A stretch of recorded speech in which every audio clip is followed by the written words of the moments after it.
Good evening, friends of the Inner Sanctum. This is Raymond, your host. Tonight we are going to make a long trip to Czechoslovakia. I'm afraid you won't have time to enjoy the scenery. It's dotted with nervous Nazis, and I don't think they like other nationalities. I know Inner Sanctum listeners are a reckless bunch, but I must warn you, don't give yourselves away by taking pot shots at the Nazis. We would like to return home with as few casualties as possible. But then, you never can tell. Traveling is so dangerous these days.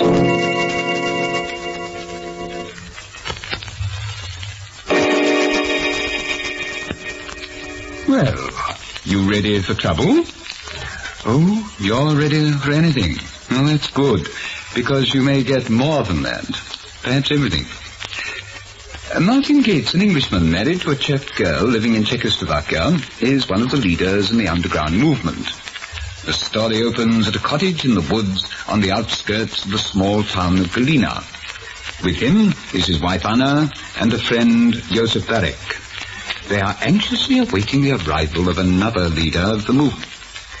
I wonder what's keeping Edward. He should have been here a half hour ago. I'm sure he's all right, Martin. He has a charmed life. He's never been late before. Well, I hope nothing's happened to him, Joseph. He's such a reckless devil. If he's not back within an hour, I'm afraid we'll have to consider him. Don't say that. I know how you feel, Anna. I feel the same. There's a very high mortality rate in the underground. Colonel Schroeder has sworn to personally execute every one of us. Yes, Colonel Schroeder, the mad butcher. They're all mad, inhuman monsters, every one of them. Well, some of them have been systematically brutalized. But Colonel Schroeder's not only vicious and cruel, he's on the road to complete insanity. Just the Nazi type to govern a conquered people. He must be exterminated. His plan is to kill every Czech, make room for German soldiers. Yes, if we kill him, there'll be terrible reprisals. And we've got to find some other way. I'd give my life 5 times over to kill him. I'd be willing to endure any torture just to be able to get my hands round his throat. A murderous dog. For him, there'll be a terrible vengeance. There isn't a Czech within hundreds of miles who wouldn't risk his life to kill him. Our time will come. There's someone at the door. Keep calm. Anna, you get behind the bureau. You, Joseph, open the door. Keep your body hidden, and I'll cover whoever's coming in. All right, Martin. It's Edward. He's shot. Close the door. Run. They're coming. They know who we are. What's happened, Edward? No time. Hurry, they'll be here in a minute. Anna, get the first aid kit. For heaven's sake, hurry. We're not going to let you bleed to death. It's no use. I'm finished. Bullet in my lungs. Hurry, please. Colonel Schroeder knows everything. He'll be here in a few minutes. Please, Martin, let them go before it's too late. Edward's right. I can see them through the window. They're coming. We'll go through the cellar into the woods. Bring the first aid kit with you, Anna. Joseph, help me carry Edward. You fools. I'm dying. Save yourself. Open the trapdoor, Anna. All right. Hand it down, Martin. Easy now. Easy. All right. That's fools. Saving a dying man. You, Martin, you're not one of us. You can't save Don't me. use your flashlight, Anna. Just walk straight through the tunnel. You can feel your way. As soon as we get into the woods, we'll patch you up, Edward. You'll be all right.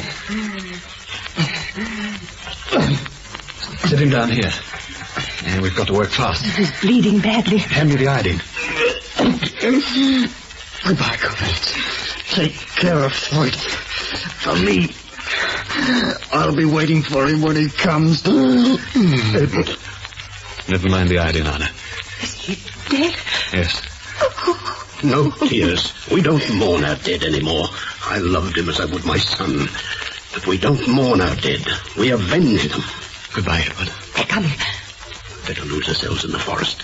We'll have to separate. We'll meet at the old well as soon as it's safe. Take care of yourselves. We need you both.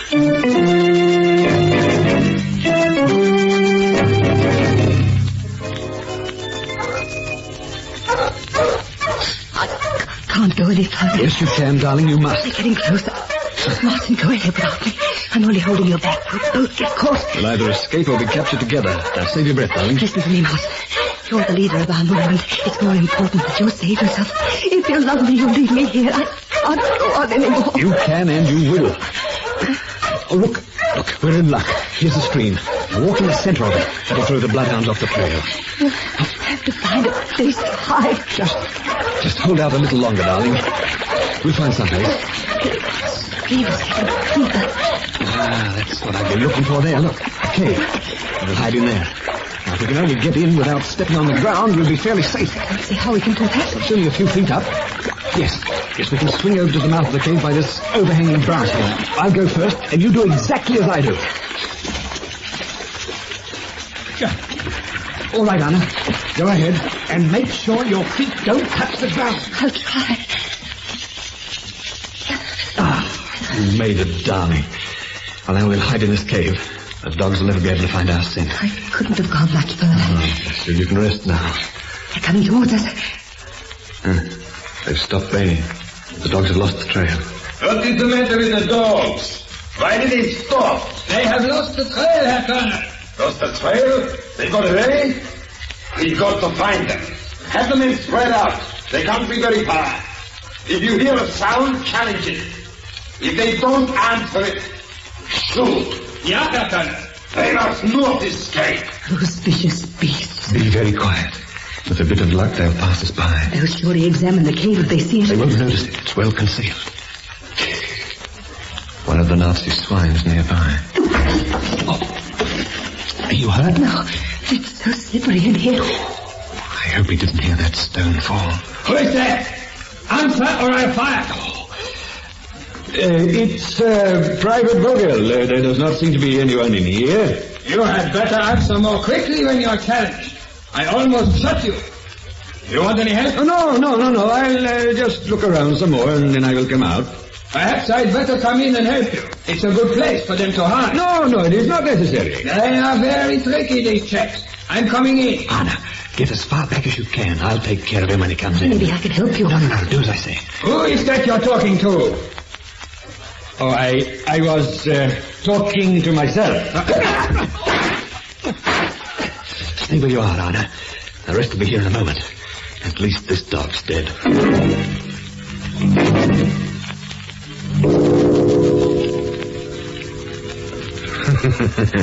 So, Herr Gates, we finally caught up with you. Just imagine, the leader of the underground hiding in a cave like an animal. You're mistaken, Colonel Schroeder. What you mean is hiding from an animal.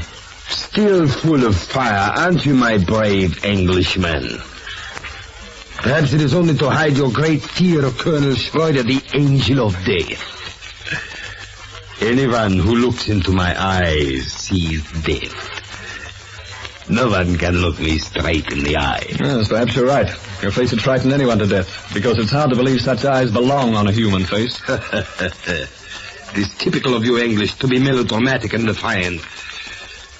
But maybe before you die, you will be begging for mercy. Mercy? I didn't know you knew what the word meant. Too bad I must kill you. We could have such brilliant talk together. I like clever people. They're so stimulating. These Czechs, they die quietly. They don't talk. Someday they'll talk, Colonel Schroeder. It'll be a terrible day for all you Nazis. They won't talk then, they'll shout. They will never arrive. But you, Herr Gates, you'll say something bright, won't you, when you face the firing squad? Yes, I'll say something. Something very bright. Good. I like to see people die full of lust for life. Especially those who hate me deeply. You, Herr Gates, must hate me with a truly magnificent hate. It's more than hate.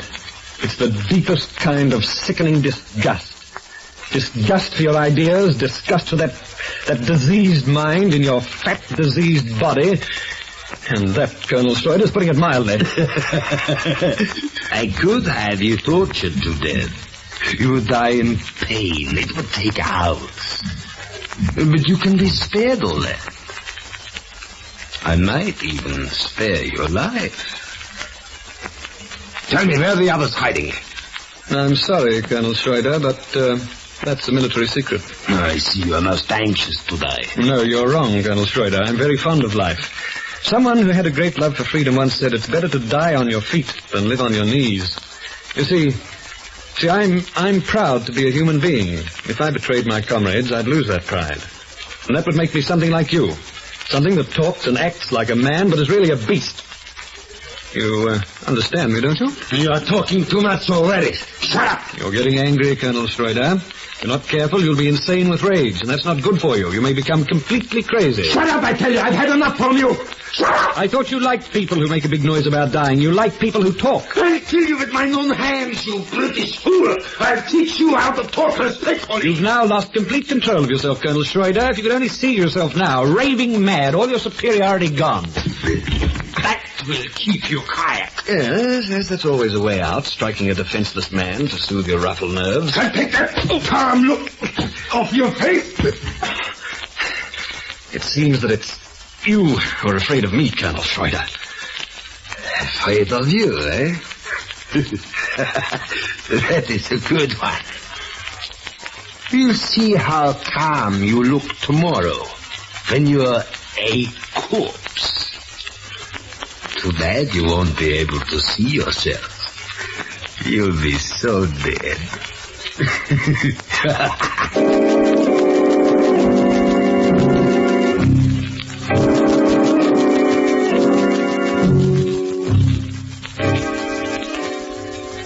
Well, so this is a picture of what it's like to live in a country dominated and trampled upon by the Nazis. But then out of this horror, hate and violence, there are still men like Martin and Yusuf who refuse to be slaves. It's these brave men who carry our future upon their shoulders. But then our story is far from over. There is an end to this story. A grim and terrible end.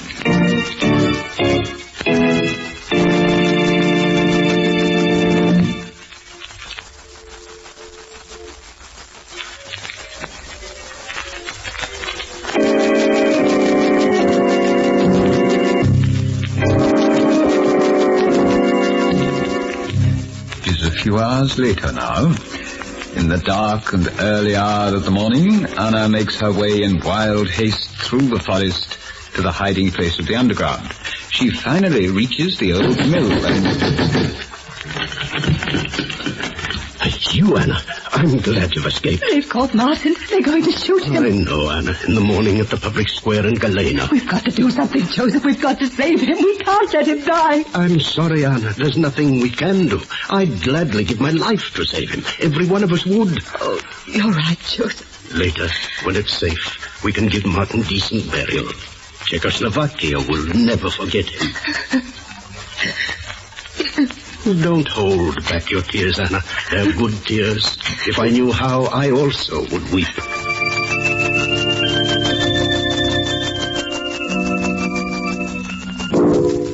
Ah, Herr Gates. It is a beautiful morning, no? Take a deep breath. It is so good to be alive, isn't it? Almost makes you want to sing. You're wasting your time, Colonel Schroeder. If you expect me to go to pieces, you're very much mistaken. You're right, then, Herr Gates. We will not waste any more time. Sergeant Wunder! Ja, Herr Colonel. Escort the prisoner to his place. Right in front of that little grave we done for you. You will be shot and buried at the same time. Very efficient, isn't it, Herr Gates? I'm ready. Halt! Halt!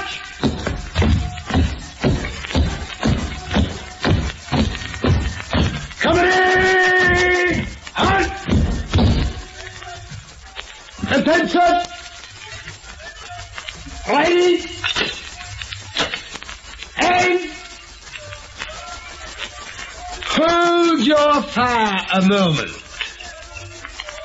Herr Gates, you promised to say something clever before you died. We are listening. German soldiers, as long as you live, you will never forget this cold-blooded butchery. Never will you wipe your hands clean of the blood you are shedding. Even if you survive this war and the terrible vengeance afterwards, you will never have a moment's peace. Your conscience will torment and plague you till the day you die. Turn your guns upon your real enemies, the Colonel Schroeders and the Himmlers, the Hitlers and all your evil leaders who are betraying you, who are sending you to die senseless deaths upon the battlefields. Turn your guns upon these monsters and help free humanity. Fire! Fire!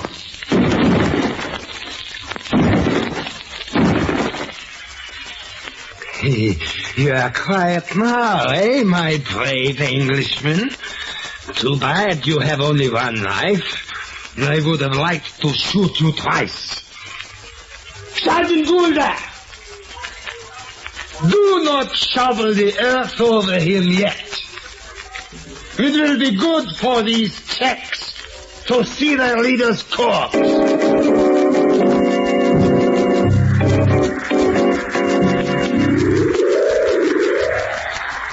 There isn't a single one of those beasts around, Joseph. Perhaps it's a trap. No, they're just scared. They've lost too many soldiers during storms. There's the pit. He must be in there. Those beasts. I'll pay for this. Here we are. There's no one around. We'll have to work fast. Anna. I'm all right. I'll get into the pit and lift him up. Grab him by the shoulders and...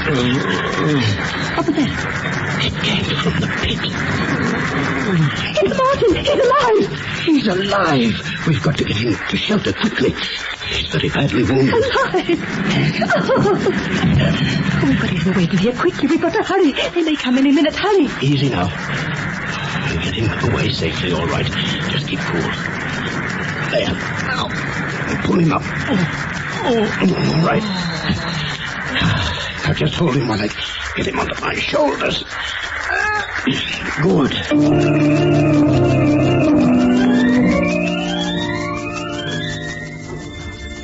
It's a miracle, Martin. You've been executed and you're still alive. What's more, I'm perfectly all right now. All these shoulder wounds are practically healed. You're not perfectly well yet, Martin. Oh, I'm well enough. That speech I made before I was shot must have unnerved the firing squad. Only 3 bullets hit me and all in the shoulder. Perhaps you ought to wait another week. No, I'm all right now. We of the underground have no time for luxurious convalescence.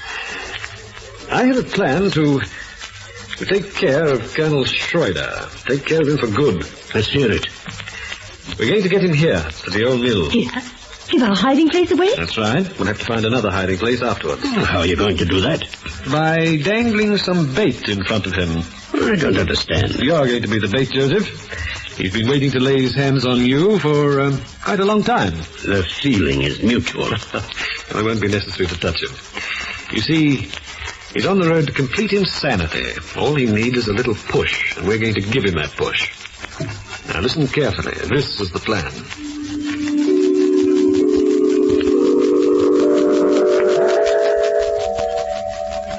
Colonel Schroeder, the company is ready. Good.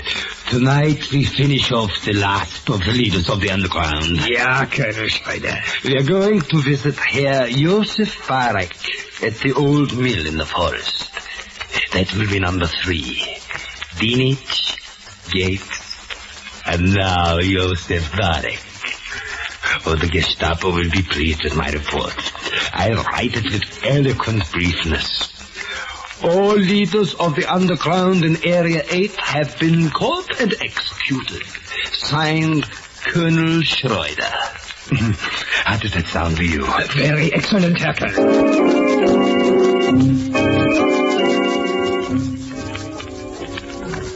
So this is where they've been hiding. It looks quite deserted. He's hiding in there and we're going to ferret him out.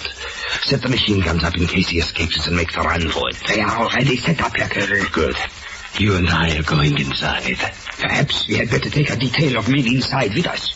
You are afraid? No, Herr Colonel. But we may be surprised. I'm going to shoot him myself. Let's go.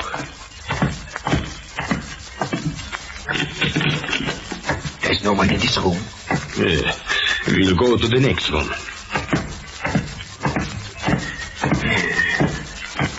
This room is also empty. Come, we'll search the others. Look, Herr Colonel. Under this closed door, there's a dim light. Open the door slowly. There he is. Look, Herr Colonel. He's hanged himself. Just fine. He tricked me. Could not stand it any longer, could you, Herr Barek? The Germans are too much for you. Colonel Schroeder. What is it? It is not Varek. It is the Englishman, Martin Gates. But we shot him a few weeks ago. Yes, I had him shot 3 weeks ago. I do not understand. We can leave now. Have some of the men cut him down. We'll get to the bottom of this. They are all bolted. Fire the revolver. Call the men. Sergeant Goulder. So, Colonel Schroeder, we meet again, eh? Let me out. Let me out. You can't get out. All the doors are shut, and your soldiers can't hear you. I have got to get out. Let me go. Let me go. No use, Schroeder. You can't escape. You can't ever escape. Why don't you shoot me? Perhaps you can kill me twice. No, I do not want to shoot you. You are dead. That's right, Colonel Schroeder. I'm dead, and so are you. I'm dead. No, I'm alive. I will get out. Stop, Lieutenant! Help me! Oh, can't anyone hear me? I will go mad. You're dead, Colonel Schroeder. That's why no one can hear you. You lie. I am not dead. I am not dead, I tell you. Your body is lying dead on the floor over in that corner near the door. You were shot in ambush by Joseph Varick. You lie. There is nobody on the floor. You can't see it because you're dead. You're doomed for eternity to keep running in circles in this room. I'll always be with you. That's your punishment. No, it is not true. This is your fate until the end of time, to see me hanging dead in front of you, a symbol of all the others you have killed. It is not true. I am alive. See, I scratched myself. I am breathing. I am alive. I am alive. I am alive. It is only the dream of the dead. You can't feel anything, can you? I can. I will show you. Try banging your hand on the door. You will see. Yes, that will prove it. I told you, you can't feel a thing. I cannot feel anything. There's no pain. But I am alive, I tell you. See, I bleed. I will run my fingernails over my face again. See, I am alive. I will do it again. I am alive. I am alive. There is blood on my hands. There is blood on my face. I am alive.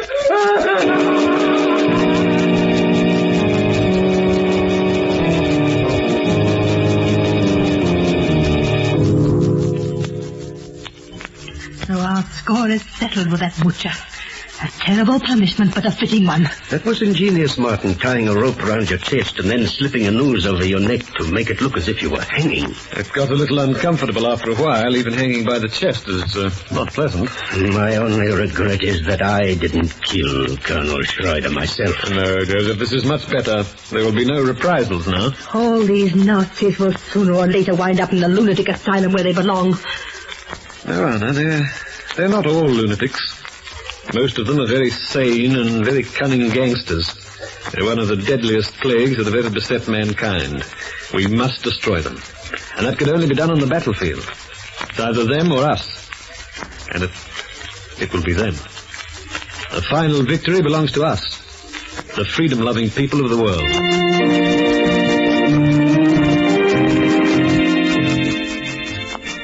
Well, that takes care of Colonel Schroeder. I do hope you're not disappointed that we didn't kill him. It's really a fate worse than death, don't you think? My only regret is that he wasn't a general.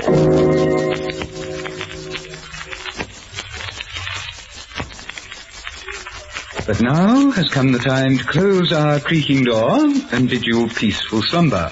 Oh, by the way, if any of you come across any high Nazi officer, general or higher, please let us know. We can use them on Inner Sanctum. Just communicate with Martin Gates. He's in charge of our corrective department.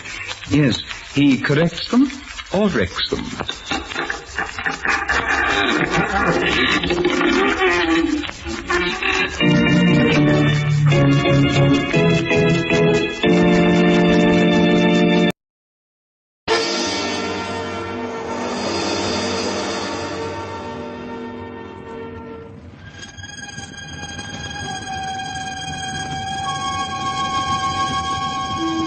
evening. This is Sergeant X. They say that ghosts and the like just don't exist. That when a person passes on, he just lies quietly, not bothering another soul, so to speak. You believe that, don't you? Mm-hmm. Well, did you ever hear about the skull that walked? No? Then listen, my friends, to the Mystery Playhouse.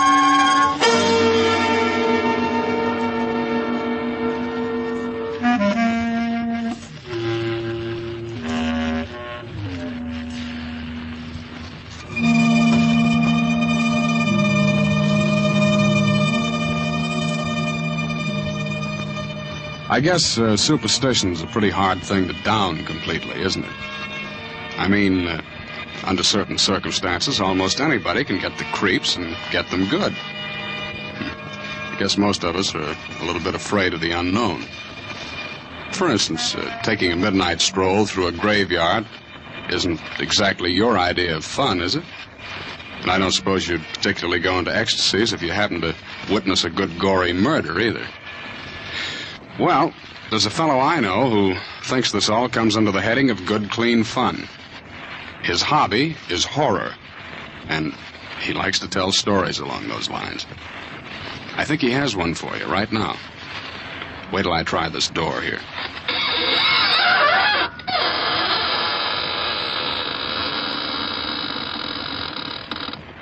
Good evening, friends of the Inner Sanctum. This is Raymond, your host. Well, come in, won't you? Yes, how are your spirits this evening? Oh, I'm glad to hear that. Our spirits are fine, too. Would you like to see them? Oh, it's no trouble at all. Now, which would you care to see first? The spirit or the body? Oh, well, the body is right over there on the floor. And the spirit is right next to it. Oh, you can't see it. I forgot to tell you, you have to be one in order to see one.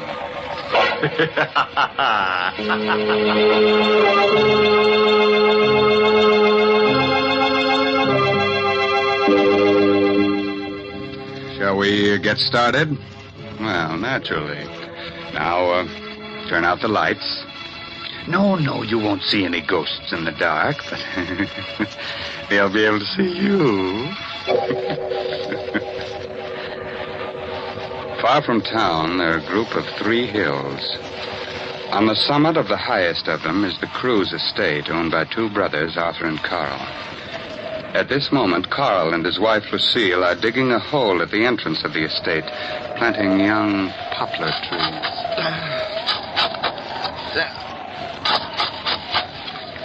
Carl, I think it's deep enough. Oh, I think we ought to go a little deeper down. Oh, here comes Spears. You're digging? Yes, we're going to plant a whole row of Lombardy poplars. You mean right here? Yep. We're going to line both sides of the road. Well, perhaps you'd better let me do it. I'm your caretaker. I should do the gardening.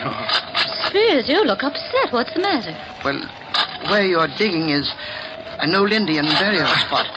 There's a curse on it. Oh, don't worry about it, Spears. You don't believe it? Of course not. Lucille and I don't go in for superstition. Yes, but it's no superstition, sir. It's... You hit a rock. Oh, that sounds like a rock. It's a little hollow. Dig it up, whatever it is. Yeah. What? It's a skull. Yes. A skull. Spears is right. This place must have been an old Indian burial ground. Please put it back. No, keep it. Carl, perhaps you'd better put it back. Please bury it again, Mr. Cruz. It will bring bad luck to all of us. No, Spears, that's just a silly superstition. Well, what about the rest of the skeleton? Well, there doesn't seem to be one. No, just a skull. You bring it into the house, will you, Spears? No, partner, I'd rather not. All right, I'll take it in myself. Don't either of you mention this to my brother Arthur. He's terribly scared of things like this, and he's just gotten over his nervous breakdown. Carl, perhaps you should put the skull back. Why, Lucille, you're not being taken in by this hokum about curses, are you? Oh, that sounded like my wife, Mary. She was cleaning the windows. Good heavens. She fell out of the window. Mary.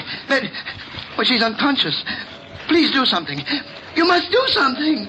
I'm afraid there's nothing we can do, Spears. She hit her head against a rock. She's dead.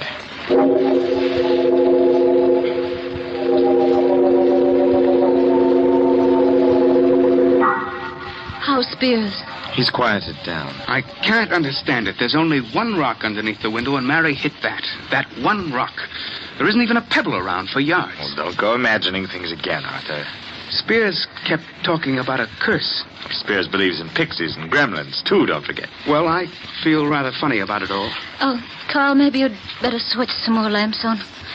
This living room feels gloomy. Oh, let's cut this nonsense out. Wait. You hear anything? Oh? I don't. Yes. I think it's coming from the ceiling. What's coming from the ceiling? I don't hear... What is it? Well, it must be the beams. They sometimes do that from the heat. It's not the beams. It's too regular a sound. What room is directly above us? It's an old bedroom. We use it as a storeroom now. It hasn't been open in years. There's something up there. Of course there is. A lot of old things from years back, Lucille. Did you put the skull in the storeroom? Yes, I did. What are you two whispering of?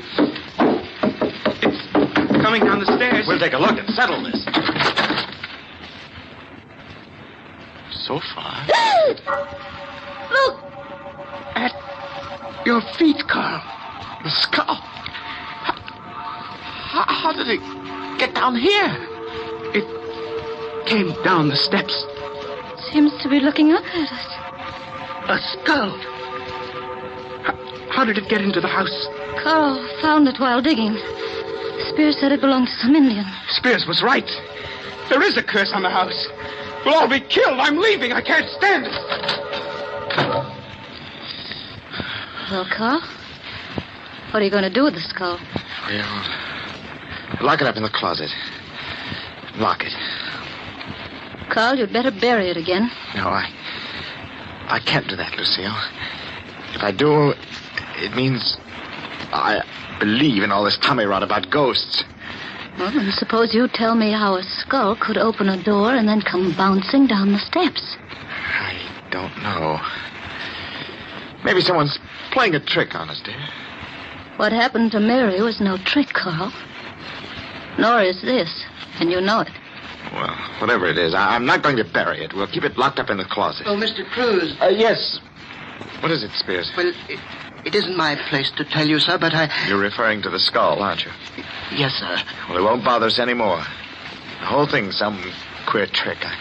I've got it safely hidden in this closet. I'm putting a lock on the outside. But the lock isn't going to do any good, sir. It will break through the door, just like the last time. I don't think anything like that can happen again. I'm the only one that has a key to this lock.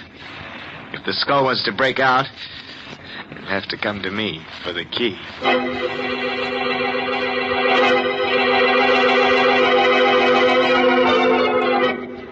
How are you feeling, Arthur? I'll never feel right in this house again. Oh, nonsense. Why don't you put a light on? Arthur, it's morbid sitting here in the dark by yourself. We're all going to die. Don't be ridiculous, Arthur. Where is the skull? Where it can't get out. Tomorrow I'll take it into town and let the police look at it. Tomorrow will be too late. Look, I'm getting tired of this. You've got to get hold of yourself, Arthur. You'll go completely to pieces. You think I'm a coward, don't you?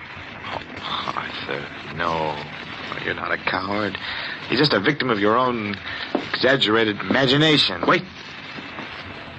There's someone at the door. I'll open it. Who is it? I don't know. No one came in. Something came in. For heaven's sake, put the light on. The skull. I can't believe it. You can't believe it. There it is, grinning at you from the floor, but you can't believe it. You don't believe in these things. I put a lock on the door. Locks aren't going to help. Nothing is going to help. We're all going to die.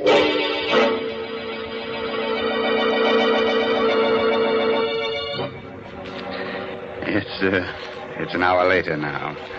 Arthur has gotten over his hysteria, but he is still terrified. I'm not going to spend another night in this house, Carl. But, Arthur, there's got to be some logical explanation. I'm not in the least bit curious. I just want to get out of here tonight. I'm going to go with him, Carl. Lucille. Well, perhaps we'll bury it again. We'll put it back in the same place we found it. That won't do any good. It's too late now. Don't be ridiculous. If it wants anything at all, it wants to get buried again. I'm sure all this mysterious business will come to an end as soon as we bury it. The house won't ever be the same. Oh, stop it, both of you. You're acting like a couple of scared children. We'll put the skull back where we found it, and we won't be bothered by it anymore. Spears! Spears! Yes, Mr. Cruz. This skull. Let's take it out, bury it in the same place where we found it. Oh, I'm glad you reconsidered, sir. It's the only way.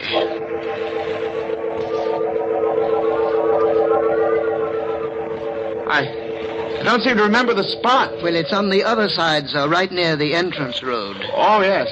Yes, sir. Here it is. Yeah. But the hole we dug, it's not here.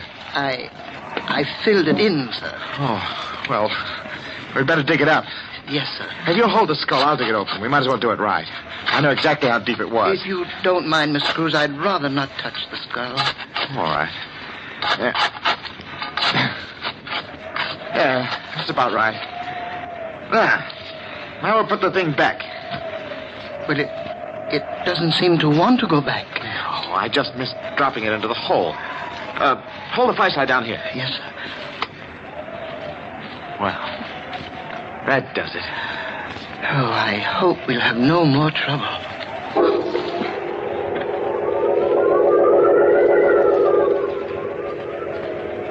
Well, Carl, did you bury it? Yes, same place. That's all. Forget about it, shall we? Maybe it's easy for you, Carl.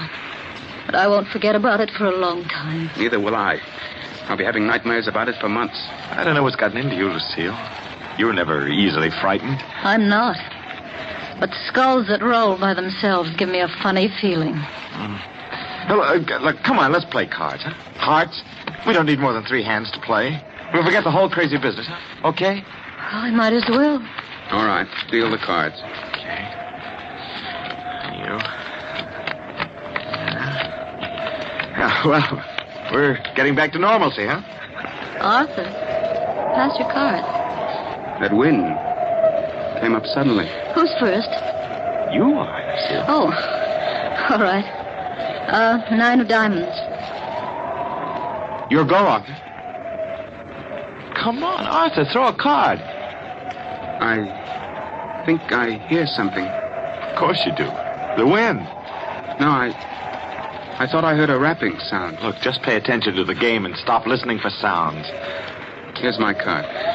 You threw a club, diamonds the suit. Oh, I'm sorry. Did you hear that? What was that? It's only the wind blowing the shutter. Oh, come on, let's play. Throw a card, Arthur. There's someone at the door. It isn't the wind. Someone's outside. All right, I'll open the door. No, don't open it. Please, Lucille. Sitting here frightened isn't going to do us any good. We've got to open the door. Don't open it, Carl. Who is it, Carl? What? It's nothing. It's just the wind. You're lying. Your face is white as a sheet. I know. It's the skull. It's come back. I tell you it's nothing. It was just the wind. Nobody was there. I'll see for myself.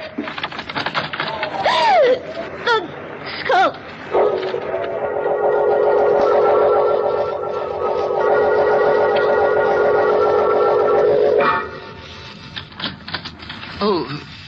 Mrs. Cruz. I didn't hear you knock. I didn't. I want to talk to you, Spears. Yes, Mrs. Cruz, but it's rather late. You've been up late before.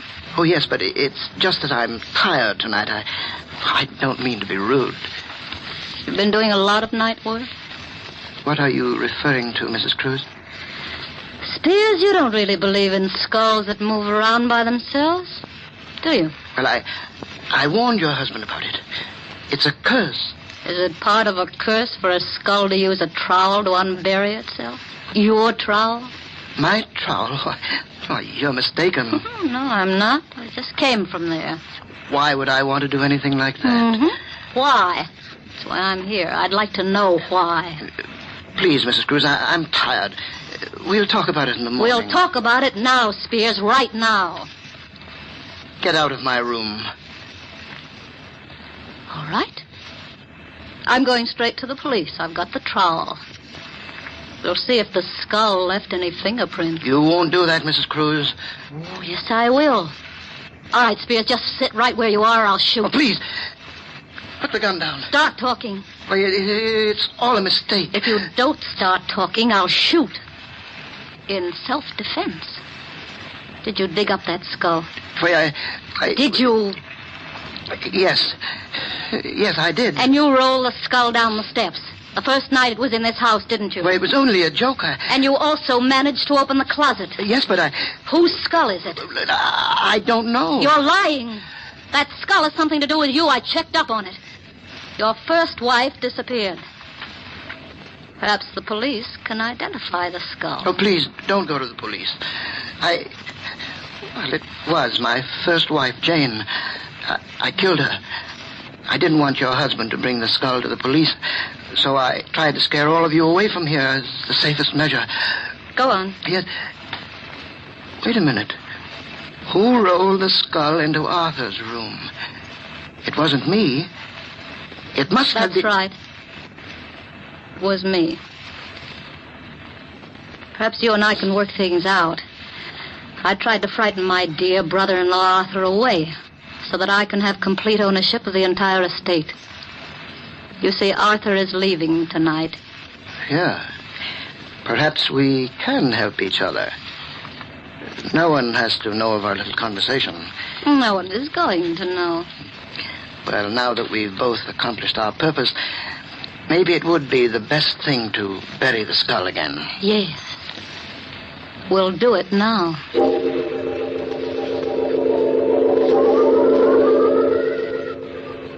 Well, here we are. Let's hurry. They'll miss me if I'm out here too long. Perhaps we'd better dig another hole. Oh, it doesn't matter. Will you hold the skull? No, I'd rather not. You haven't suddenly gotten squeamish, have you, Mrs. Cruz? Put the skull in the ground and dig that hole. Oh, all right. What's the matter? The skull. Look at it. What about it? It's moving. Can't you see? Well, it is just the wind pushing it. Hurry up. There. Yes. There. It's deep enough now. Hand me the skull. Oh, I forgot. You won't touch it. All right, I'll get it myself. What's the matter? My hand. I can't get my hand out. The jaws clamped down. Your hand. Please, help me. You've got to help me. Do something. You've got to do something. It won't let go. I can't. Oh, please, Jane. Jane, darling. I didn't mean to kill you. You're my wife. I didn't mean it. It was an accident. Please believe me. I'll do anything. Anything. Oh, no. No, Jane. Oh.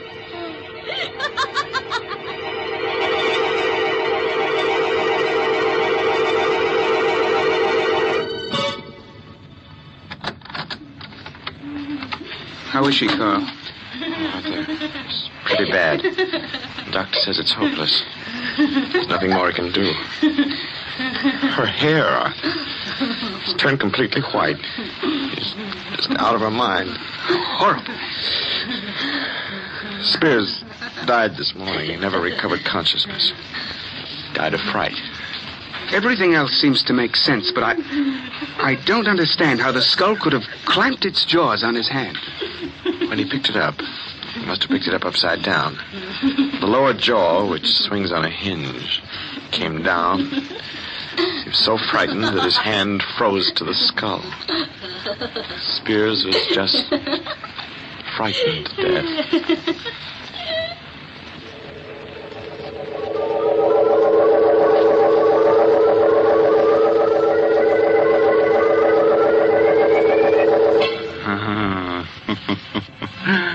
I want that skull. Yes, sir, I want it as a knocker for the inner sanctum door. Good night. Pleasant dreams.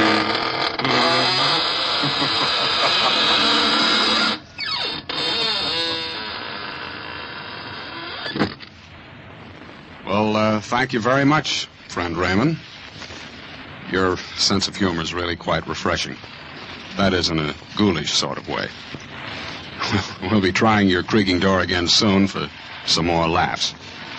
Well, right now, let's look in on the green room where the players are rehearsing the next performance in the Mystery Playhouse. Follow me, please. Come.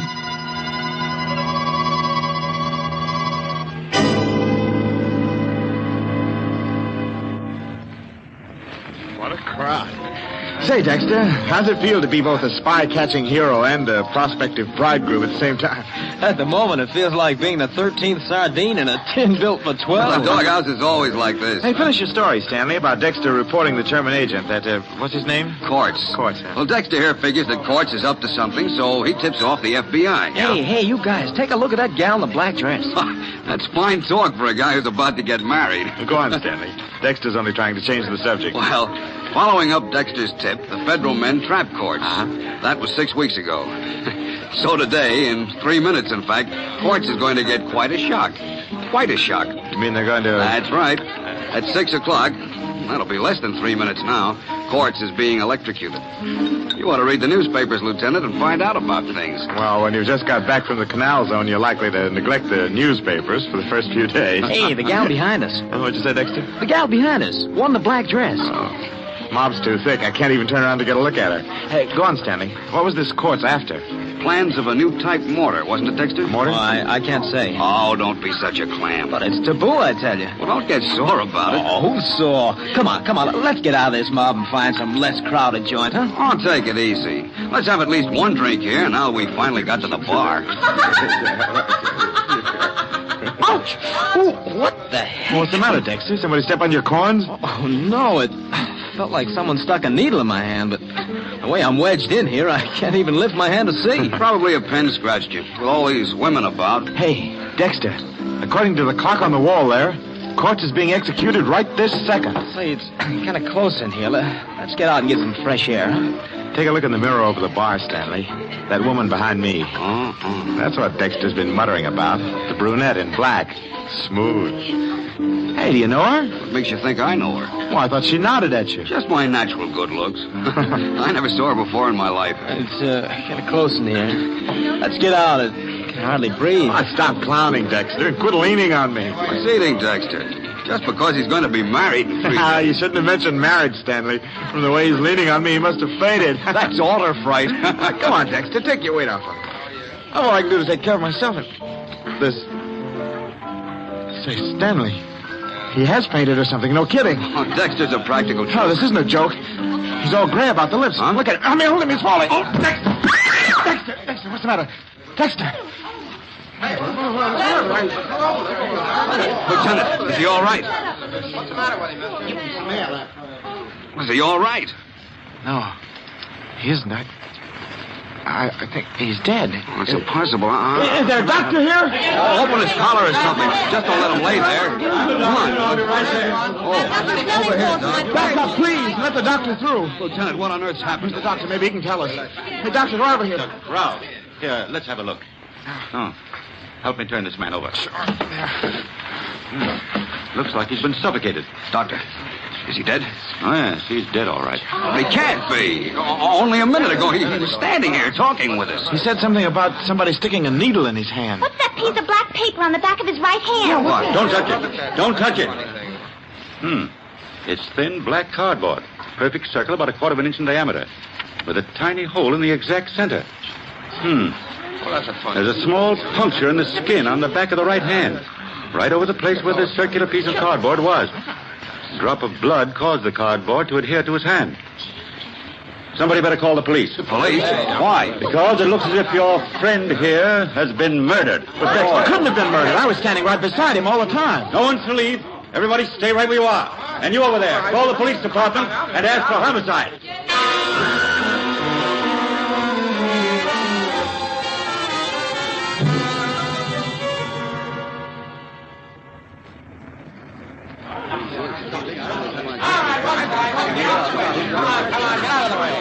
I'm Detective Sergeant Locke. Are you the doctor who called headquarters? Yes, that's right. Who's the guy on the floor? What happened to him? Willard Dexter. As to what happened to him... We don't know. What do you mean you don't know? Who was nearest Dexter at the time? Well, the lieutenant and I were with him. And I was behind him, and so was this lady. Oh, you were, huh? How about that, lady? Yes, I guess that's right. Okay, then I want to take you two ladies and you, Lieutenant, and you, mister, aside for questioning. You'll go in this office here. Oh, and Doc, would you come along too, please? Of course, Sergeant. All right, just step in. All right, Blondie, you too. Oh, I can't. I got a date in 10 minutes. Go on, get in there. Am I arrested? Are you up? Look, Blondie, you will be in just about 1 second if you don't get in there. Oh, all right. But don't call me Blondie. Hey, Durkin, don't let anyone in here. Right. Now, we'll get a little privacy. Lieutenant, let's have your story first. Well, we were standing in the crowd. Your name? Lieutenant Max Lurbach. Okay, go ahead. Well, Stanley and Dexter and I were at the bar. In what order? Order? Well, Dexter was on the right. I was in the middle, and Stanley was on the left. All right, go on. Dexter said that someone stuck a needle in his hand. And suddenly he went limp and fell to the floor. Sergeant, on the back of his right hand, I found this little black cardboard disc. Under the disc is a small wound, and I've made a study of poisons. I believe that this man, Dexter, was poisoned. Poison? Yes. There's a poison which, taken internally, may do no harm at all.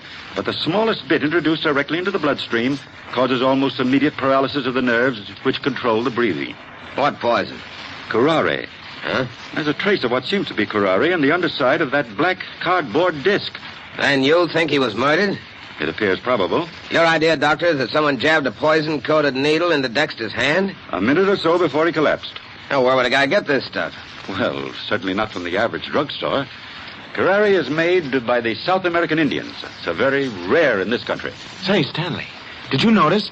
Dexter died at the same time Quartz was executed. Say, I hadn't thought What's that? The spy who was electrocuted? Yes, Sergeant.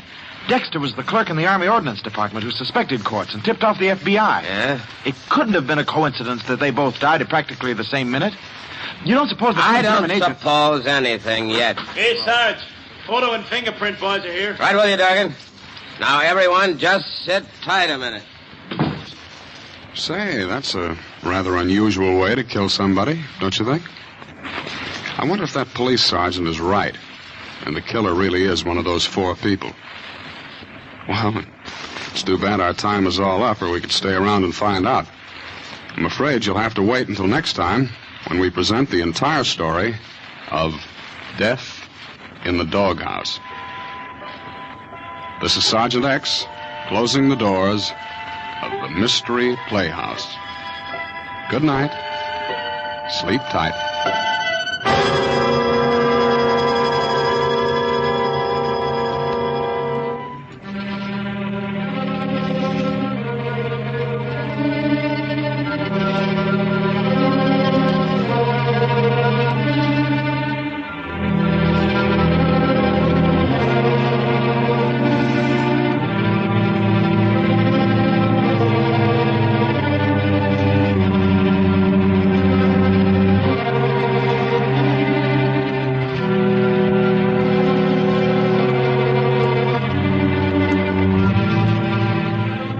This is the Armed Forces Radio Service.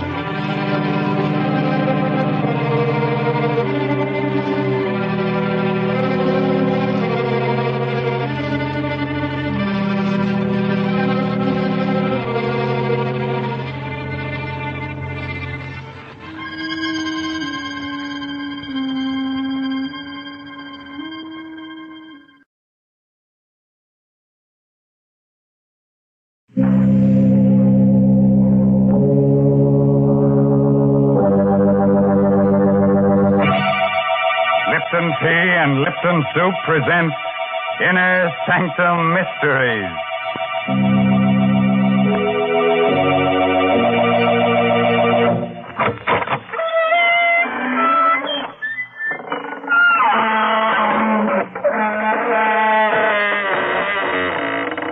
Good evening, friends of the Inner Sanctum. This is your host, Raymond, inviting you once again to join our scary company. Please come in, won't you? We have a full quiver of shivers this evening, and what? You say it's rather cold in here. Well, some of the chills of our story must have leaked out. Why don't you all huddle together? There's so much comfort in having someone else beside you instead of being beside yourself. Now, Mr. Raymond, that's no way to welcome people. You're apt to chase them away talking so scary-like. What? Oh, hello, Mary Bennett. So, you don't think I'm a good host, huh? Maybe I should say, lay your little head on a pillow. Are you comfy? There. Now, Uncle Raymond will drone you to sleep with a bedtime story, and when you wake up, Aunt Mary will give you a nice hot plate of Lipton's noodle soup. Oh, dear. There's just no talking to you. Folks, please don't listen to the way he talks about Lipton's noodle soup. Try it for yourself. You just don't know how good noodle soup can be until you've tasted Lipton's. It's got such a grand chickeny flavor. It really tastes homemade. And then, of course, Lipton's noodle soup comes in a package, so it's no work to prepare. You just empty it into boiling water, and in a jiffy, soup's on. And another thing, Lipton's makes lots more and costs less than canned soup. Well, thanks for the hot facts, Mary. And here's a fact for you. Did you know that more than 2/3 of the Earth's entire surface is unknown? The salty wastes of the sea? Only a short distance under the surface, death lurks in 100 different shapes. And that's where we're going to take you tonight in Robert Newman's strange story of Death in the Depths.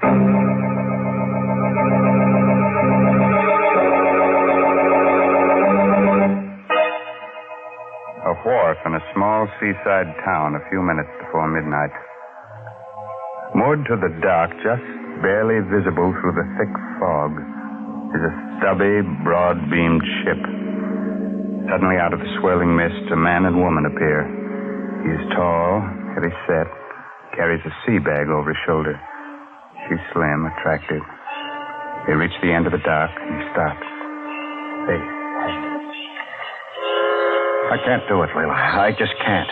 That's all there's to it. Stop arguing and get on board there. Well, I'm telling you, I can't, Leila. I can't. Why even think about it? The way the water looks down under. Feel of it pressing against you. And I'm telling you that you're going whether you like it or not. 2 years of living in crummy second-rate rooming houses. That's plenty, see? Too much. You're going back to doing something that really pays off. But, Leila, I told you to shut up. Now stop squawking and let's go aboard. Okay. Hi there, the Gasca Bay.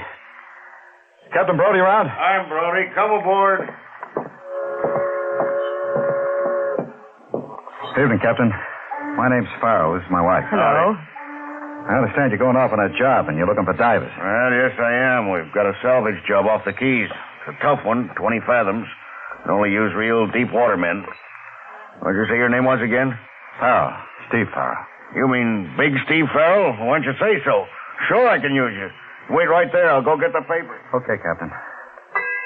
Well, was that so tough? Leila, for heaven's sakes, don't make me do it. You don't know what you're asking me to do it. It's like sending me... Leila. Did you hear that? 9 bells. What of it? What of it? There's no such thing as 9 bells. It's like a clock striking 13 o'clock. That means death. The only other time I ever heard it was when Curtis... Listen, I'm getting sick of this, see? You don't want to do any more diving because you've lost your nerve. And because a bell rings 9 times instead of 8, you say it means something. Well, what do you think it would mean if I told the police a couple of things I know? I'll tell you. It would mean the chair. Now, how do you like that? Leila. You don't know. You don't know. Take care of yourself, Stevie boy. I'll be seeing you in a couple of weeks. Feeling pretty good, aren't you? You think you're getting just what you want? Well, maybe you are. Because when I sign those papers, I won't be signing on as a diver. I'll be signing my own death certificate.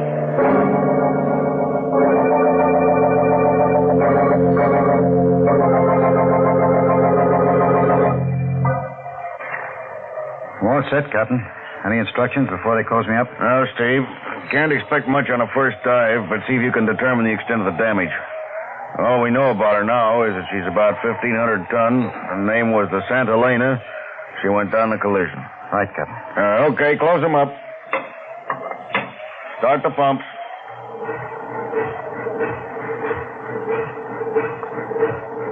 Go away.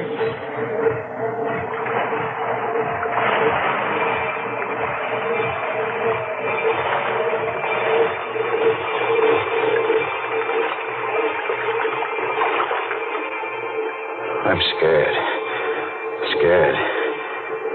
I swore I'd never go down again. Here I am. It's all just the way I remembered it. Nothing at first but the quiet. Just a pump like the echo of your heart beating.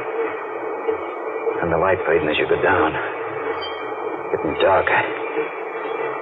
And the cold. The pressure building up. Pressing harder and harder. Gripping you tighter and tighter as if you were being swallowed by something alive. Always down below where you can't see it. Something weighty. Something that... Stop it. Gotta stop it. There was a time when I really used to like diving. When did it all begin? Despair. Guess that night in the bar in Tampa. She told me she married Curly. Well, this is certainly quite an evening you're giving me, Steve. It's more like a wake than a celebration. Why are you looking at me like that? Wondering whether I should kill you. Whether I should talk to Curly and let him do it. What do you mean? You know what I mean. You know Curly. You ever found out how things were with you and me? Well, he's just young enough and crazy enough about you to put you away for keeps. I can handle Curly with my little finger. Besides, you wouldn't do anything like that. Wouldn't I? Why'd you meet me here tonight? You know it's because you wish you were married to me instead of him. So what? What are you going to do about it? You know darn well he'll never let me go. No. I guess he won't, but... we've got to do something. Yeah, but what? After all, he works for me. Diving's kind of dangerous. As a matter of fact, we're getting off on a job tomorrow that's pretty tricky. Steve. When you want something badly enough, there's always a way of getting it.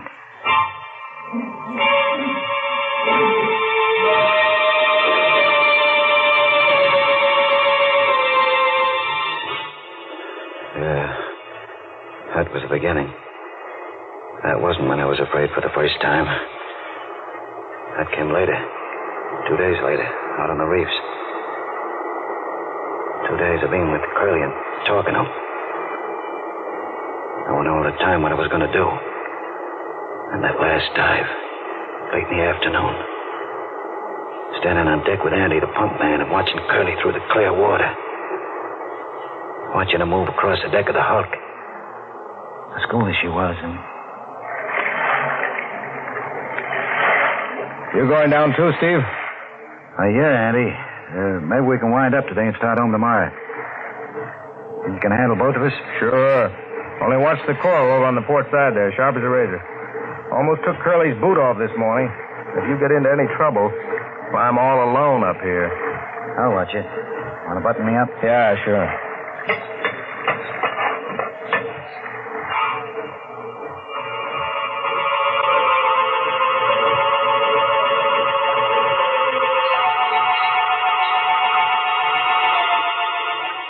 down then. Just the way I'm going down now. I still wasn't afraid. Not yet. I was too busy figuring out just how I was going to do it. And landing on the bottom and starting to work my way toward the hook, over the coral. There was Curly's hose and safety line, lying on the coral, snaking its way to the hook where he was working. Didn't have to look up. You could tell by the shadow I was under the hull of our ship, so Andy couldn't see me. And I came to a place where Curly's line was lying right next to a coral spur. And I knew that was it. I bent down, looped it around the spur so Andy couldn't pull him up. Hello, Curly. Curly, try your line. I think it's fouled. And I did it. Took out my knife and cut Curly's air hose. Andy must have known it even before Curly did. As soon as the bubbles started pouring out of the end of the hose. Hello, Curly. Can you still hear me? I think you're in trouble. Your airline's cut. Hold it and save whatever air you got. Steve's on the bottom, too. He'll get over to you. Did you hear, Steve? Yeah, I heard. I'm going as fast as I can. Steve, you gotta hurry. Where are you? I just hit the deck, but it's clouded up and I can't see anything. Where's Curly? Up forward, near the ship's bell. Listen, he says he's going to ring it so you can follow the sound. And for heaven's sake, hurry. Follow the sound. As if I didn't know where he was. Straight forward. I could see him now, his lifeline taut, so he couldn't move. Holding his air hose with one hand and ringing the bell with the other. He was swaying back and forth. And I started counting the strokes. 5, 6, 7, 8, 9. Then he slid down onto the deck. The air bubbled out of his helmet, and I knew he was dead. I remember thinking, 9 bells. 1 bell after midnight. And suddenly it came over me that this was something I was never going to be able to forget. Never. But every time I went down, I was going to see him swaying there, hanging onto the bell, waiting for me. Waiting.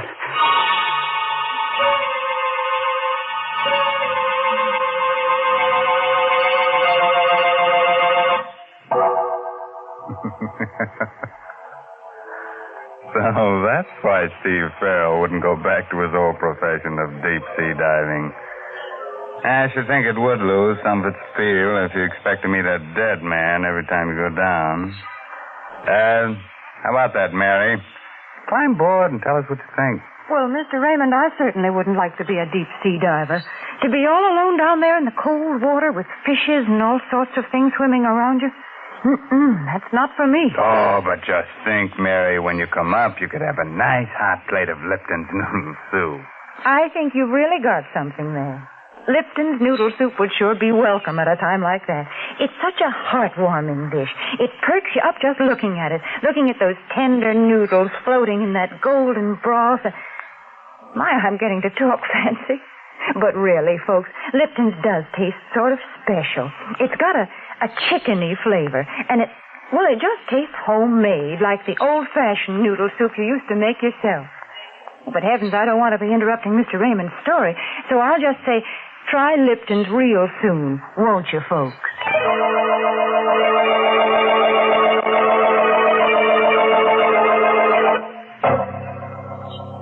Now, shall I go on with the story of death in the depths of the sea? That strange underwater world where dead men ring their own death knell on the bells of sunken ships? Okay. Just a moment later now.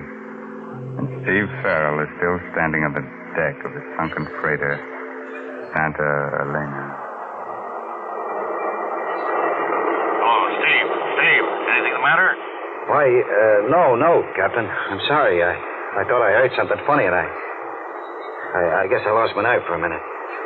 After all, this is my first dive in quite a while, but I'm okay now. You sure? We can haul you up, send Mike down. No, I'm okay. I'm going to stay. Well, all right, but don't forget we can't see you from up here. So keep talking all the time so we'll know exactly where you are and what you're doing. Check. I'm up forward now on the port side of the deck. I'm just going inside. The companionway door is jammed shut, and I'm blinking on it. There she is. And now I'm inside in the corridor. It's pretty dark. I'm switching on my light. I can see now. A little way ahead of me, at least. It's all kind of queer. Queer? How? Just funny, strange. He's canted over on the starboard side, so the cart is tipped over at an angle.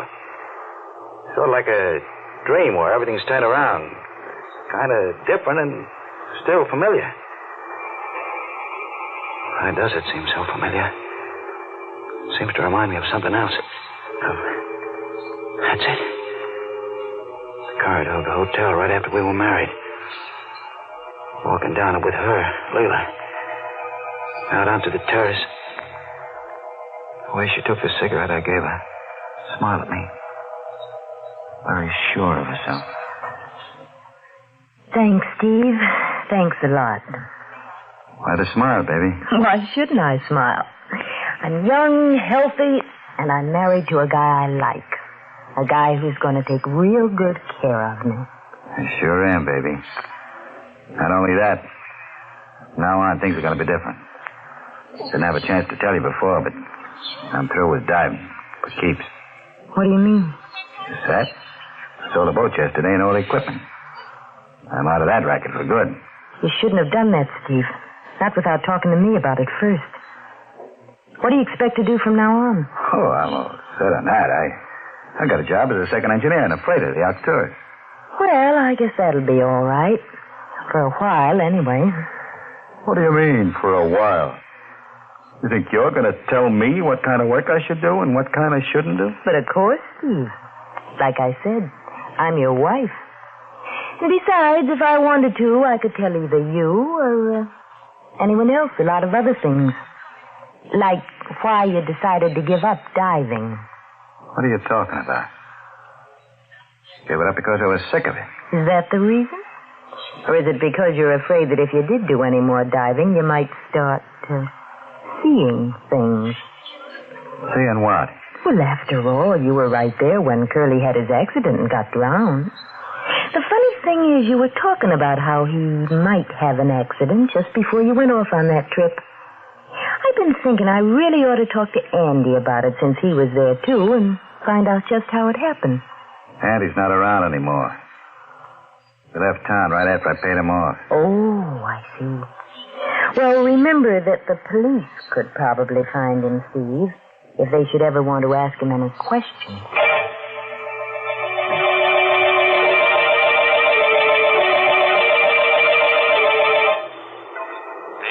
Steve, what's the matter? Why don't you answer? Where are you? What? I'm sorry, Captain. Nothing's the matter. I guess I was just thinking about something else, and I'm at the end of the corridor now. Just open the door to the engine room.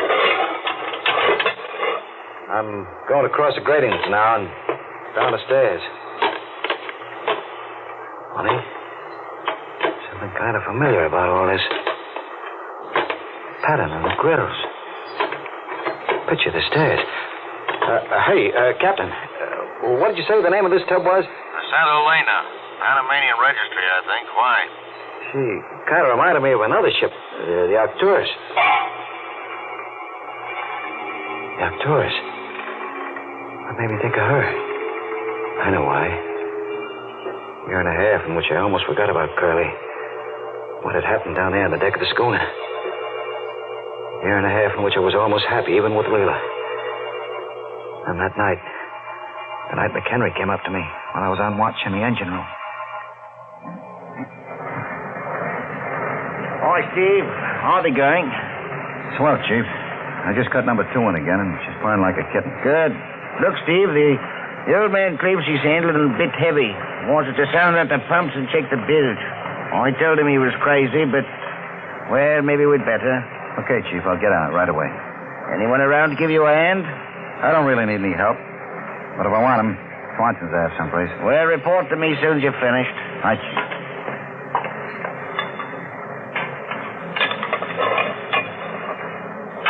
Oh, there you are, Swanson. Hey, where you going? Come back. Hey, wait. Wait a minute. You're not Swanson. Who are you? Hey, I'm nobody, Chief. Stowaway, huh? Hiding down here behind the boiler. Give me a break, will you, Chief? I ain't doing nobody any harm. Where I'll be. Steve, big Steve Farrell. Andy. Andy Andrews. And I wanted a break. This is terrific, Steve, like money in the bank. What happened to you anyway? Oh, usual thing. Run of tough luck. Been out of work for about a year now. Look, Steve, I'm pretty hungry. I ain't had nothing to eat since we left port. I guess I could pick up some stuff from the galley for you. But we'll have to be careful.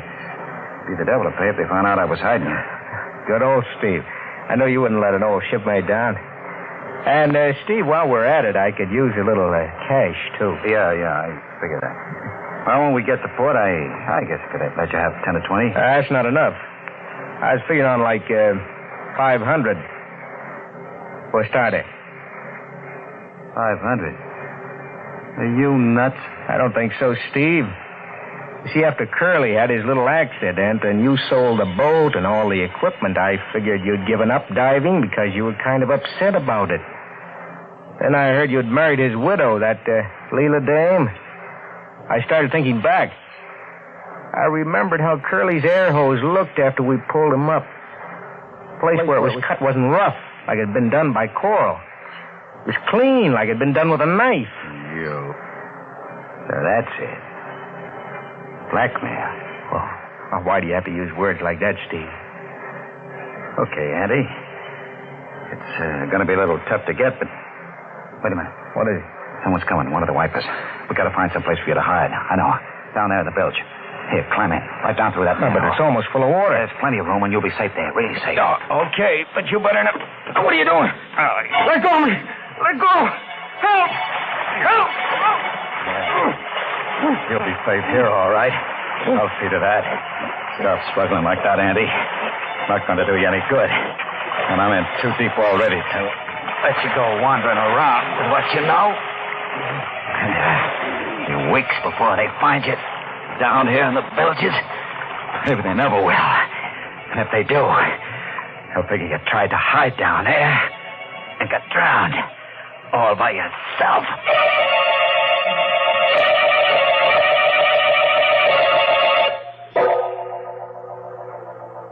Hello, Steve. Steve, will you talk up and stop mumbling? Where are you now? Down at the bottom of the ladder in the engine room. This light's not too good. The boilers are right in front of me, and seems to be some kind of a brass plate on the floor here. Captain! This isn't the Santa Elena. It's the Arcturus. What are you talking about? It is. Don't you understand it? It's the ship where I kill him. And he must still be down here. Down the bilges. Get me out of here. Pull me up. Okay, Steve. Now take it easy. We'll get you up. Start hauling him up. Mike, you better go down there fast. See what the trouble is. Hurry up, for heaven's sake. I think I see something moving back there. Behind the boilers. Hey, Brody. The bell. Ringing like it did when Curly. That means that he's here, too. The bullshit. Can't you get me out? We're trying, but something's wrong with your line. Seems to be fouled. Now look, Steve. Try to get out yourself. Start working your way back along your line. No good, Steve. You know that, don't you? You're here to stay. Andy. It is you. Sure, Steve. And I got a friend with me. A friend of yours, too. He's standing right next to you. Curly. We waited a long time, Steve. But now you're here with us. And now you're going to know exactly what it was like with both of us. You're going to know what it's like to drown. Steve, why don't you answer? What's the matter? Steve, your lifeline and air hose, I think they're gone.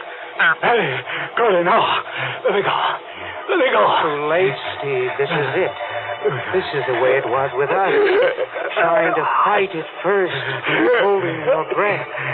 Then, when you can't fight it any longer, letting go. The water rushing into your mouth, nose. You choke at first, try to fight some more. Then everything starts to go black, and you relax. There are lights moving in the darkness, and suddenly you feel very peaceful and very free. Peaceful and very free.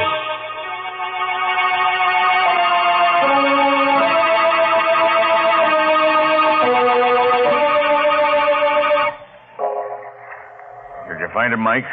Yeah, he was right where you said. Down in the engine room. They're hauling him up now.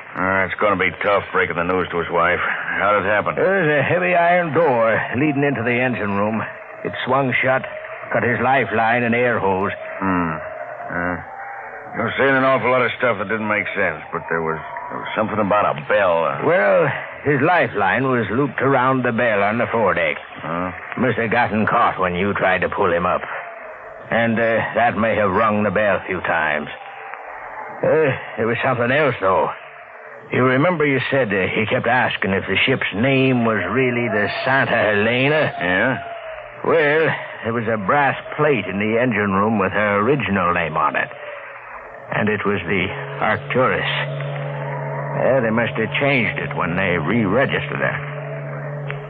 That is funny. There's one thing that's even funnier. Of course, the whole thing was an accident, but I wonder what made that door close.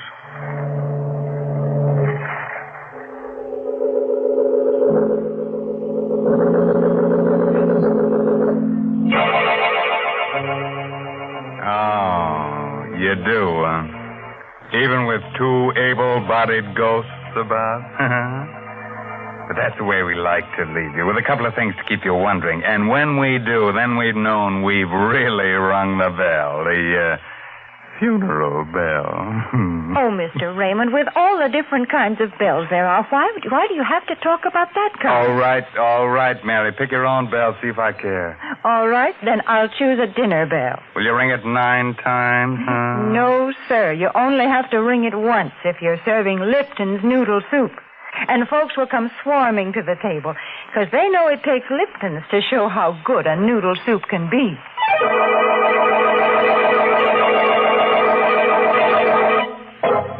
Now, before I close the inner sanctum, here's a word of advice. If you should have nightmares tonight about drowning men and wake up with a start and see a strange figure in your room, a figure with staring eyes and seaweed in its hair, dripping water on the floor, don't be alarmed. Just ask it for its haunting license. Brother. By the way, this month's Inner Sanctum mystery novel is Net of Cobwebs by Elizabeth Sanksay Holding. Well, now it's time to really close that squeaking door. Until next week at this same time, when Lipton Tea and Lipton Soup present another Inner Sanctum mystery, directed by Hyman Brown. So until then, good night. Pleasant dreams.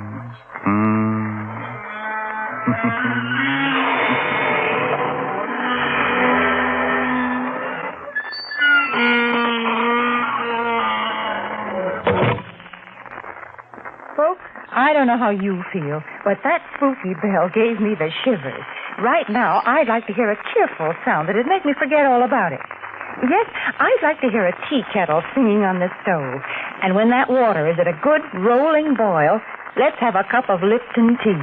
You know, the tea with the brisk flavor. That word brisk, B-R-I-S-K, means that Lipton's has a lively, full-bodied flavor. It never tastes flat or wishy-washy. So don't forget Lipton tea. And don't forget to tune in next Tuesday night for another Inner Sanctum mystery. This is CBS, the Columbia Broadcasting System.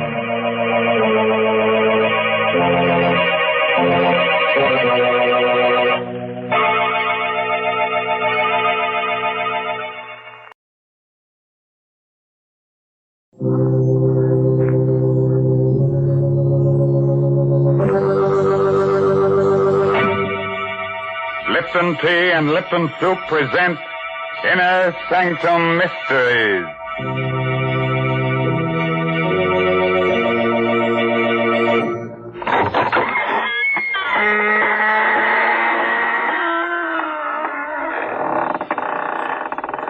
Good evening, fiends.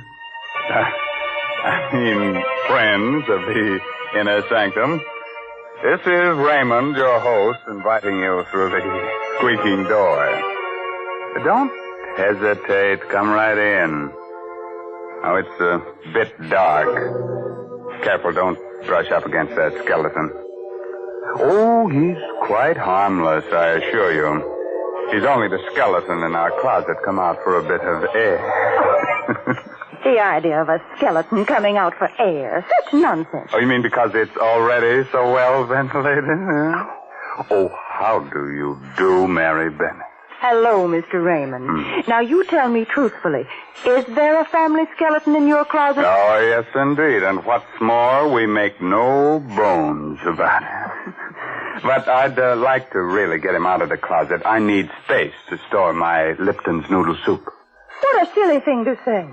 You know very well that Lipton's noodle soup comes in a tidy little package that takes up hardly any room at all. Oh. Fact is, Lipton's is convenient all the way around. It takes hardly any time to make, costs less, and makes lots more than canned soup. And when it comes to flavor, nothing can beat Lipton's. It's a grand, homemade-tasting noodle soup with a chickeny flavor. And, folks, Lipton's is just swimming with tender, golden egg noodles. It's like I always say, you just don't know how good noodle soup can be till you've tried Lipton's. And like I always say, tonight, put a tight hat on your head so your hair won't rise. And get ready to listen to No Coffin for the Dead. It's an original story by Emil Tepperman. And our star tonight is that famous radio actor, Les Tremaine, who plays the part of Tom Archer. Along the swanky East River Drive, all is quiet, except for the footsteps of two men who hurry toward one of the many tall apartment houses. Let me introduce you quickly to these two men before death strikes out at them. The man on the outside, the tall, blonde man, is District Attorney Tom Archer. The other one, the lean, dark-haired fellow, Tom Archer's assistant, John Frayne.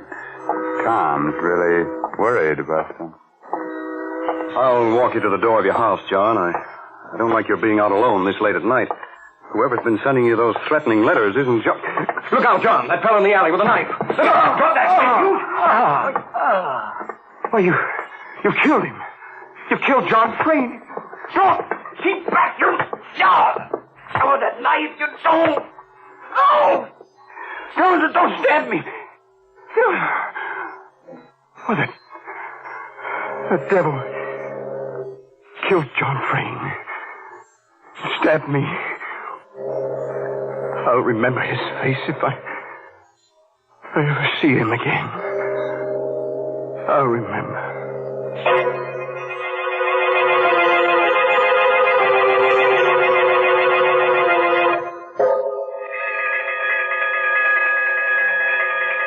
When I began to regain consciousness after that attack, I was lying on the ground at the mouth of the little alley near John Frayne's home. A fussy little ambulance intern had just finished working over me.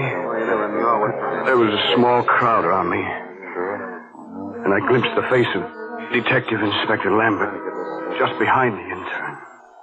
There. Feel better now, Mr. Archer? How is he, Doc? How about got him fixed up, Inspector Lambert? I think he'll be all right. He's conscious now. Can I talk to him? Yeah, but better not move him for a few minutes till the shock wears off. How are you, Mr. Archer? Oh, pretty good. I feel like a mummy with all these bandages. Yeah, both hands. What do they do? Jump you with knives? Oh, we were passing the alley. John and I... John? What happened to John Frayne? Speak up, Inspector. What happened to John? Now, take it easy, Mr. Archer. John's dead. They got him in the back. Right through the heart. Oh, merciful heaven. John? Did you get a look at the killers, Mr. Archer? Could you identify them? Well, there was only one man. He came out of the alley. He stabbed John, and then he swung at me. I didn't have time to go for my gun, so I caught the blade in my bare hands He ripped the knife away and stabbed at me I don't know how many times. 6 stab wounds, Mr. Archer. You're darn lucky none of them hit a vital spot. That was a brave thing, grabbing the knife with your bare hand. Probably saved your life. That's the mistake the killer made, leaving me alive. I've seen his face. I'll catch up with him if it takes the rest of my life.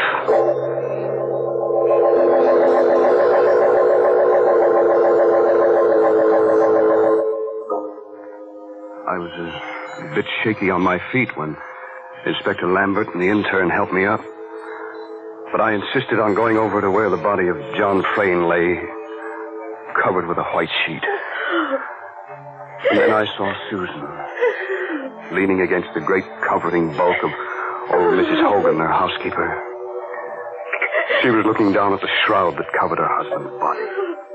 This was God's will, Mrs. Frayne. Susan. Oh, Tom. Tom, I can't believe it. The John. Be brave, Susan. John's dead. Nothing I can say will replace him. Have you any idea who the murderer is? Oh, I saw his face for a moment, that's all. But I'll recognize it again, I'm sure. Mr. Archer, here's something we found in the alley. What is it, Inspector? Looks like the charm off a watch fob. It's broken off. A charm? Well. You recognize it, Mrs. Frayne? Oh, no. No, it can't be. It can't be. No, of course not, Susan. There are hundreds of watch charms like this one. What is it, Mrs. Frayne? That watch charm is... My younger brother, Peter, wears one just like it. Oh? Oh, nonsense, Lambert. You can buy those in any jewelry store. Besides, I saw the killer's face. It wasn't Pete. Mrs. Hogan. Yes, Mr. Archer? Please take Mrs. Frayne upstairs now. That I'll do. Come along, darling. I'll see you later, Susan. Oh, please stay here, Tom. You're hurt. All those wounds. I'll be okay. Right now, I've got to go downtown with Inspector Lambert and look at pictures while that murderer's face is fresh in my mind.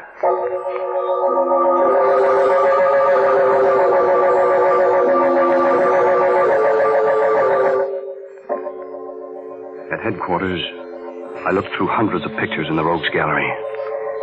It was just 2 hours before I came upon the photograph. Lambert, this is our man. You're sure? I'm positive. I'll never forget that face. Turn it over. Let's see the name, quick. Right. Bart Hogan. Good heavens. Bart Hogan? That would be the son of old Mrs. Hogan, the Frayne housekeeper.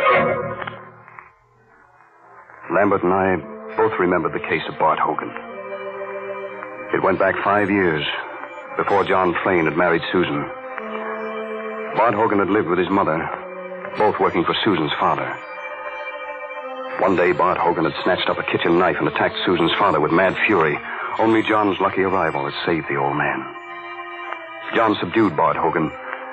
The mad youngster had been committed to the state asylum for life. But he had escaped 7 months ago. Nobody had heard from him since then. Until tonight. Great Scott. So that murderous kid has come back after all these years to get his revenge. I'm going back to the Frayne house. I want to talk to Mrs. Hogan. You think she might know where her son can be found? Who knows? I'll talk to her anyway. By the way, Mr. Archer. Yes? While you're up there, suppose you just kind of check on whether Brother Pete has lost his watch charm.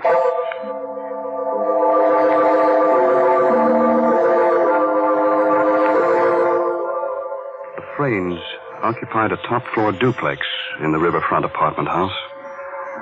I took the elevator up, and Mrs. Hogan admitted me. I'll take your hat and coat, Mr. Archer. Thank you. Mrs. Hogan, where's your son, Bart? Bart? Well, why'd you ask after Bart? Have you seen or heard from him since he escaped from the state asylum? What makes you ask that? Mrs. Hogan, there's reason to believe that the person who attacked us in the alley is your son, Bart. Oh, no. Never say that, Mr. Archer. I'm afraid it's true. No, it couldn't be. I swear to you, it couldn't be Bart. Why not? I can't tell you why. But it wasn't Bart, I'm sure. What makes you so sure? You know where he's been hiding since his escape? You know where he is now? Oh, heaven help me. If you know where he is, you must give him up. But he didn't do it. He didn't. Believe me, Mrs. Hogan, I understand how you feel. But it'd be far better for Bart to go back to the state asylum than to be hunted for this new crime. If he didn't do it. Mr. Archer, if I prove to you that Bart couldn't have done it, would you let him be? Not make him go back to the asylum? Well, I don't know what to say. You see, I was downtown just now, and I recognized the picture of the man who attacked us. It turned out to be your son. There's very little chance that I was mistaken. But if I prove he couldn't have done it? How can you prove it? Well, come, I'll show you.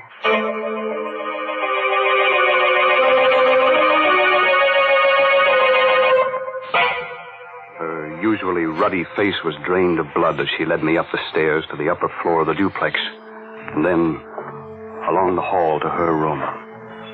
I always keep the door locked. Go inside, please. Well, I don't see anything in this room, Mrs. Hogan. Well, over here, please, at the closet. Is that you, Ma? Is that you? It's all right, Bart, darling. I brought a good friend. Good heavens. You've been hiding him here in this closet? For 7 months now. When he escaped from the asylum, he came here. I cleared out the closet. It just holds the cot. He lies in there night and day. Where's he, Ma? Why'd you bring him? What's he want? Don't be afraid, Bart. Mr. Archer won't hurt you. He wants to ask you some questions. Bart, have you been out of this room tonight? Out? Me? Not a chance. He tells the truth, Mr. Archer. Here, I'll pull the blanket back and show you the proof. There. Look at his legs. He was shot in both legs when he escaped from the asylum. I couldn't get medical attention for him, and the wounds never healed properly.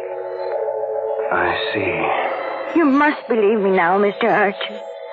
Bart couldn't be one who attacked you, because, well, he'll never be able to walk as long as he lives.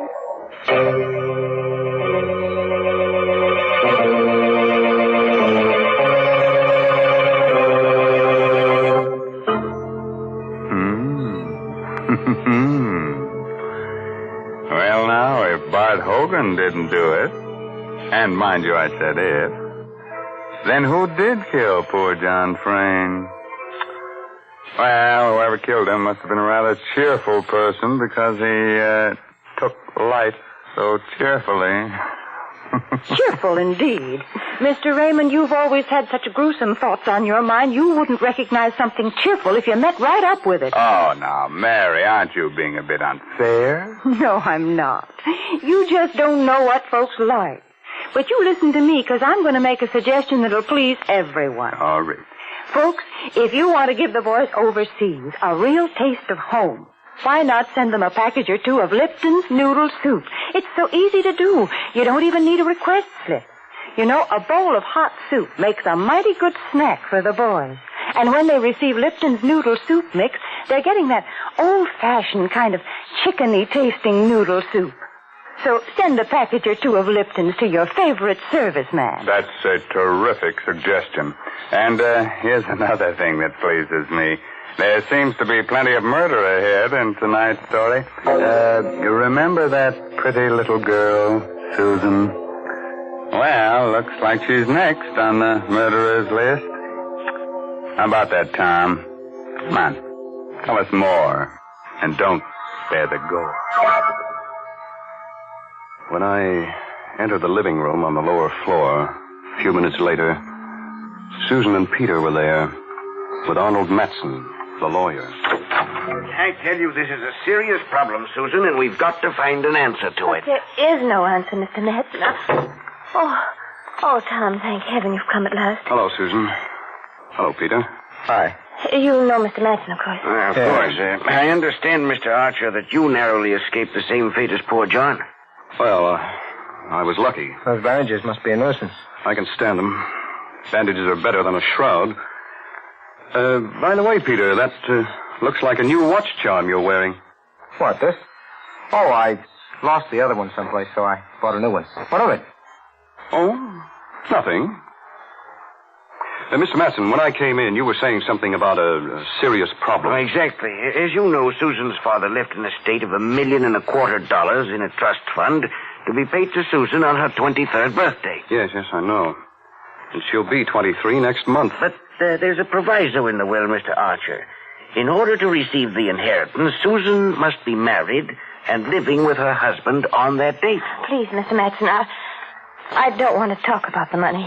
But don't you see? You'll lose it all. The will distinctly says that you must be living with your husband. If not, then the money goes to 8 charities, except for $50,000 to Peter. I don't care. I don't care what happens to the money. Without John, it doesn't matter. Well, Peter, it'll be a break for you. What do you mean by that, Max? Well, there's no need to become enraged, Peter. I only pointed out... you filthy rat, I'll show you what I know. Look out. Take it easy. Go. All right. Take your hands off me. Why are you all looking at me like that? You look as if you thought I killed John. Well, say it. Why don't you say what you think? You better cool off a little, Pete. This is no time for a scene. Yeah? For that matter, Tom Archer, what about you? You'd like to marry Susan yourself, wouldn't you? Why, you rotten little... You better cool off a little, Tom. This is no time for a scene. I'm sorry. Yes, Peter, you're right. I would like to marry Susan. You know that, don't you? Yes, Tom, I know. You two look at each other like a couple of puppies in love. I'm going to get a drink. And nuts to the 50,000. Right, George, I've got it. Got what, Mr. Madsen? The solution to our problem. What are you talking about? That's it, don't you see, Susan? You can marry Tom Archer here, and then you'll be able to legally claim the estate on your birthday. Well, that's a pretty callous thing to suggest, Madsen. Callous? I'm a lawyer. It's my duty to protect my client. I couldn't do it. Of course not. Look here, Susan. Is there anyone else in the world who would benefit by John's death? I don't know. I can't think. Oh, what's the difference? Are you still looking for clues, Archer? You know who the murderer is, young Bart Hogan. Why look further? Bart Hogan? Madsen, how did you know about Bart Hogan? What do you mean? Well, I just come from Inspector Lambert's office. There was nobody present when we found Hogan's picture. How did you know about it? Well, it's really quite simple. I phoned headquarters a little while ago, and Inspector Lambert told me. Archer, Madsen! What's that? Peter! Archer, come quick, in the kitchen. Come along, Madsen, quick. Yes. You stay here, Susan. All right, Pete, take it easy. We're coming. Down the hall, the kitchen. Get hold of yourself. You open the door. I can't. Well, go ahead, Archer. Open it. Huh? Good heavens. It's Mrs. Hogan. She lay on the kitchen floor on her back, with blood all over her clothes. The blood came from a gaping knife wound in her throat, and the knife lay on the floor alongside her. I found her that way. Her body's warm. She was killed within the last 10 or 15 minutes. Then the killer's running loose somewhere in the house. Susan! She's alone! Good heavens. There, on the floor. Susan, darling. Is she dead? No, she's only fainted. The shock. Oh. It's all right, Susan. What happened?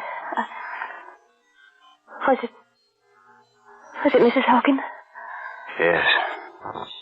Who? We don't know. But the killer's in the house. That madman is liable to kill us all, one at a time. I have a revolver. Let's search the house. Right. Madsen, you go in the kitchen and stand guard over that knife. There may be fingerprints on it. Very well. Peter, you stay here with Susan. Here's my gun. Don't be afraid to use it. Wait just a minute. What is it, Madsen?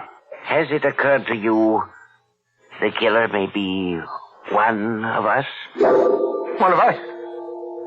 What are you looking at me for? You were out of this room for quite a while. Why, you are a kid! Look out, the gun! That's better. I'll take the gun. He was going to shoot me. Sorry. I lost my head.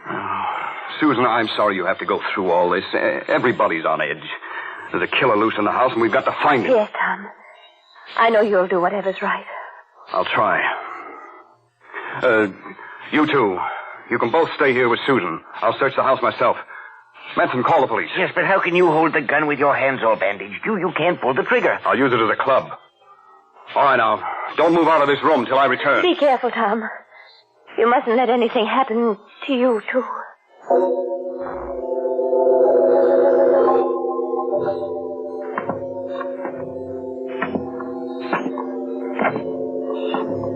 I went slowly up the stairs to the upper floor, gripping the gun by the barrel in my bandaged hand.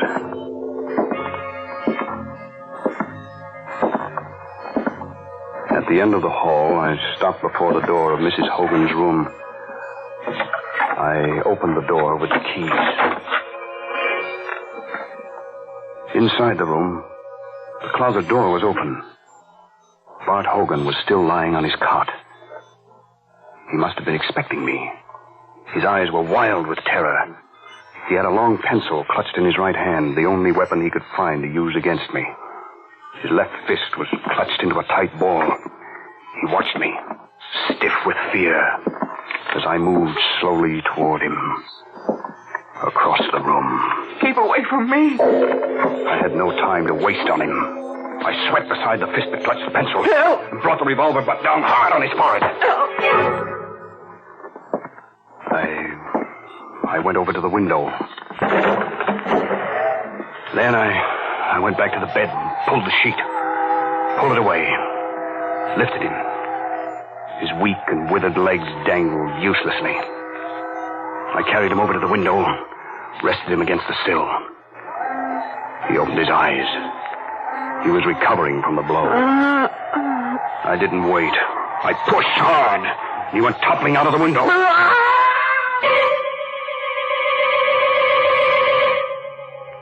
I leaned over and saw the body strike against the 10th floor setback, then go hurtling into the air and smash down upon the pavement far below. There wasn't enough of him left to perform an autopsy on. They'd never know his legs had been no good, that he hadn't been able to walk. Everything would be easy sailing from here on. Susan would marry me to save the estate. $1.25 million. Oh, I've been clever enough. When I called out that fake warning at the mouth of the alley, I myself stabbed John in the back. Then I slashed myself up. They'd taken my story at face value, Lambert and the others. I'd guessed that Mrs. Hogan was hiding Bart, but just as a precaution, I'd stolen Peter's watch chain and dropped it at the scene of the crime in case I should need another suspect. But when I found Bart couldn't walk, it became necessary to kill Mrs. Hogan, too, for she was the only one who could tell the police that Bart hadn't been able to walk.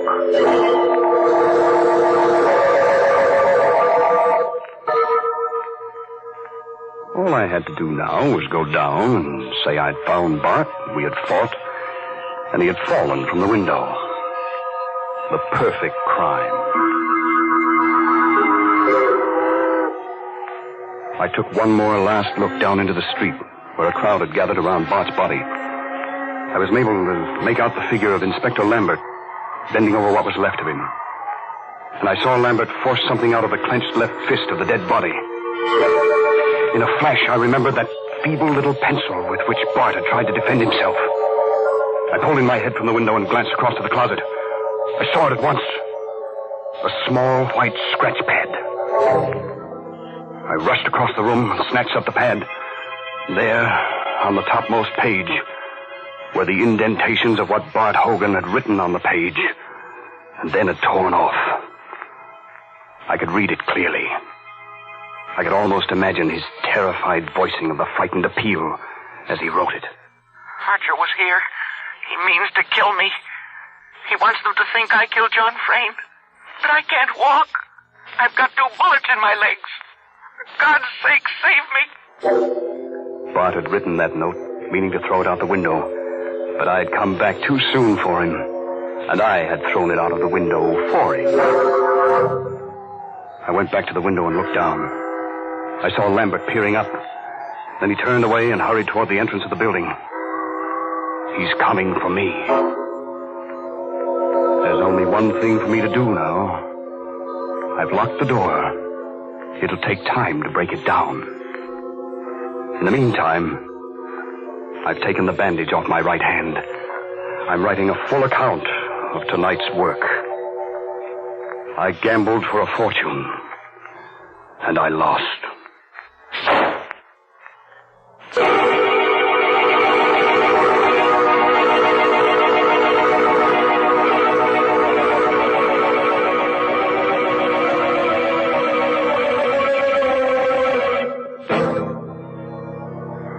Oh, dear.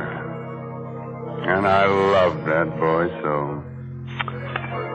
Yes, sir, he seemed like such a nice young man. Well, his trouble was he tried to commit the perfect crime without first practicing up on minor crimes. He should have started by stealing watermelons and then maybe tried his hand at robbing mail trains. Mr. Raymond, what are you suggesting? And just when I was getting ready to tell people to send a bowl of soup to the boys overseas. Wouldn't the soup get cold by the time it arrived? Oh, of course not. Why, Lipton's noodle soup mix comes in a flat package. You simply send it along to your favorite soldier. And he'll be pleased by your little gift because this noodle soup is just like a taste of home. So enclose a package or two of Lipton's the next time you write to him.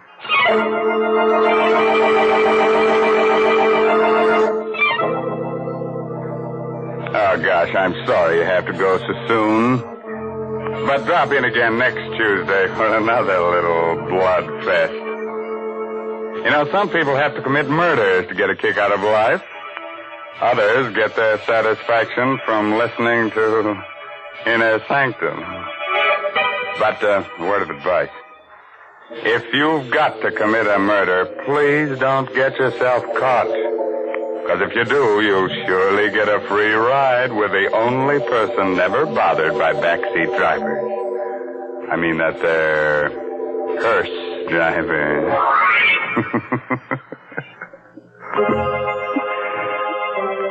By the way, this month's Inner Sanctum mystery novel is A Time to Die by Hilda Lawrence.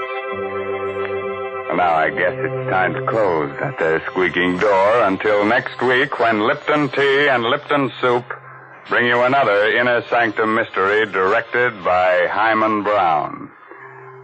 So until then, good night. Pleasant dreams.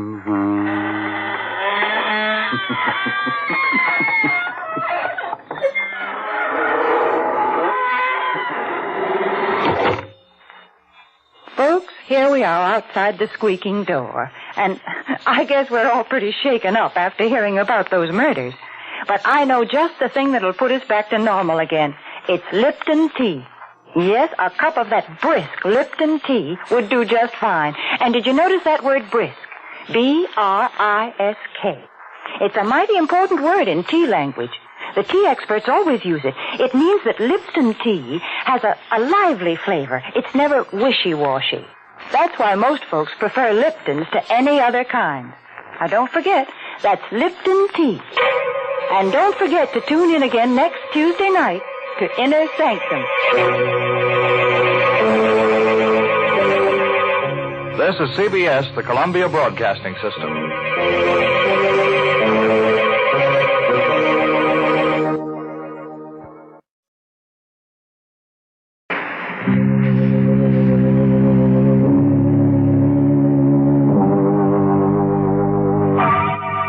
Lipton Tea and Lipton Soup present Inner Sanctum Mysteries.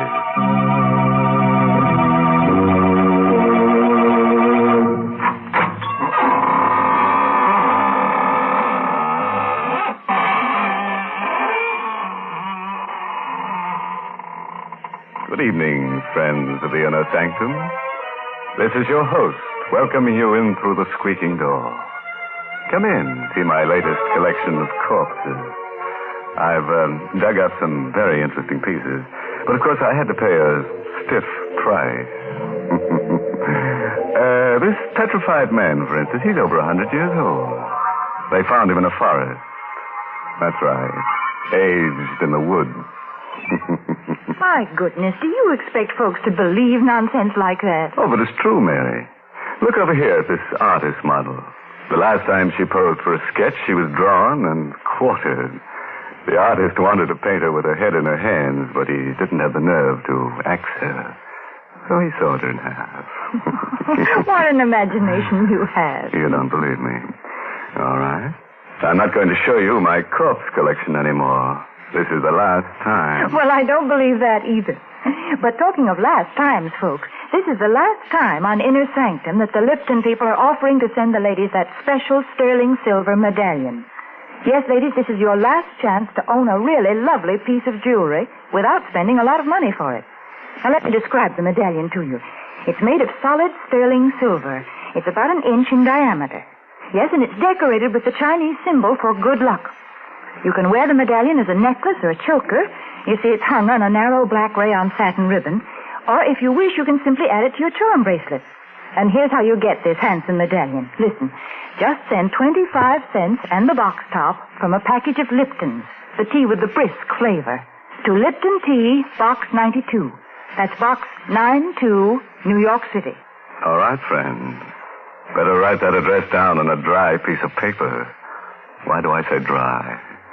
Because everything will be wet by the time we're through here. Wet with gore. Tonight's story is called Dead Man's Debt. It's an original radio play by Robert Newman. And our star tonight is Joseph Julian, who plays the role of Danny. The corner cell in the courthouse jail. Stone walls, stone floor, and a hard cot. Lying on the cot, huddled under the blanket, is Danny Gorman. His eyes are closed and his breathing is regular. But even he is not sure whether he's asleep or awake. For he's listening to a voice. A voice he's heard quite often during the past few weeks. And a voice he shouldn't be able to hear. A voice of a dead man. Are you sleeping, Danny? Don't. It's a waste of time. A real waste. You'll be sleeping for a long, long time very soon. When you're dead like I am. No. Yes, Danny. Did you think you were going to get away with it? You won't. You'll pay. And soon. No, I said no. Shut up, will you?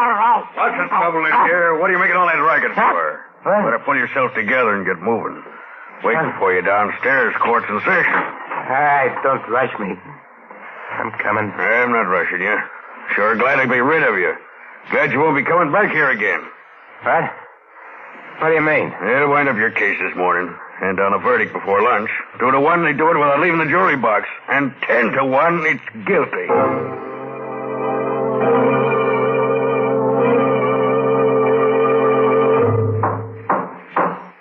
Gentlemen of the jury, have you reached a verdict? We have. Prisoner will rise and face the jury. Go on, Danny. Stand up.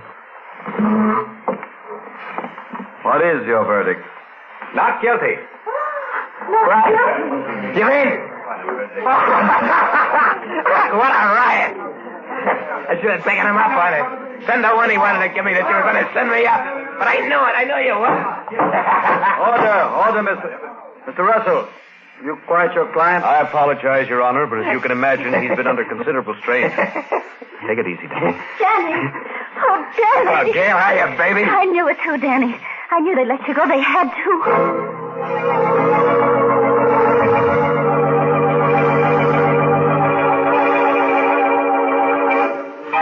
Hope you don't mind coming here to celebrate. It's not very fancy, but, well, this is the way they picked me up, put the cuffs on me. I'm kind of sentimental about it. Perfectly all right. Here's to you, Russell. You did a swell job getting me off. Well, thank you. I had probably done better if I didn't have a conscience. How come? I was assigned your case. I had to defend you. And I did the best job I could. But it was a little hard to put my heart in it when I knew you were guilty. Not of the murder you were charged with, but another one. What? Is that supposed to be funny, Mr. Russell? It's not, Gail. Danny was charged with the murder of Carson, a well-known jeweler, whose body was found a few miles from his country house. Danny was seen in the vicinity in the company of Stack Allen, a man with a long criminal record.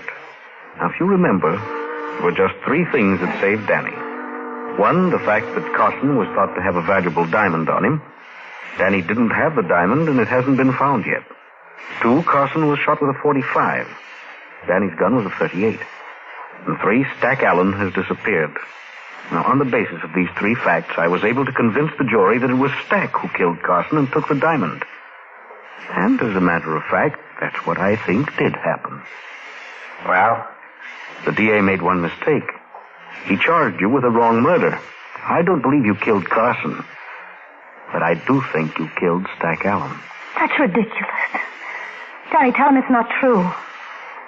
Tell him. Shut up. What are you going to do about it? Nothing. I'm not a policeman. I'm an attorney. You're lying. No. You see, basically, I have great respect for the law. I believe that even though it sometimes makes mistakes, it generally corrects them. I think it'll catch up with you. Meantime, well, that's the matter of my services. Since I saved your life, I figure you owe me a good deal. Don't worry about that. I'll pay you. Yes? How? Never mind that. I said I'd pay you. You don't have the money now. I know that. If you wanted me to, I could probably help you. I don't want any help from you or anyone else. I said I'd pay you, and I will. Come on, Gail, let's get out of here.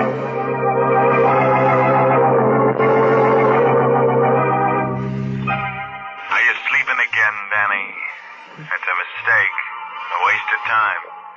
You'll be sleeping for a long, long time when you're dead like I am. Stack, no, leave me alone. I can't, Danny. Not until you pay for what you did to me. And you will pay for that. And soon. Who's that? Who's there? It's me, Danny. Gail. Oh. Okay, just a second.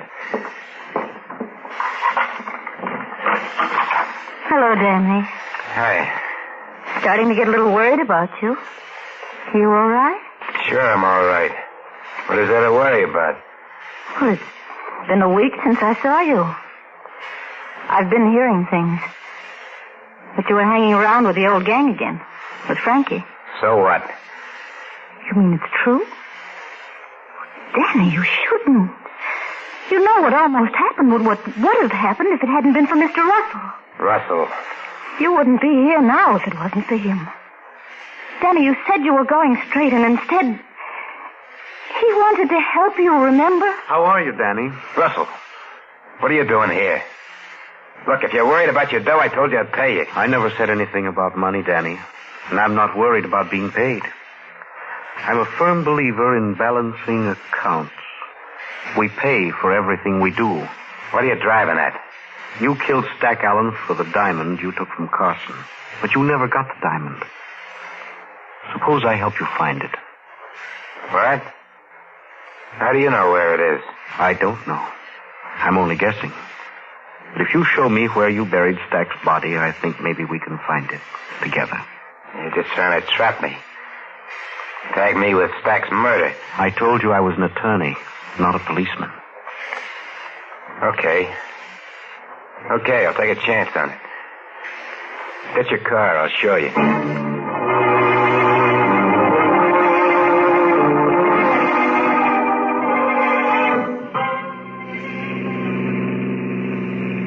Go easy now. Turn off there to the left. Into the woods? Yeah. Just a little further. All right, go slow. Okay, now stop. I think you'd better stay here, Gail. It's not going to be very pleasant. No, it's all right. I'll come. Just as you like. Now, tell me again just how it happened, Danny. Well, we drove down here after we knocked Carson off to decide just what we're going to do. I had a feeling Stack was going to plug me so he wouldn't have to split with me, and I decided to beat him to it. He went over there. He sat down on that log. And he was playing with his ear the way he used to, pulling on it. I let him have it.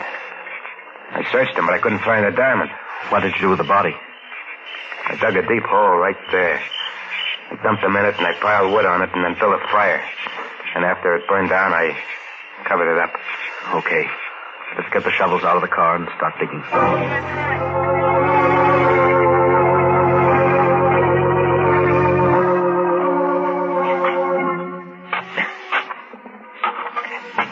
Hey, my shovel hit something. I think it's him. Gail, will you go back to the car? No, I'm going to stay. I just won't look. There he is.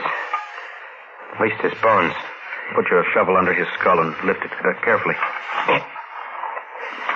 Hey, the diamond. The diamond's lying right underneath him. How did you know? I didn't. I told you I was guessing. You saw him take it from Carson, knew he had it with him, but you couldn't find it when you searched him. You mentioned that when he was thinking, he had a way of playing with his ear. His ear, of course. That was it. He hid it in his ear.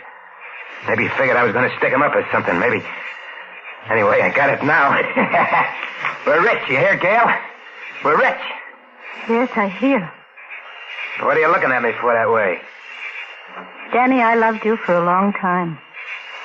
Even when I knew there were things wrong with you. I stuck with you through the trial because I thought you were innocent. That you hadn't killed Carson. Now I hate you. I stood trial. I got off, didn't I? I paid for the diamond. And now it's mine. Yes, Danny. It's yours. But you haven't paid for it. You're only going to start paying for it.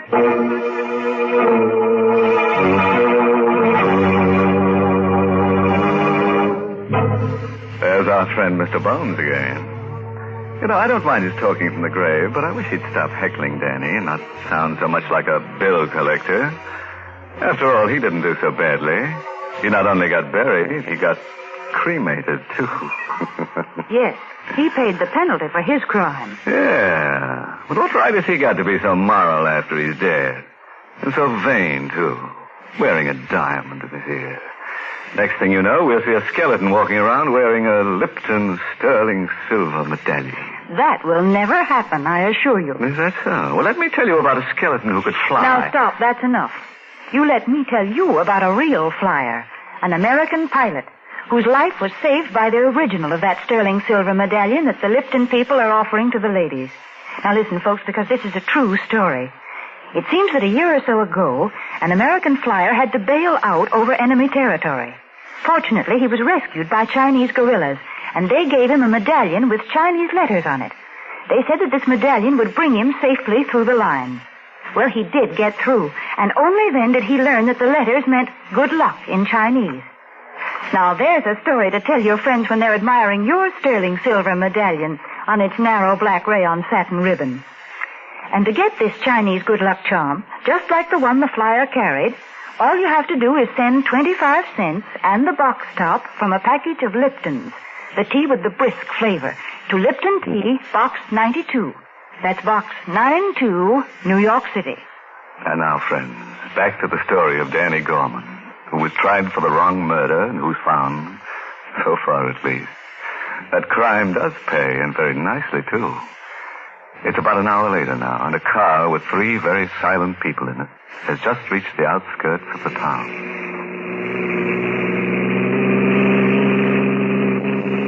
What's the matter with you two, anyway? What are you sitting there like a pair of mummies for? Why don't you say something? I said everything I had to there in the woods, Danny. I've got nothing to say. No, nothing at all. Don't try and pull a lily act now, Russell. Don't forget, you're in this as deep as... Hey, wait a minute. Stop right here. Yeah, that's right. In front of that hock shop. Where are you going? Inside to see a friend. Might just as well get the dough to pay you off right now. And I won't have to listen to any more of your double talk. Hello, Finney. Well, Danny. Haven't seen you in a long time. And I didn't think I'd ever be seeing you again. How come? Yeah, I thought that anybody who'd just beaten a murder rap would have sense enough to keep in the clear.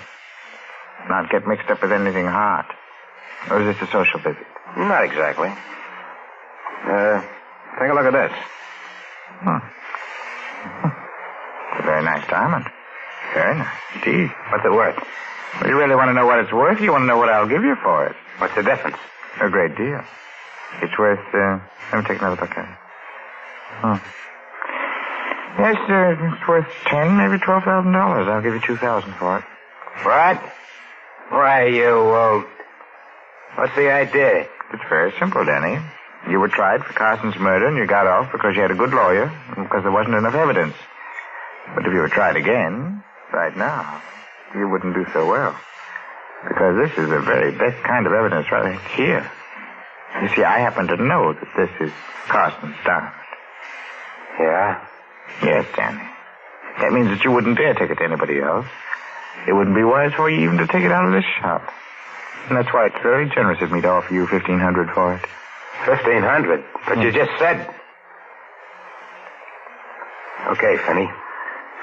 Take the diamond, give me the dough. That's very sensible of you, Danny. Come back tomorrow about the same time. What I'm doing? I'm taking a powder out of town. I want the dough right now. All right, Danny. Wait out there, and I'll get it for you.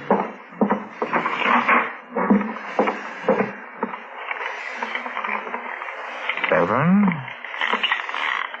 21, 4, and there we are.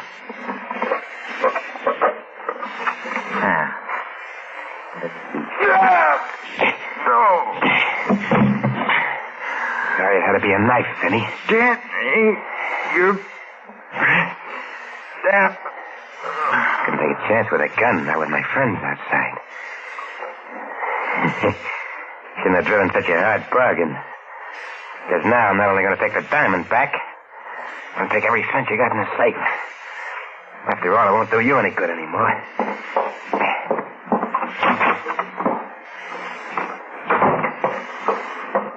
All right? Yeah, let's get going. You seem quite pleased with yourself. Why shouldn't I be? Get rid of the diamond, and I finally got my hands on some real dough. I can pay you off now.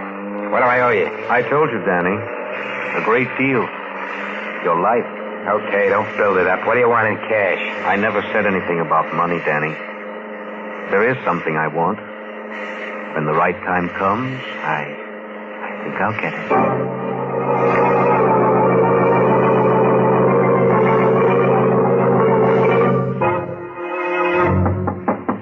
Yeah?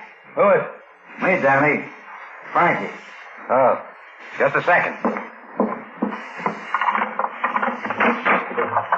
Hiya, Frankie. Fine. A little worried about how you were. Me? How come? A little job last night.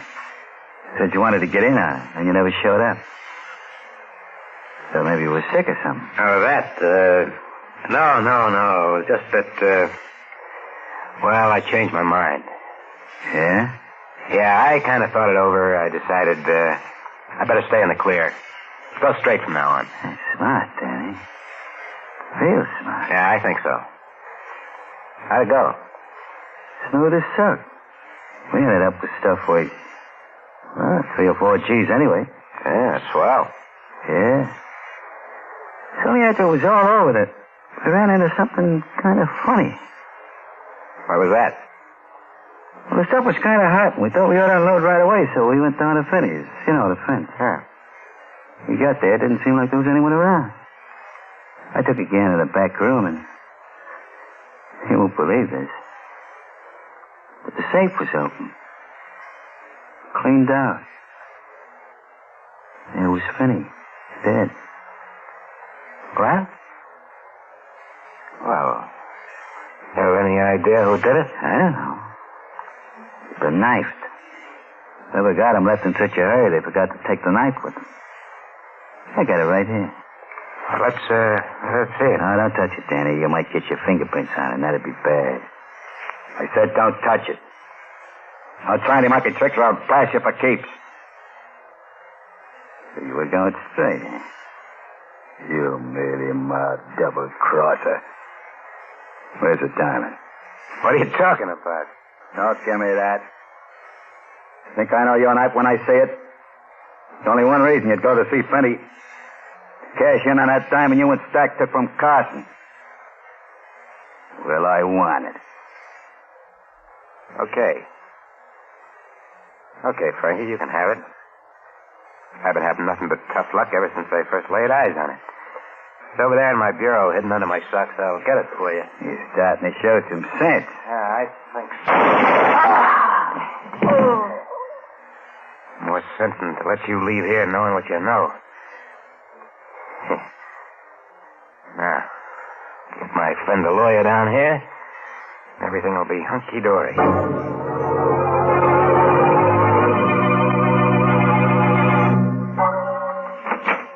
Right, he sure got down here fast, Russell. Hey, what's the idea? Bringing Gail with me? I thought she might be interested in anything you might have to say to me. You said something about another case? Yeah. Look over there, in the corner. Oh. Frank? Frankie Ring. And he's dead. You killed him? Yeah. It was self-defense. See, he came down here to get me to go out on a job with him. I told him I wouldn't, that I was going straight, and he pulled a gun. There it is in his hand. See? I got my own rod from the bureau, and, well, that was that. Sound okay? Fine. You know, it ain't gonna be easy, I know. Me coming up for a second murder rap. But you can get me off. I got plenty of dough this time. I can really pay. The thing is, what do we do first? We don't do anything, Danny. There are a lot of things you can do. But my suggestion is that you call the police. Give yourself up. What? You mean you're not going to take this case? No, Danny. Why not? You fought it for me the last time. Yes, Danny, and I told you why. I was assigned the case, couldn't turn it down. Besides, you were being tried for the wrong murder. But this time it won't be the wrong murder. It'll be the right one. This is the one I said was finally going to catch up with you. I see. Is your car downstairs by any chance? Yes. Why? I'm starting to feel a little restless. Let's go places. Go ahead, march. Danny, what are you going to do? Are you kidding? You know about Stack and about Freddie. Somehow I don't think I'd sleep so good knowing that you knew. Besides that, there's one more you don't know about, Finney. I got him yesterday while you were waiting in the car. After your first three, they started to come easy, even dames. We're going to take a little ride together. But I got a feeling we're not all of us coming back.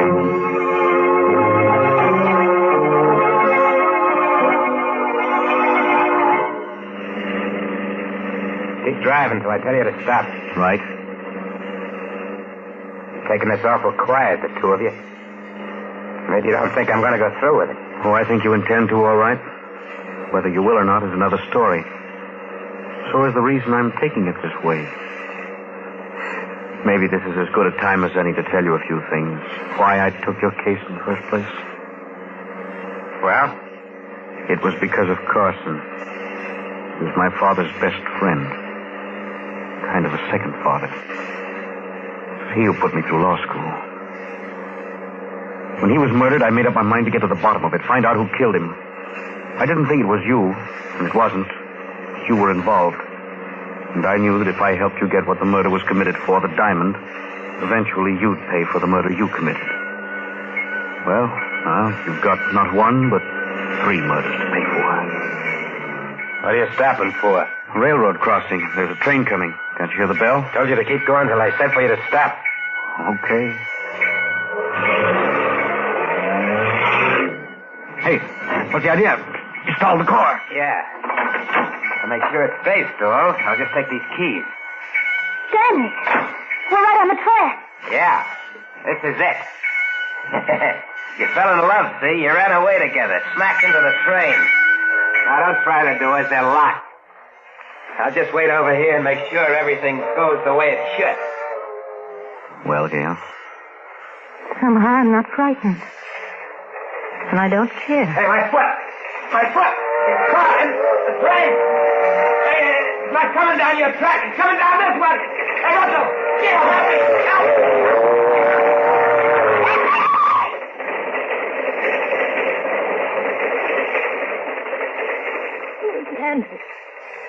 Yes. He's on the wrong track. Then he's been on the wrong track for a long time. John, what was it you said before about why you took the case? Was it true? Yes. You always talked about payment, about something you wanted. I wanted justice. And I also wanted something else. Someone Benny had at first and then lost. Someone he didn't deserve. John. Yes, Jess. That's right. You.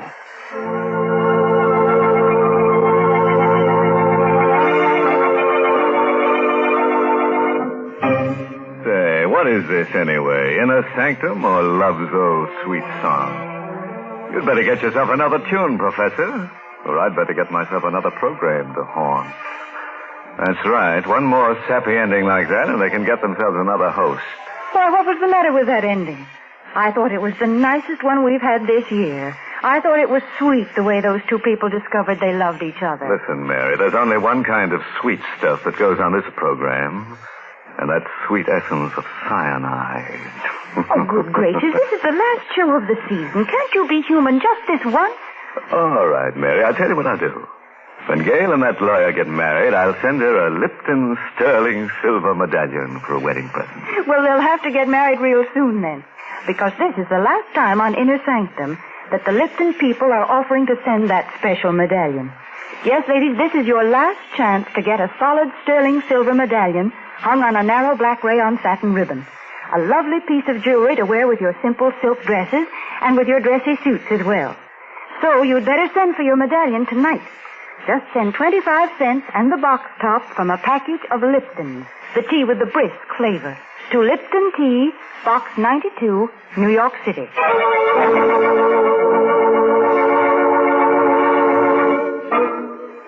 And now, a word of advice, friends. Don't let tonight's story, all this business about dead men's deaths, prey on your mind too much. If you should wake up at about 2 in the morning and hear strange footsteps coming up the stairs towards your room, don't worry. It won't be a homicidal maniac. It will probably be the ghost of a bill collector coming to collect IOU. By the way, this month's Inner Sanctum mystery novel is Lay That Pistol Down by Richard Powell. Well, now it's time to close up shop until the end of August. It's much too hot to go around murdering people. And down at the morgue, everybody's planning to stay on ice for the summer. So we'll be back to haunt you on Tuesday, August 28th, with more Inner Sanctum stories directed by Hyman Brown. Better have that date tattooed on your chest. Tuesday, August 28th. Until then, remember to serve Lipton, the tea with a brisk flavor, iced as your summertime beverage. And be sure to serve Lipton's noodle soup as the one hot dish with a cold meal. And now it's time to close the squeaking door. So, good night. Pleasant dreams.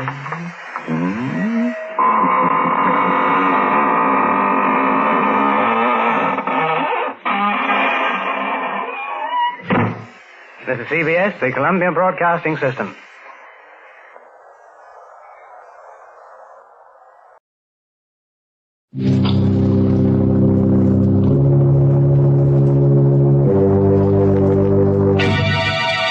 Lipton Tea and Lipton Soup present Inner Sanctum Mysteries.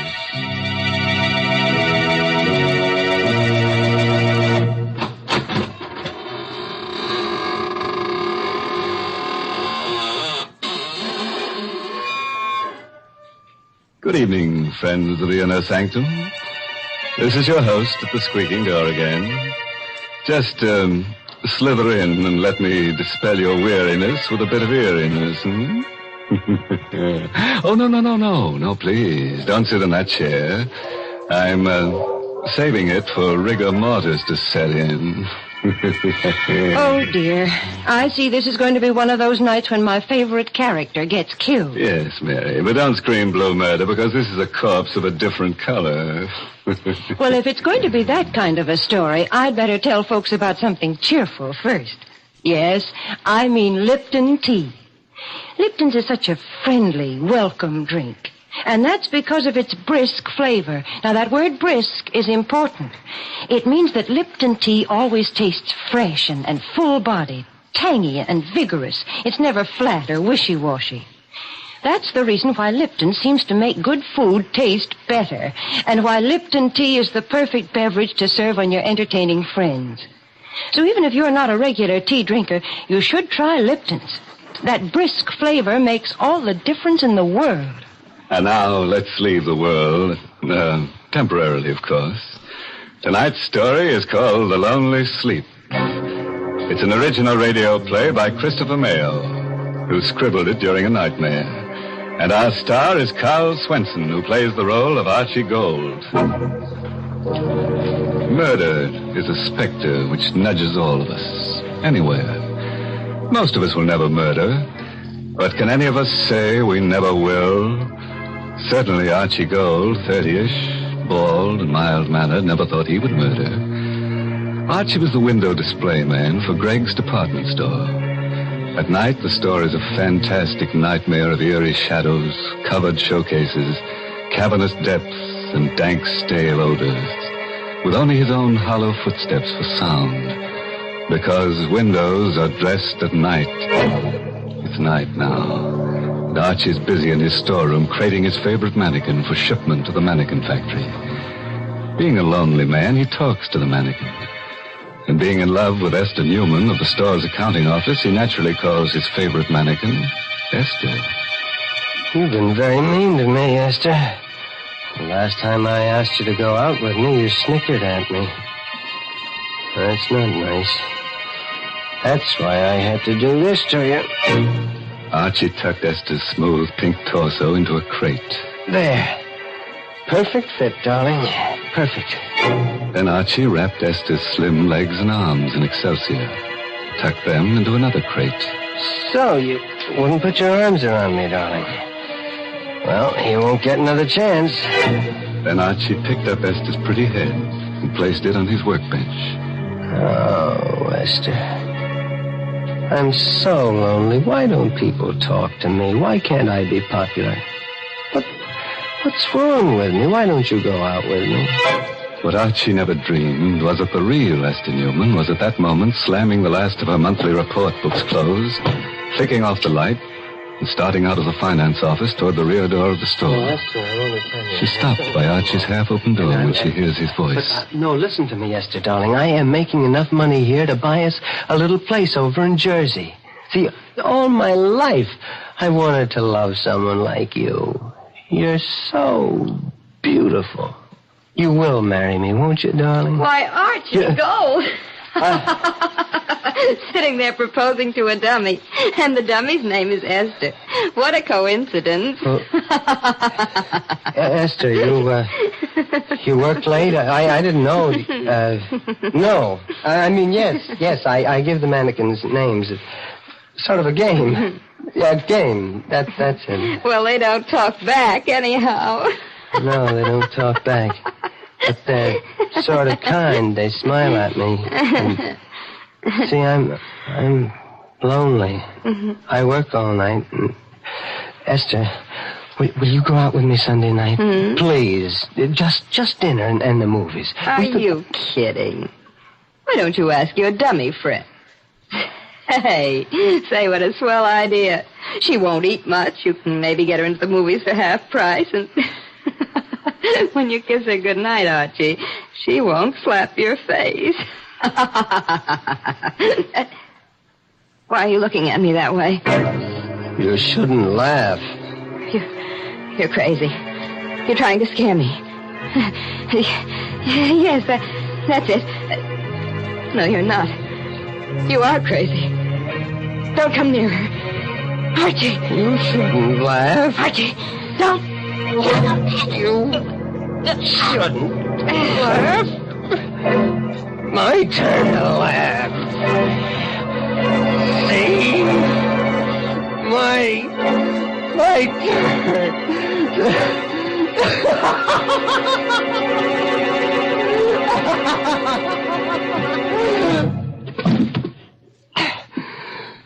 You shouldn't laugh.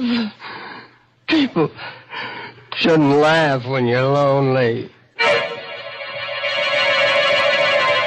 You see, the specter of murder had nudged Archie, and he's obeyed. This was no mannequin at his feet. This was a woman, warm, beautiful, and dead. Then, being scared and lonelier than ever, Archie talked to his mannequins again. This time to Frank, painted and rouged and handsome in Greg's bargain $29.50 tweed suit. You heard her laughing at me, Frank. I just couldn't stand her laughing at me again. Hey, look at her, Frank. You'd think she was asleep. Her neck's broken. See, what am I going to do with her? I gotta think. Gotta hide her. Gotta dress the front window, too. Window. Sale of cozy kitten mattresses starts tomorrow. It's a big sale. Sleep on a cozy kitten. I've got it, Frank. The window. I've put her in the window on a cozy kitten mattress, and nobody will know. And then tomorrow night... So Archie used some pancake makeup, bringing life to Esther's sallowing cheeks and purple lips. He placed her dead weight on a hard truck. He rolled her to the lighted window. An hour later, Esther's corpse, covered with gleaming white sheets and sleazy satin quilts, smiled in peaceful bliss at the empty street. Archie found his work well done. Nothing more to do now. Just wait. I'll go home. And wait. That's a good window. You look very pretty in bed, Esther. I've been watching you, young fella. Saw you do the whole thing. What's the matter? I scare you? No, officer. I didn't know. Yeah, I've been in the doorway across the street watching you. A lot of work to making up one of them windows, ain't there? Yeah.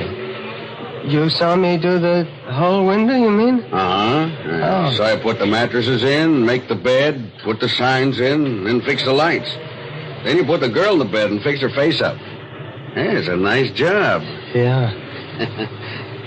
Say, you look bad, son. Yeah. Anything wrong? You sick? Huh? No. I'm just tired. All through for the night? Yeah, I'm all through. Good night, officer. Good night, young fella, and don't worry about your girlfriend. I'll keep an eye on her every night.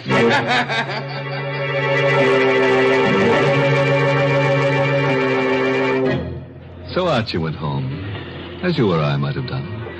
And because he'd been too busy setting his little post-mortem stage, the impact of his crime began to seep through only as he neared his rooming house. Maybe the girl in the doorway he passed started him thinking because she laughed. Are you kidding? Just a girl and a date. But you can't blame Archie for hurrying. You would have thought it was Esther, too. Archie hurried. He hurried to the rooming house. He raced up the steps.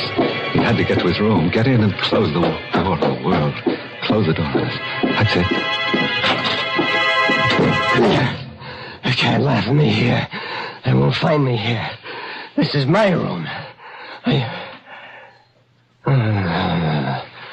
Nerves. Stupid running like that. I got to act normal. Sure, just like nothing happened. I couldn't help it. She made me do it. So forget about it. Why, Archie, gold. No, you can't laugh now. You're... I'm dead, Archie. Yes, in a way. I'm in Greg's department store window. I don't believe in ghosts. It's just my mind, my imagination. That's right, Archie. You're too clever to believe in ghosts. I'm not a ghost, Archie. I'm in your mind. I'm part of you now. Part of you. Get out! I'll drive you out. Oh, no, Archie. You can't. Unless, Archie. Unless you replace me with someone else. Yes. That might do it. Someone else. Another girl. See? That's how a murderer thinks. Oh, yes. You do the same thing. Archie never thought he would murder. Now he's ready to do it again. Get rid of his conscience to get rid of a voice. Archie lit a cigarette. He poured himself some milk, ignoring the laughter in his brain until he pushed the in. Look at your hands, Archie. Look at them. Oh, crooked and hard and clutchy. Well... Like they were on my throat. No, shut up!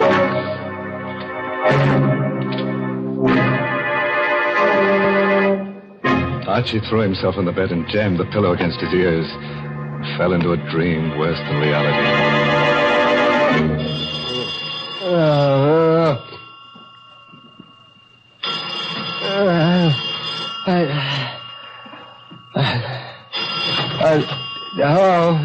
Huh?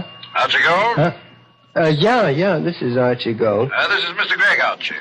I know this is your time to sleep, but it's important that you get down here right away. Is anything wrong, Mr. Gregg? I can't tell you over the phone. Come down here. Goodbye. All right, Mr. Gregg. After he'd shaved and dressed, Archie felt a little better. After all, if they'd discovered anything, Mr. Gregg wouldn't have called. He'd have sent the police. Feeling of confidence stayed with him until he stood across the street from Gregg's. He lost it then. It dropped with a sickening pain about his heart and a dry pinching about his lips. People were standing 3 deep in front of his window display, and he caught sight of a policeman's cap following Mr. Gregg's bald head into the store.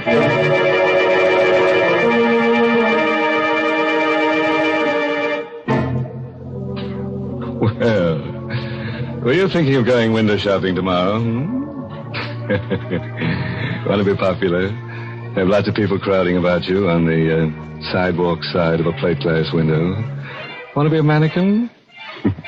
Look up Archie Gold. He's the mannequin doer. Well, all I can say is I'm glad that murderer is about to be caught. Why, Mary, don't talk that way. It was really kind of Archie to put her on the mattress. She was so sleepy. In fact, she was dead to the world. Yes, the one to feel sorry for is Archie. Why, the poor fellow's shivering. Why don't you make him a cup of Lipton tea? Lipton's is too good for him. And besides, he's probably too scared to taste the difference between Lipton's and ordinary teas. Yes, folks, Lipton tea is different. In the language of tea experts, Lipton's has a brisk flavor. And when they use that word brisk, B-R-I-S-K, they mean that Lipton tea tastes tangy and spirited, really full-bodied. It's never flat or weak. So get acquainted with that brisk flavor.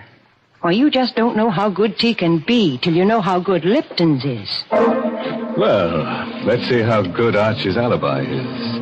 Remember Archie, the lonely little man who dresses Gregg's department store windows at night? He just couldn't stand being spurned by Esther Newman any longer. She laughed at him when he asked for a date, and now Esther is a lifeless mannequin advertising the restful qualities of cozy kitten mattresses in the window display. And Archie enters the store to see what's in store for him. Mr. Gregg, I'm, Archie Gold, come in. Close the doors. Sit down. Now, boy, you know Miss Newman in our bookkeeping department? Yes, sir. I knew her, but I'd like a chance. You're going to get a chance, my boy. Before leaving on a week's vacation, Miss Newman completed our annual report. Miss Newman is on vacation? Yes. Which isn't important. The report shows we sold 16 cozy kitten mattresses in 1 year. Well, that's not many, is it, sir? It's terrible. We were stuck with 1,500 of them. Just a minute now. Jenkins. Yes, Mr. Gregg? How many mattresses have you sold now? 802, sir. You hear that, Gold? Yes, sir. 802 mattresses in a couple of hours. And your window display did that. My boy, you're a genius. Mr. Gregg, No. I know just what you're going to say. Any man who has the imagination to put a woman dummy asleep in a window, and such a dummy, so peaceful. How much are we paying you, Archie? $36.47 a week, sir. Starting today, it's $72.94. And the private office, and you're the head window display manager of my 3 stores. Ha! Stunned you, huh? Everything I've always wanted. What's more, I've had pictures taken of that window with the crowds, and the paper promised to run it in tonight's edition. With your name. Good? Yes, sir. I want you to know, sir, I appreciate it. Oh, nonsense. Greg knows a bargain. Now go home to bed again, or take tonight off. Oh, no. I have work to do. Ah, get more good ideas? Good. Mr. Gregg. Yes, my boy. If the mattresses are selling so well, we won't need the display. I can take it out to... Oh, nonsense. Don't touch it. We'll run this sale for 2 weeks. I just ordered 1,500 more mattresses. Success and popularity was sweet to Archie's taste. But Archie knew a corpse, no matter how beautiful, cannot survive the sun beating through glass for long. And Archie knew that. It was a wretched rainy night. Greg's department store had long since closed its doors. The night belonged again to Archie. Now he had a nasty job to do. He drew the curtains across the big window. In case the officer was watching again. Esther was just a mannequin now, a mannequin of flesh and bones, but a mannequin. And Archie spoke to his mannequins. You've had a hard day, Esther, darling, haven't you? Well, it's all over now. You never did anything for me alive. Dead, you brought me success. Now I've got to send you away. You're stiff and cold, Esther. And you can't laugh now, can you? Esther couldn't laugh. And Archie opened the crates which contained the mannequin he had originally planned to ship. With a few simple tools and lots of work, he made Esther, the real Esther, conform to his original shipment. A torso, a pair of heads.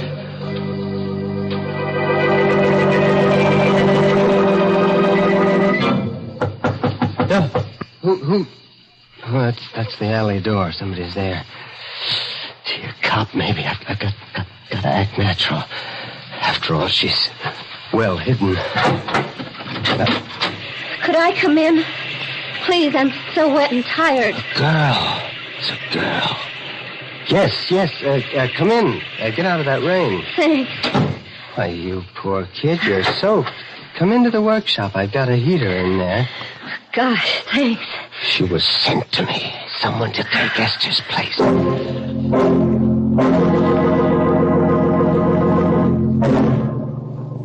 Feel better now? Yeah, that's better. You're very kind. How did you happen to pick this store to knock at? Well, the alley seemed a good place to get out of the wind. Started to rain, and I saw your light. Oh, I see. And you're broke. Yeah. The usual story. I came to town from Philly to get a job. Job was there, all right, but the boss wasn't on the level. Well, don't you have a home? Parents or a husband, I mean? Oh, that's no. a shame. Look, stay right there now. I'll be right back. You're not leaving me, are you? No, I'm going to get a blanket to put across your shoulders. I'll be right back. Of course he'd be right back. Wasn't this just what he needed? Another mannequin to satisfy Esther's voice? It made sense. The second time, it's easier. It always is. Don't move, May. Huh? I'll put it across your shoulders. All right. You're a very lonely man, aren't you, Mr. Gold? How do you know that? Because I like you. How does that prove I'm lonely? I like lonely people. Why? Because I'm terribly lonely myself. I got some coffee in the thermos here. I'll get you some. I like it here. I like to look at the mannequins, especially that handsome one there. What do you call him? What do you mean, call him? Well, you must talk to them. I would. You're wonderful. You understand. Yeah, I do. I do talk to him. His name's Frank. Frank, meet May. May, this is Frank. Hello, Frank. I'm sleepy, Frank. Oh, May. Why did you come tonight? Why couldn't you have come 2 nights ago? You're sleepy? Mm-hmm. I'm warm and sleepy. Look, I have 3 hours before my window has to be finished, and I have an errand that'll take me about an hour. You climb into the bed in the window and... People will see me in the window. No, the curtains are drawn. I'll wake you when I get back. All right. Looks like the kind of bed I could sleep on forever. Ever. Doesn't always work out the way you plan it, see? Archie didn't want to murder Esther, but he did. Archie wants to murder May, but he'd rather not. Well, Archie drew the satin quilts over May. She smiled, closed her eyes with a murmured thanks, and was asleep. Archie knew now he loved her, that he must never listen to her speak again. While Archie carried the crates containing Esther's remains into the station wagon in the alley, a little man with a sad, droopy face and a derby hat argued with the night captain of the local police station. I tell you, I know what I'm talking about. I stopped at Greg's window 4 times today. I know a corpse when I see one. Well, I saw that window, too. That's a dummy in that bed. I know a dummy when I see one. I don't doubt that, Captain. You've had more experience with dummies than I have, but I've had more experience with corpses than you have. That's a dead girl in the bed. Now, what makes you so sure? I've been an undertaker for 40 years. My name is Huzak. My establishment is down the block from Greg's store on 10th Street. Okay, we'll check. Operator, get me Mr. Gregg. Yeah, Greg's department store. Of course it is home. What else at this hour?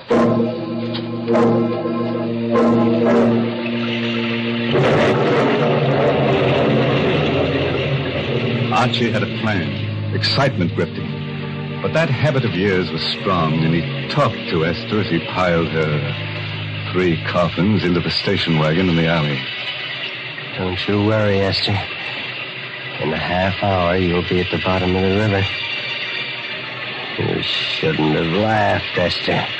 Then I'll come back to May.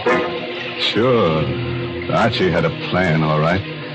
But it didn't include the little old undertaker who knew a corpse when he saw one, or an angry, sleepy Mr. Gregg, or a confused who were right then coming to a stop in front of the store. This is an outrage, a preposterous, fantastic farce. Getting me down here in the middle of the night to prove I have a corpse in my window. I know, Mr. Gregg. I feel silly about it myself, but Mr. Huzak here seems so sure. The curtains are drawn in front of the window. We'll have to go inside. In a minute, you're all going to look very silly. There. Does that look like a corpse? No. You're right. It's not a corpse. It isn't a dummy either. She's alive. Breathing. Something queer here. I'm going to look around outside. Archie! Archie, go!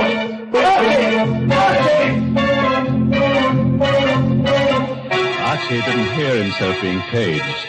But at the entrance of the alley, he saw the police car in front, and he heard the police captain shouting from the sidewalk. That was when Archie decided it was better to be lonely. The lonelier, the better. They found out. That's the police. They found out. Hey, you!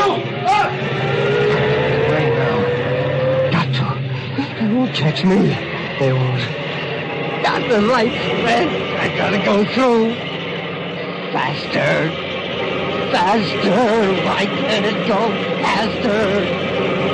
The truck. Turn right. Turn!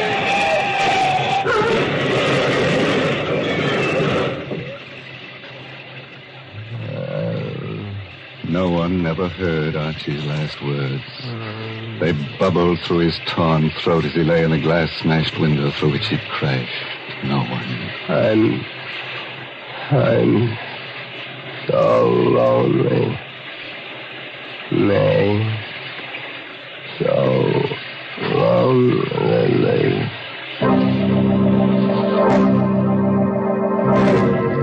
Well, Gregg, here's your Archie Gold. Bet those crates will be interesting. Awful. Yeah. Quite a mess. No one was cruel enough to point out a gruesome bit of grisly humor. The lonely little man who'd spent so much time in display windows had created his final masterpiece. Archie had decorated his last window in Cusack's funeral parlor.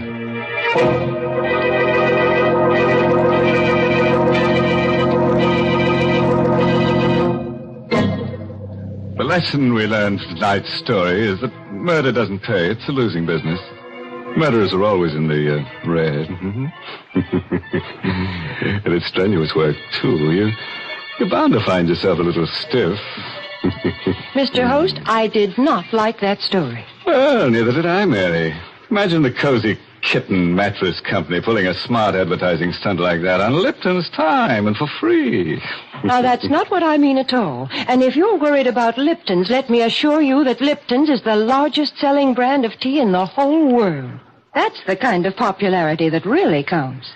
And, folks, if you'll just once try Lipton tea, I think you'll be convinced, too.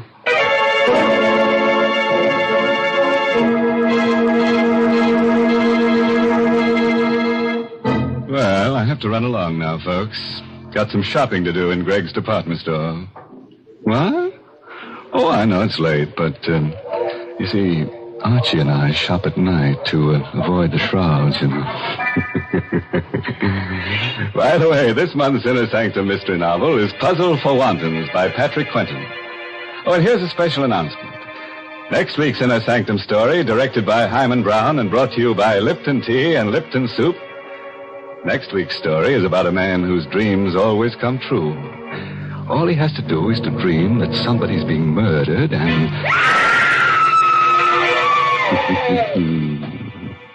Enough to keep you awake, isn't it? Oh, until we meet again next Tuesday, you dream of me and I'll dream of you.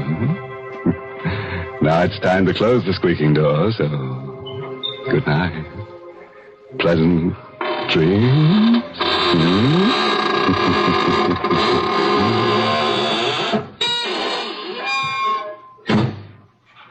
Folks, here's a grand way to begin a meal. Serve Lipton's noodle soup. Lipton's takes no time to prepare, and yet it has a real fresh cooked chickeny flavor. Yes, it tastes just like the chicken noodle soup you'd make right in your own kitchen. And Lipton's is economical, too. It costs less and makes lots more than canned soups. So, folks, don't forget to serve Lipton's noodle soup. And don't forget to tune in next Tuesday night for another Inner Sanctum mystery. This is CBS, the Columbia Broadcasting System.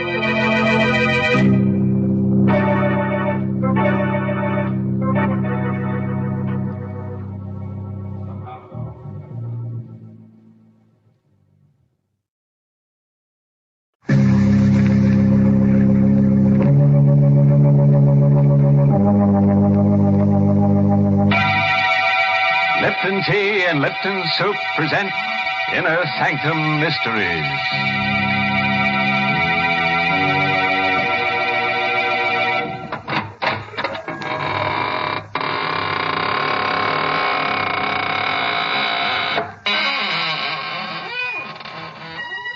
Good evening, friends of the Inner Sanctum.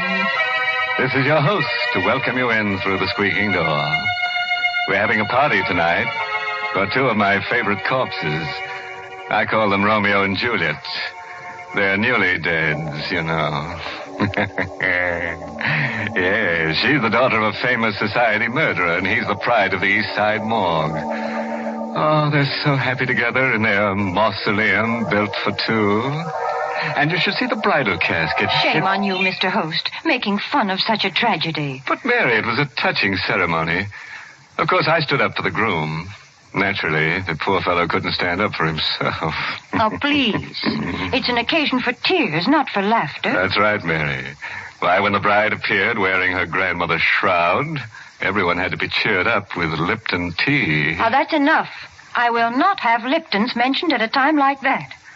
Lipton tea is for people who know how to enjoy life. These are the folks who really appreciate Lipton's famous brisk flavor. Yes, that word brisk. B-R-I-S-K, makes a big difference when you're sitting down to a cup of hot tea. Brisk means that Lipton tea tastes fresh and full-bodied, never flat or wishy-washy. I wish you'd try Lipton's, folks, even if you're not a regular tea drinker, because you just don't know how good tea can be till you know how good Lipton's is. Well, Mary, let's tee off into tonight's story. It's called The Shadow of Death, and it's an original radio play by that boogie-woogie man, Robert Sloan. Yes, and our star tonight is Richard Widmark, who plays the role of Howard. All set? Then turn off the lights and let in the shadow of death. On a lonely dirt road that borders the village cemetery, a single car slows to a stop and parks in the moonless night. Inside it, a man leans back in his seat and reaches for the hand of the girl he loves. Howard, Yes, dear? why did you stop here? The cemetery's right over there. Oh, I didn't notice. You drove here last night, too. Did I? Yes. Well, you're not frightened, are you? Tonight I am. You've been so strange, so far away. I feel as if I hardly know you. Darling, you mustn't feel that way. What's the matter, Howard? There's something on your mind. I'm going away, Marie, Oh, no. and I'm not coming back. Howard, why? Well, I don't really know if I can explain it. It seems so incredible, and yet I know it must be true. What? Something I've discovered about myself. Something strange and frightening, Marie. Wherever I go, I seem to cast a shadow. A shadow of death. I don't understand. No, I didn't either at first. I thought it was just a strange coincidence. But it isn't. It's me. I bring death wherever I go. Oh, Howard, you don't really believe that. Well, how can I believe anything else? Haven't you noticed what happens to every living thing I have around me? No. I can't keep a pet of any kind, a cat or a dog. Even a plant dies when I have it in the house. Oh, darling, that's just your imagination. You've been working too hard. You need a rest. No, I'm going away, Marie. I don't want any harm to come to you. No, please. Nothing's going to happen to me. This is just... What's the matter? Nothing. I was just looking at the flowers in my corsage. Good heavens. They're dead.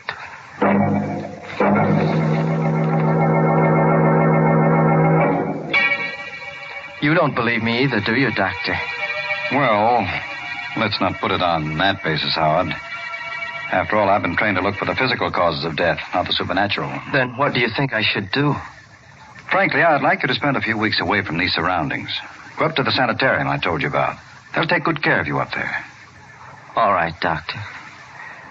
I'll make arrangements to go tomorrow. But I know it won't do any good. You'll be surprised, Howard. 2 or 3 weeks from now, you look back on this as a... Yes? That's strange. Those goldfish in my aquarium. They're all dead.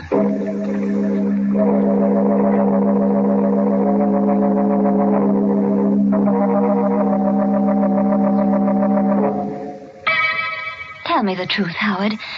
Are you comfortable here in the sanitarium? They don't believe me. They don't believe that people die when I dream about them. People die? Yes, didn't you know that? Every time I have a dream about someone, it's a sign of death. And the next morning when I wake up, I look in the obituary column and I see the name of the person I dreamt about. Howard, what have they done to you here? Nothing, only they don't believe me. The dreams, I mean. I had to prove it to them this morning. And it made me feel very bad. What made you feel bad? The dream I had last night. I killed a man, Marie. What? I killed him in my dream. Oh. He was a good friend of mine, too. He lived right across the hall. Oh, Howard, please, you've got to get hold of yourself. But I'm afraid, Marie. I don't want to dream anymore. Oh, darling, I can't bear to see you this way. What way? I'll get you out of here. I promise, Howard. I'll get you out of here today.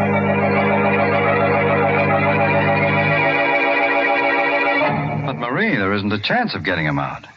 He may have to stay in this institution for months. Oh, no. Dr. Gerard, can't you see what's happening to him? He's losing his mind. Well, I know he's taken a turn for the worse. That's all the more reason for keeping him here. It might be dangerous to discharge him now. Then why don't you do something to help him? We're doing everything we can. It's not easy. He persists in thinking he has this strange power of death. Nobody is able to convince him he's wrong. What about the man across the hall? Howard said they were good friends. That's another thing. They were good friends. But unfortunately, that man died this morning.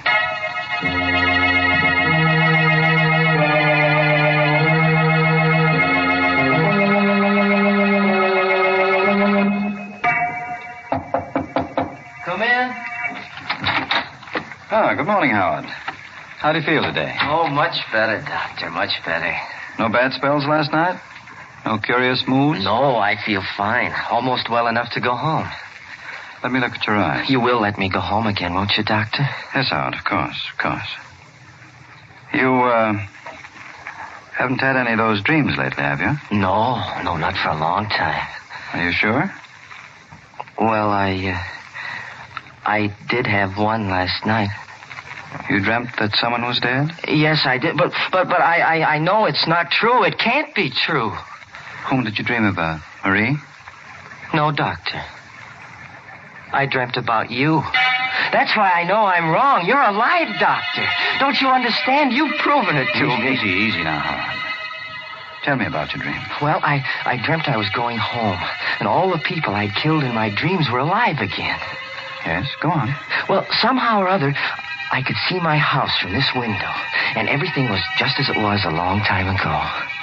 The flowers were growing, the dog was in the yard. The one that was run over? Yes, everything was well again, and I was well, too. That's why I wanted to go home. But you and Marie's mother didn't want me to.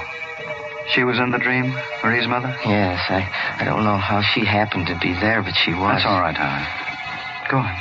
Well, I started to leave, Doctor, but she held me back. She held my arms like this, and then you jumped up to ring the bell for help.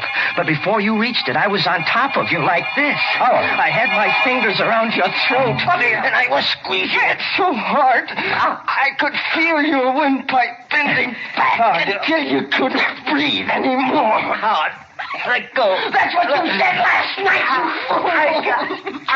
you wanted me to let go. I held on until your face turned as blue as it is now. It was almost black before I let you go. But first I made sure you were dead. And then I dropped the body. You see, Doctor, my dreams do come true.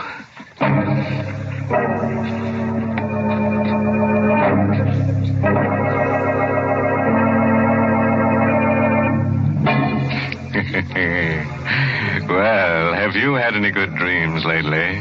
Howard has. And you know, his dreams don't need interpretation. No, they need cremation.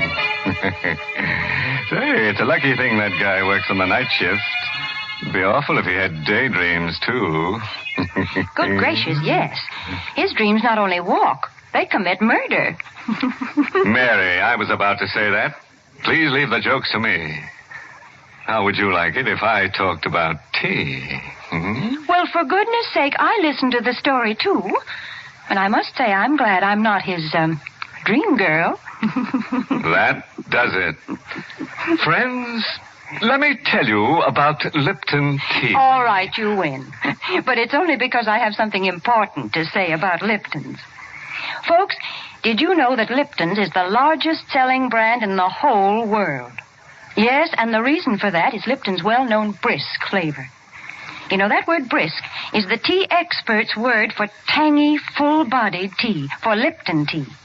Lipton's is always fresh and spirited, never flat or wishy-washy. That's why lots of people drink it not just at meal times, but whenever they're taking it easy for a minute during the day. So, folks, try Lipton's and get acquainted with that brisk flavor. Well, let's get back to our dream man and find out what he does in his waking moments. When we left him last, he had just done a little manual work on Dr. Gerard's windpipe. And now, as the good doctor lies comfortably on the sanitarium floor, Howard is in the process of going through his pocket. Well, I'll have to have the keys to your car, Doctor. I'll need them to get back home. I hope you won't mind if I hide you under this bed. It may take them a little bit longer to find the body if I do. Yes, who is it? Dr. Frisbee, Howard. May I come in? Well, yes. Guess I'll open the door. What is it, Doctor? Well, I was looking for Dr. Gerard. I thought he was in here. Oh, yes, he was a moment ago. I think he went down the hall. No, I just came from there. I guess he went back to his office. Oh, yes, I guess he did. How are you making out, Howard? Fine, Doctor, fine. You seem a little nervous. Your hands are shaking. Oh, well, You see, you've dropped your keys. I'll get them. It's all right, Howard. I wasn't going to take them away from you. But I am wondering how you happen to have any keys in your possession. Well, they're not really mine. Whose are they, Dr. Gerard's? Yes, he left them here. I mean... You mean, you stole them from him? No. Now, come, Howard. You can't expect me to believe Dr. Gerard would give you any keys. Now, you'd better let me have them so I can give them back. But I didn't... Let me have them, Howard. Thank you. You won't tell him I took them, will you? No, Howard, I won't tell. But please don't take them again. I'll go anyway. I'll get out onto the road and I'll get a hitch, yes, sir. I'll get away. I've got to speak to Marie.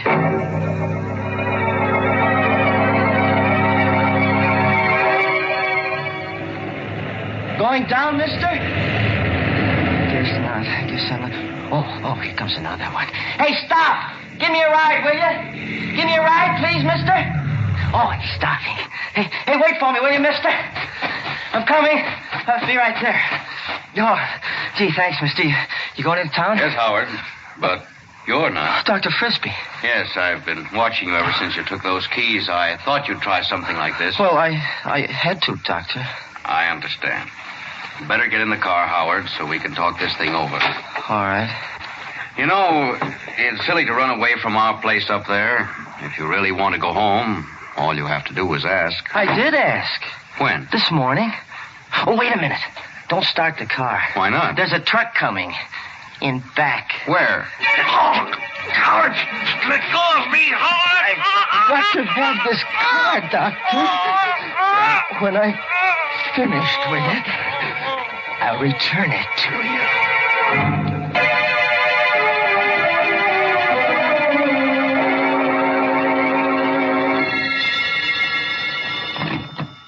Hello? Hello, Mrs. Walker. Who's this? Howard. You remember me, don't you? Howard, where are you? In a telephone booth around the corner. You're not in the sanitarium? No, I've been discharged. Dr. Gerard said I could go. You mean you're well again? Yes, I'm completely cured. Oh, I see. You don't sound very happy about it, Mother. Where's Marie? She's out on a date. When will she be back? Well, I don't know, Howard. She didn't say. I've got to see her again, Mrs. Walker. I've got to see her once more before I die. Before you die? Yes, I haven't much longer to live now. Where is she? Well, I think she said she was going to movies. You're lying. I'm not, Howard. I just can't be sure. But if you go to the theater, you might find her there. You don't want me to see her, do you? No, not until I've spoken to Dr. Gerard. Why? Don't you believe me? Don't you believe I'm well again? No, Dr. Gerard... Never mind what he said. Mrs. Walker, you mustn't dislike me. I'm very fond of you. You are, Howard? Yes. I've been thinking a lot about you lately, while I was in the sanitarium.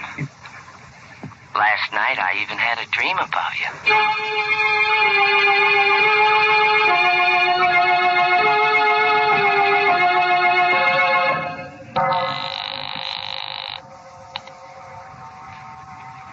Keep ringing that number, operator. I've got to locate Dr. Gerard. Why the hurry, Mrs. Walker? Howard, how did you get in here? Through the back door. Put that phone down, please. But Put it down, I said. Yes. You lied to me about Marie being at the movies, Mrs. Walker. I didn't mean to, Howard. I told you I wasn't sure she was there. Where is she? This time I've got to know. Howard, how dare you? Take your hands off me. I'm not in a gentle mood, Mrs. Walker. I'm fighting against time. You've done something wrong, Howard. You've escaped from the sanitarium. No, I've done more than that, Mrs. Walker. I've killed a man. Howard. 2 men, 3 men. I can't remember how many it was, but there's going to be one more. Howard, you wouldn't kill me, would you? Wouldn't I? What have you done to deserve your life? Let it ring. But that may be my call. Your call is coming now, Mrs. Walker. Howard, please. Put down that knife. Will you tell me where Marie is? I told you I don't know. I don't know. Then I'll wait for her. Right here. Howard, you can't. No, you can't. Yes, I can, Mrs. Walker.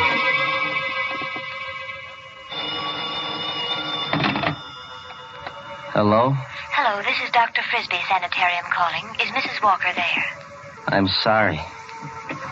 You have the wrong number.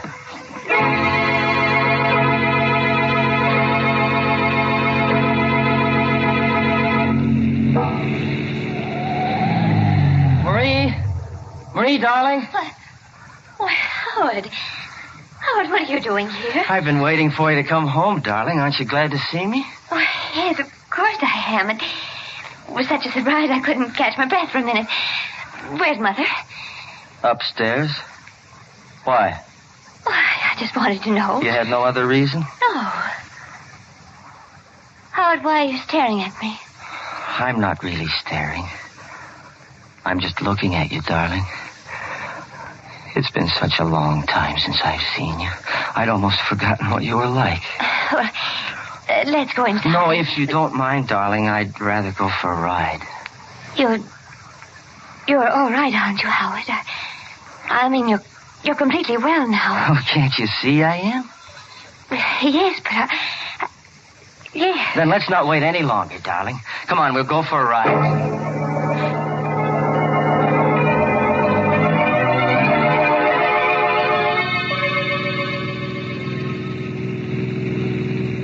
Getting late, Howard. Don't you think we ought to go back? No, not yet, Marie. You just keep driving. These few moments we have together, maybe I'll... Marie, why are you stopping here? We're low on gas, dear. I don't want to get stuck on the highway. Oh. Yes'm? What'll it be? You'd better fill her up. All right. And have you got a telephone here? Yes'm, right inside. Thank you. Wait a minute, Marie. What do you want with a telephone? Oh, I was going to call my mother. She'll be worried about me. Oh, no, she won't. She knows you're with me. Besides, she went out for a little while. Well, maybe she's back by now. It won't hurt to call, will it? No, I guess it won't. I'll be right back, Howard. Well, hurry, darling. I want to be with you as much as I can. Yes, I won't be a minute.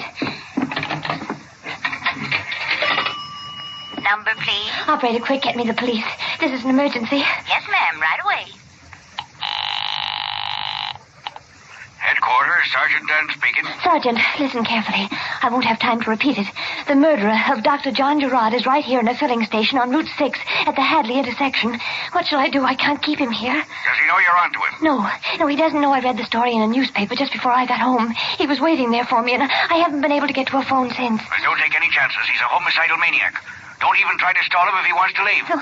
Just stay where you are, and we'll be over there in 4 minutes. Oh, no, that's no good. He won't let me stay here. He'll take me with him. Marie. Oh, he's calling for me now. Marie. Just a moment, Howard. What can I do, Sergeant? What can I do? Give me the description of the car, quick. It's a dark blue sedan. License number 468J3. We've been going east on Route 6. Oh, I can't talk anymore. He's coming. Marie, for heaven's sake, what kept you so long? Oh, I had a hard time getting the number. There was something wrong with the lines. But you were talking to somebody. Yes, I was speaking to Mother. You were speaking to your mother? Yes. She told me not to stay out too late. You're lying, Marie. No, I'm not, Howard. I talked to him. You talked to the police. That's why you lied to No. me. You did. Your mother's dead. Howard. I know, because I killed her. Howard. Be quiet. Get back into the car. You're coming with me. No, Howard. Howard, You're hurting my arm. Get back in the car. Hey, you leave her alone. Keep out of this, you fool. Leave her alone. I told you to keep out of this. Oh, I know. Hey, put down that wrench. Now put it down. Howard, how could you? Never mind. Get into the car.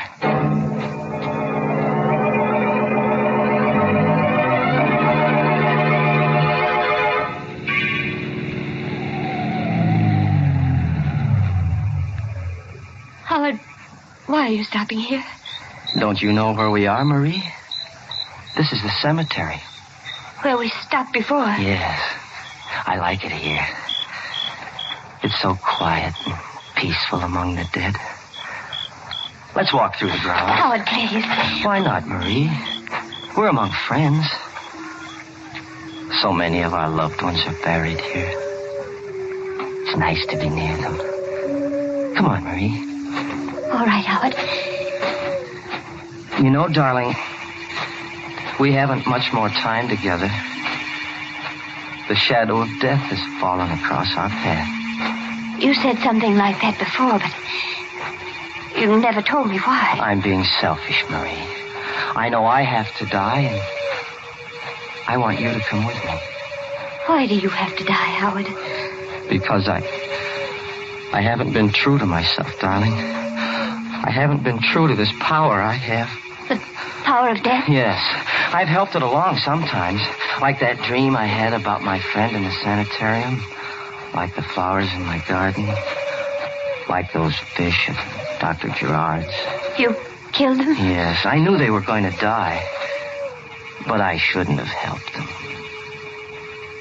That's why I'm being punished. But Howard, why are you punishing me? I don't want to die alone, Marie. We've been away from each other so much, darling. I want us to be together from now on. But... Don't be afraid, darling. I'll be gentle, Marie.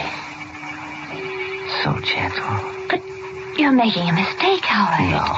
You are. You've forgotten what you've done. You can't kill me, darling. Why not? Why, good heavens, Howard, don't you remember? Don't you remember that day at the sanitarium? You said you dreamt about me. No. No, I couldn't have. Yes, you did. Didn't they tell you what happened? No. Your dream. Your dream, it was true. That's why you can't kill me now. Marie, you mean... Yes, Howard. I'm dead. I can't believe it. Oh, you must believe it. Here. Look at this tombstone. My grave is right here. No. Read what it says. Read the name on it. It's your name, Marie. Your name. Marie Walker. Yes. Then you really are dead. I told you I was, Howard. The shadow of death passed over me. Then let it pass over me. Hey, got him, Sam. Got him the first shot. Keep out of the way, miss. He may not be dead yet. No, I'm sure he's dead. Well, you certainly had a close call. Took us all this time to locate your car. Finally spotted it on the road. You all right? Yes, I'm all right. Yeah. The name of my grandmother's tombstone saved me. How's that? Oh, it doesn't matter. Say, that's funny. What? This guy was shot through the shoulder. My bullet wounds weren't serious enough to kill him. What do you mean? Well, I know it sounds crazy, but my shots didn't kill him. He was dead before I hit him.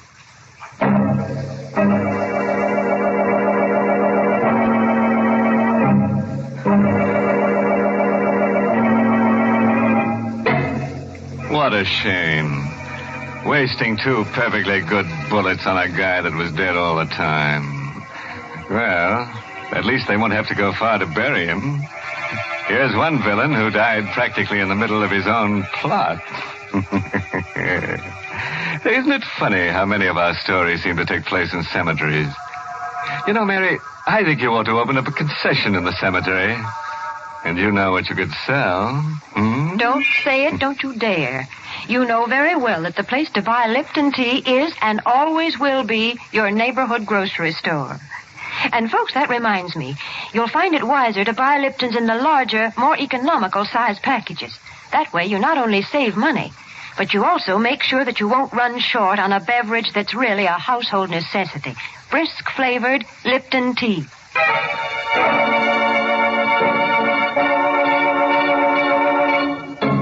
Well, before I put the skeletons back in their closets, I'd like to give you a parting word of advice. A body should never be left alone at the morgue at night. After all, it might become slab-happy. Oh, by the way, this month's Inner Sanctum mystery novel is The Whistling Legs by Roman McDougald. Yes, and let me tell you about next week's Inner Sanctum story. Directed by Hyman Brown and brought to you by Lipton Tea and Lipton Soup. You know, usually our stories are about people who live 6 feet under the ground. But for next week, we've dug a lot deeper. In fact, it takes place in China. And as a special added attraction, we've unearthed a new kind of character for you. Unearthed is right. This guy's been dead for 20 centuries. And now it's time to close the squeaking door, so good night. Pleasant dreams.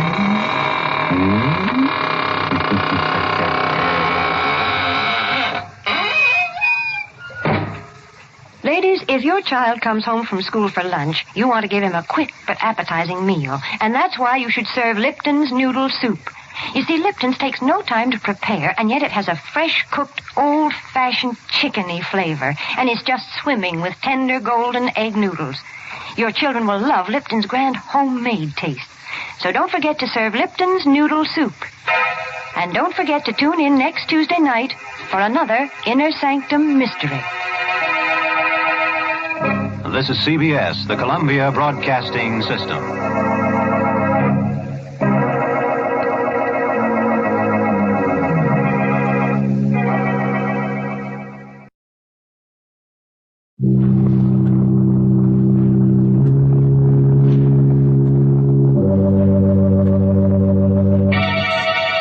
Lipton Tea and Lipton Soup present Inner Sanctum Mysteries.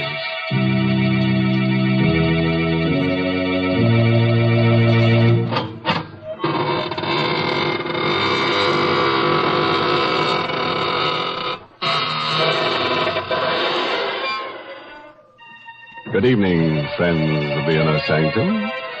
This is your host to welcome you through the squeaking door. Draw up a tombstone and sit down. Don't mind the fact that we've carved your name on it. Well, it's rather lonesome around here tonight, isn't it? Yes, most of the folks who haunt the place are out tonight with their sleds. If it snowed near your house, you may find them ghosting down here. But, Mr. Host, ghosts don't go sledding, do they? Why, of course, Mary. Especially the ghosts of gangsters. They're used to being taken for a sleigh ride. Well, now, why don't you take your sled and join your friends and let me have a word with our Lipton listeners? Folks, have you ever noticed how often we all use the words good, better, and best? We're always comparing things, because comparisons help us decide what the best things in life are.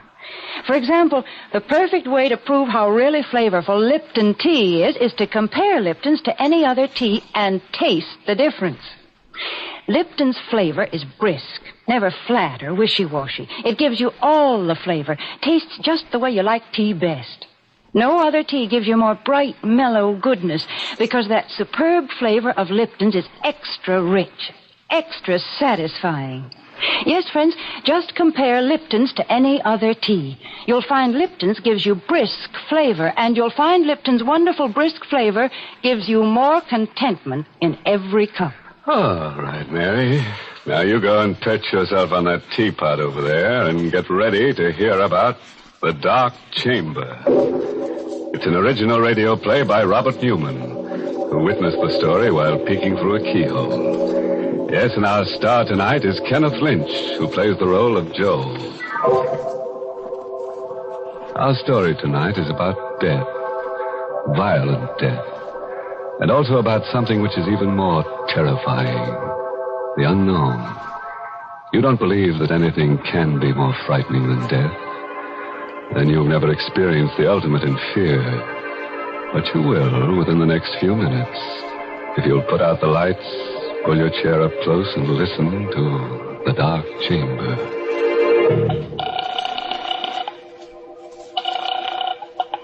Police headquarters, Ryan speaking. Hello, police.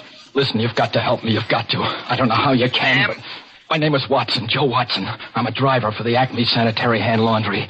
Address? Where I am, I don't know. That's part of the trouble. Now, look. Hey, wait, listen. I know it sounds crazy, but it's true. Check the laundry. Check the veterans. I'm an ex-GI. They'll tell you I'm straight. Well, I'm in a room someplace. I don't know where it is or how I got here or what I'm here for. I don't even know how long I've been here. It's a big room, but it's funny. No doors, no windows that I can see. It's just a couple of chairs and a table with this phone on it. I'm scared. What do you expect us to do? Find me. Find out what this is all about and get me out of here. I don't know. Oh, listen, this isn't a gag. Can't you tell? You don't know what it's like just sitting here waiting, not knowing where or why or what's going to happen. Can't you trace this call or something? Well, okay. Hang on. Oh, thank heaven. I was afraid. Listen, I hear something. Someone's coming. I better hang up. I'll call you back later if I can. How do you do? Who are you? My name's Helming. Dr. John Helming. And your name? I don't have to tell you anything. That's very true. Although I didn't think you were aware of it. I think I already know everything about you that I'm interested in knowing. Like what? Name? Joseph Watson, age 26, occupation, employee of the Acme Laundry, honorably discharged from the Army 6 months ago, with the Bronze Star and the Purple Heart. What the... So you cased me. Went through my pockets, huh? Well, if you know that much, you know I haven't got any dough. Money? I'm not interested in money. Well, what do you want, then? And where is this place?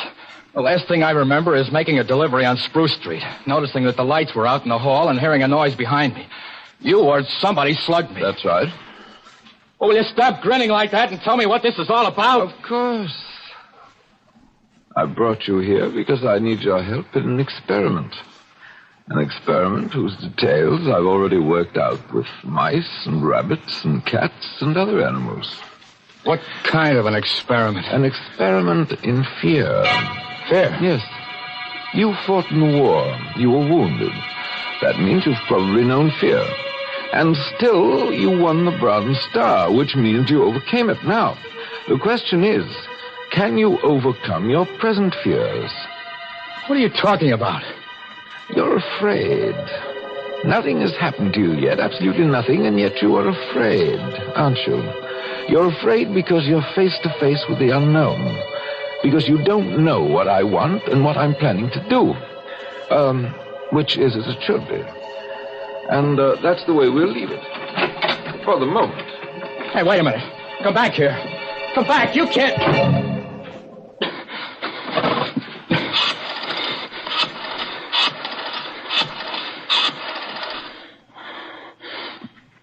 Hello, police. This is Joe Watson again. Listen, I got a little more dope. I don't know if it'll help, but there was a guy in here just now. Said his name was Helming, John Helming. That's probably a phony. He's about 50, tall, over 6 foot, white hair and gray eyes. No, I still don't know what it's all about or what he's after, but have you been able to trace this number yet? Well, how long will it take? Okay, I'll hang on, but... What? The lights just went out. The room's pitch dark and somebody's coming in again. I better stop. But for Pete's sake, hurry!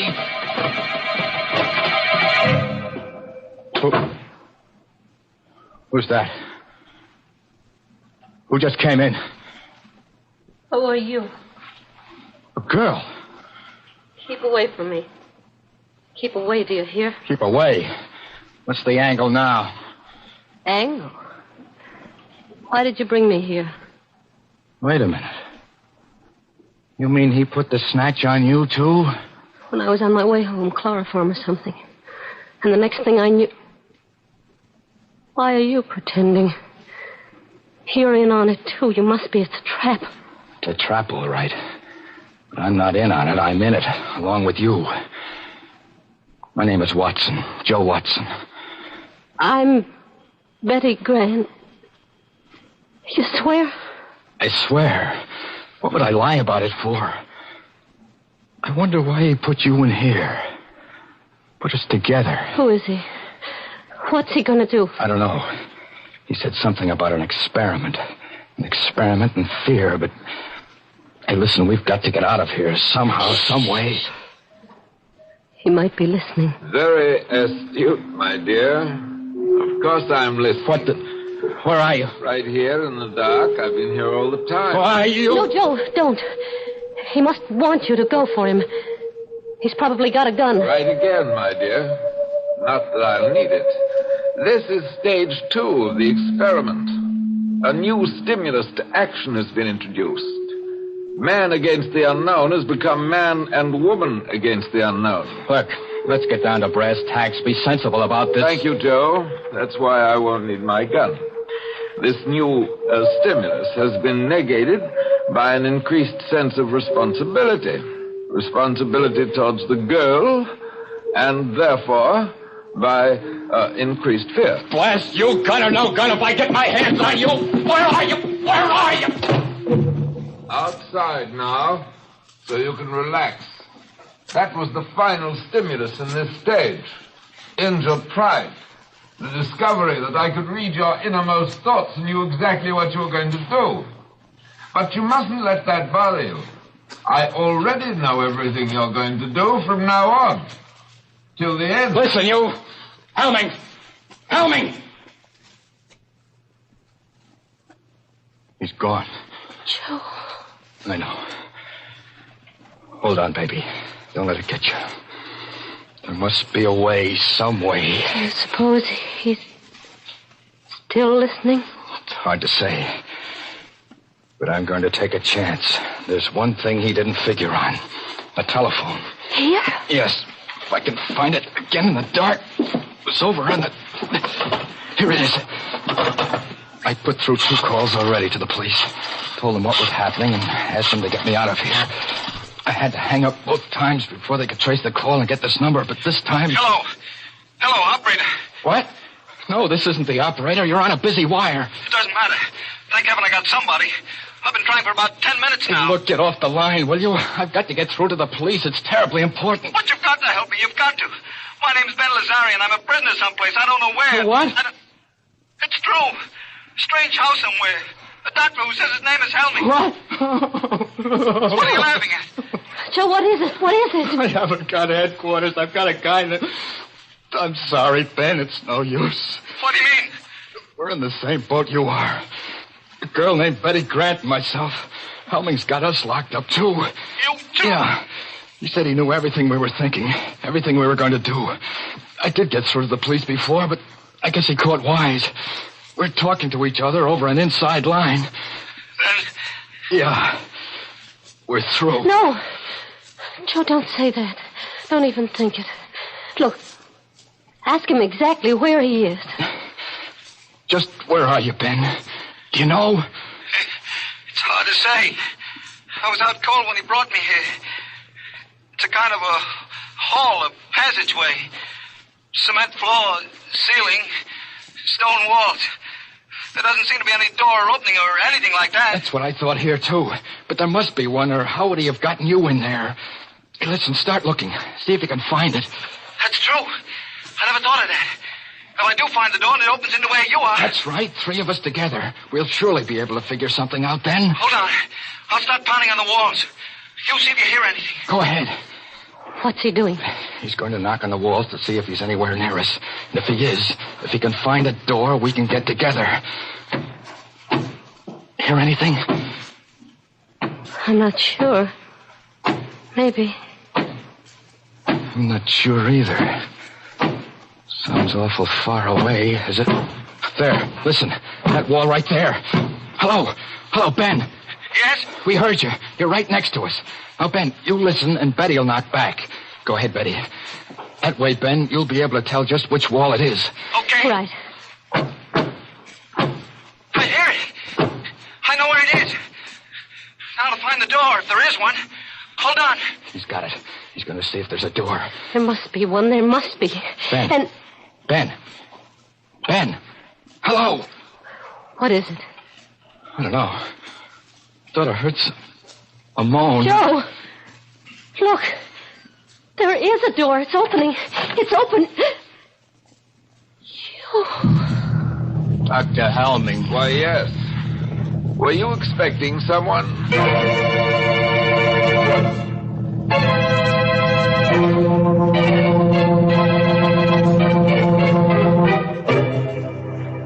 Well, now that you mention it, Doctor, there was someone we've been expecting and waiting for since we first heard about that cozy little place of yours.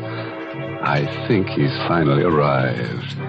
He's a tall, rather striking gentleman with a skull for a face, and his name is Death. Mr. Host, that Dr. Helming is insane. He gives me the chills. Oh, maybe it's just because it's so cold tonight, Mary.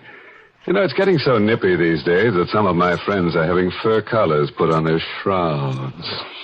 Well, my friends are smarter. They know that the way to warm up in cold weather is with a hot cup of fragrant, delicious Lipton tea. A cup of tea in front of the fireplace just hits the spot these chilly days. But make it Lipton's and your pleasure's complete. You brew up a pot of Lipton's, throw another log on the fire, and summer tiptoes right into the room. Let the wind blow and the snow pile up on the roof. There's all the magic of June in a cup of Lipton's, in its deep amber color, its tantalizing fragrance, and its rich, hearty flavor. And what flavor that is. Never wishy-washy, always brisk and full and satisfying. Try it, folks. You can let winter do its worst when you've got Lipton's in your cup. That's right, Mary. But I think it's time now for something a little more cold-blooded, such as a cold-blooded murder. We're having a juicy one here tonight. Tale of gore galore, so let's see what's happening in the dark chamber. It's just a moment later now. Standing in the darkness of the strange room, Joe and Betty stare at the tall figure of Dr. Helming, silhouetted against the dim light from outside. I asked you whether you were expecting someone. Then it was just a trick. It was you on the phone all the time. No, don't you think I'd know his voice? Where is he? Our friend, Mr. Lazare, right outside. What did you do to him? Answer me, what did you do to him? Don't you know? Sure I know, you killed him, Did you kill him? Quite a state you've gotten yourself into. Why? Is it because you finally tried to do something about your predicament and failed? Or is it because you weren't sure whether I would kill or not, and because you still don't know? You're mad. Really mad. You'll be interested to know you have not done, nor will you do, one thing that I did not foresee. Every move you made, every emotion you felt, was charted, outlined, and... What's that? That, I think, is probably the police. The police? Yes. I know that you're very anxious to talk to them, and I'll see that you get a chance to. Soon.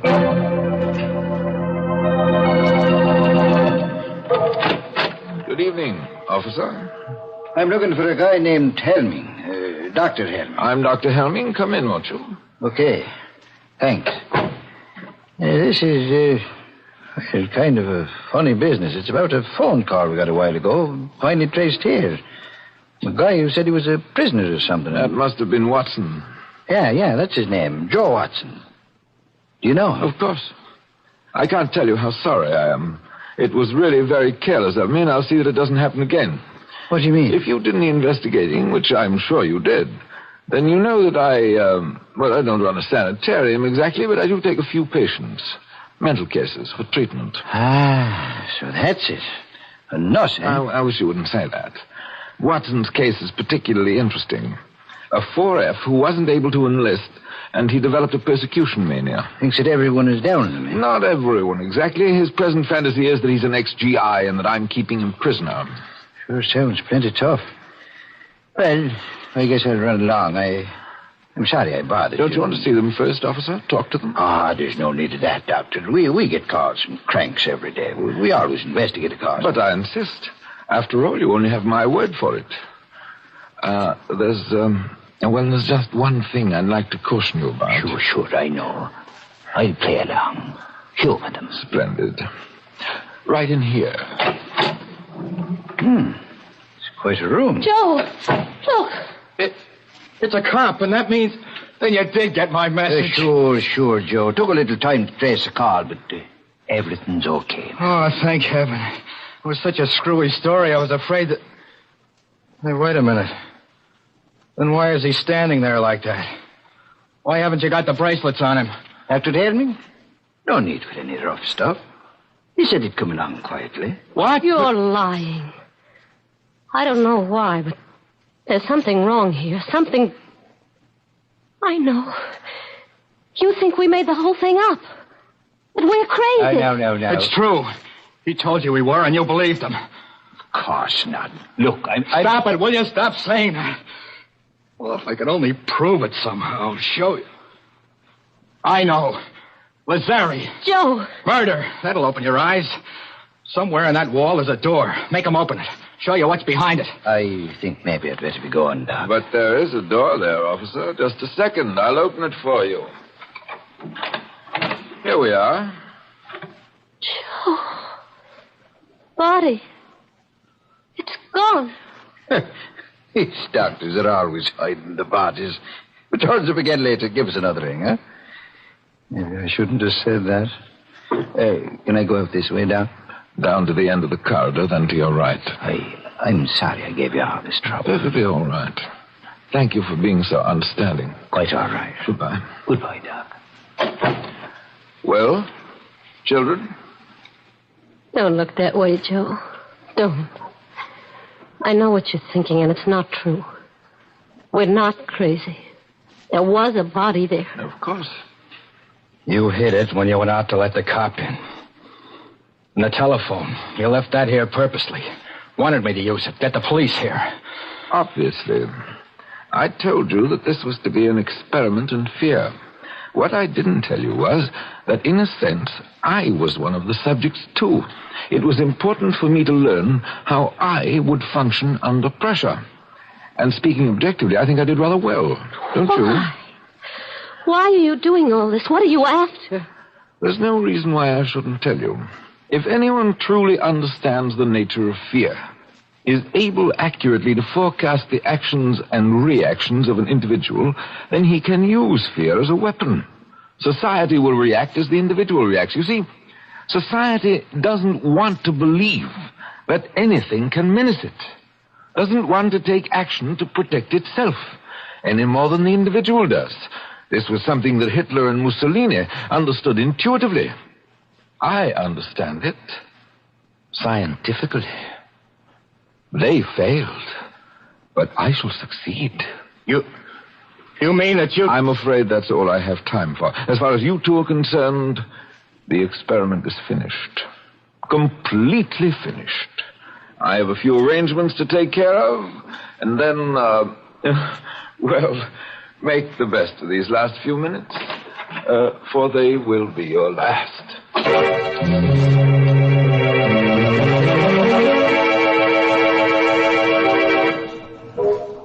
Joe, do you hear anything? Is he coming back? Not yet. He's going to kill us, isn't he? Just the way he killed Lazari. He's going to try to. Why are you sitting there like that, looking at me? I guess because it's the first chance I've had to look at you. How do you mean? When they first put you in here, it was all dark. So many things happened after that. It's funny. What is? The things that you can tell about a person even in the dark. I kind of thought you were little, and I knew you were awful nice and had a lot of nerve, but I didn't think you'd be so pretty. I'm not so pretty, Joe. I'm not very brave either. I'm scared. I'm awful scared. And I don't want to die. Don't worry about it, baby. Don't think about it. Just sitting here like this, waiting. And there's nothing we can do. Every time we did try to do something, it was something he knew about. He was expecting us to do. Please, baby. Joe, something happened to you. You were scared before, too, but now... It was not knowing that was scary. Not knowing what was going to happen or why or what you could do about it. But once you do know, once you make up your mind, then you've got to forget about it. Forget about everything. Make up your mind about what? This is going to sound kind of funny, especially now, but... Well, do you have anyone special? A fellow, I mean, that... Why... Oh, no. That's good. I mean... Well, gee, it's a shame we never met before. If we had, we wouldn't be here now. I mean, we probably would have been out together someplace, and... What time do you get through work, usually? About 6. The store closes at 5:30, but... Me too. I could have picked you up at about 6. Joe, I hear something. He's coming. Yeah. Okay, get up. Over in the corner of the room so that he'll see you as soon as he opens the door. What about you? I'll be waiting over here, behind the door. Joe, you're not going to... I know I haven't got much of a chance, but...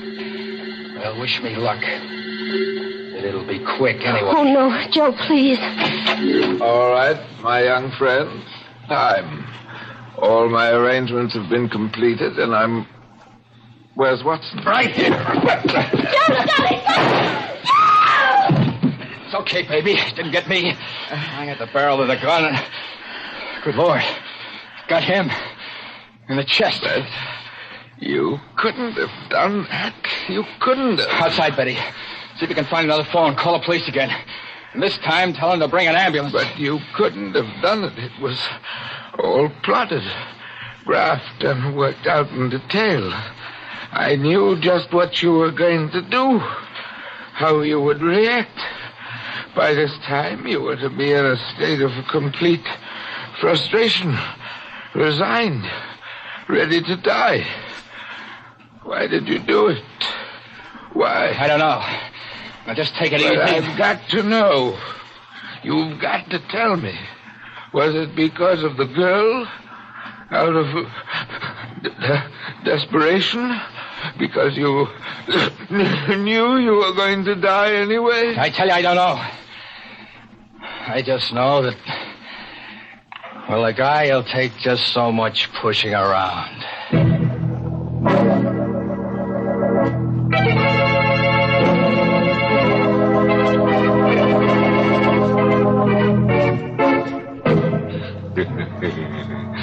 Pushing around, eh? Well, it sounds to me as if one of our characters is going to get a lot of pushing around at the end of a pitchfork and in a very warm climate. Yes, good old Helming's finished. He's got to be if we're to have at least 2 corpses, the inner sanctum minimum. Oh, you think that's a little arbitrary? Not at all. We've got to have at least 2 corpses to play our theme song, When a Body Meets a Body. Theme song? I didn't know we had one. Oh, Mary, we've got lots of them. Didn't you ever hear our skeleton song? I ain't got no body. Mr. Host, let's be serious for a moment, because I want to talk about one of the most serious things in life, our health. For instance, the war may eventually lead to an increase in tuberculosis. And that's why the makers of Lipton tea and Lipton soup have asked me to remind you of the annual sale of Christmas seals. Funds raised by this sale support tuberculosis control programs, X-rays, health education, and medical research. Remember, over 500,000 people in the United States and Canada suffer from this disease. So buy as many Christmas seals as you can. No one is safe from tuberculosis until everyone is safe. And Christmas seals can save lives.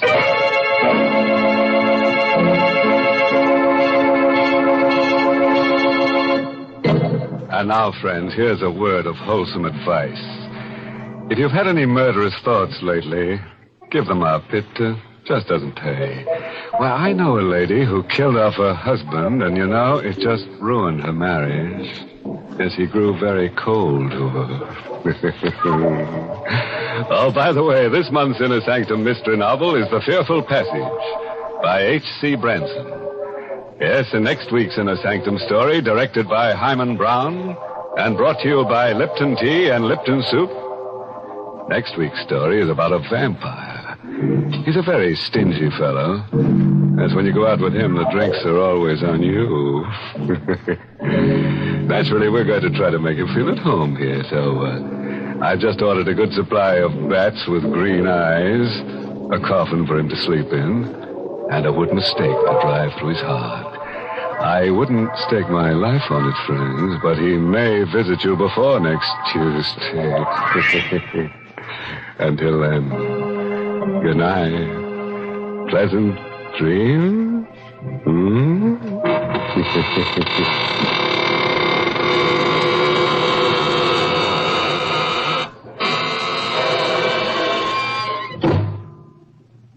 Easy to make and easy to take. That's Lipton's Noodle Soup. The perfect opening dish for your cold weather menus. Lipton's Noodle Soup has that real chickeny flavor your family likes so much. And it has that wonderful fresh cooked homemade goodness. You can prepare Lipton's Noodle Soup in a jiffy, too. And it's oh so kind to your budget. Costs less and makes more than canned soups. So don't forget to serve Lipton's Noodle Soup. And don't forget to tune in next Tuesday night for another Inner Sanctum mystery.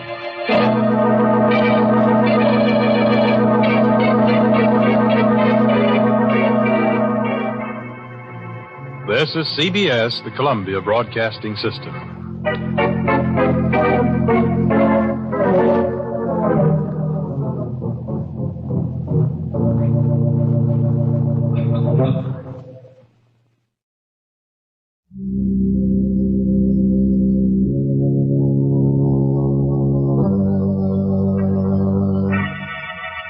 Lipton Tea and Lipton Soup present Inner Sanctum Mysteries.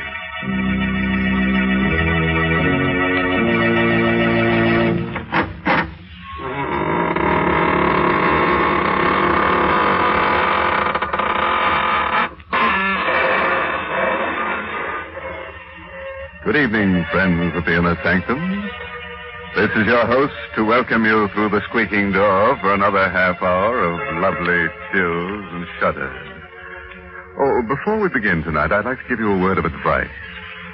If you should ever walk through a cemetery at midnight and come face to face with a transparent personality floating above a tombstone, don't be frightened. After all, you can see right through him. Good gracious, why do we have to talk about cemeteries? Because, Mary, our story tonight is about a vampire. Where else would you expect to find one if not in the cemetery? In the Vampire State Building? Well, suppose you go wait in that closet there and talk to the skeleton while I have a word with our Lipton listeners about one secret of success. You know, folks, when a Hollywood actress climbs up to stardom, it's usually because there's something different about her personality. And that's true of other success stories. Lipton Tea, for example, is the largest selling brand of tea in the world because it's different from other teas. Lipton's has that wonderful hearty flavor the tea experts call brisk, which means it's bright and zestful in taste, never wishy-washy or flat. Now, don't take my word for it. Compare Lipton's to other teas yourself.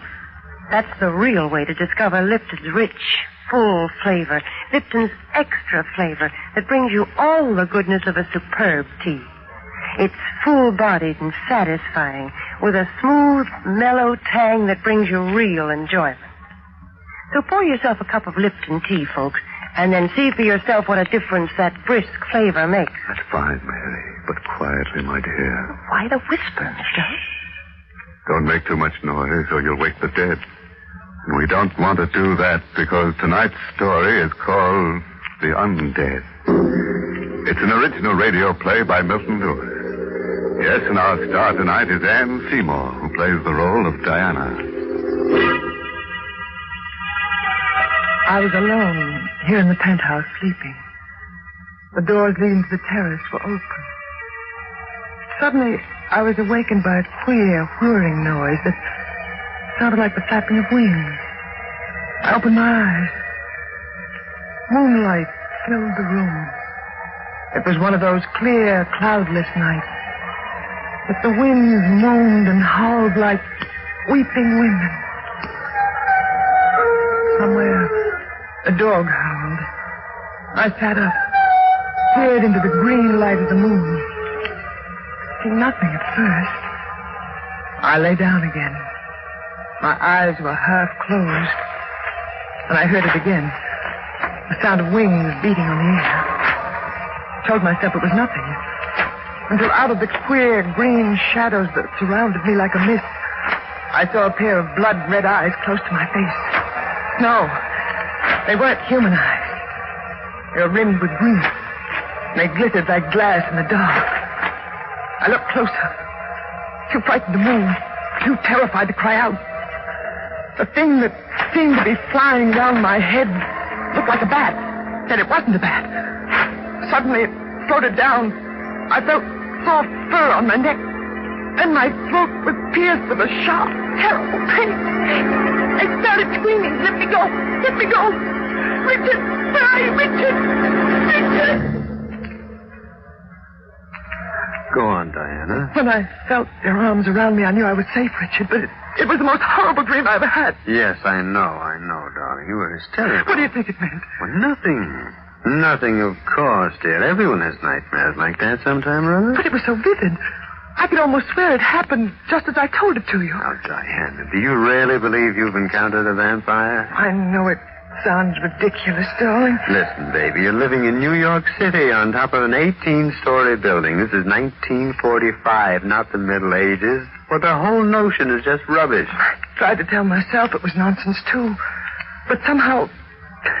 Oh, Richard, I want to get out of this place. But why? I don't like this apartment.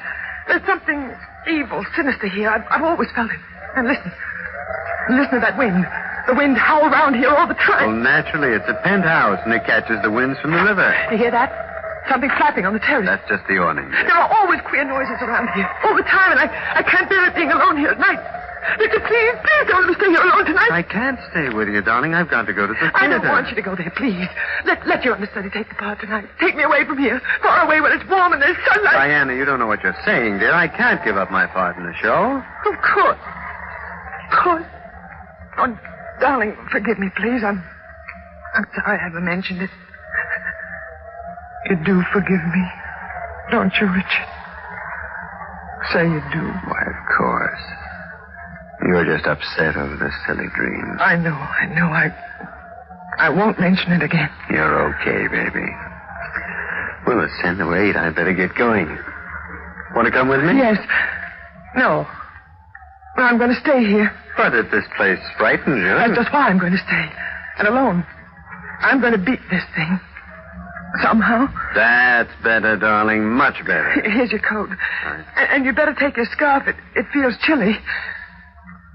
Richard. Hmm? I said I won't mention it again, but there's one thing more I have to tell you, that the face of that thing in my dream, it was your face.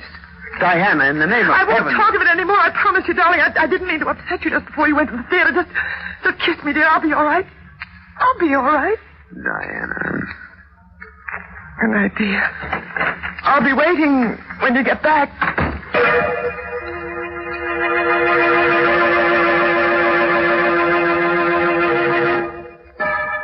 It was just midnight. 2 nights later. I was waiting for Richard to come home from the theater. I was going through his desk looking for a postage stamp. And I found something that turned my blood to ice. It was a newspaper clipping dated 10 years ago. The picture of a man, and under it the caption, "Prominent real estate operator Richard Barker, found dead of a sudden stroke." I looked at the picture again. There could be no doubt of it. It was Richard. I read further. The deceased will be buried at Woodlawn, Greenlawn Cemetery after services in the Westland Funeral Chapel. Good evening, Diana. Richard. Why, what's the matter? You seem startled. I didn't hear you come in. Have you been brooding again? No, Richard. Of course not. Well, how do you feel tonight? Not very well. Weak? Weak, sleepy, ill. Well, no wonder. You've hardly been eating a thing. And I know that you never catch a wink of sleep. I told you I can't sleep in the daytime as you do. As you do. Why are you staring at me like that? Why? Why do you sleep in the daytime? I've been doing it for years. Years? What's so terrible about that? Most theatrical people do. We live and work at night. Yes, I know. Really, Diana, what is the matter with you? Nothing. You think I'm losing my mind? Well, I don't know what to think. Why are you pretending? Pretending what? That you're something other than what you are. Because I know what you are, Richard. Really? I found out. This clipping I found in your desk, it tells how you died. That clipping? Oh, that. Why are you laughing? Well, you see, it's a joke. The gag. One of my pictures was sent to the papers, publicity for a new play, you know. And a drunken typester put it in the obituary column. It's quite an amusing story. I don't believe you. You're lying. Listen, you can't go on like this. No, don't touch me. You're not well, darling. Get your hands away from me. I just want to kiss you. No, don't touch me. Diana, where are you going? Out of here. Diana, come back. I'll come back when I've proved something to myself.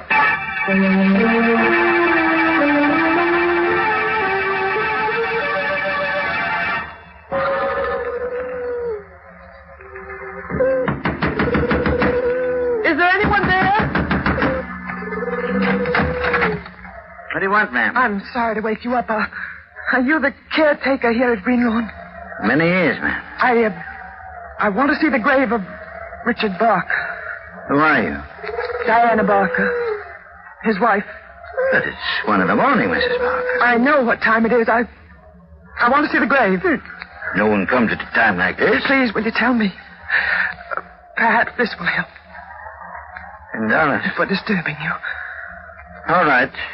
You take the path in back of my house. Turn to the right. Have you a flashlight? I brought one from the car. It's only a short way, but it isn't a grave, ma'am. It's sort of a tomb. Thank you. I'll find it. You want me to come with you? No, I've troubled you enough. Good night. Good night. Somewhere, an owl was howling, as though warning me not to go on with this insane adventure. But I knew I had to continue. I had to be certain. I followed his directions along the path to the cemetery. The moon poked yellow fingers through scudding clouds as though showing me the way. I was frightened, terrified. There's nothing to fear from the dead. Kept telling myself that to keep up my courage. The dead. Perhaps they were right. There was nothing to fear from them. But the undead. There was a tomb. The inscription was clear. Here lies Richard Barker, born May 7th, 1890.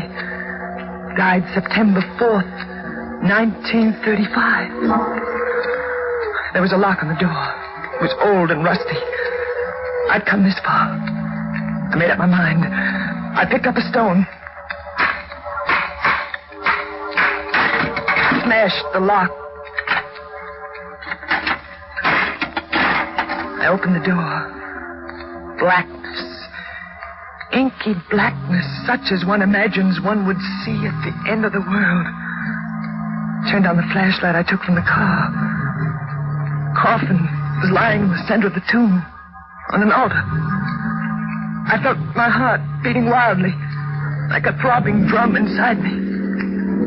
With a trembling hand, I opened the coffin. I looked down on a ghastly white satin lining. That was all there was in the coffin. There was nothing else. It was empty. I looked up. There was a face staring at me in the shadows of the tomb. It was Richard. Diana. I knew you'd come here.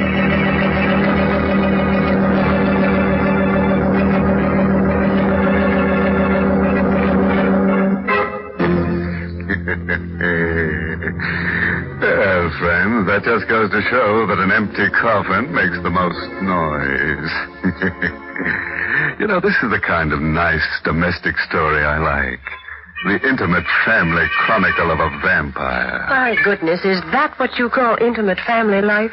Of course, Mary. It looks like our lovebirds will even share the same coffin. I'm afraid you're drawing a very strange picture of family life, Mr. Holst. Now, I always picture the family gathered around the dinner table. Everybody's laughing and happy. The bright lights push back the shadows of evening outside and shine on the teacups, where Lipton tea is waiting to add to the family's mealtime pleasure. Lipton's brisk flavor will make that good meal taste even better. Everyone around the table, from junior to grandfather, will enjoy its tempting fragrance, its deep amber color, and that brisk flavor that makes Lipton's different from other teas. They'll all like its full-bodied, hearty goodness and the zestful tang of Lipton's flavor. So serve Lipton tea for dinner at your house, folks, and round out the family picture with real enjoyment. Right, Mary. And now let's go back to our horrors. Let me see. What dire predicament are we in tonight? Oh, yes. Diana has just discovered that her husband was wandering around his tomb. What would you do in a situation like that? Here's what Diana did. Listen. I ran blindly, stumbling, tearing my clothes. Somehow I managed to reach the car, start the motor. In the car, I knew it wasn't all some dream. People didn't come back from the dead. Did they? Could they? I drove to the city. I wanted to see the lights, people, hear music. I wanted to be sure this was the world I'd always known.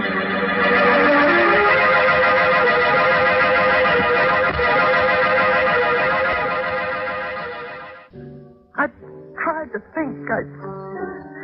I tried to reason. I tried to understand what had happened to me. Because I knew something was happening to me. Something that I dreaded. I was becoming like them. Like Richard. I felt strange craving. Desires that I didn't dare think of. Excuse me, Mrs. Barker. Oh.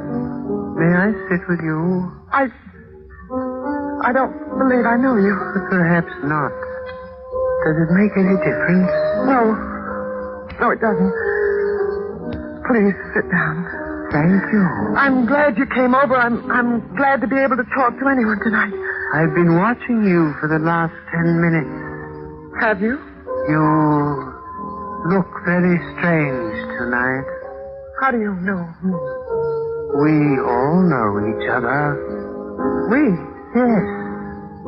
You realize you'll be dead soon. Dead?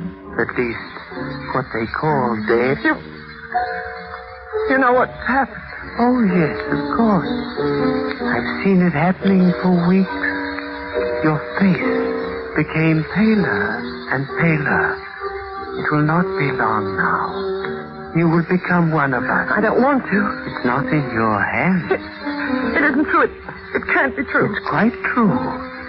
Many of us have gone on for hundreds of years. Those who sustain us become like us. And There is no escape.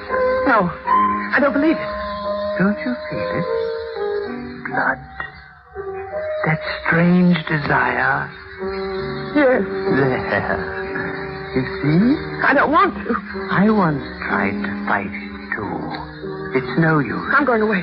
Far away. Where he can't reach me. I'm going now where no one can reach me. Waiter! Waiter! Will you help me here? There's been an accident.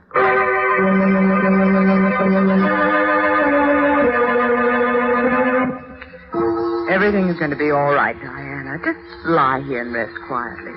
You're in your own home. I opened my eyes and saw Claudia, my older sister. Never was so glad to see anyone in all my life. Claudia had always helped me, always advised me. She'd know what to do. You want something to eat? No, I'm not hungry. But the doctor said you'd have to eat. How did I get here? You collapsed in the cocktail lounge. They brought you home. When? Last night. It's dark out. You've been sleeping almost 24 hours. Where's Richard? At the theater. Poor boy, he was so worried about you. Was he? Well, he sent for me. I've been with you since last night. Diana, what happened? It's terribly difficult to explain. I sometimes think I'm losing my mind. I'd be sure that's what it is if I hadn't found out differently. Tell me about it. I found out Richard is dead. He's been dead for 10 years. What are you talking about? Still, Claudia. I went to Greenlaw and I saw his tomb. I opened it and the coffin was empty. Diana. I know what you're thinking, but I'm not insane. He never sleeps at night. Now I feel this strange craving. Claudia, don't steer. You know what you're saying. Yes, I know it sounds wild, fantastic, but I haven't told this to anyone, but it's true. There are things in this world you only think are primitive superstitions, but Claudia, you must believe me. Yes, of course, I believe you, dear. We must destroy Richard. I read about those things. We must destroy him by driving a wooden stake through his heart. That's the only way I can escape from him. That's the only way I can become a human being again. Diana. You'll help me, Claudia. Of course, dear. Haven't I always helped you? Where are you going? Just to fix you something to eat. No, you're going to leave me. Leave me here alone with him. I won't let you do that, Claudia. That gun. Where did you get that gun? We've always had one here. Ever since I first told Richard I was afraid of this place. You're not going to leave me alone now, Claudia. I'm not going to let you. Of course not. Get away from that door. That's what you want. Claudia, come back. No. No, you're insane. No. Gone. Insane. She was so sure I was insane, she didn't even give me a chance to explain. I was alone in the house.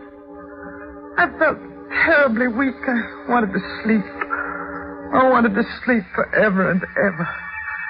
But I knew if I lay down and closed my eyes, I might never open them again. Never open them and see the world as you or I used to. I'd be something else. I looked at the clock. Almost midnight. Richard would be coming back any minute. I ran to the door, locked it from the inside with a safety bolt. What to do? What to do? Police. I ran to the telephone. Operator? Hello, operator. Get me the police and hurry, please. One moment, please. Hurry, will you? This is a matter of life and death. Hello, are you ringing them? Police department. Sergeant Kilwaitford. Hello, police. You've got to help me. Yes, what is it, please? My husband, he's going to do something to me tonight. He's going to make me what he is. What's that, lady? He's been dead for 10 years. I saw his empty coffin. That's proof, isn't it? That's evidence. You always want evidence, and there it is. Now do you understand? Well, I'm not sure I do, lady. What's your name? Diana Barker. Well, all right. Now, calm down. Tell me where you live. I live... Oh, you think I'm insane, too, don't you? I didn't say that. You think I'm crazy, just as Claudia does. If you'll just give me the address, lady. Oh, what's the use? Please, lady. No one believes it. I know I'm not insane. I know it, and yet... What's that? His key in the lock. He can't open it. It's bolted from the inside. He's trying to get in. But he can't. Not with that bolt. I won't open it. I won't. I'll just pretend I don't hear it. I'll cover my ears with my hands and I won't hear it. He can't get in here. If I can keep him out until daylight, I'll be safe. Safe.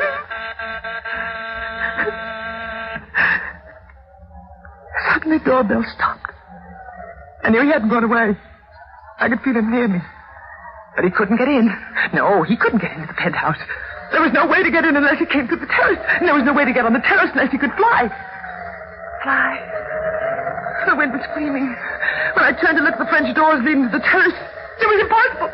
He couldn't. And yet, he couldn't. And yet, the doors burst open. The wind blew through the house like a cyclone. The air framed in the double doors. Stood Richard. Why didn't you let me in? How did you get out on the terrace? Never mind.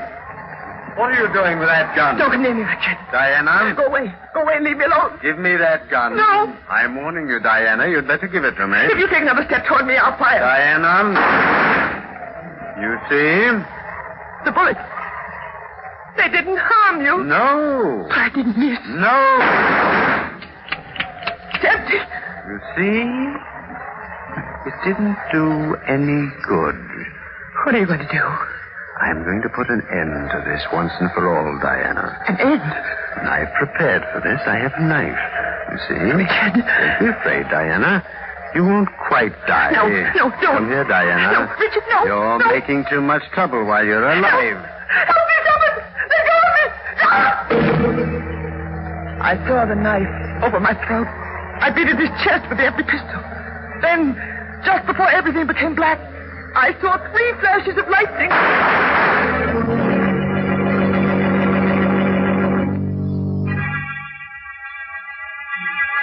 Go on, Mrs. Barker. When I woke up in the hospital, Inspector, I couldn't believe that I was still alive. It seemed like a miracle.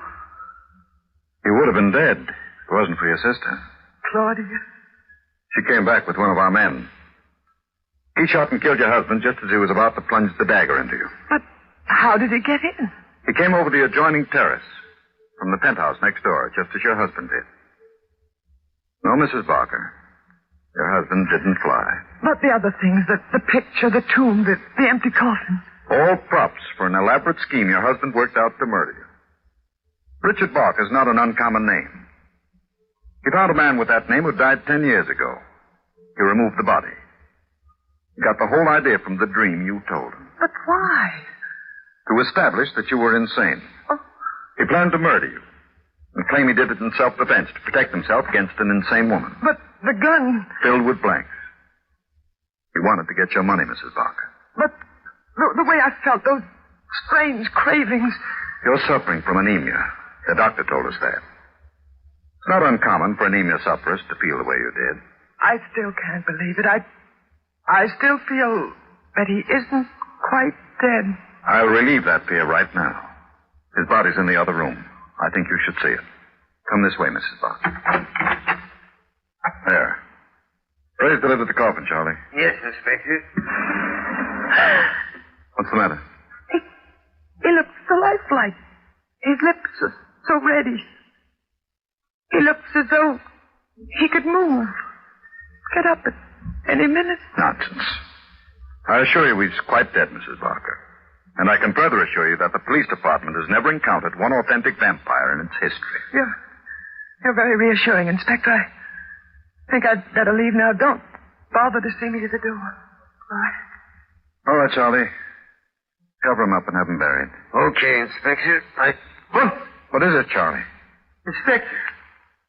Maybe I'm nuts, but I could swear that I saw him move. Oh, nonsense. Close the lid.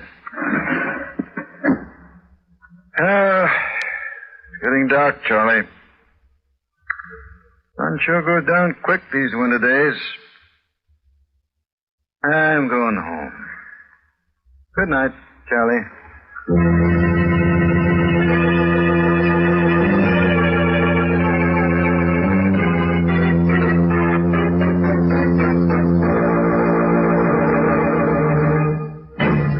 Well, friends, do you think Richard is really dead?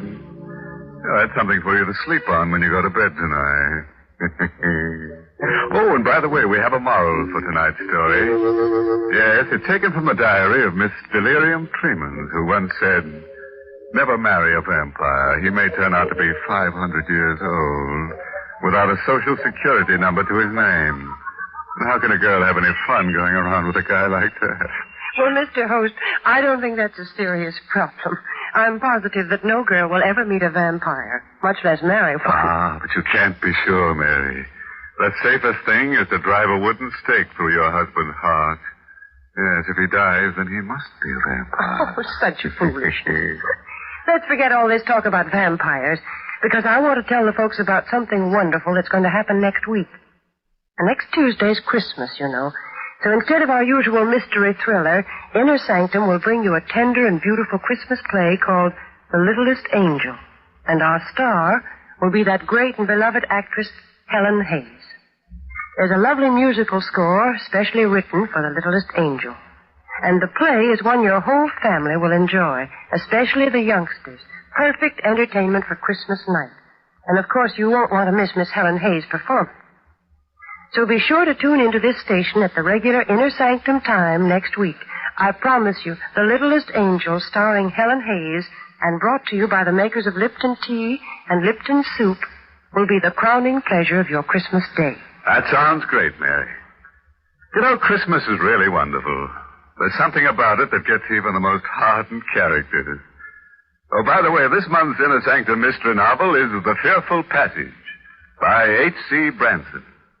And don't forget what Mary told you, friends. Next week, we'll bring you Inner Sanctum's special Christmas program, directed by Hyman Brown and starring Helen Hayes, America's First Lady of the Theater. There'll be no gore, no chill. Not even one little murder, believe it or not. The holiday spirit is getting even us. So be sure to join us next Tuesday. Meanwhile, I'm going to do my Christmas shopping. You know where I can get a nice fur-lined coffin for a cold-blooded friend? Until next Tuesday, then. Good night. Pleasant dreams.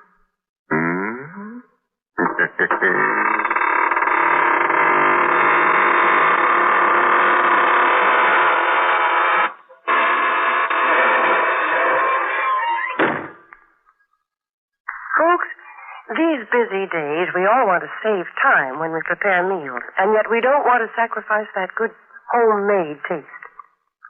Well, that's just the time to serve Lipton's noodle soup.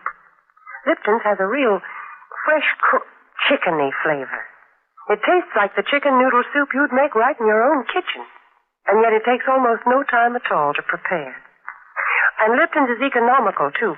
It costs less and makes lots more than canned soups.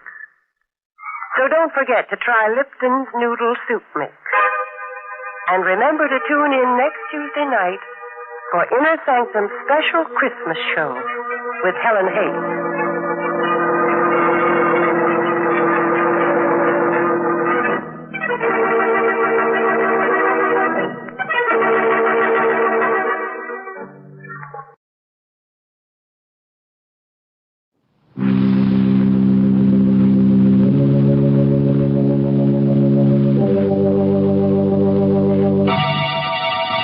Lipton Tea and Lipton Soup present Inner Sanctum Mysteries.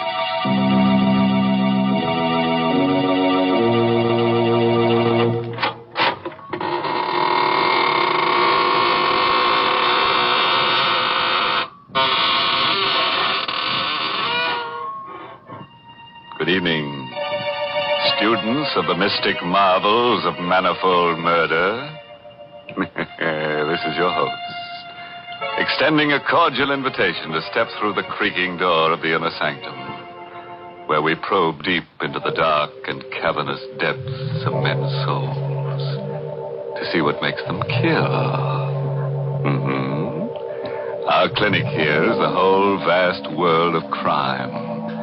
And you who listen in may hear us dissect our characters at a safe distance. And unless your nerves are strong, you'd better take my advice and keep your distance. Why, Mr. Host, that's not the kind of advice to give folks. It sounds unfriendly. Well, what would you suggest, Mary? Well, give them some sort of friendly advice. Like pointing out to them the extra delight they'll get from a cheering cup of Lipton tea. Then go on to tell them why Lipton's is so downright delicious. Tell them that the reason is Lipton's brisk flavor. And don't forget to mention that brisk is the tea expert's own word for the spirited, full-bodied flavor of Lipton's. So refreshing and so zestful. Explain that Lipton's brisk flavor is never flat, but always lively and satisfying. And in closing, remind them to try Lipton's soon, because in every cup of Lipton's there's extra enjoyment. And now that's the kind of advice you should give folks. Well, Mary, you seem to have given it to them already. So we can go ahead and get launched on Skeleton Bay. That's the title of tonight's story. An original radio play by Emil Tepperman. It's about a lady novelist, a writer of mystery stories. It opens at a swanky hotel with private cabins situated on a storm-swept, rock-bound coast. The story itself is all about, you guessed it, murder. And here's Betty Lou Gerson as Carol De Winter, the lady novelist, who will give us a blow-by-blow description. I'll tell you first about the night I met Michael Barrett. It was in August at Skeleton Bay. I'd come to the hotel supposedly for rest. That was what I kept telling myself. But in reality, I didn't know why I'd come here.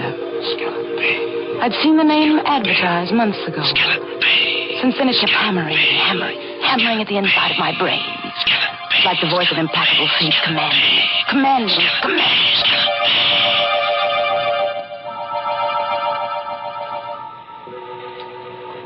Because I didn't like crowds, the hotel manager had given me a cabin near the beach all to myself. It was the middle of the night, but I couldn't sleep. The wind came in from the ocean, howling like a hungry beast across the shoals. And the pounding of the surf mingled with the angry, baffled growl of the sea. I sat at the window in the dark, staring out at the beach. I was restless, excited. It was then I saw the signal. It was just a winking little light a few yards away on the beach. Someone was blinking a flashlight. On and off. On and off. I was able to make out the figure of a man in boots and a leather jacket. He was signaling toward the hotel. But to whom? I had the answer in a moment. A man moved past my window, going down toward the light. He had his collar turned up against the wind, his hat brim pulled low. But I knew who it was. Mr. Field. A small, furtive man who'd come up on the train with me. The two men met, barely a stone's throw from my window. I could hardly see them huddled closely together. This was excitement, mystery, intrigue. The stimulation I wanted and needed. I had to know what was going on. I threw on a raincoat, opened the cabin door. The wind swept my hair in a streamer, and the spray stung my face as I hurried down the beach. My blood began to race, my heart to pound. For those two men were not engaged in any conference. They were locked in struggle. It was a deadly, silent struggle with only a grunt now and then. I saw the flashing gleam of a knife. But I couldn't tell who had the weapon. The tall man in the leather jacket or the furtive Mr. Field. And then I saw the blade plunge home into the throat of the furtive Mr. Field. I felt a sudden surge of wild elation. This was murder. I had witnessed murder. The tall man let the body of Mr. Field slide down to the sand. Then he looked up and saw me. He stood there with a bloody knife in his hand, and we looked at each other. Who are you? I'm Carol Winter. I have this cabin here, number 5. You saw me kill him? Yes, I saw you. What are you going to do about it? I'm going to help you dispose of the body. He told me his name was Michael Barrett. He lived on the opposite side of the bay in the house high up on the cliff. It won't be so easy to get rid of the body. If I had the boat, I could take him out and drop him over, but it's too rough tonight. If there was some place to hide him for a day, I could come across on the boat tomorrow night. You can hide him in the closet in my cabin. Nobody will look there. Better lock the closet door. Yes, of course. You sure nobody will come snooping here? Nobody comes here but the maid. All right. I'll be back tomorrow night with a boat. Did you pick up the knife? Yeah. Got it in my pocket. Well, I guess that's all. Good night, Carola. Good night, Michael.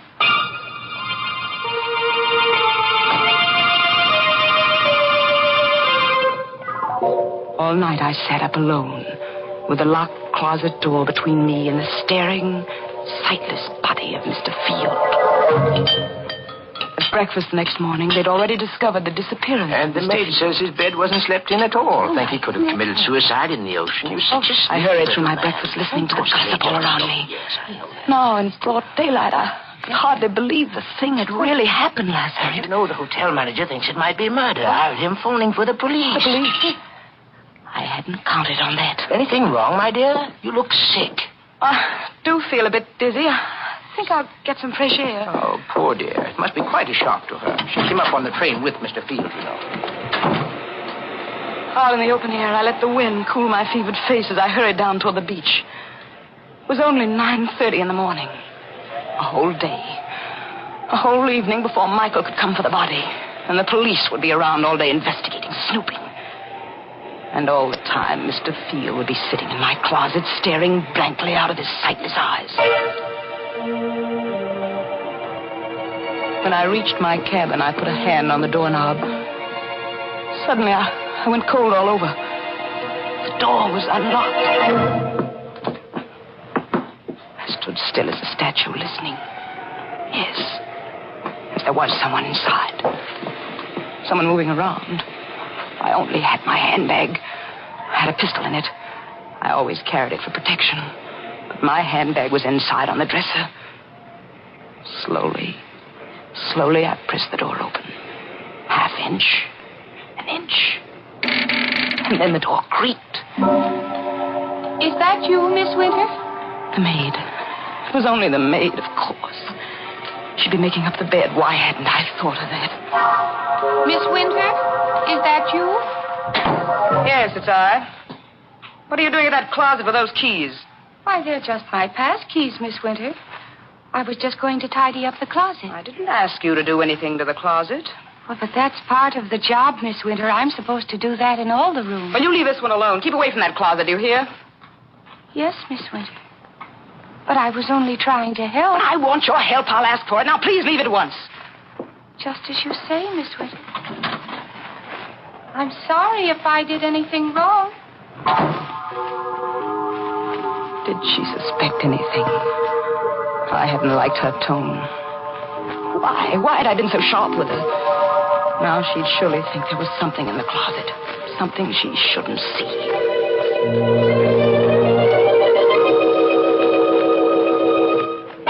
At lunchtime, I didn't want to leave the cabin. I sat at the window. And I could almost feel the sightless eyes of Mr. Field staring at me through the closet door. Someone at the door. Who? Just a minute. Miss Winter? Miss Carolyn Winter? Yes, I'm Miss Winter. I'm sorry to trouble you, Miss Winter. I'm Detective Sergeant Smith from headquarters. May I come in for a moment? Well, yes, please do. What can I do for you, Sergeant Smith? We're out here investigating this Field business. He hasn't turned up yet. Well, I'm sure he will in time. Well, I wish I could be so sure, Miss Winter. What do you mean? We've gone through his room. Found some mighty queer things. Queer things? It seems this Mr. Field's in some sort of racket. There's a good chance he may have been murdered. Well, you don't say. I understand you came up on the train with him. Yes, that's true. Yeah. Did you have any conversation with him on the train? No, none at all. You're the Carolyn Winter who writes the mystery novels, aren't you? The same. Yes, I've read every one of them. They're darn good, Miss Winter. Why, thank you. Do you think you'll get a plot out of this? Mr. Field. Why, I can't tell yet. I wish you'd keep me posted on developments in case it does turn out to have a plot. Well, I sure will, Miss Winter. By the way, we found this picture among the papers in Field's room. I'm showing it to everybody around in case they might recognize it. It's an old newspaper item, about 10 years old. Can't figure out why he was carrying it around. It's about a guy named Wycliffe. It's wanted for murder in Canada. Here, take a look at it. I felt the blood racing in my veins, pounding at my wrists. The picture of the man named Wycliffe, who was wanted for murder in Canada, was a picture of Michael Barrett.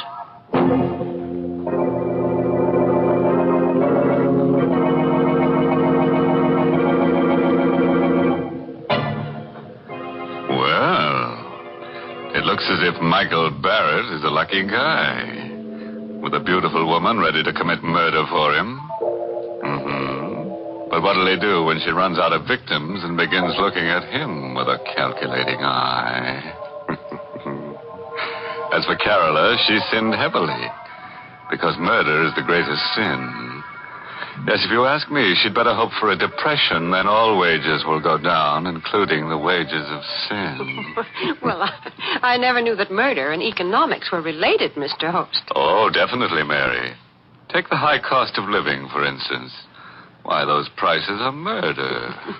Oh, yes, Mr. Host, it is difficult when the cost of living starts to climb.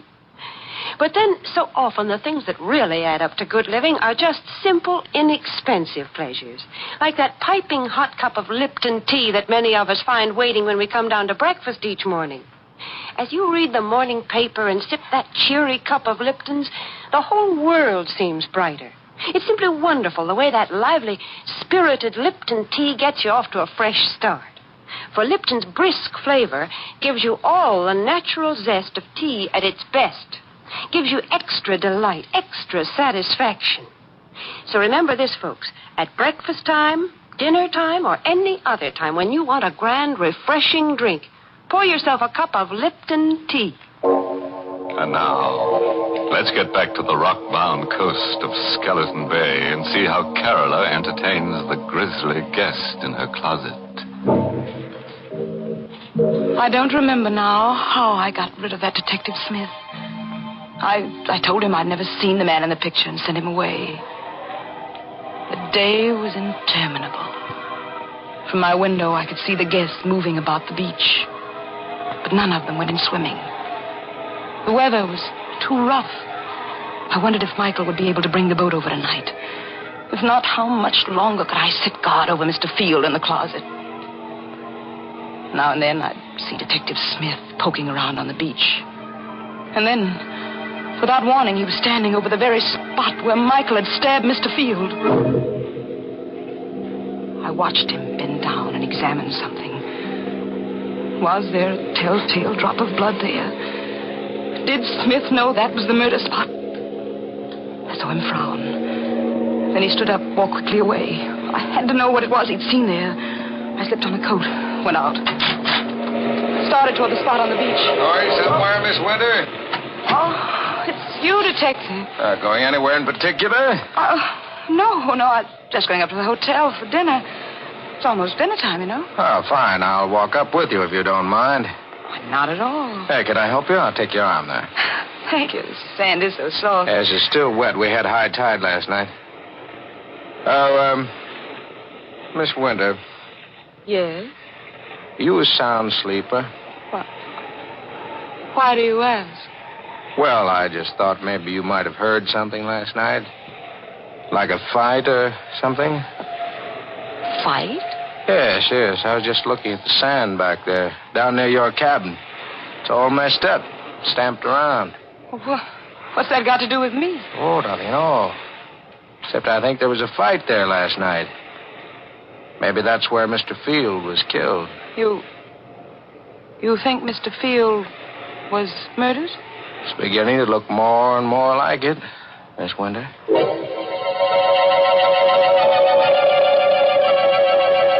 Somehow, I don't know how I managed to get through with dinner. I hurried back to the cabin. I stopped at the door, shocked and unbelieving. There was a light inside. Someone was in there. This time, I had my handbag with me. I took the pistol out. Once more, I inched the door open. It happened. The thing I feared. The closet door was open. And there was the maid, stooping over the body of Mr. Field. What are you doing there? The body. It's Mr. Field. You killed him. Suppose I did. What are you doing with that gun? What do you think? No!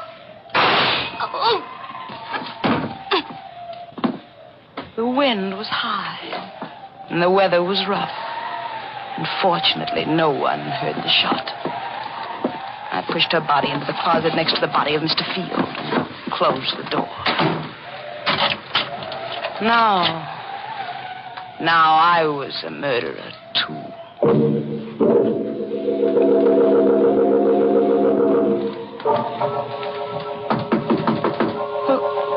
Who is it? Let me in, Carla, quick. Yes. Michael, I thought you were coming. It's been a terrible day. What happened? Come here, I'll show you. Is he still in there? See for yourself. Great Scott, a woman. Who is she? The maid. She opened the closet while I was out. You killed her? Yes, Michael. I had to kill her. There are detectives at the hotel looking for Mr. Field. I suppose if I was smart, I'd kill you, too. Then there'd be no one to talk. Yes, Michael, that would be smart. Go ahead.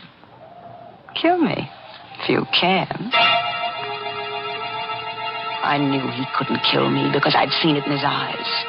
We were two of a kind, both wild, both reckless, both eager for the thrill of danger. He, too, wanted to be like the wind. We'd both been brought together here by some force stronger than either of us. And we loved each other. Carola, darling. Michael. No more now, Michael. We have work to do. Yes.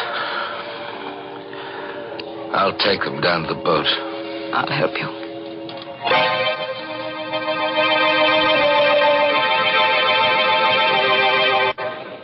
We carried Mr. Field and the maid down to the boat. I'll take them out away and dump them. And after that, Michael? After that, then I'm going home. To your house on the cliff on the other side of the bay? Yes, Carola. Michael, take me with you. What? Take me with you to your house up there on the cliff. I'm sorry. I can't. You can't? Why can't you? There isn't anything I can tell you. What are you hiding up there in the house on the cliff? You mustn't ask. Please, Carola, you mustn't ask. Why, you're married. You have a wife up there. No. Then what? I can't tell you. But you're going away, leaving me forever. Not forever, Carola. Go back to the city. I'll come to you soon.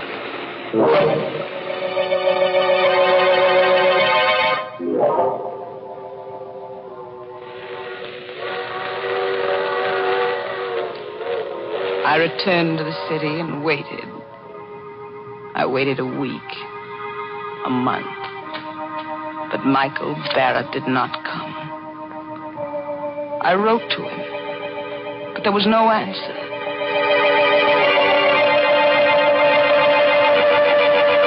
And then one evening, I saw him. I was returning home in a taxi, and I saw him standing across the street looking up at my window. He saw me get out of the cab. He turned and started to hurry away. Michael! Michael! Michael, don't go away! Michael! Michael, why did you try to run away? Don't you know? Well, you're afraid. Yeah, let's call it that. But you love me, Michael, don't you? Carola, it's no good. There's nothing but ruin for both of us if I stay. We'll be together forever. It's impossible. I won't let you go back to that house on the cliff. I don't care what it is you're hiding up there. I won't let you go back. Goodbye, Carola. Wait. I'm going. Better forget about it. Don't go yet, Mr. Whitecliff. So you know about that, too? I saw the old newspaper clipping Mr. Field carried. I see. Why are you looking at me like that? Do you know why I killed Mr. Field? Because it tried to blackmail me about that old murder. But, Michael, dear, I'm a good deal smarter than Mr. Field. You see, I write mystery novels. I know how to handle such things. What do you mean? Wouldn't do you any good to kill me. I've written out all about you. Your real name and about that old murder in Canada would be found if I should ever be killed. Oh. Michael, darling, I'm blackmailing you. There's only one thing I want from you. Your love. It shouldn't be so hard for you to meet my terms. All right, Carola. You win. We'll be married tonight.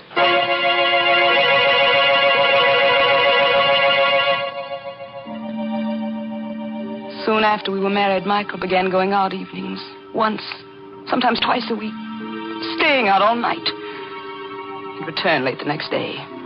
When I asked where he'd been, his temper would flare up into something terrible. I stopped asking, but I couldn't rest. I had to know where he went. One evening, I followed him.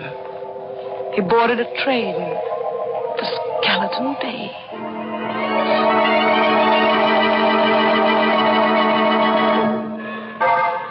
At Skeleton Bay, he set out to walk from the station, and I followed. It was no longer summer. Trees were bare, and the night was forbidding. I kept behind him when he skirted the bay to the narrow road that led up toward his house high on the cliff. It was a small stone house, and the wind whistled around it, against it, and above it. I stole to one of the windows. It was barred. like a prison. Carefully, I raised my head above the sill, peered into a lighted room. Michael was there, with a woman. For the first time in my life, I knew the meaning of frustration, jealousy. Michael told me he wasn't married, but this woman, I'd helped him to do murder. I'd killed for him. I'd lied to that detective for him. And all the while, this was the secret he'd been keeping from me. I opened my handbag. I took out the pistol. I looked into the room again. The woman was alone now. Michael was gone. So you came up after all, Carola. Michael, you sneaked out. You knew I was here. I'm sorry you saw through that window, Carola. Is that your secret? That woman? Part of it, but it's the part you mustn't know. But I do know it now. That's why I've got to kill you, Carola. That knife. You still got that knife? Yes, Carola. Well, I've got this, Michael. He fell at my feet. I looked down and watched him die. Now I knew why I'd really come to Skeleton Bay that first day. It was for this. To kill Michael Barrett. So he's dead. At last. You've killed him. You. The woman in the house. You saw me kill him? Yes, I saw you. What are you going to do about it? Help you dispose of the body, of course. Help me dispose of the body. Well, those were the very words I'd said to Michael Barrett down there on the beach. Now this woman was saying them to me. Who are you? I'm Lisbeth Wycliffe. I'm Michael's sister. Sister? And you want to help me dispose of his body? See the bars on those windows? Yes. I've been a prisoner in this house for 10 years. You what? Michael killed the man I was going to marry 10 years ago in Canada. He murdered him. But this house, this prison... Michael brought me here. He's kept me a prisoner because he knew if I got free, I'd tell the world he was a murderer. And that's the secret. The secret he wouldn't even tell me. I shot her. Yes, I killed her, too. There outside the house, and she fell beside Michael. And I rolled both bodies over the cliff, down into the sea.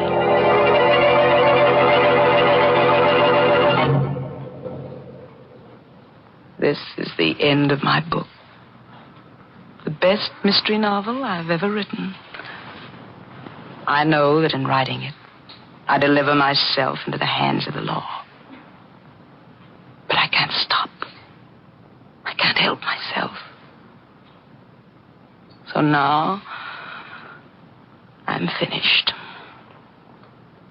I will mail it to my publisher and wait for Detective Sergeant Smith to come and get me.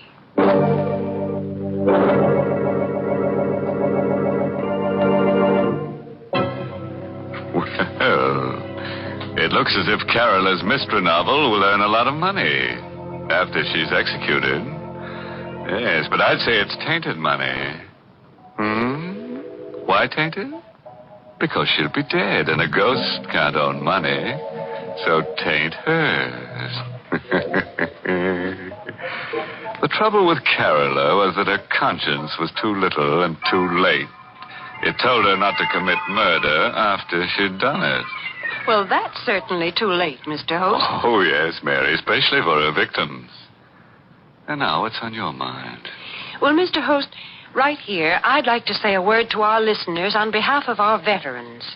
You know, friends, ex-servicemen are returning to civilian jobs with a lot to offer their employers. They've had valuable training and experience in highly specialized service jobs. Many of them were able to keep up with their civilian jobs and learn new trades through special correspondence courses.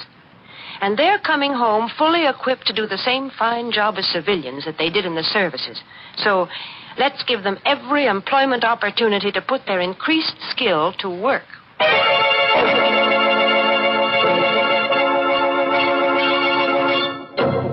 And so, friends, we take our leave of lovely Carola Winter. She would have been better off if she'd remembered that the pen is mightier than the sword. Because the sword is leading her right back to the pen anyhow. Oh, yes, and remember, friends, when you go on a vacation, always insist on plenty of closet space. As you never know what unexpected guests might drop in or drop dead. By the way, this month's Inner Sanctum mystery novel is Death in the Limelight by A.E. Martin. And next week, the makers of Lipton Tea and Lipton Soup will bring you another Inner Sanctum mystery directed by Hyman Brown. It's about a young chemist who discovers the secret of perpetual life. But he made the mistake of getting involved with death. So, until next Tuesday, good night. Pleasant dreams.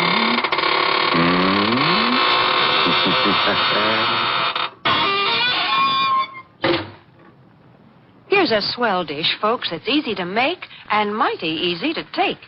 Lipton's Noodle Soup. You can prepare it in a jiffy, and the whole family will love its delicious chickeny-tasting broth, so full of tender, golden noodles. Lipton's Noodle Soup has all the fresh-cooked, homemade flavor of grandmother's noodle soup. Yet it's economical. It costs less and makes lots more than canned soups. So get Lipton's Noodle Soup Mix tomorrow. And don't forget to tune in next Tuesday night for another Inner Sanctum mystery. This is CBS, the Columbia Broadcasting System.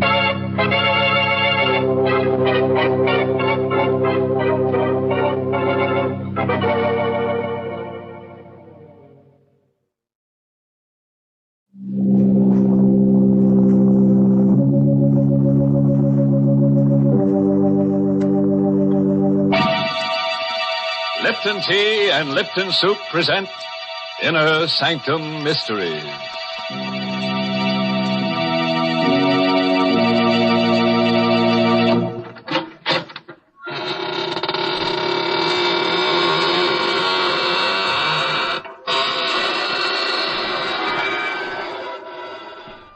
Good evening, gentle friends of the Inner Sanctum.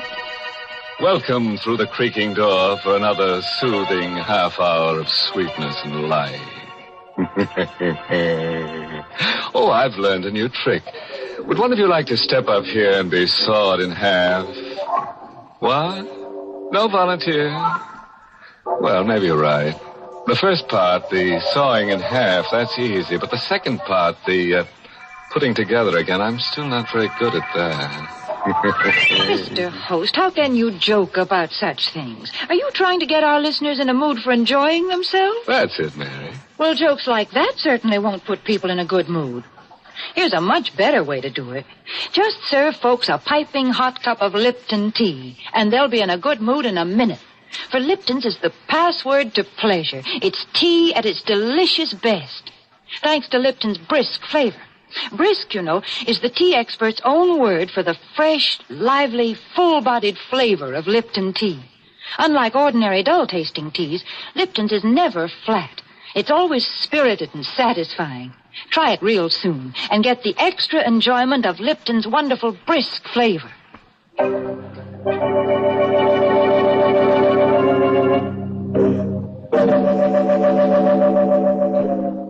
What does a man think of when there's murder in the air?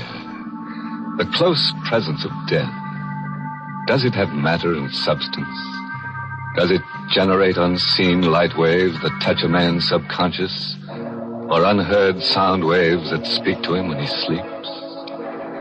Well, let's listen to I Walk in the Night, written by Emil Tepperman, with Larry Haynes in the role of Peter Lang to tell you this story himself.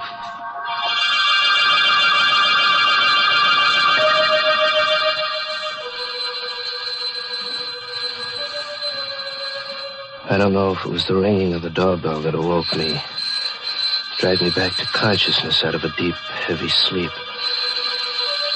I felt groggy, as if I'd been drugged.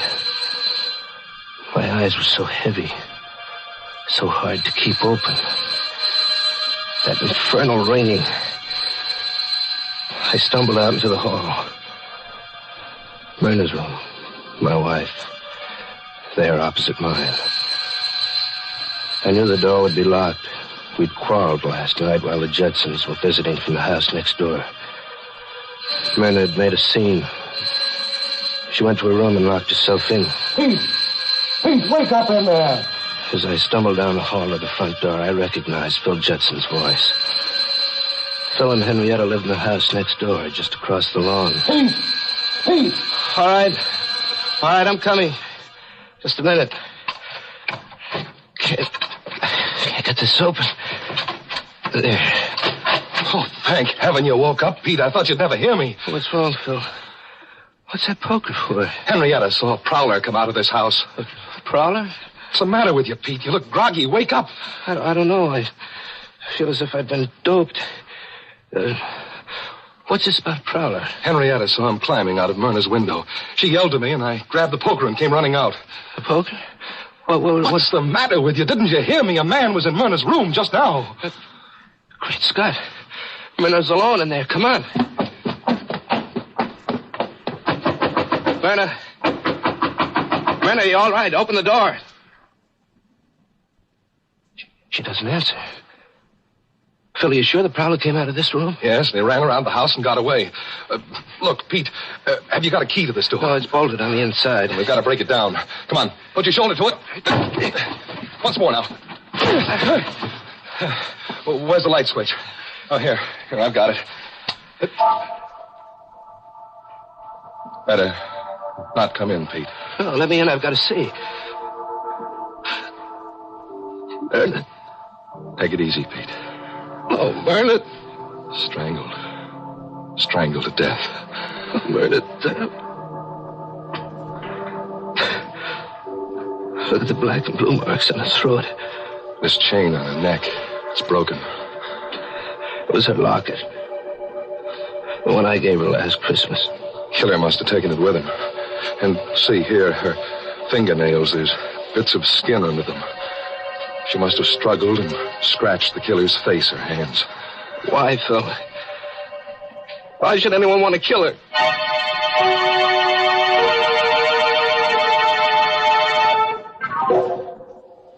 Then began the long torture of the investigation. Detectives swarming over the house. Men in derby hats examining the body of my wife. Measuring the room, searching for fingerprints. And finally, more men who came and carried her away forever. Through it all, Phil and Henrietta sat with me, trying to give what comfort they could. Oh, Peter, dear, please talk to us. I can't stand seeing you sit there with your head in your hands. It won't bring Myrna back to life. Henrietta's right, Pete. You've got to get a hold of yourself. I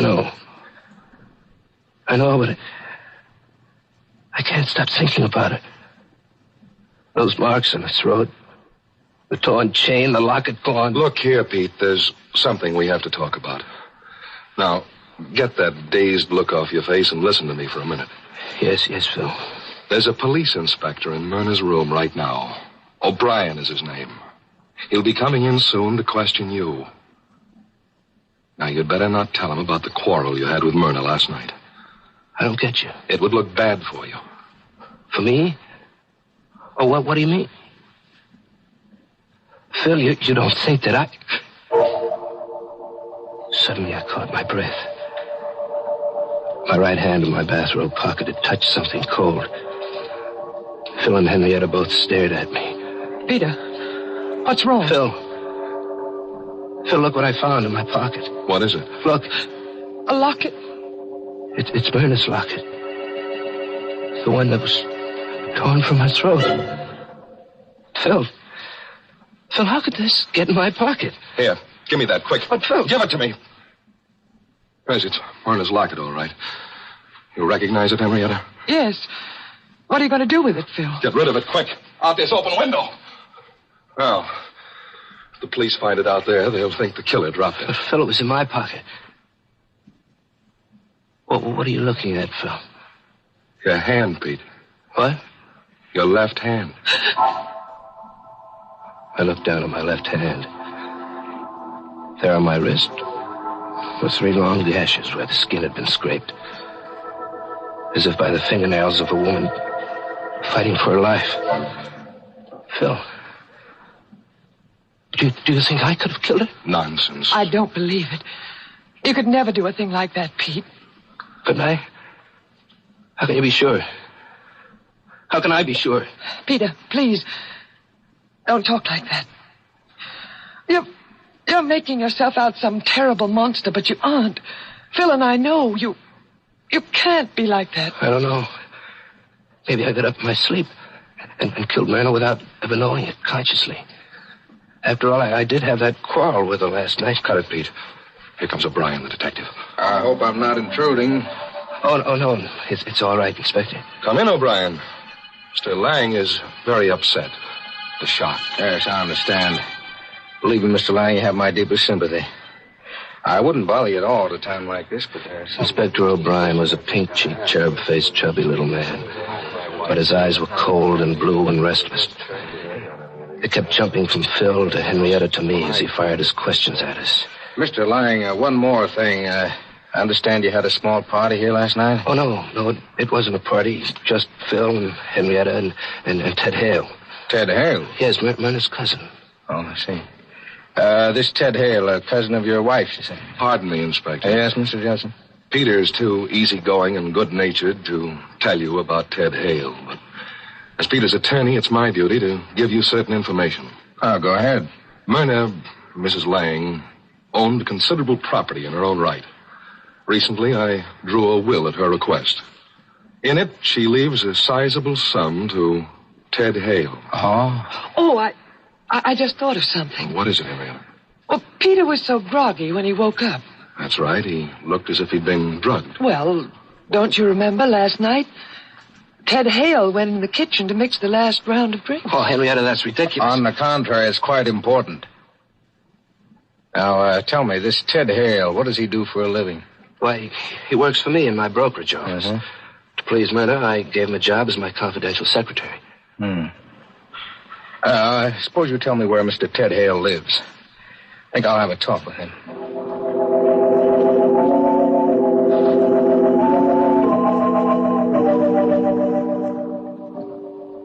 Now, all you have to do, Pete, is sit tight. Let O'Brien follow up his lead. But, Phil, I can't let him arrest Ted Hale. He didn't kill Myrna. I did. I must have. The locket. These scratches.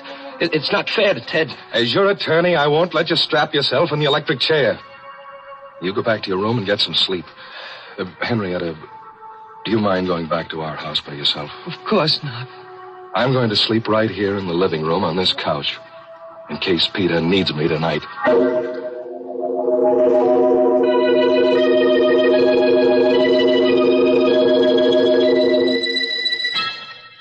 On my bed in the dark, I kept seeing 1,000 pictures.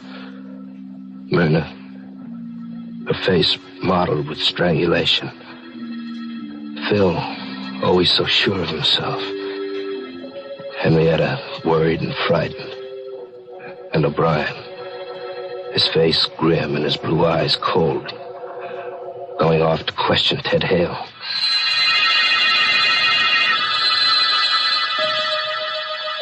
I must have been close to dozing off when I heard the doorbell faintly, as if in a dream. I tossed about in bed for a moment or two. And then I heard the voices in the living room. Phil's, cold and harsh. And someone else's, loud and angry and frightened. I got out of bed and opened the door. I went down the hall to the living room. I had to know who was in there arguing with Phil. It was Ted Hale. Ted, what are you doing here? Phil phoned me. He told me about Myrna. I called him up. Told him O'Brien would be coming for him. I suggested he come over here and talk it over with me. Pete, don't let them arrest me. You gotta help me. Me? Help you? You know I didn't kill Myrna. Well, I'm not sure. Pete. What? I was here last night, you know. When you had that fight with Myrna. What do you mean? If I'm arrested, says I had a motive. But what about you, Pete? You were always quarreling with Myrna. Now, look here, Ted, if you're threatening me... I only want you to help me, Pete. Don't let them arrest me. Hide me. Hide me out till this blows over or until they get the real killer. I think Ted is right, Pete. We should help him. But where? I'll handle it. You have a dark room fixed up in the cellar, haven't you? Yes. We'll stick a cot in there and let Ted hole up for a day or two. Nobody will think of looking for him in this house.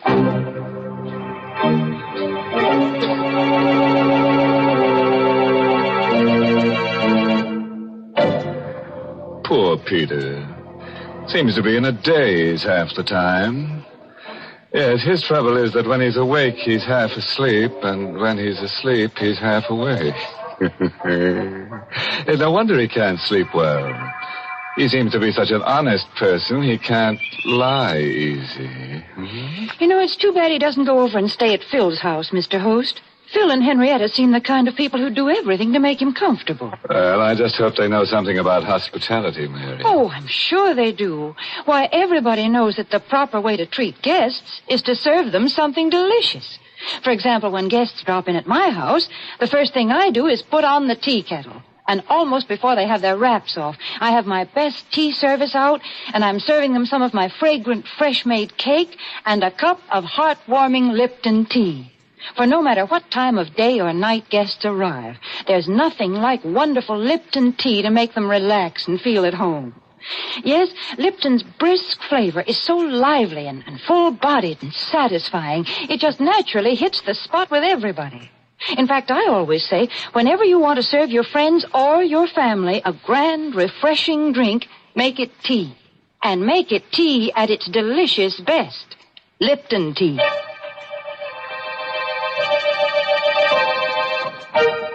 Now, let's get back to our sleepwalker. There's no telling what he might have done while we were talking about tea. Now, let's see, where were we? Peter and Phil were going to hide Ted Hale in the cellar. Now, listen to me carefully, Peter. If Ted Hale is arrested and talks, O'Brien will learn about the quarrel you had with Myrna last night. He'll start digging into things that won't look so good for you. No, Phil, wait.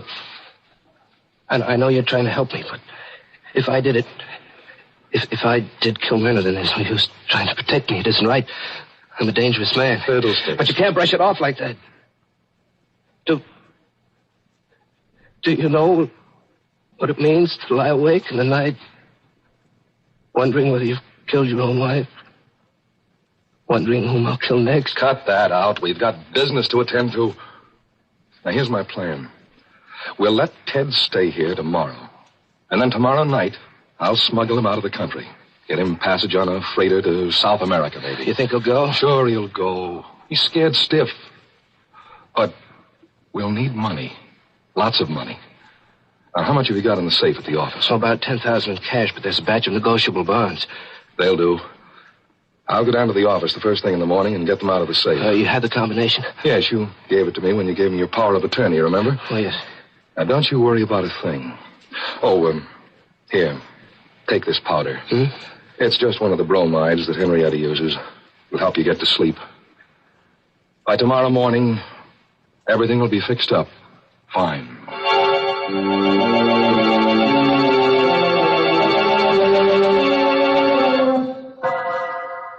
It was almost dawn when Phil left. And it must have been hours later, close to noontime, when I felt myself being roughly shaken out of a heavy, troubled sleep.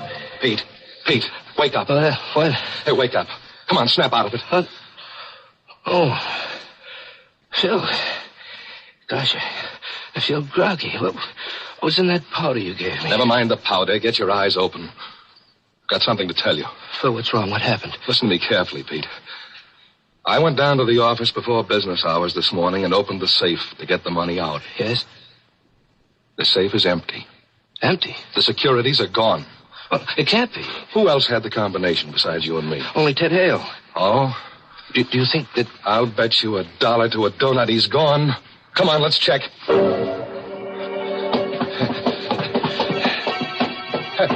Look, Pete. There's a light in the dark room. He must have got up early and beat me to it, to the safe. Ted, you in there? Always the optimist, huh? Come on, open it up. Ted. Good heavens. Ted Hale hadn't gone anywhere. He was lying there on the cot. His head was a bloody pulp. It had been bashed in while he slept. with a long-handled coal shovel which lay there alongside the cut. Great Scott. He's been murdered. We stood there in a narrow, dark room, Phil and I, and we looked at each other. There was a strange gleam in Phil's eyes. I tried to read the meaning of that gleam, but he averted his eyes too quickly. He dropped his gaze to my hands. I saw what he was looking at. My hands were black and grimy with coal dust. And on the grimy, coal-blackened handle of the shovel, there was a fresh set of fingerprints. Phil, did I kill him? Did I kill him in my sleep? The same as Myrna? Phil, I can't stand it being a murderer. I'm going to give myself up. You'll do nothing of the kind. If you did it, Pete, you're not responsible. But you do think I did it? And Myrna, too? I don't know. I don't know what to say. Just think, Phil. Maybe tonight I might kill you. Or Henrietta. There's no telling what I might do. Rubbish. No, Phil. It's hard to believe, but there's the proof. I'm a murderer. I'm dangerous. There's only one thing to do. I won't let you do it. What else is left? Come on. I'm going to help you hide Ted's body.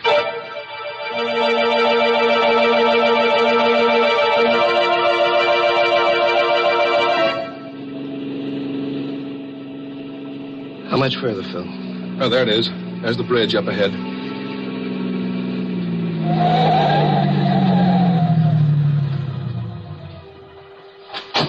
Okay. Here, help me with it. We had the body of Ted Hale in a sack with a pair of 100-pound dumbbells to weight it down.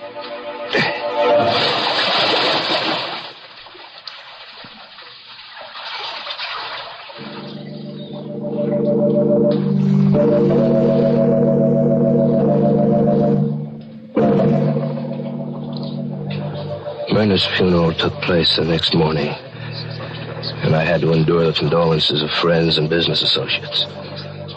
But Phil and Henrietta stood by me all through it. It'll be over soon, Peter. Then you can rest. Keep your chin up. I'll get rid of the stragglers. Look who just came in. Where? Oh, Inspector O'Brien. What does he want, Phil? Take it easy. Let me do the talking. I came to pay my respects, Mr. Lang. Oh, well, thank you, Inspector. No trace of Ted Hale, is there, Inspector? I'm afraid not, Mr. Judson. We're combing the city for him, but I'm afraid he's got clean away.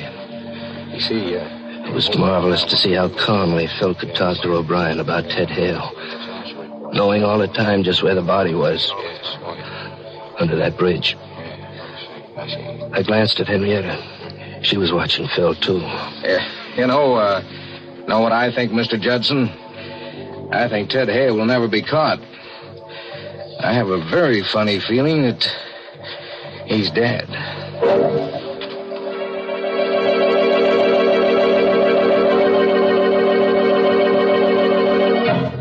Later that afternoon, I took a taxi cab, and I went down to police headquarters and asked to see Inspector O'Brien. Glad to see you, Mr. Lang.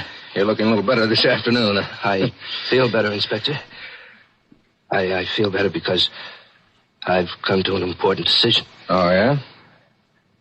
Inspector, I've decided to tell you something that'll startle you. That's pretty hard to startle an old hand in my business. Go ahead, I'm listening. All right.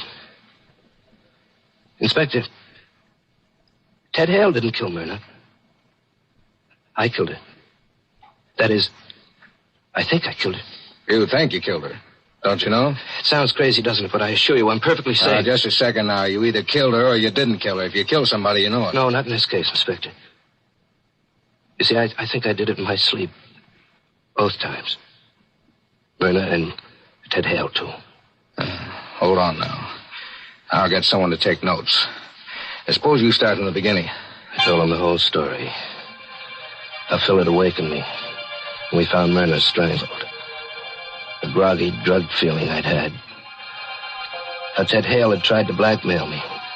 And how Phil had awakened me once more, and we'd gone down to the cellar and found Ted with his head bashed in. I talked for a solid hour. I'm glad you came to see me, Mr. Lang. Glad you told me all this. You must have had a hard time reaching the decision to come here. Yes. Yes, it was hard, Inspector. Phil wanted me to go away. It would have been so easy to go away and let him take care of things. But I'd never be able to sleep for fear I'd kill someone else. Well, you needn't worry, Mr. Lang. There won't be any more killings. Not if I'm safely in jail. You're not going to jail. You're going home. What? In those notes the stenographer has taken, Mr. Lang, I have almost enough material to convict the real murder. I need just one more thing. Now, you go home and wait. Don't worry. You mean I didn't kill Myrna and Ted? Now, you just go along home and take it easy.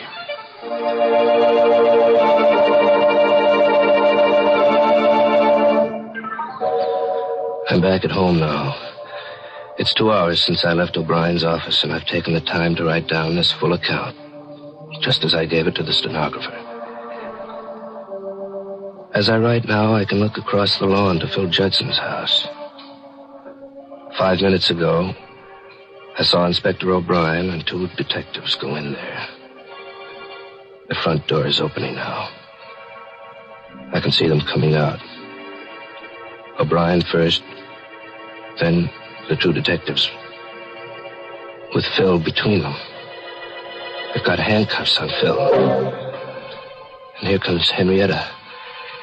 She's running across the lawn, coming here. Peter! Peter! Coming, Henrietta. Peter, they've taken Phil away. Yes, I saw it off from the window. Oh, darling. Everything went right. Exactly as we planned it. Oh, baby. Hold me tight, Peter. Tight. We can be together now. Forever and ever. I'd have killed a dozen Myrnas for you, baby. I know. And you were clever, Peter. So clever. And the hardest part was getting Phil to cooperate. But I knew he'd do anything for a friend. What a fool he is. He stepped right in and took over. You should have seen O'Brien when I told him the story. I could tell exactly what he was thinking. Here's a poor innocent sap whose best friend is framing him, giving him drugs and then making him think he commits murders in his sleep. Oh, Peter. As soon as he's convicted, I'll be free, and we can go away together. All right. Huh? But you'll have to cancel that trip. Both of you. O'Brien. You heard what we said? Sure did, every word.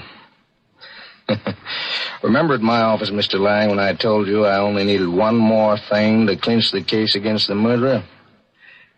Well, this was it. I faked the arrest of Mr. Judson. Then I sneaked back to see what you'd do about it. You did plenty.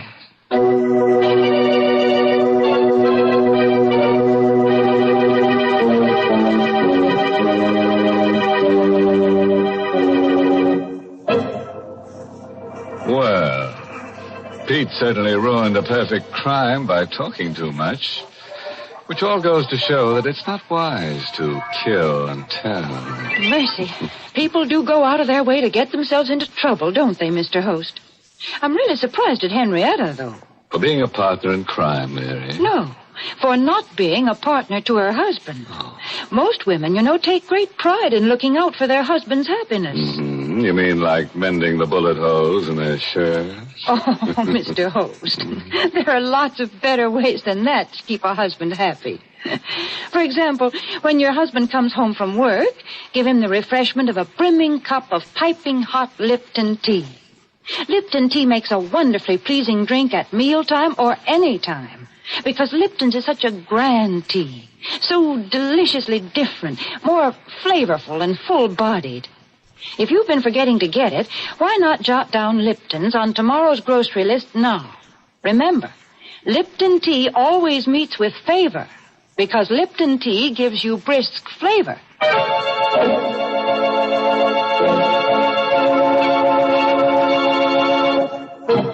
And now, friends, a parting word of advice.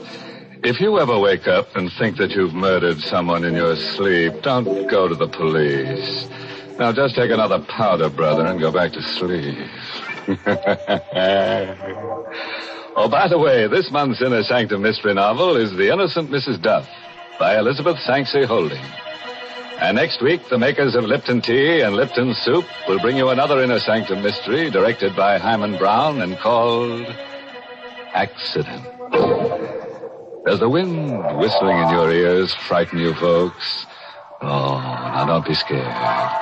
Because when you're pushed down an empty elevator shaft and you hit the bottom, nothing ever can frighten you again. It's just an accident. And you'll learn all the mystery of it if you're listening to Inner Sanctum next week. Until then, good night. Pleasant dreams.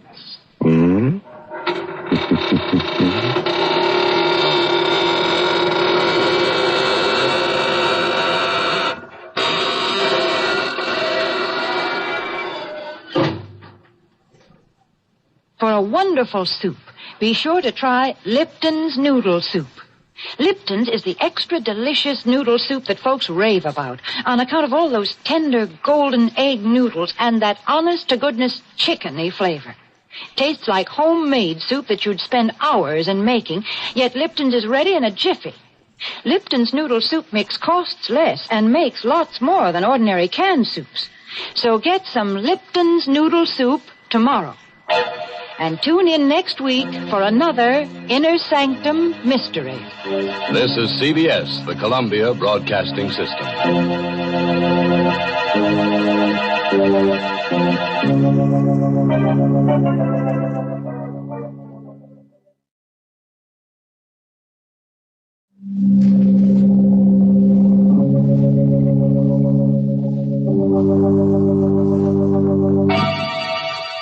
Lipton Tea and Lipton Soups present Inner Sanctum Mysteries.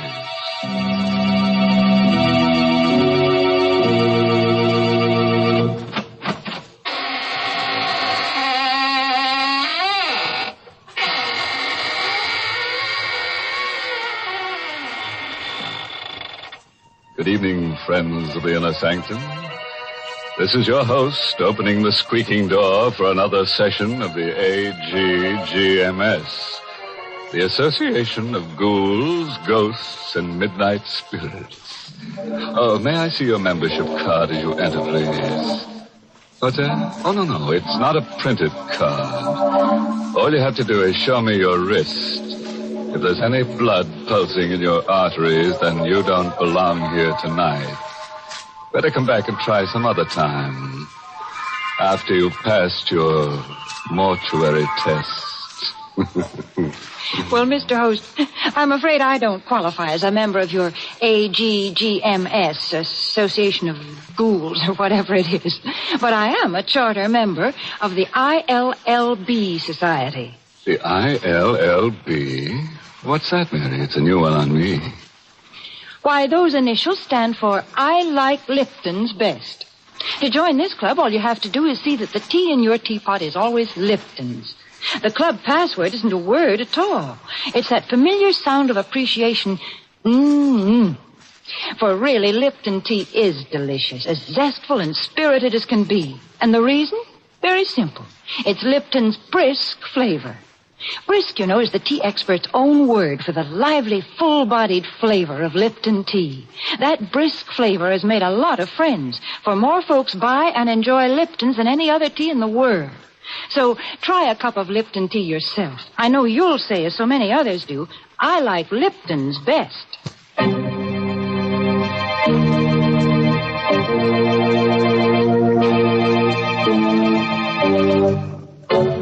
And now for tonight's Inner Sanctum Mystery. It's an original radio play by Emil Tepperman called Make Ready My Grave, and stars two radio favorites, John Banks and Richard Widmark. It's about a boy and a girl who've just been married.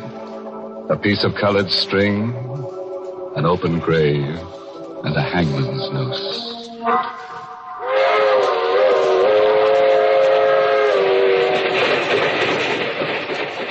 That train is the Southeast Limited. See it? Long, sleek, and powerful.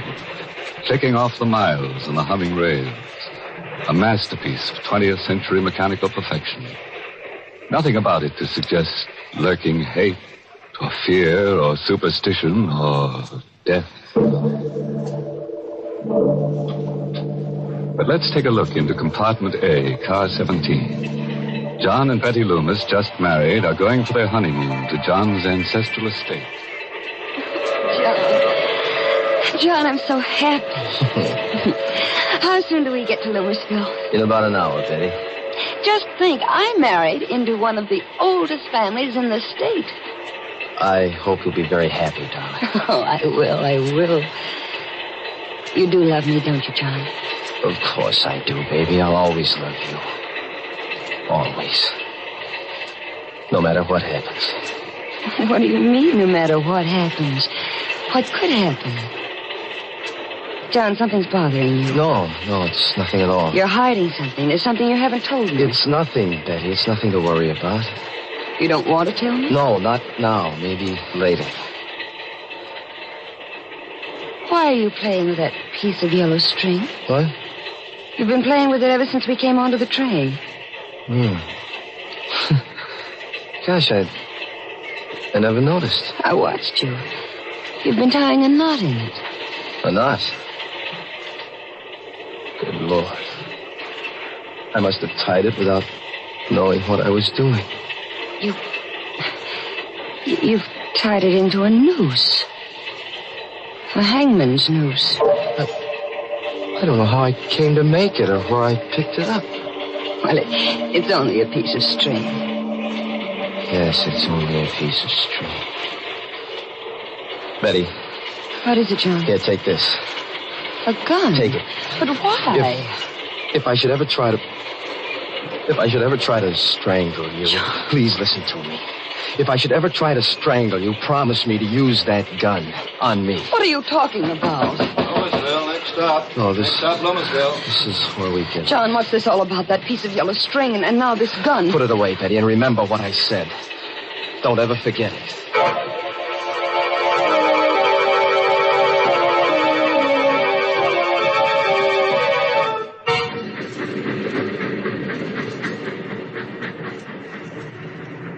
Why is it so dark here? This is just a way station. The train only stopped here to let us off. Otherwise, it goes right through. Oh?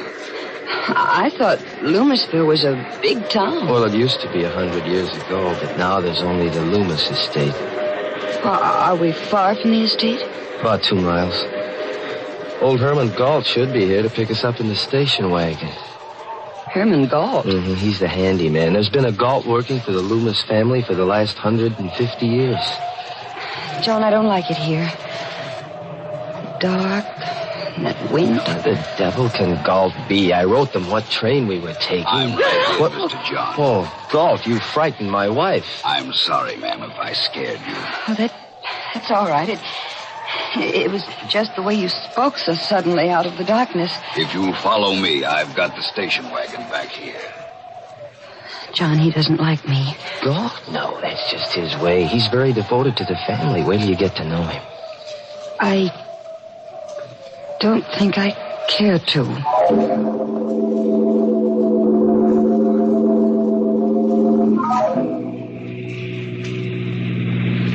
Johnny, he's driving too fast. It's so dark. Don't worry, Betty. Galt knows this road like the back of his hand. We'll be there in a few minutes. I'm frightened. Darling, please, tell me why you gave me the gun. No, I can't tell you now, Betty. Maybe after you meet Uncle Everard. John. What? What's that in your hand? What? Oh. Another piece of string. A red one this time. What? I must have picked it up in here, off the seat. You've knotted it into another hangman's noose. Galt. Yes, Mr. John. This piece of red string, did you put it here? No, sir. Then how did it get here? You ought to know. Yes.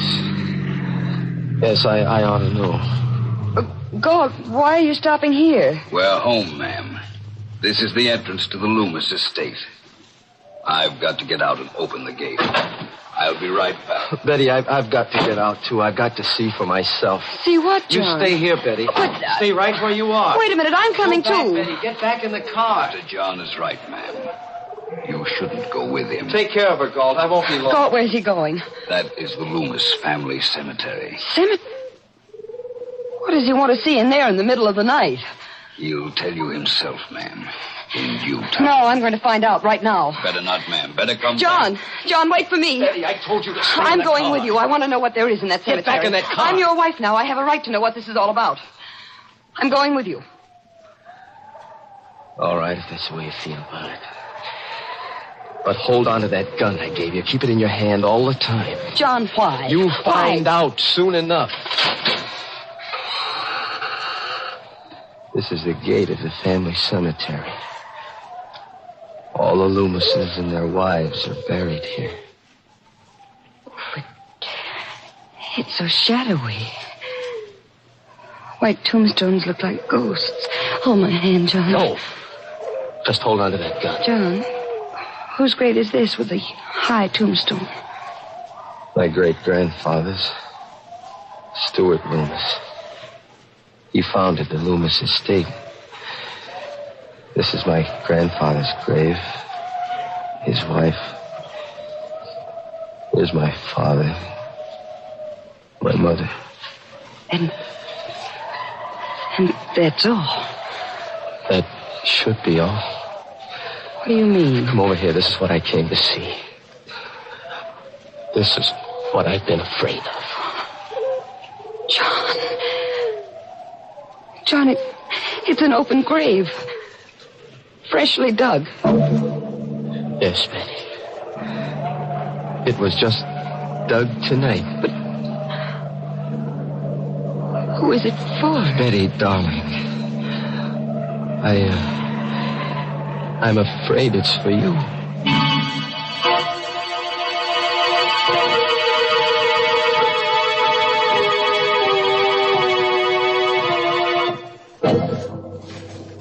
Well, what's poor Betty letting herself in for? With a fresh grave waiting for her on a honeymoon. And a husband who ties little strings into hangman's nooses. But come to think of it, Betty's a lucky girl at that. How many girls who get married nowadays can count on finding a nice, snug place all ready for them to lie down in and rest? In peace. Gracious, Mr. Host, Betty doesn't seem like a lucky bride to me. Why, most brides have things much easier. Because there's so many things today to help them make their marriage a success. For example? For example, Lipton tea. With Lipton tea on the pantry shelf, a young bride today has a much better chance of making her home a happy one. Just the other day, I was talking to a friend who just got married. As we sat there in her kitchen sipping our Lipton tea, me occupying the only chair and she perched on the kitchen stool, she said, "You know, Mary, it was silly of me to worry about being able to cook the things Jack liked. It's not nearly as difficult as I imagined. Take this Lipton tea here. It answers the whole beverage problem as far as Jack is concerned. He's happy as long as he has Lipton's morning, noon, and night." Well, I told her I could understand that, because most husbands I know about are partial to Lipton tea. And it's because of the extra satisfaction that's in Lipton's wonderful brisk flavor. Satisfaction, did I say? You just try Lipton tea and see if that isn't an understatement. Try Lipton's tomorrow.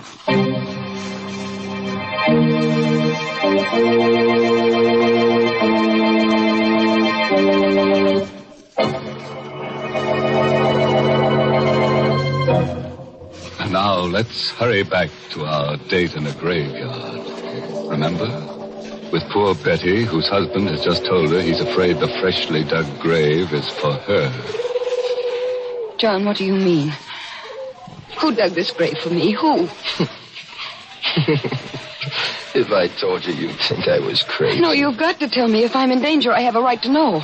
Was it God? Your Uncle Everard? No, at least I don't think so. His wife, Christine. Betty, do you believe that a ghost could dig a grave? Ghost? Do you mean I'm in danger from a ghost? Oh, I told you you'd think I was crazy. John, why are you looking at me like that? I don't know. Betty, have you got that gun with you? No, I left it in the car. What good would a gun be against a ghost?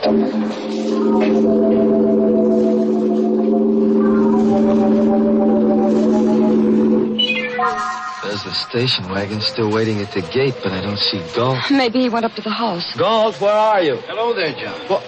What's up? Uncle Everard. What happened to Galt? He came up to the house. Said you'd gone into the cemetery. So I thought I'd better come down. Oh. Is it there? Yes, it's there. A freshly dug grave. Uncle Everard, this is my wife, Betty. How are you, Betty? Hello. You saw the grave too, Betty? Yes, and John says he thinks it's for me. I'm afraid I don't understand all You this. haven't told her anything yet, John? Well, just a little. I couldn't bring myself to. I think it's time you did.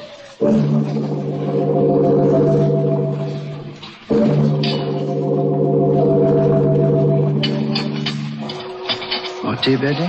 Thank you, Uncle Everard. I will have a little more. You, John? No, thanks. Too bad Christina's ill. She's upstairs in our room. But I hope she'll be better by tomorrow. You can see her then. Maybe. What do you mean? That grave out there. Maybe it'll be filled tomorrow. John, don't you think it's time you kept your promise to tell me what this is all about? You tell her, Uncle Everard. Well, Betty, there's a ghost in the Loomis family. That's it in a nutshell. Oh, I see. And it was a ghost who dug that grave. I know it sounds mad. But after 150 years, we Loomises have come to the conviction that it can't be anything but a ghost. 150 years? You mean... John's great-grandfather, Stuart Loomis, settled this strip of seacoast under a patent from the colonial governor. There's his picture over the fireplace. He doesn't look much like you, John. Stuart Loomis was a hard man. There was a French privateer in these waters who made a lot of trouble in those days. Gaston Leroux, who sailed the seas with his wife, Antoinette. But what has a French pirate and his wife to do with that grave? Stuart Loomis captured Leroux and his wife, and under the authority conferred upon him by the governor, had the power to hang them. You mean the woman, too? Yes. He hanged them both on a gibbet where our family cemetery now stands. Oh, how terrible. Before he died, Gaston Leroux laid a curse on the Loomis family. He swore that just as his wife was hanged, so would all the Loomis women die. He swore that he would come back and dig a grave for the wife of a Loomis in every generation, and furnish the noose by which a Loomis would strangle his own wife. But that's incredible. Short while afterward, a fresh grave was found beside the gibbet where Leroux had been hung. That night, Stuart Loomis's wife, John's great-grandmother, was found hanging by the neck from the eaves of this very house. And Stuart Loomis? I told you Stuart Loomis was a hard man and had made many enemies. There were many who hated him deeply and bitterly. He was arrested and tried for the murder of his wife. Convicted and executed. Now you know the secret of the Loomis family. But, John, that still doesn't prove there's a ghost. No, that one incident doesn't prove it. But it happened again when the next Loomis married. John's grandfather. And to the next Loomis, John's father. Sometimes a year after he married, sometimes 5 years. But the curse never fails. It's happened in every generation? Yes. And now, John Loomis has brought a new wife home. There's a freshly dug grave waiting in the family cemetery. And I'm next. I don't know, Betty. Maybe that grave isn't for you. What? Maybe it's for Christine. My wife. This is all ridiculous. A ghost couldn't dig a grave, make John strangle me to death. Uncle Everard, you can't believe such a legend. It can't be true. Maybe not, my dear. But the graves of the strangled Loomis women are out there to prove it.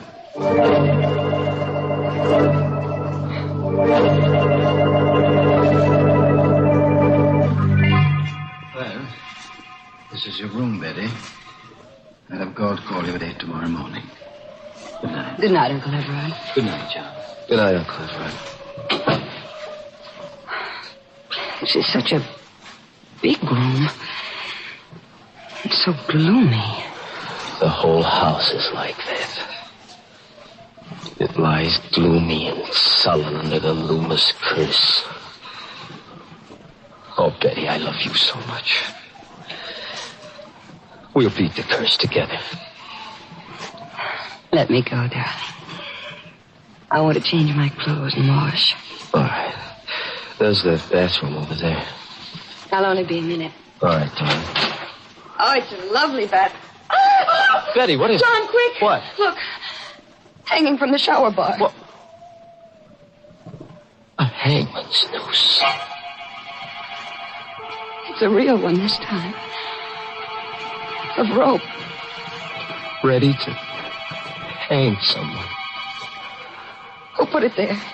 It's the Loomis curse. We can't get away from it. No ghost could have hung that rope there. Let's call Uncle Everard. All right. Have you got the gun with you? No, it's in my handbag. Well, get it. But John... Get it, I say. All right, John. Here. Here, I've got it. All right, now keep it with you all the time. And don't be afraid to use it. On me, if necessary. All right, let's get your uncle. This is his room. I wonder if I ought to wake him. It might upset Aunt Christine. She's sick. We've got to wake him. Better knock harder. Well, it wasn't locked. Call him. Uncle Everard. Uncle Everard? He doesn't answer. But there's a light in the room. Push the door further open. All right. Well, there's nobody in the room. The bed's empty. Uncle Everard? Aunt Christine? Maybe in the bathroom. The door is open. Betty! John! Aunt Christine. She's hanging by the neck. She's dead. It's the same kind of a noose as in our bathroom. Uncle Everard hanged her. It's the Loomis curse catching up with us.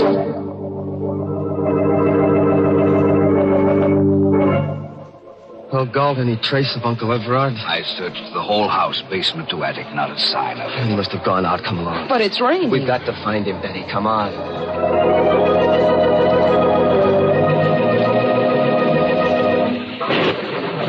So dark out here. How will we ever find him? I have a flashlight, ma'am. You look. What? Fresh footprints in the slush. Oh, they must be Uncle Everard's. They lead down toward the cemetery. Come along, Galt. Here, Mr. John, you can see for yourself. The footprints lead right to this new grave. But why did he come here? There's the answer, Betty. A cross at the head of the empty grave. Throw your flashlight on it, Galt. There's something written on it. It says, Christine Loomis. Betty, what is it? Look. Over there. Another grave. He's dug another one. There's a cross on this one, too. Does it say anything? Yes. Yes, it does. It says, Betty Loomis.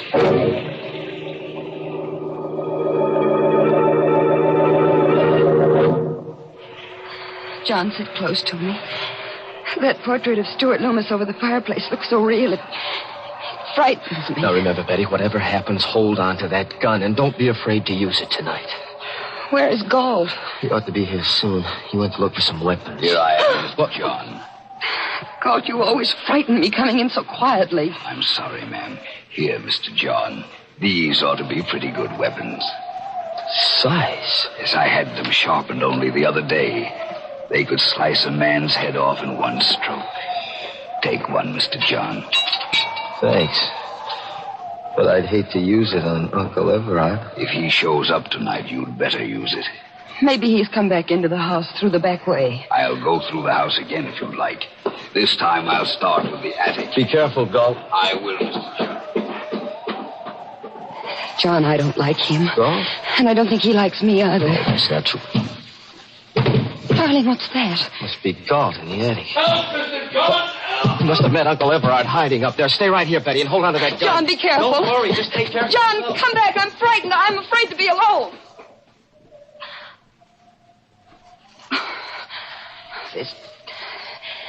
There's nothing to be afraid of. I have this gun. And if anybody comes... The lights. Lights went out. Who's there? Who's in this room? Don't come any closer. I have a gun and I'll shoot. I can't see you, but I'll shoot at the sound. John, help! Rope. Around my neck. Let go. I'll shoot. It's not loaded.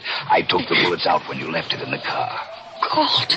Yes, ma'am, it's Galt. Mr. John is busy up there in the attic with the body of Mr. Everard. I killed him, too.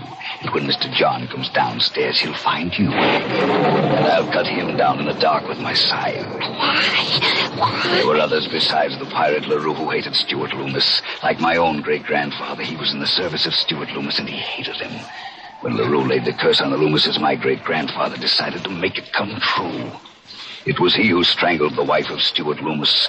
Through the years, the Gaults from father to son have handed down their hate. You're mad. Maybe. I'll tighten the noose and finish Betty, you. where are you? Why is it dark in here? John! Betty! John, look out, it's all he has his eye. And so will I. John! John! Oh.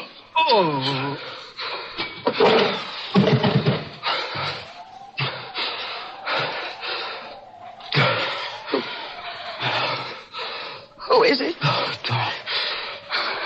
darling, where are you? Here, John, here. Oh, darling. Betty, we finished forever with the Loomis curse.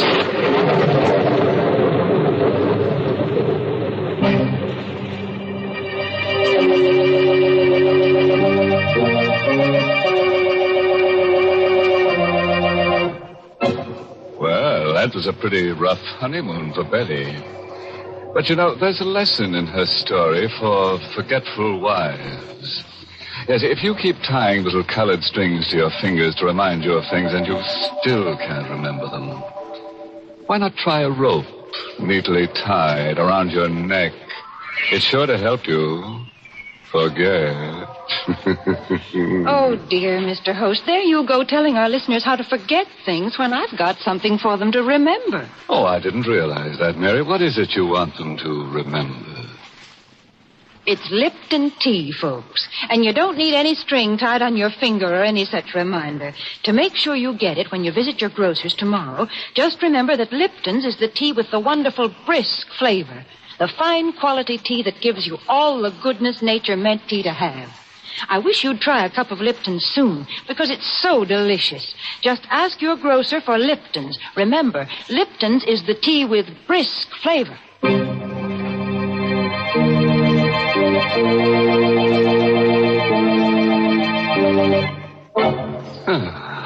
And so our evening's over, with the usual quota of corpses to qualify for the ghoul school. We're working on a special matriculation for bachelor ghouls. In case you didn't know, a bachelor ghoul is one who believes that two can die as cheaply as one. Oh, by the way, this month's Inner Sanctum mystery novel is I Hate Blondes by Wolf Kaufman.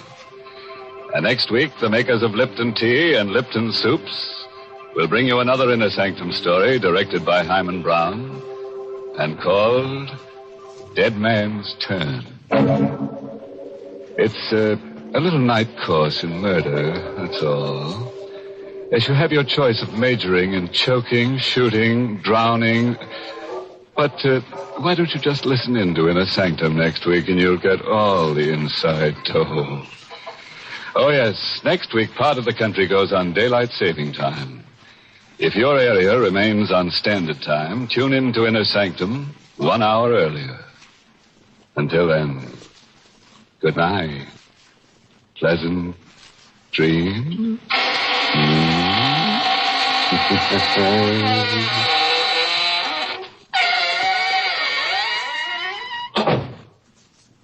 Want a delicious dinner treat in a hurry?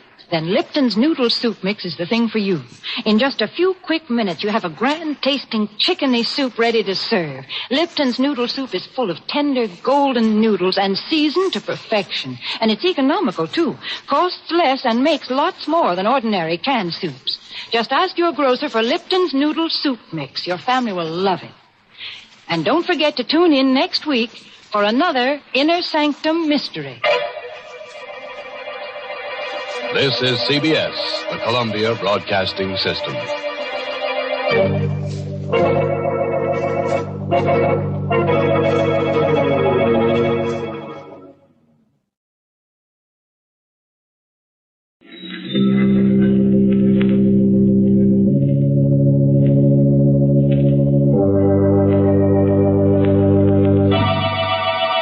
Lipton Tea and Lipton Soups present Inner Sanctum Mysteries.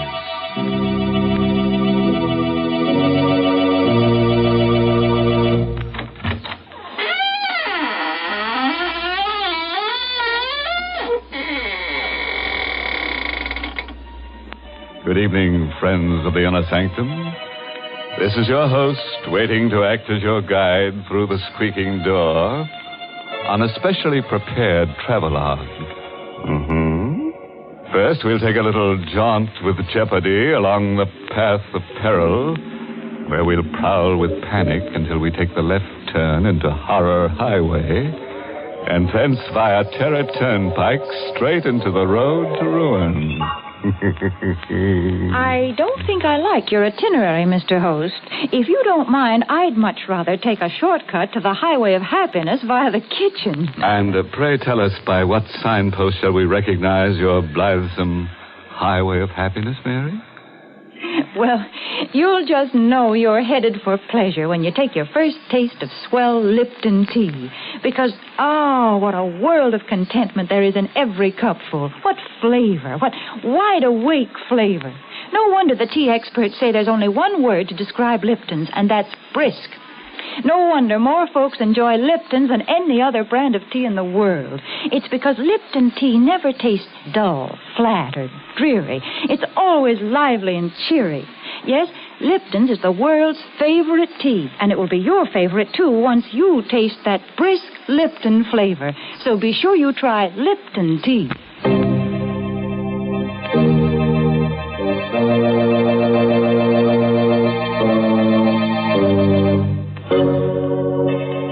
Listen now to the strange tale of a boy and his twin sister, and their dog, and the wreckers of Hurricane Cove. It's called Detour to Terror. An original radio play written especially for Inner Sanctum by Emil Tepperman. And here is Mason Adams as Jerry Watson to tell you the story himself. I had a strange, uneasy feeling all evening after Linda left to drive to Hurricane Cove. Somehow I had a presentiment of danger. Linda and I were twins, and always, in some uncanny way, each of us had been able to sense when the other was in trouble. Tonight, the feeling was very strong. Butch sensed it, too. He was only a mongrel pup, but he was smart. I shouldn't have let Linda go alone, but she had insisted. She was a feature writer for the Manhattan magazine, and she'd run across the trail of a story about an old family of wreckers who lived down by the shore near Hurricane Cove. The tale went that this family had made a living in the old days by placing false signals on the shore in order to lure ships onto the rocks and then loot them. It was this story that she'd gone to investigate. Unwilling to go to bed with that uneasy feeling lying heavy upon me, I dozed in the chair by the fire with Butch's whine in my ears. It must have been a dream, because I saw Linda's white face floating in a sort of haze. And then I saw the fear in her eyes as she called to me. Jerry! Jerry, help me! Help me! I came awake suddenly with a cold sweat in my face. Butch was on his haunches by the fireplace, nose in the air and howling as if for the dead. I felt myself trembling. Linda in danger. Somewhere out in that storm, Linda was calling to me for help. She needed me terribly. Come on, Butch, we're going after her.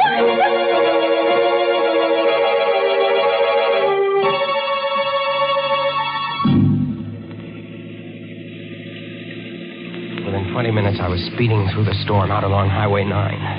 I remembered Linda's telling me just what route she'd take. See, Jerry, I'll go out on 9 to here, and then turn off on the old shore road. It isn't used much anymore, but it's the shortest route to Hurricane Cove. And if I leave now, I should be there by midnight.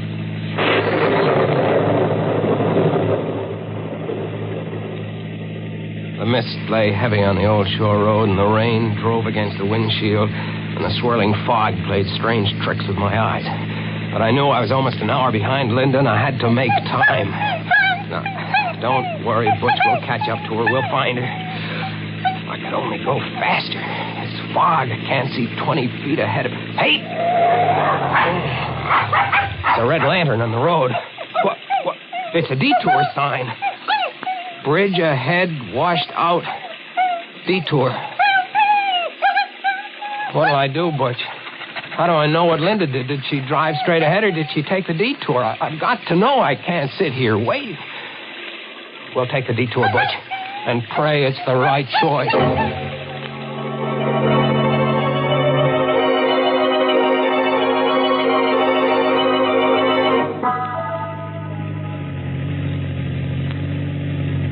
This detour isn't taking us anywhere, Butch. I don't think Linda came this way.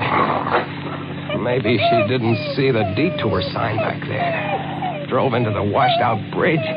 Maybe that's what the danger was. No, she couldn't have missed that red lantern even in the fog. She must have turned off. She must have come this way. Hey! There's the car, Butch, stopped in the ditch and blocking the road. It's Linda's car. Come on, let's get to her quick. Gosh, it's coming down and bucking. Never mind the lightning. Let's go. She's not in the car, Butch. I don't see her in the car. Oh, no, she's not in here. Linda! Linda! Where could she have gone, Butch? She was always scared of thunder and lightning. Linda! How can we look for her in the dark and the fog? What is it, Butch? What have you found over there? I'm coming, Butch. I'm coming. Where, Butch? Where? Behind the tree? All right. Linda. She's not. Linda. Open your eyes. It's Jerry, Linda. Linda, don't be scared, Linda. Everything's all right. It's me. It's Jerry. Oh, Linda. Jerry. Yeah. Oh, thank heaven. Oh, Jerry, take me away from here. Sure, kid. Come on. Here, I'll help you out. Come on. My car's over this way. I must have fainted. I knew you'd come, Jerry. I had a feeling you would. I was afraid it might be too late. Here, get in the car. Yeah. Come on in, Butch. Gosh, you're soaked to the skin, kid.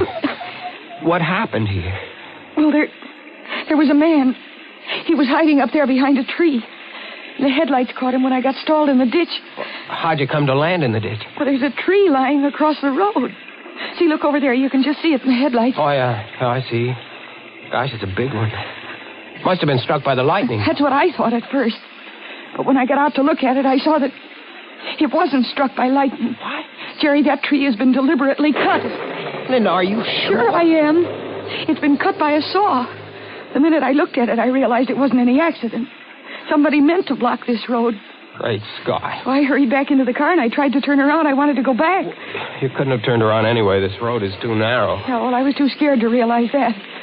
I started backing up, and the rear wheels landed in the ditch. And it was just then that I saw the man. He was coming out from behind the tree, and he was all hunched up so I couldn't see his face. Then when the headlights struck him, he ducked back, and he disappeared. I was afraid to stay in the car, so I jumped out, and I started to run. Then I could hear him coming after me. And I must have tripped, and my head struck something. That's all I knew till you found me. Are you sure it was a man you saw, kid? Yeah, positive, Jerry. I don't get it. What was the idea of blocking the road? What's the matter, Bush? He hears something.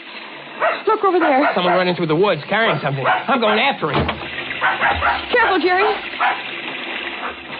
Look, Butch has that man by the trousers. Oh, he kicked Butch. Hey, you don't you kick my door! Jerry, be careful. Come on back here, you! Jerry, I'm coming with you. Oh, it's no use. He ran away in the night. Are you all right, Butch? Look, Jerry. Whoever he was, he dropped what he was carrying.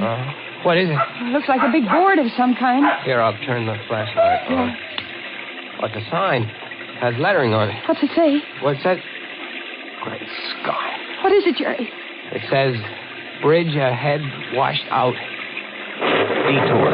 Jerry, this is the detour sign from the highway. Yeah. They only put it up there to lure you onto this back road. Then they blocked the road with a tree. Kid, it looks like we're in some kind of a trap.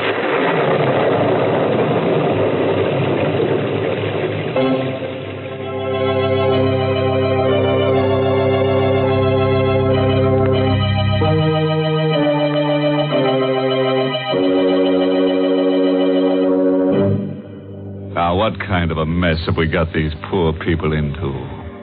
Imagine finding that poor twin sister unconscious behind the tree. And it took Butch to find her, too. I wonder what kind of a tree it was. Oh, probably a dogwood tree. As you can always tell a dogwood tree by its bark. There's poor Linda in all that trouble, and here you go, making puns. I can't help it, Mary. That's my nature. I ought to know it's your nature by now. And I ought to know, too, you can't change people. Take those of us who like to start each day off with piping hot Lipton tea. Why, nothing in the world could change us. In fact, breakfast just wouldn't be breakfast without Lipton. Lipton tea just seems to go with a bright bowl of gay yellow jonquils, a sunny checked gingham tablecloth, and, of course, the morning paper. Part of the reason is Lipton's deep amber color and tempting aroma. But the big reason breakfast wouldn't be right without Lipton's is Lipton's grand, brisk flavor. It's so lively and tingling with zip. Just a cup or two of Lipton's and your spirits catch on and your day's off to a bright start. Yes, breakfast time or any time is the right time to enjoy Lipton tea.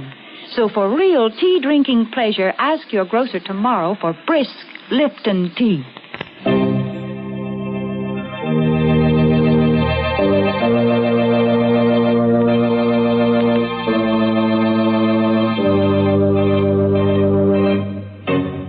Well, let's get back to our story now and see what happens along that deadly detour. I have a hunch that Jerry and Linda are in for a lot of trouble. Trouble in twins, you know, never comes singly.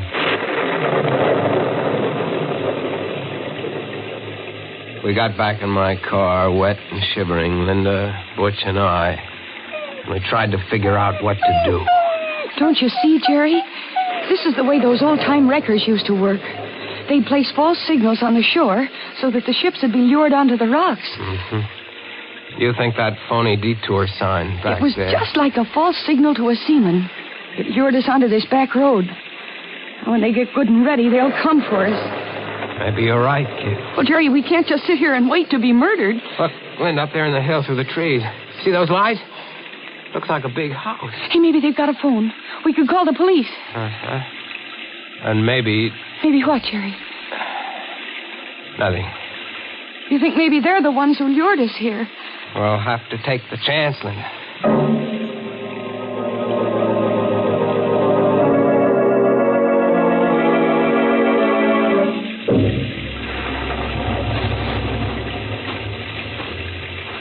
ground here is...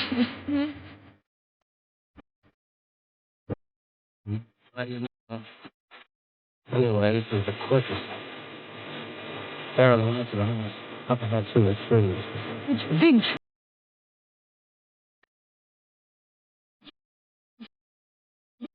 Wind their arms around us and... You'll work yourself up for young. We'll be at the house in a minute.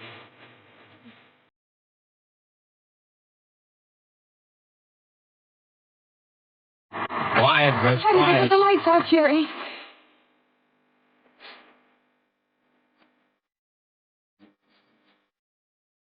That's what we'll do.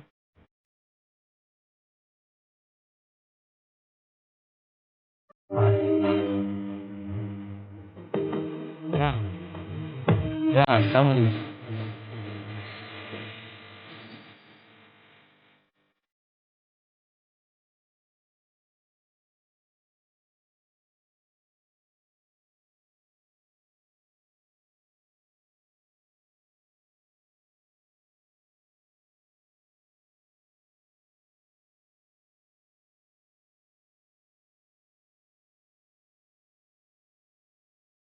Jimmy.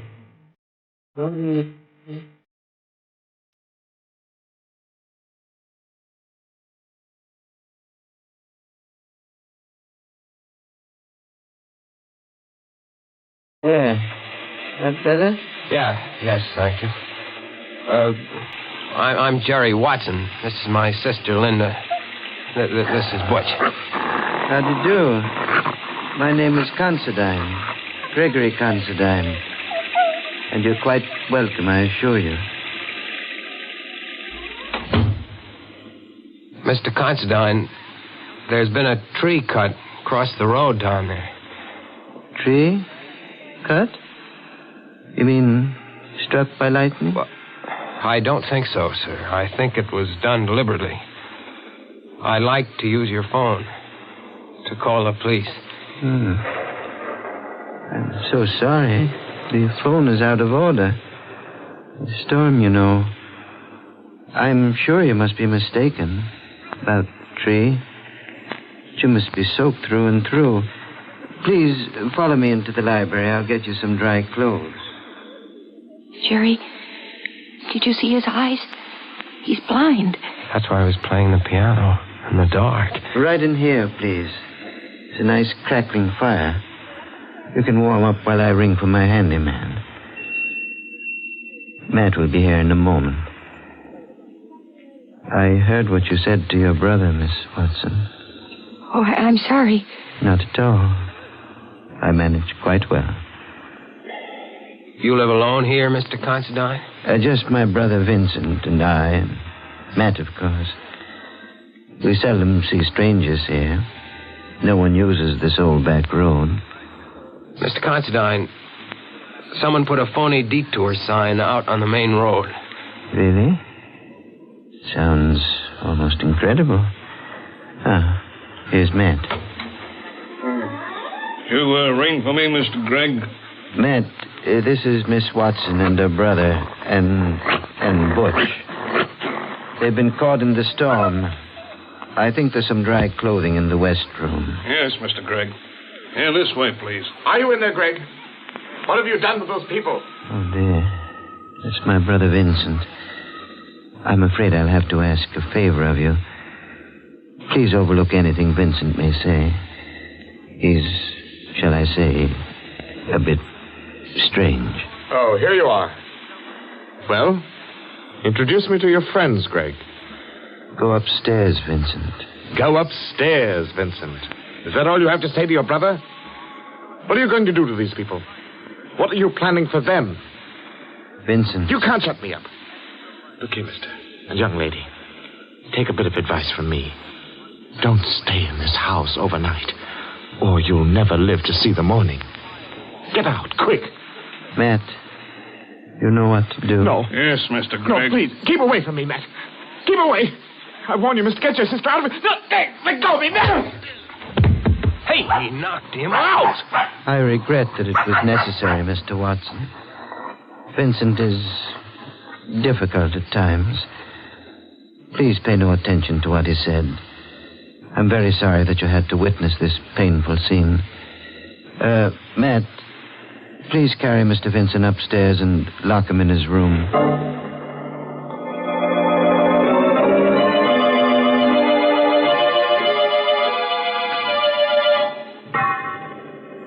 I hope you like these rooms. Yes, thank you. Yes, I'm sure we'll be comfortable, Mr. Considine. They're adjoining rooms, as you see. And these doors bolt on the inside. I advise you to keep them locked all night. We surely will. Thank you for these dry clothes. And for the tea. You're quite welcome, I assure you. Now just try to get a good night's sleep. Everything will be all right in the morning. Oh, Jerry, I'm scared. So is Butch. And so am I. What'll we do? First thing to do is bolt the door. He's blind. Yet he frightens me, Jerry. The way he ordered his brother knocked down. Jerry, there's something I've got to tell you. What is it, kid? The name of that family of old-time wreckers is Considine. You mean these are the people? Their ancestors used to loot ships. And now they're working on motorists. Poor Vincent tried to warn him. Jerry, what are we going to do? We've got to get out of here before they come up to finish us off. Let's take a look out the window. Oh, it's pitch black out there. Look, by the streak of lightning, did you see? Yes, I did. That man, that Matt, standing under the tree with a rifle. We're stuck. No escape. What's that? Someone tapping against the wall. In there. Can you hear me? Who is it? It's Vincent. I'm in the room next door to you. It's locked on the outside. Can you get me out? We'll be right there. Quiet, Butch. Oh, Jerry, maybe there's a chance if Vincent will help us. Come on, kid. Yeah. No noise.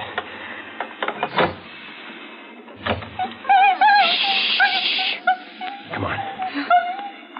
Here, this is the door. Look, it's bolted on the outside. They must keep him locked up all the time. Well, here goes.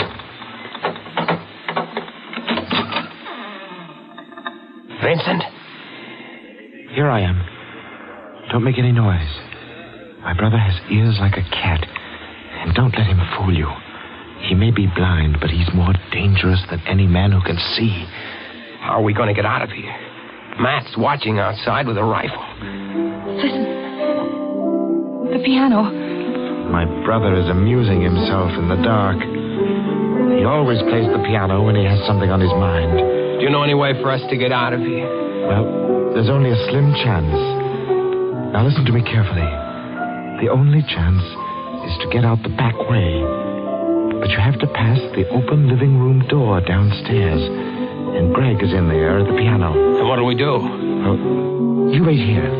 I'll go down first. See if they've left the cellar door unlocked. I'll come back for you.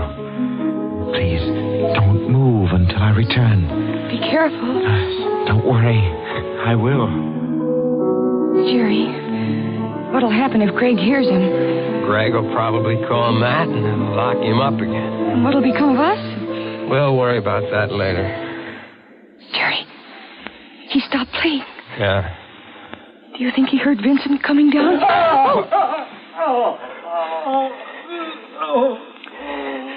Jerry, Greg caught him. What'll we do? Come on, we're going down. The lights are all out down here. I don't hear anything. Where do you think Greg is? Maybe waiting to jump us in the dark. Come on, I don't care. Stick behind me. We're going in the living room. Where's Butch? I don't know. What is it? My foot touched something. A body. Then I'm going to take a chance on the flashlight. Stand by. All right. Great Scott. What is it? Look. What is it? That isn't Vincent. It's Greg. He's been stabbed. Watch out. Vincent is somewhere around. He'll kill you. What do you mean? My brother Vincent, the one who's been doing the wrecking. We always keep him locked up. But tonight, he got away. Planted the detour sign. Got the tree. Vincent did all that. Matt and I, we tried to stop him. Matt went out to the road, took down the detour sign, but it was too late. Watch out. He'll be back to kill you.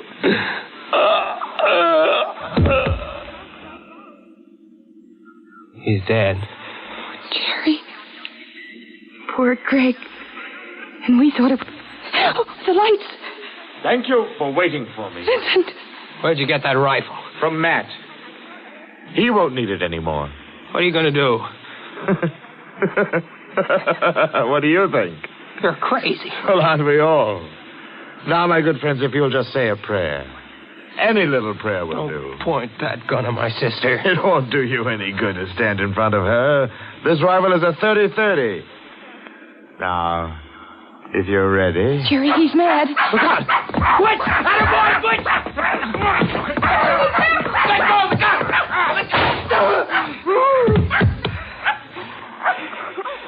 The gun went off in his face. Oh, Jerry. Take it easy, kid. He's dead.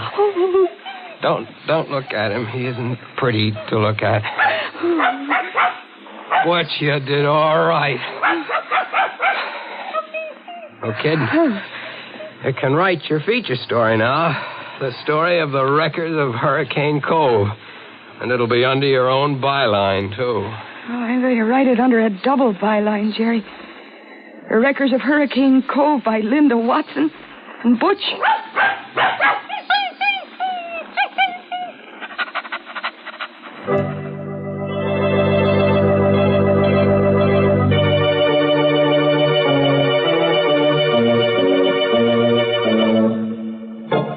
Well, Butch, how does it feel to have a byline?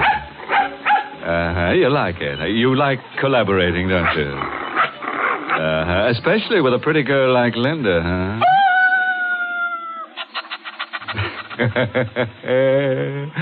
Which just goes to prove that there's a little bit of wolf in the best of dogs. But do you know the difference between a wolf call and a wolf whistle, Mr. Host? Let me think. When a fella gives a wolf whistle, he's starved for love.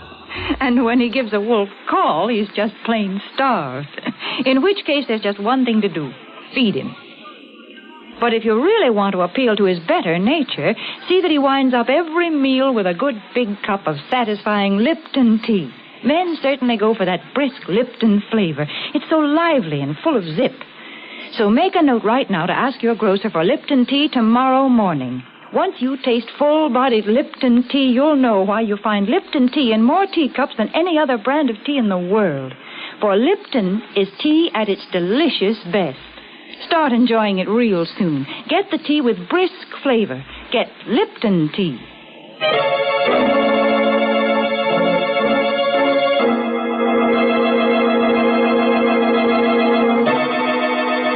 Oh, by the way, this month's Inner Sanctum mystery novel is Benefit Performance by Richard Sage. And next week, the makers of Lipton Tea and Lipton Soups will bring you another Inner Sanctum story, directed by Hyman Brown, and called Murder in the Night. Correction. There'll be 3 murders.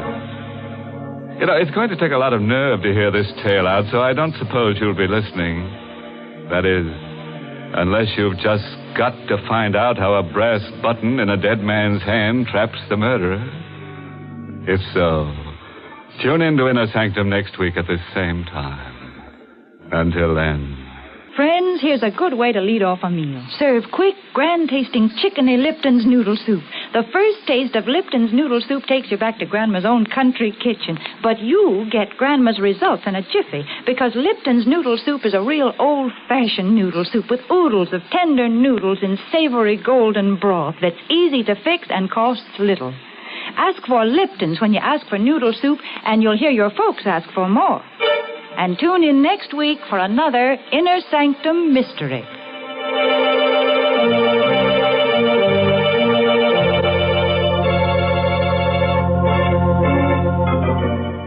This is CBS, the Columbia.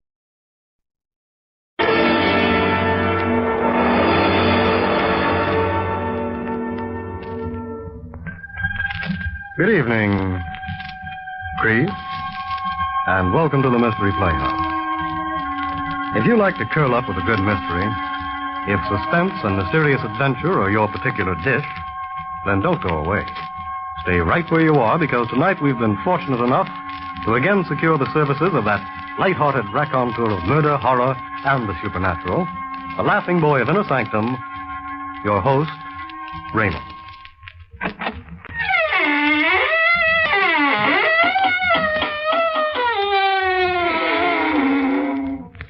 Good evening, friends of the Inner Sanctum.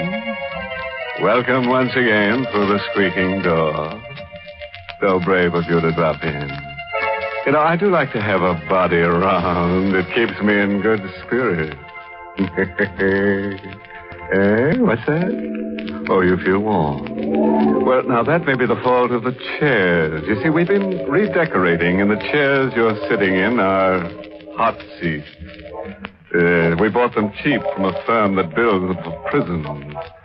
The convict didn't like them. Now, they complained that everyone who sits in those chairs gets absolutely burned alive. And now, friends, draw up those chairs we talked about earlier and listen to tonight's tale of terror, written especially for the Inner Sanctum by Michael Sklar. Our star tonight is Santos Ortega, who acts the role of Martin Wheeler in a blood-chilling story entitled I Want to Report a Murder. Other women don't have to put up with such treatment. The way she carried on, you think I was Clark Gable. Believe me. Instead of a middle-aged bank cashier getting bald and a little pot-bellied. I'd never given her any reason to be jealous, not in 20 years of married life. She saw green every time I mentioned another woman. Every time I went out of the house. Like tonight. That was the reason the last time. You've always got a reason for going out and leaving me here alone. Now you've got to practice for the bank employees' bowling tournament. That's a likely story. It happens to be the truth, Margaret. Oh, I'm sure the team will be practicing over the bowling alleys. And I'm just as sure you won't be there. Where else would I be? Oh, now you needn't pretend, Martin. I know you've got a date with one of those women. I've told you 100 times I don't have any dates with any other women. I'm sick and tired of your insane suspicions. Insane, are they? Yes, they are. I'll be home at 11 o'clock. You can wait up for me if you like. Good night. I went down to the car and began to drive to the bowling alleys. Margaret, always nagging at me. Someday she'd push me too far. Yes, someday if she didn't stop the nagging, there would be another woman. Stopped the car for a red light. There's a girl crossing the street. I noticed that she was blonde and pretty. A little like Margaret had looked when we were first married. And suddenly, as the girl passed in front of the car, she slipped and fell to the ground. What happened? Are you all right? That hole in the street. I tripped. Let me help you to your feet. Oh, my foot. I must have sprained it. Can you walk? Well, I'll try. Oh, no. No, I can't put any weight on it. Oh, that's too bad. Look here, let me drive you home. Oh, I don't like to impose, but It's not an imposition. I'd consider it a pleasure.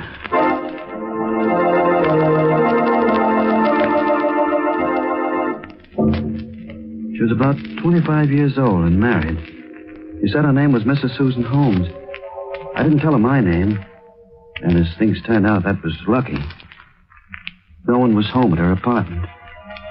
I helped her to a chair and started to leave. Don't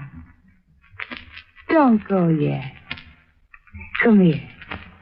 Oh, don't be afraid of me. I'm not going to bite you. Now, Mrs. Holmes, I've got an appointment at the bowling alley. Well, that's not very flattering. Don't you like me? Why, yeah, sure. I do, but... Mrs. Holmes, please, don't. You shouldn't. Don't be silly. You've been very kind. And I like you. Her arms were around my neck, pulling me down toward her. She used a faint perfume. Margaret hardly ever used perfume. Margaret. I thought of her as Susan kissed me. Then I stopped thinking until the door opened. Say, what is this? Robert! Susan, who is... I come home and find my wife kissing another guy. How long has this been going on? Well, this is all a mistake. Your wife tripped and hurt her ankle. I brought her home and... You won't weasel out of this by blaming it all on Susan. It won't work, mister. I saw both of you. Mr. Holmes, I've tried to explain. You won't listen to me, so I'm leaving. No, you don't. Get out of my way. This gun is loaded, mister. Put that gun back in your pocket. Don't be a fool. You're staying here until... No, Hey, let go of my arm! I've got that gun. I'll kill you for this. Let go of the gun. I'll break your arm. Now I've got the gun. Give it back to me. I won't. Stop it. Look at the gun. Oh! Stop it. I had to take the gun away from him. Oh. I didn't mean to pull the trigger. Is he? He's dead. You've killed him. I killed a man. I had to get away quick before the police came. Yes, I could walk out of the door and forget the whole thing. Mrs. Holmes didn't know anything about me, nor even my name. I acted fast. I could get away. Go straight to the bowling alley and pretend it never happened. Where are you going? I'm leaving. Come back here. Come back here.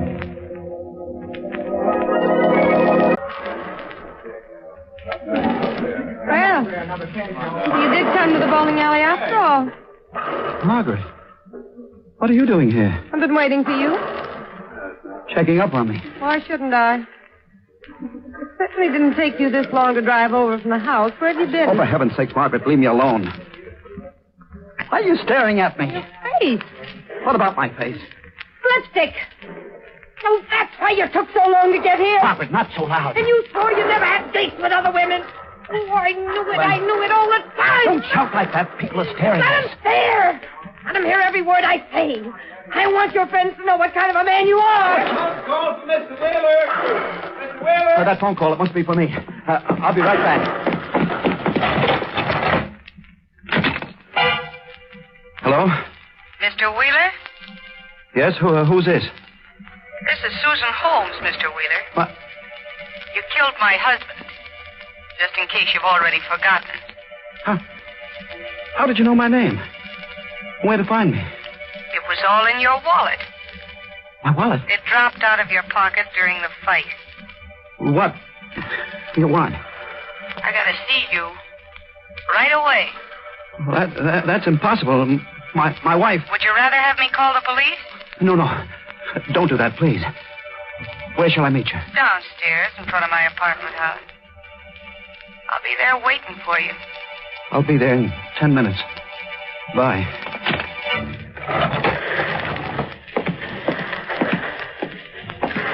Who's that phone call from? No one you know, Margaret. I can tell from the expression on your face. It was that woman again. I can't argue with you, Margaret. I've got to go. Go where? I can't tell you. You're going back to her? No. I won't stand for it. I won't be humiliated. If you go to her, I'll kill you. I swear I'll kill you.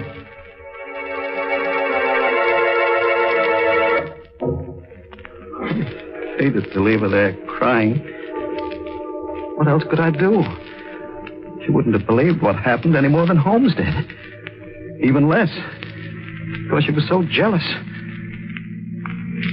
Susan's voice had sounded hard and bitter over the phone.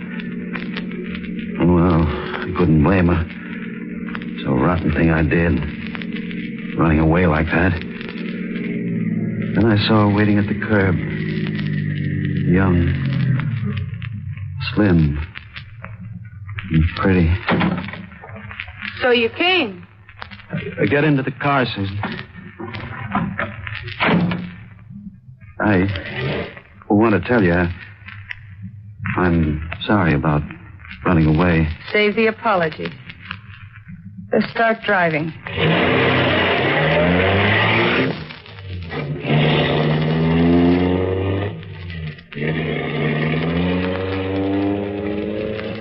We drove for a while in silence. Several times I tried to start a conversation, but she wouldn't answer. Finally, I parked at the end of a deserted street on the waterfront. Fog was rolling in from the water. In a few minutes, the mist would close around us. I've been thinking. I decided what we're going to do.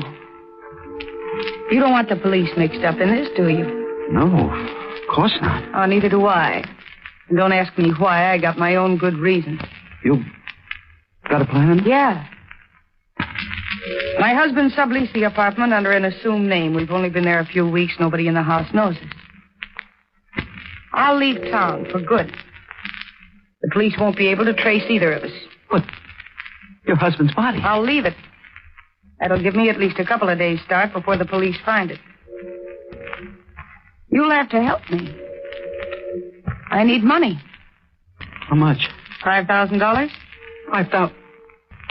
That's a lot of money. You got a nerve squawking about money. After what you did. It was self-defense. How would you like to tell that to a jury? But I simply haven't got $5,000. There was a card in your wallet that showed you work in a bank. The bank got plenty of money. You know how to get it. And more, too. She wanted me to steal the money. It's all clear now. No longer young and fresh and pretty. Just a cheap, flashy woman who wanted money. Money? It was blackmail. If she got the $5,000, it wouldn't end there. She'd keep riding me, squeezing me, milking me. Well, which is it going to be? The money or the police? Neither. Ah, don't be stupid. There's a law against murder. I'm going to do something very sensible, Susan. What do you mean? You? Take your hands off my throat. I don't like to do this. Oh, you're joking me. No. My fingers tightened on her throat. And I felt as though I was killing something inside me. She kissed me once. She said she liked me. And for a moment, I felt young again.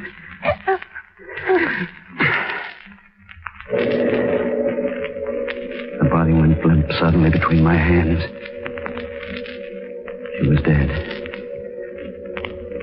I was a double murderer.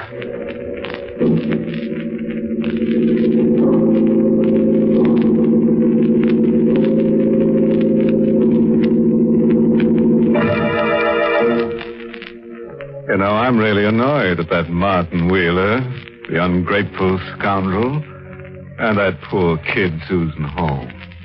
She got her neck twisted, all because she was trying to do Martin a good turn. That wasn't a good return for her pains, was it? But on the other hand, it's not hard to see Martin's point of view. He probably felt that one good turn deserved another.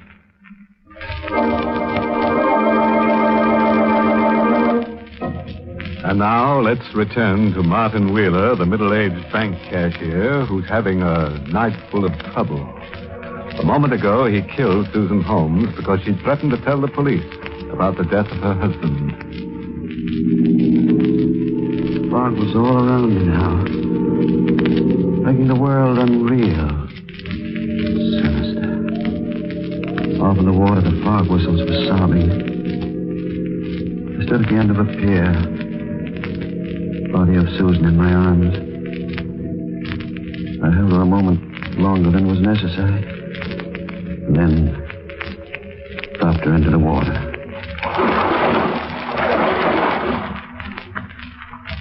It was all over. Could go back to Margaret. Try to forget that I had committed murder. Then I remembered my wallet. My wallet. It contained my driver's license with my name and address on it. Back in the car, I found a handbag. It contained a change purse, the key to her apartment, but not my wallet. The wallet must still be in her apartment. I felt that I had it. Drove wildly, disregarding the fog, passing through red lights. Then a car loomed up in front of me. I slammed on the brakes and stopped, bumper to bumper. A man got out of the car in front of me. He wore a uniform. I'd almost hit a police car. All right, what's your race, mister? I didn't see the stop sign. The fog. You were doing at least 40 miles an hour, and on a city street, too. Driving like that on a night like this, you could kill somebody. What's your hurry? Nothing at all. I I just want to get home to my wife. Let's have a look at your license. My driver's license? It's in my wallet. Get it out. Well, I lost my wallet the other day. The license and all. I haven't had a chance to apply for a new one. What's your name? Martin Wheeler. Where do you live? 63.5 Sunset Drive. You say your wife is at home, huh? Yes, sir. All right, move over. We'll drive over to your house. Your wife will have to identify you.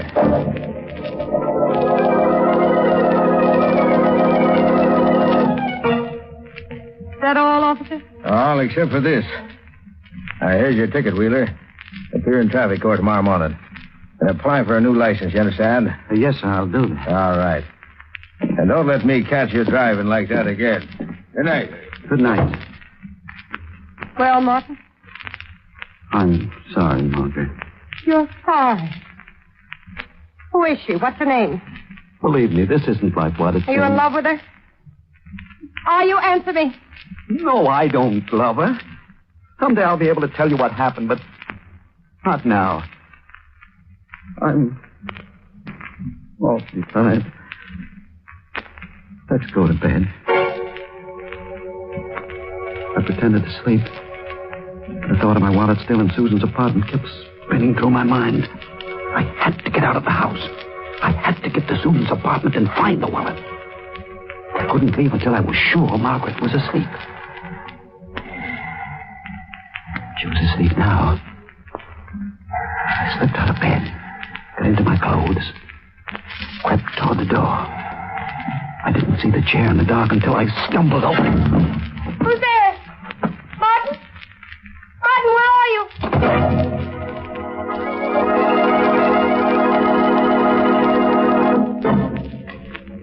I used the key I found in Susan's purse to let myself into her apartment. The body was no longer on the living room floor. She must have dragged it away. Perhaps she put it in the closet before she went to meet me. I didn't look for the body. My first concern was my wallet. And I found it where she must have left it on the telephone table. Everything was there. A few dollars, my license. I put it into my pocket, started to leave.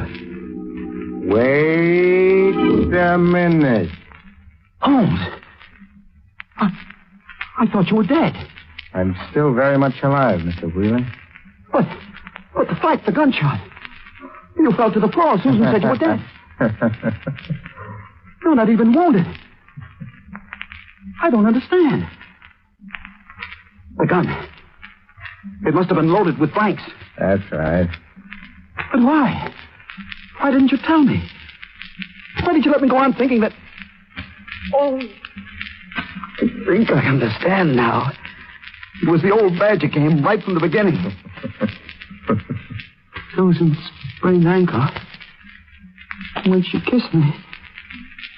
When you came in on us. That was all arranged in advance. Oh, I thought she really liked me.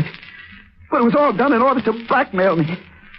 And now she... Where is she? I don't know. She met you to arrange for the money. Now, you've got her door key. What did you do to her? Nothing. You don't kid me, Wheeler. I can figure out what happened. She met you and asked for the money according to plan, but you figured you could get out of the mess by killing her. That's what you did. No. Sure you did. Else how could you get the door key? She wouldn't give it to you. Why would you come back here for the wallet? You better be on the level with me, Wheeler. I don't know what you're talking about. Yes, you do. So you killed her. But I don't hold it against you. Level with me and we'll make a deal. What do you want?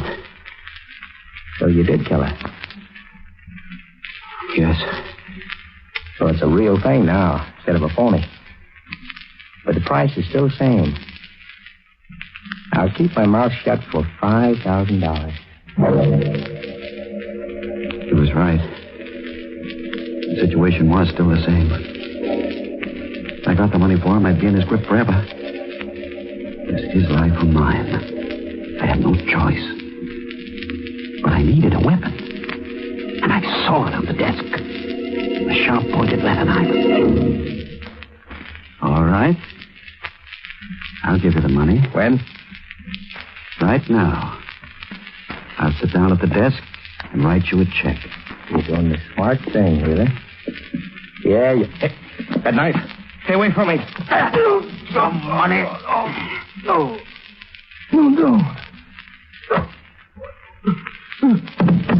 Wheeler.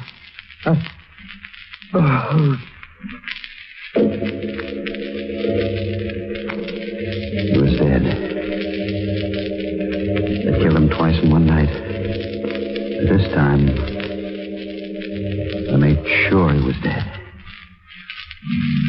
Then I wiped my fingerprints off the knife, wiped the doorknob clean, then left the apartment. I thought of everything. I left nothing behind that might connect me with the two murders. Going home, I concentrated on one thought. I must forget this night. Erase it from my memory. If I ever thought of this night again, it would be as a nightmare.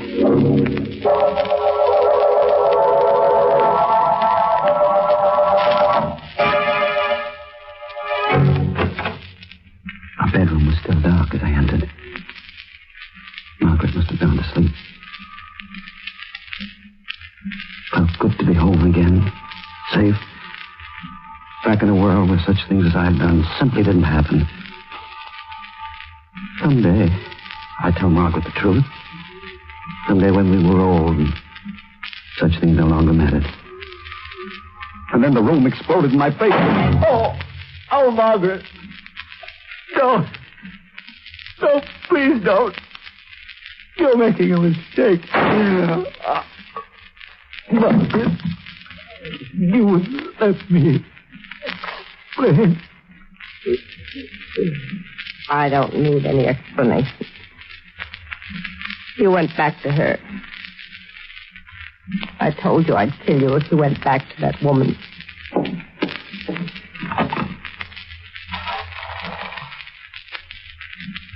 Number, please. Operator, get me the police. I want to report a murder.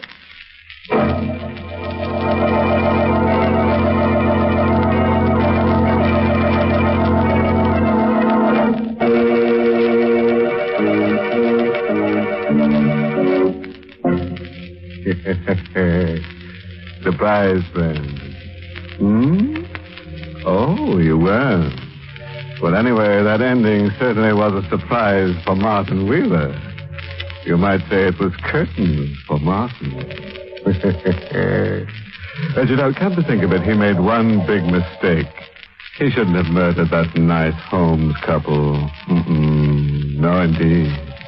He should have murdered his wife. Then we might have had a happy ending.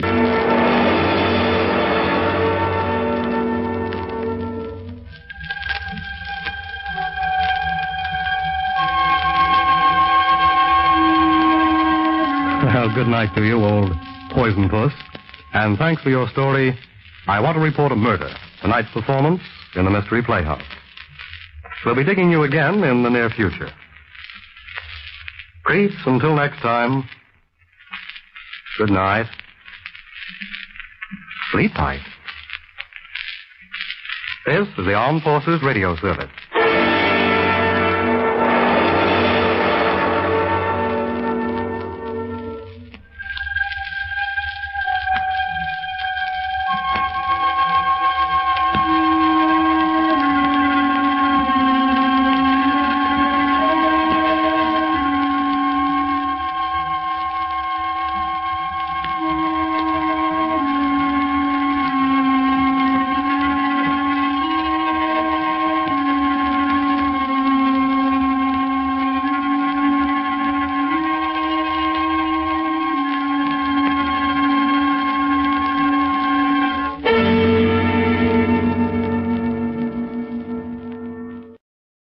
Good evening, creeps.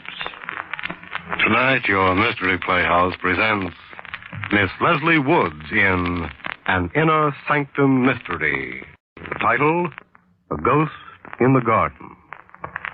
Now we're at your door, Mr. Host, so open it, won't you?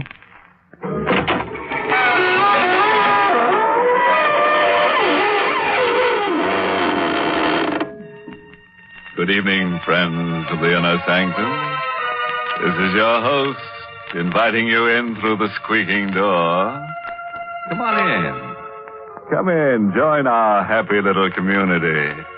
And if you're not very careful, maybe you can stay. It's happened to some of our nicest people, and believe me, they've never regretted it. As they always say, it's a place to rest your bones. Remember, ours is the only community that has no taxes, no housing problems, no inflation, and no politicians. Of course, it might seem a little dead to you, but that's the idea, isn't it?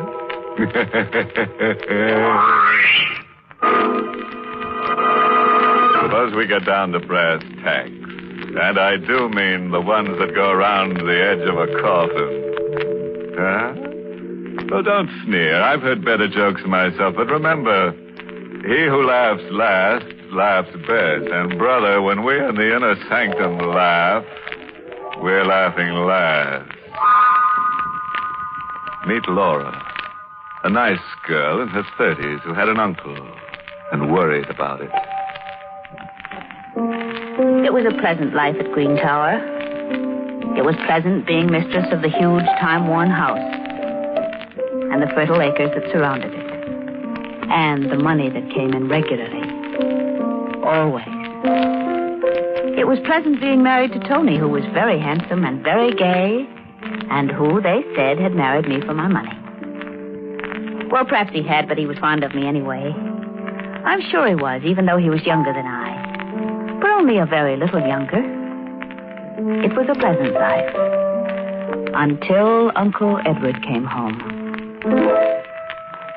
Tony had gone out to the village, I think, to pick up something or other. I was alone. Tony, the door's open, darling. You know I never lock it.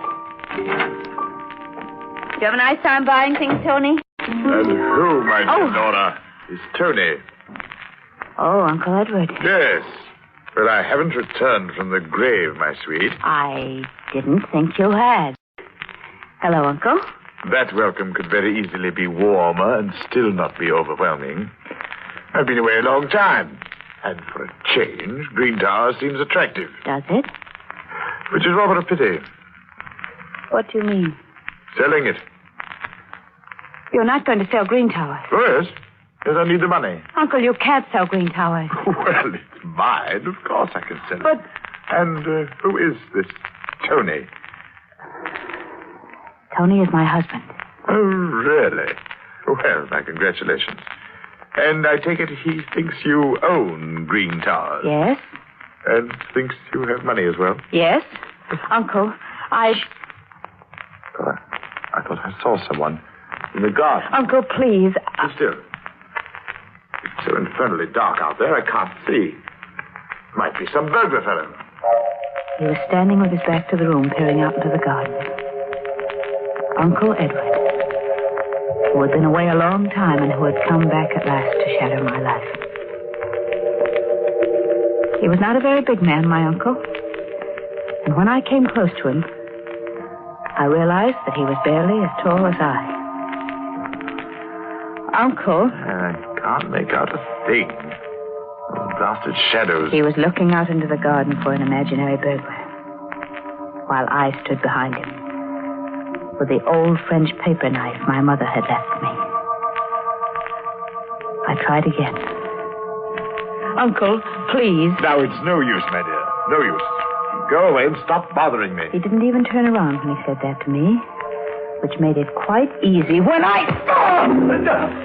The knife went in smoothly. It kept on going into his back until I thought it would never stop. But the handle broke. Uncle Edward's body stiffened for a moment and leaned back intolerably against the knife. He groaned, and he fell. After a moment, I bent over him. He was very silent. As silent as the dark garden. As silent as death. My uncle had come home more than he knew. He wasn't very heavy. And he didn't bleed at all, which was nice. As I dragged him through the French doors into the softness and darkness of the garden. I hurried, because Tony would be coming home. The ground would be softest, I knew, under the rosebuds that I loved so. It was there that I dug a grave for Uncle. And it was there that I buried him. Under the lovely roses that would bloom again and again, not knowing or caring who lay beneath them. There was the sound of our car pulling up at the front door, but I was finished. Uncle was under the roses, with a paper knife still in his back. And I was in the drawing room, at the piano, when my darling came in. Oh, my love? Oh, Tony, my dear. Anything exciting happened while I was away? No, Tony. No. Nothing ever happens here. Nothing.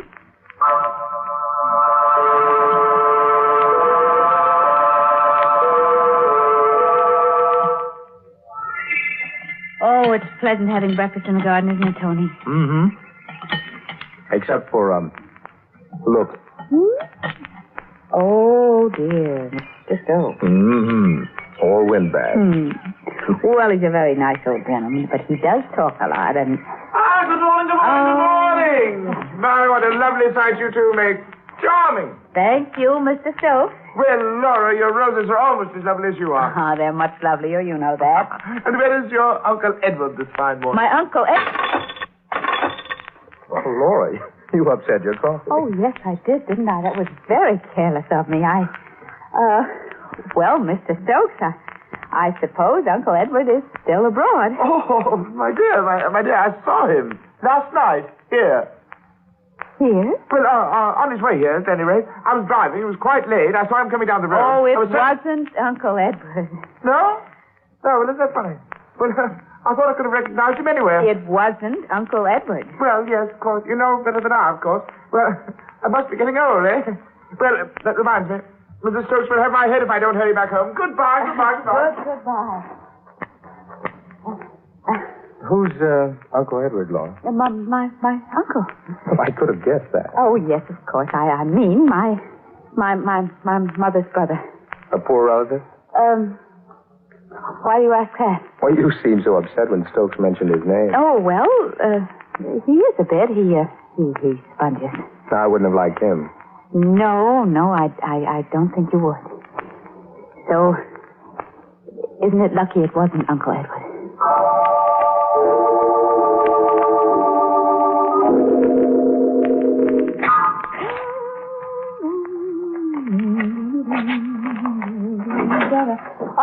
That you, Tony? Yeah, I'm going down the road to the Carters. You want to come along? No, dear. I better go through this mail. Ah, good old mail. Lots of checks coming in, huh?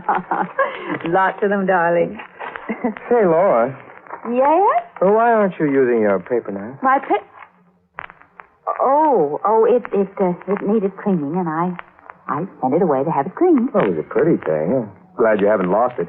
But I thought I noticed it around last night. No, I sent it away a few days ago, when I went into town. Uh-huh. Well, I'll see you later. Bye. Bye, until later. And please, Tony, please forget about my paper knife. Please, Tony, forget about it.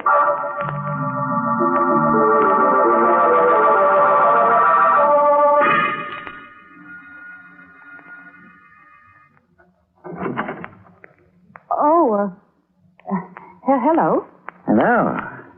You'd be the niece, huh? The niece? Mind if I come in? Well, no, not at all. Very nice. Very nice. We like it. Bet you do. Now, where's Ed Cheney? Ed Cheney? You can tell him his old pal Thrail is here and waiting. Oh, well, I'm afraid you've made a mistake. What kind of mistake? There's no Mr. Cheney here. Look here, my girl. This is Green Towers, isn't it? Yes? You're Laura? Yes? And tell your Uncle Ed I'm here and waiting. Well, he isn't here. He got here sometime yesterday. Asked me to come here today. But I'm here. I'm terribly sorry, but he's away. He's abroad. He is not here. Oh. That owes me some money. Oh, he does. Yes, 5,000. I see. I don't care what I say. Why not? All I care about is the money. But I'll wait for him. Well, you You can't. told me he was coming here yesterday. Today hasn't come. All right, I'll wait. Oh, well, it might be very awkward.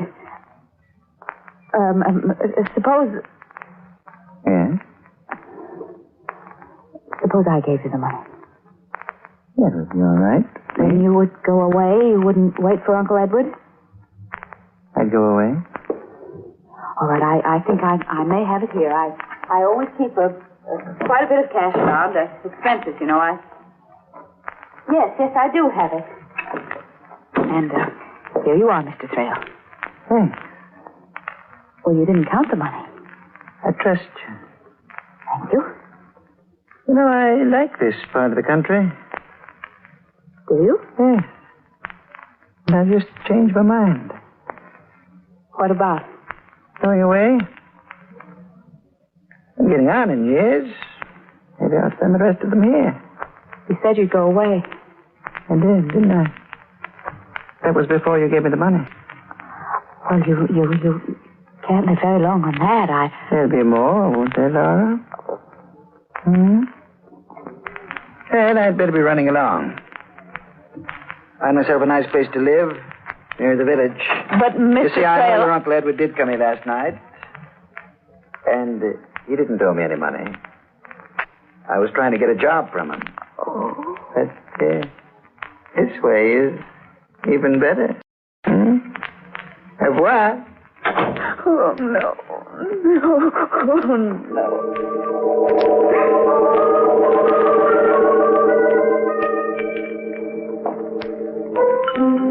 Oh, Gents, it's getting late. I'll be going to my new little gray home in the west, eh? Nighty night. Good night. Old man Thrale will be back, though. Buy all the drinks you can stand. Hey. I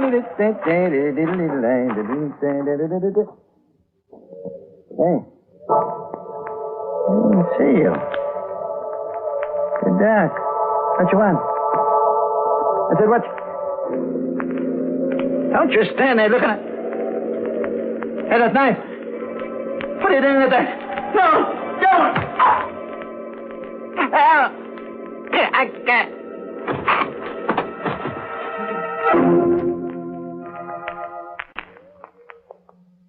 Well, you're all here waiting, eh? What's the matter? You brave or something? Oh, you are. Then suppose you crawl out from under that sofa and listen to the tale of Laura, who planted her Uncle Edward under the rose bushes in the garden with her favorite paper knife in his back. A Mr. Thrale tried to blackmail her, but one dark night, Mr. Thrale lost interest in worldly matters, lying down in the street with a knife in his heart. The next morning at Green Towers... Good morning, Laura. Good morning, darling. Started breakfast already? I'm too hungry to wait. Pull up a chair and go to work. All right, I will. What's the matter, Laura? Nothing. You're a bit pale. I'm all right. Tony, who put those roses on the table? I did. They're blooming. I know how you love them. Well, thank you, darling. Say, terrible thing in the papers this morning. Oh? What? A man stabbed to death in the village. Really? Mm-hmm. Stranger hereabouts. He was at the village bar, throwing a lot of money around. Walked out. Somebody evidently wanted the rest of his money, so he got a knife stuck into him. Oh, how dreadful. What was his name, Tony? It was a funny name. Hard to remember. Oh, yeah. Yeah, Thrale. Yeah, that's what it was. Laura, what's wrong? Oh, no, nothing. I do think, though, that those roses have given me a headache. Their odor's so strong. Oh, that's a shame. Well, I'll get rid of them. Will you? Thank you. I'll go and lie down for a while. Maybe my head will feel better. Yeah, you do that. Yes, I may even be able to sleep again.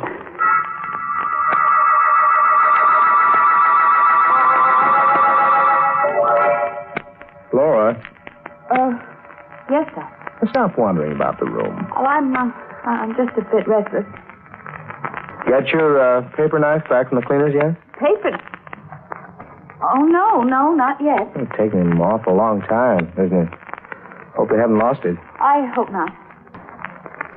Tony, What? there are no roses in this room, are there? No. Well, then why is the odor of roses so strong? Oh, I'm worried. Why? Because there is no odor of roses in this room.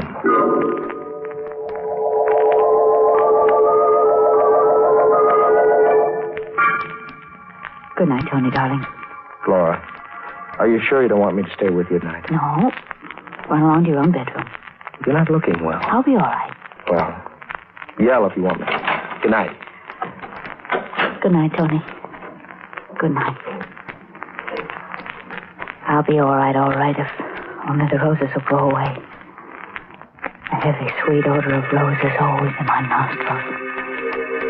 The deadly, decaying odor of roses always in my nostrils.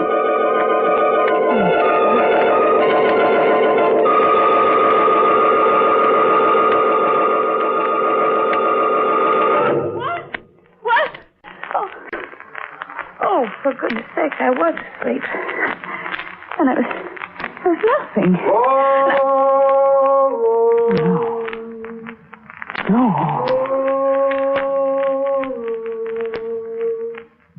Oh, no, I don't hear anything.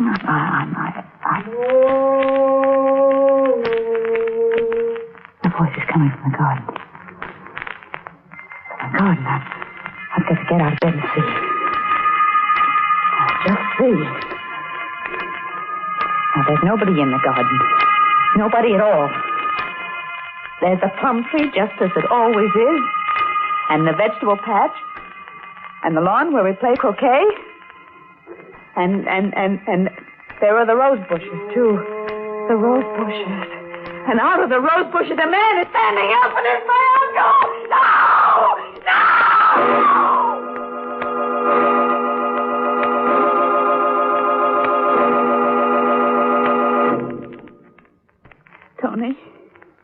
Tony, what did that doctor say? The consultant, I mean. I don't know. He's stopping by in a little while. He seemed a very strange man. Oh, psychiatrist often... I knew he was a psychiatrist, darling. Tony, do you think Of course not. Because it's only that I smell roses when they're on. You're not crazy, Laura, and for heaven's sake. That must be the doctor now. Now, you'll be a good girl. I'll see him, and I'll be back very soon. You try to sleep? Yes, darling. But I couldn't sleep. The odor of roses was so terribly strong. I thought, perhaps if I got out of bed and lay down on the floor where the fresh air in the air conditioning machine was strong, perhaps there I'd be more comfortable. But... And someone thought it was funny as I crawled about a bit on the floor on my hands and knees until I found the place where the fresh air was supposed to come from. Then I began to laugh. And I laughed and I laughed.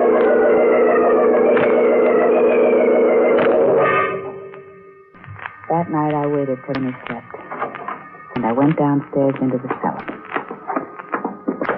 And straight to the air conditioning machine which kept the house so fresh. And there, in front of the blower which drove the air through the pipes into my bedroom, I found a little bottle. It was a lovely little bottle with a crest on its little fat belly and the words, Attar of Roses on it. The bottle, you see, was open.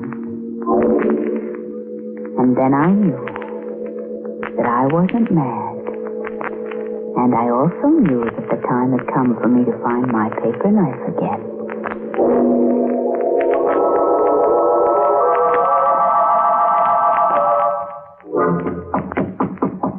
I'm awake, Tony. Brought you your breakfast. Thank you, darling. Put it down. I won't eat it just yet. All right. Hey, you had a good night? I had a wonderful night. Tony, I think I'm going to be well again. Good. Help me out of bed, darling, will you? Sure, all right. Just put your arms around me. All right. There, I'm up. Oh, don't be in such a hurry to take your arms away, darling. Hold me close. Oh, Laura, you... Whew. Darling, I forgot to tell you. What? My paper knife came back. The what? Yes, I have it now in my hand. The hand that's behind your back, Tony. What? Yes, Tony, here is my paper knife. You can take your arms away from me now, Tony. It was quicker with Uncle Edward, but I think you'll die anyway, Tony. Yeah. Good doctor. Maybe there's a chance. Maybe. Oh, no, doctor. Why? I found the bottle of perfume you placed in the air conditioner that you were using to drive me mad. Bad. Bad luck. Very bad luck, darling. You saw me kill Uncle Edward, didn't you? You were the one in the garden, weren't you? Yeah, saw you. And then when Thrale came, you knew about him and you killed him, didn't you? Of course. Couldn't afford to have you give him money. Money. Who's going to be mine? Oh, Tony. Oh, Tony, didn't you know it was yours anyway? Everything I had was yours. Why did you have to torture me and try to drive me crazy? You would have cracked it. And the money would have gone to... Yes. Uncle Edward. I played it safe. But you didn't, Tony, did you? Play it safe. Because now you're dying. And when you're dead, I'm going to bury you with Uncle Edward. Right in the garden under the rose bushes. I've already told everyone that you're going away, and you are. But not very far. Although it's far enough, isn't it, Tony? You've won. Thank you, darling. And you've lost. Listen. You know what that is? It's an ambulance. For you. Why? You're mad. Yesterday, 2 doctors signed certificates of lunacy. I authorized. I am not insane. I can prove it. The odor of roses was a fake. I can show them the perfume. I can explain it to them. But how will you explain me or Uncle Edward? That's it, Laura. How will you explain us? Tony!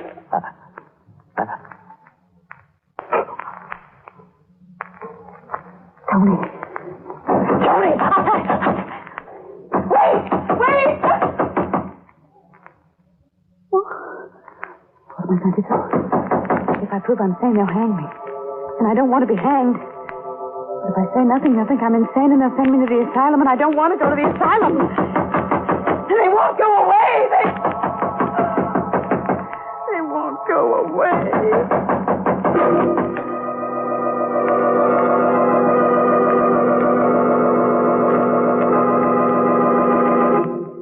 Well, that's the end of poor Laura, who was a handy girl with a paper knife, but who didn't do so well with her spring planting. Oh, and while I amble down to Green Towers to find out whether Laura's spending the winter in a padded cell or at the morgue, let me give you a bit of earnest advice. Never plant your uncle in the rose bushes if you're allergic to pollen. You might get a bad case of sleigh fever. Sanctum has been a presentation of the United States Armed Forces Radio Service. Voice of information and education.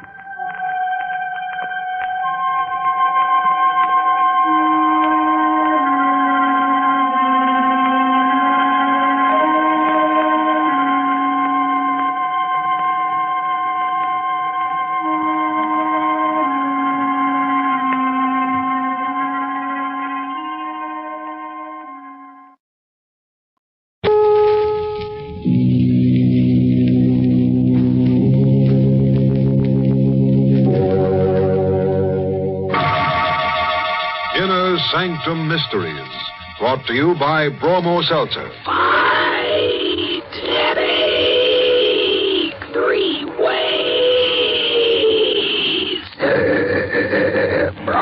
Elsie Bromas, Elsie Bromas, Elsie Bromas, Elsie Bromas, Elsie Bromas.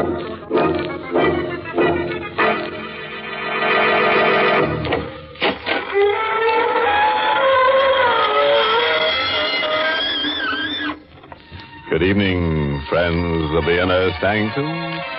This is your host inviting you through the gory portals of the squeaking door for another soiree with some super-duper supernatural personality. And if you've never met a super-duper supernatural personality, aren't you the lucky one?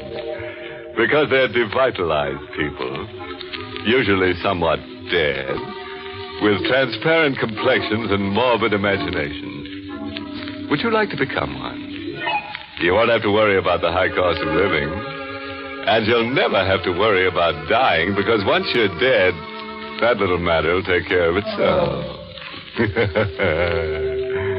But, why don't I become one? I've got news for you. I am.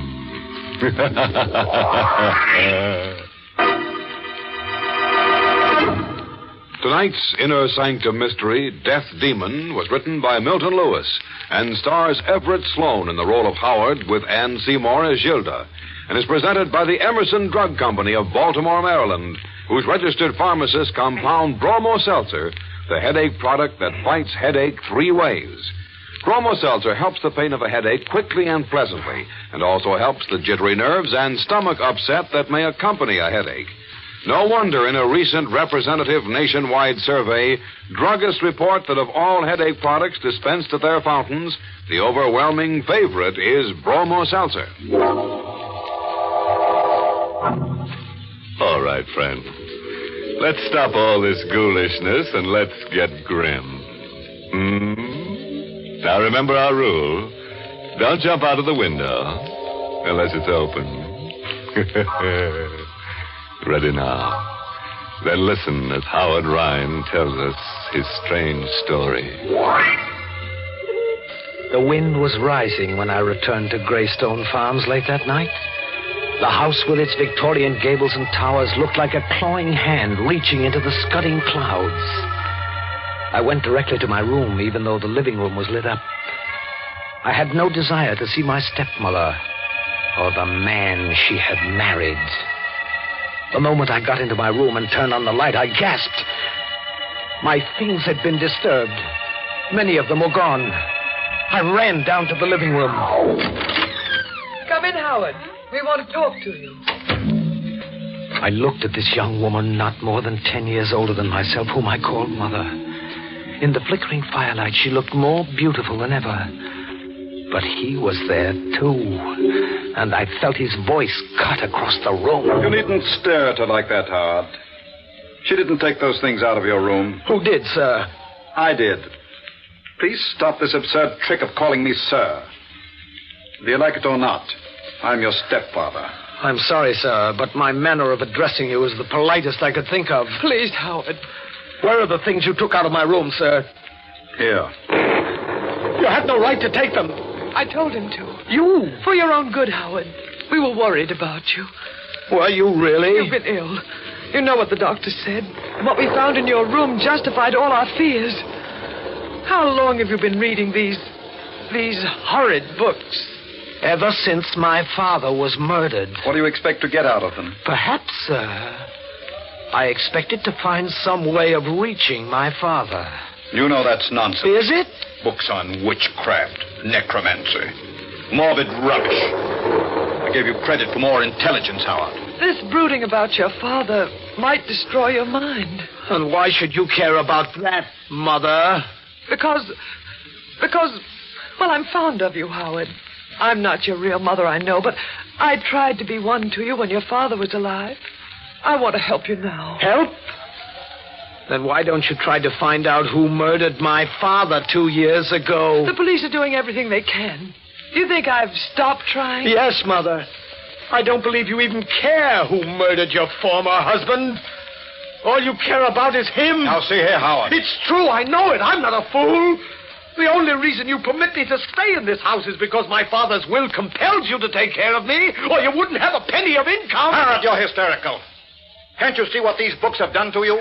Perhaps you'd like to see what they've done for me, sir. What are you talking about? This morbid nonsense. What if I tell you that some of those things are true? They can't be. Someday I'll be able to talk to my father and find out who murdered him in his sleep. Perhaps I might be able to do it right now. Right now? You're frightened? You wouldn't like to see him again. This man you loved so deeply that you remarried a year after his death. Stop it, Howard. Stop it. And you're frightened too, aren't you, sir? And with good reason. I don't think you'd care to meet this man whose wife you stole. Howard! Would you like to see him? I'm not afraid. Then perhaps I shall make him appear. What are you saying, Howard? Do you know where I was all day, Mother? At my father's grave. And look, this earth! I've brought some of it back. This earth that's now mingled with his remains. Listen. That's Dane, my father's dog. Animals know when the dead are near. This time it will work, I'm sure. The signs are right. What are you going to do? Throw this earth into the fire and follow an ancient ritual to set loose the chained spirits of the dead. There! Howard! Did you see how the flames leap up, Mother? The lightning struck that tree and knocked a branch through the window. You're wrong. It's my father! Father! Where are you? Father!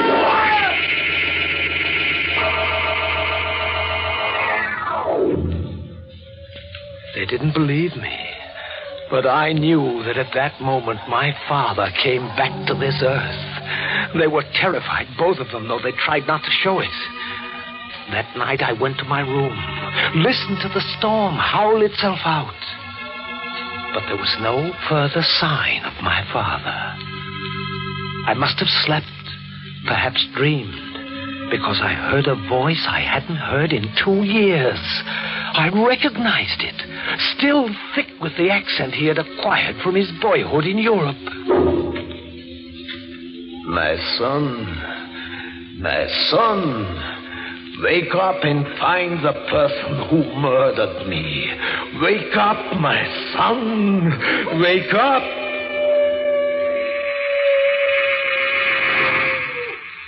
The next thing I knew, I was rubbing my eyes. My room was full of mist, tinted a strange yellow gold by the murky moonlight that filtered through the windows. My father's dog, Dane, was tugging at my leg. He was trying to lead me out of the room. I followed him through the halls of that huge silent house to my father's study. It had been locked up since he died, and no one ever used it since. But when I tried the handle this night, the door opened, as though being pulled by some unknown force. Mist and moonlight crept into the study, lit the dust and cobwebs and shadowy furnishings with an eerie light. And then something crashed.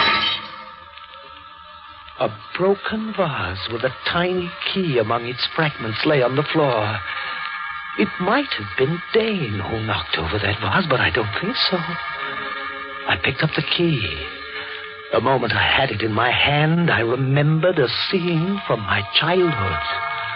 I had secretly observed my father remove a book from one of the cases, take out this tiny key, and open a hidden panel in the bookcase. Like a man in a dream, I repeated the action. I removed the book, and there was the secret panel. I opened it with the key. There was nothing in it but a few large notebooks. I took them out, opened one, and by the flickering yellow light of my match, my father came back to me. In this journal, I record thoughts that, if they remain unexpressed, might drive me mad. I know now that my wife, Gilda, is seeing another man. I know his name. Dale Barton.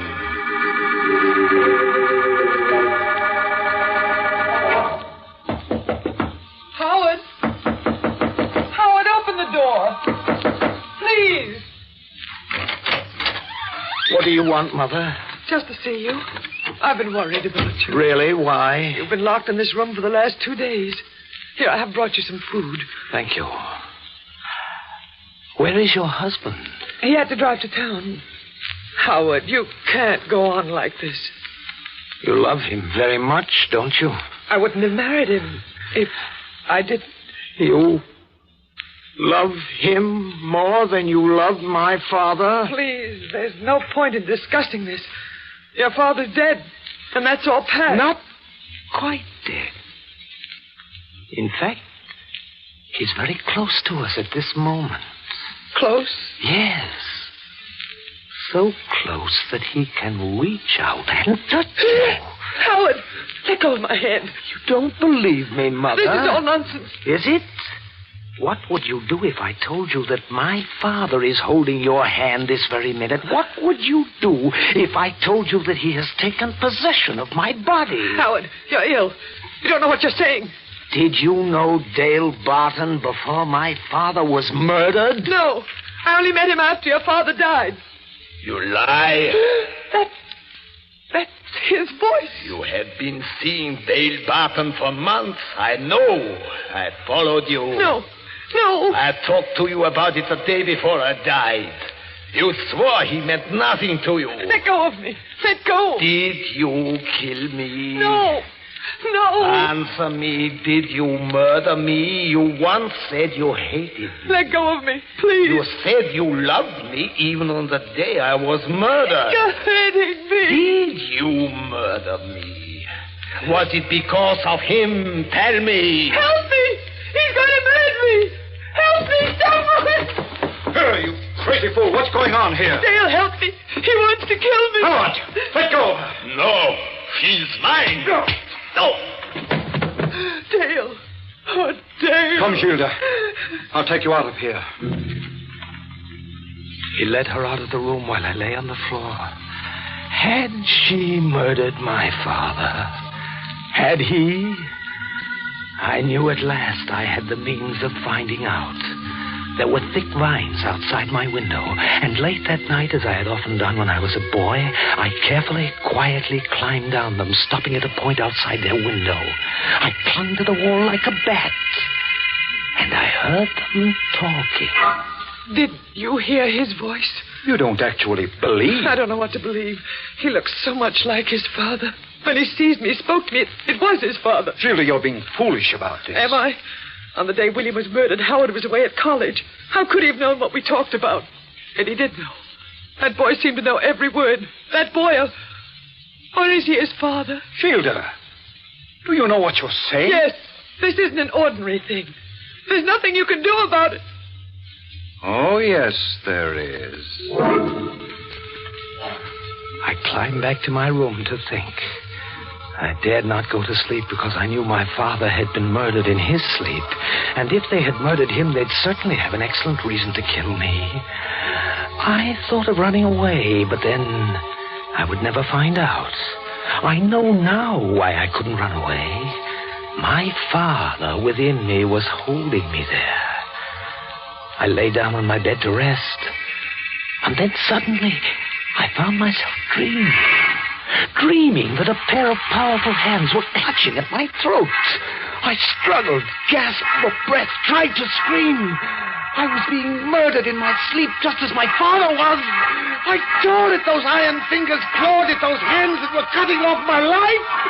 And then I opened my eyes and discovered that it was not a nightmare.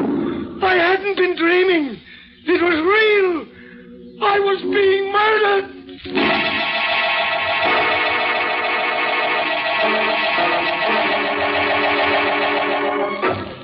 You are listening to Inner Sanctum, brought to you by...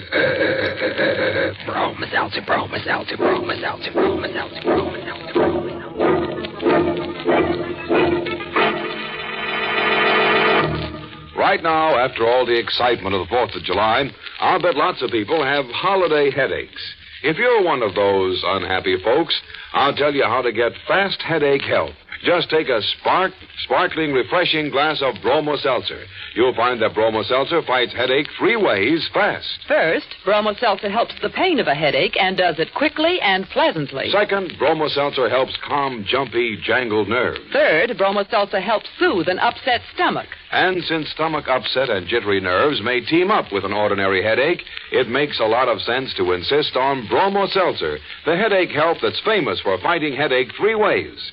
Bromo Seltzer is a favorite help all year round because it's so refreshing and pleasant tasting. Ask at your druggist fountain or counter for speedy, economical... Bromo Seltzer, Bromo Seltzer, Bromo Seltzer, Bromo Seltzer, Bromo Seltzer, Bromo Seltzer.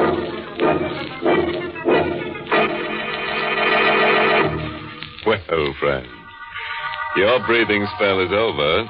Now it's time to lose your breath again, so let's get back to our story. Now, what did we do with the call? Oh, yes. We were interrupted while we were making one. And if you remember, the corpse belonged to Howard Ryan, the young man who was telling us this story. He had just discovered that his dream had come true, and someone was choking him to death. That's a nice way to wake up from sleep, isn't it? Well, let's have Howard tell us what happened. My eyes focused through the haze, and I recognized Dale, my stepfather. They were his hands that were around my neck. Suddenly I heard Dale bark, and the door flew open, and like a rising cannon shell, the dog flew through the air at the throat of my stepfather. A moment later, I felt his hands release me as he shouted... Stop him! Go on, Howard! Just kill me! I'll kill you! For a moment, I did nothing. I knew I wanted him to die, but I still wasn't sure if he had killed my father. I suppose I was a fool, but I yelled, Dane, stop it! Down, Dane, down! Here, Dane, come here. What? Who opened the door? I want to get out of here. Not yet. Why? Are you going to turn that dog loose on me again? Perhaps. You want to kill me? You tried to kill me. Kill you if you lost your mind completely. I woke up with your hands around my throat. You're insane. I was trying to pick you up from the floor. You're lying! I'm not! I heard you moaning and screaming, and I came up to see what was wrong. I found you on the floor. You were having a nightmare. Was I? Of course. Why should I want to kill you? Because I may find out how you murdered my father.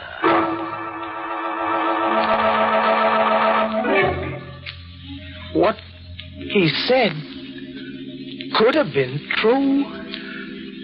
I had had little sleep for a long time, and his attack on me could have been a nightmare. I could never be certain. But to protect myself, I kept a gun with me at all times. I read and reread the journals of my father, which I had found. More and more often, it was his voice that came out of my mouth, his thoughts that filled my mind. And then came the night when I found out the truth. Good evening, Howard. What are you doing in my room, sir? I came to have a talk with you. Dane! Dane! There's no use calling for your dog. You'll never see him again. What did you do with him? What should have been done long ago. What have you got there? A knife. And it's quite sharp. Quite suited to the purpose I intended for. You came to kill me. Did my mother put you up to this? No. As a matter of fact, your stepmother is in town right now. We two are quite alone. I see. You've always hated me, haven't you, Howard? Yes, sir. I suppose you can't help it. Your stepmother's a very beautiful woman. She has nothing to do with us. Makes very little difference. Fact of the matter is that you become dangerously psychopathic. I want you to know that I've taken steps to have you confined. Oh, so that's the game, sir. You're going to kill me and tell the authorities you were protecting yourself from a homicidal maniac. I'm glad you're aware of your disadvantages. But you're not aware of yours. A gun. Did you murder my father? Are you going to... Did you kill me? Who's speaking? Answer me. Did you murder me? Who are you? What are you? Answer me. Yes, I'll answer you. I'll kill you. Don't. Speak before you die. Did you murder me in my sleep? I have got to know now. Murder you? Did you?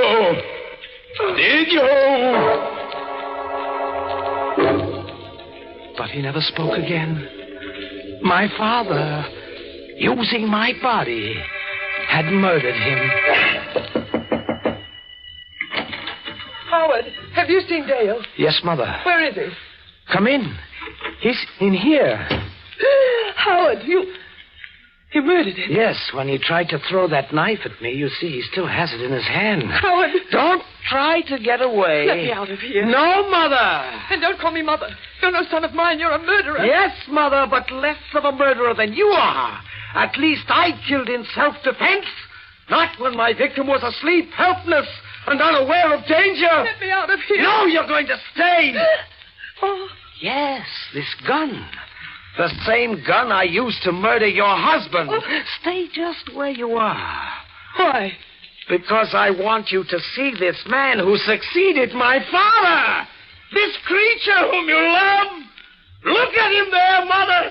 Twisted grotesquely into the whining coward he proved himself to be in death. Look at him. This is the man you gave up my father for. This is the man you committed murder for. Let me go. No, look. This is the man who used his last breath to betray you. Betray me? Yes. How? He said that you killed my father. I? Yes. It's a lie. Is it, Gilda? William. Is it? Yes, I didn't murder you. I mean to know the truth. Do not think this is some trick played by my son. I am William. I know things which only you and I in all the world know. Stop. Tell me the truth. Don't point that gun at me. Your only chance is to tell me the truth. Will you let me live? It will depend on what you tell me. And why should I tell you? Because I am your husband, who once loved and trusted you, Gilda. Tell me. Tell me now, or you will die. Very well. I did it. I committed the murder. That's what you wanted to hear, isn't it? That's what you wanted me to tell you, isn't it? It is what I wanted to know. What are you going to do? What do you think I should do? Let me live. I've loved you. I've always loved you. It wasn't my fault. He put me up to it. Now that he's dead, I realize what I've done. Do you? Yes. Let me live. Let me live. Perhaps I shall, Mother. Howard. Oh, you understand, don't you? It's just as it happened with you and your father. So it happened with Dale and myself. You won't do anything to me, will you? I'm not your real mother, I know, but I have loved you, Howard. You know I've loved you, and I still love you. Tell me one thing.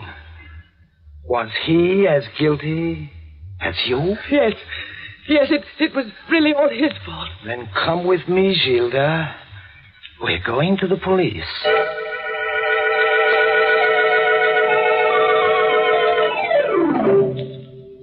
And that's what happened, Inspector. She finally confessed. And I brought her here. Have you anything to say, ma'am? Yes, Inspector. Well? Everything I told my stepson. Every word of my confession was a lie. Mother! This boy's insane. He's been out of his mind ever since his father was murdered. I only made that confession to humor him and save my life. And I can prove what I say. More than one doctor has found him unbalanced. I believe you, ma'am. Inspector, you can't. This woman murdered my father. She told me. We know who murdered your father, son. It was not this woman. We picked up a man yesterday. He confessed, gave us all the details. They all checked with the evidence. His name is Ralph Stone, criminal with a long record. And he murdered your father for money. Then it wasn't my mother. No, it wasn't your stepmother, no. It was her husband, Dale Burton. We learned that he hired this Ralph Stone to commit the murder. Then I was right. My father knew what he was doing when he made me pull that trigger. I wonder, son. Because you're under arrest for murder.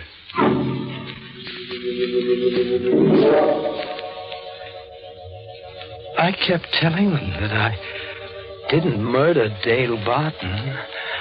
I didn't pull that trigger. It was my father who murdered him. They don't believe me. But it has to be right, you see. How could Father have known Dale was guilty without supernatural knowledge? My father still lives inside of me. And sometimes he talks.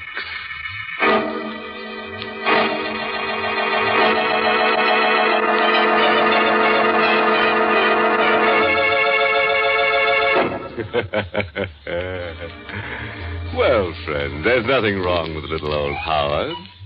Just a little bit nuts, but who isn't? And how'd you like someone to possess you someday? Just think, you could lead a double life for the price of a single.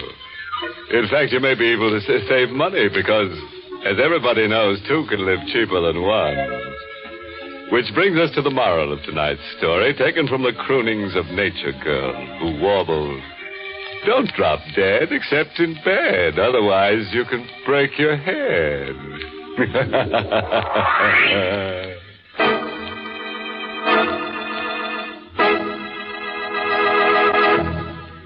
It's common knowledge, I suppose, that jittery nerves can help to cause a miserable headache.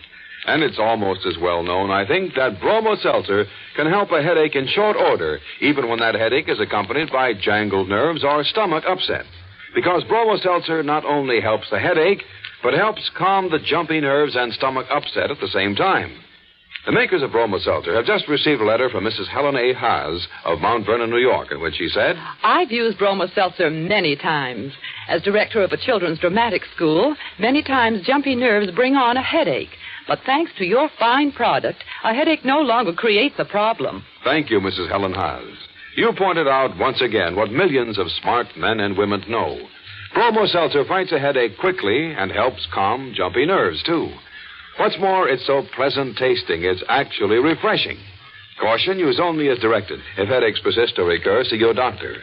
But for ordinary headaches... Fight headache 3 ways.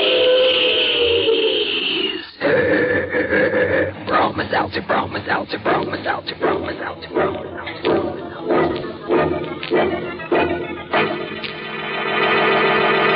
Well, it's time to close that squeaking door for another 7-day rest.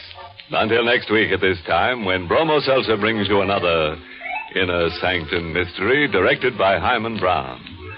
Oh, by the way, this month's Inner Sanctum mystery novel is Report for a Corpse by Henry Kane.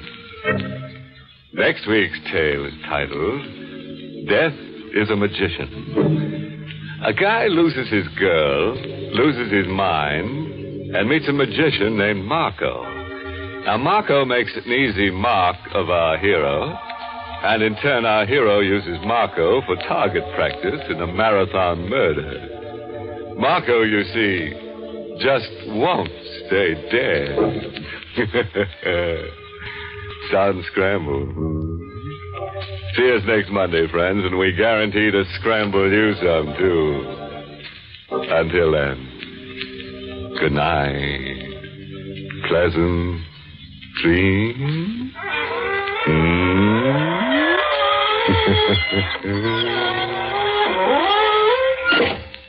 This is Dwight Weist inviting you to tune in again next Monday at this same time to Inner Sanctum, which is brought to you for your entertainment every Monday right through the summer by... Bromo Seltzer, Bromo Seltzer, Bromo Seltzer.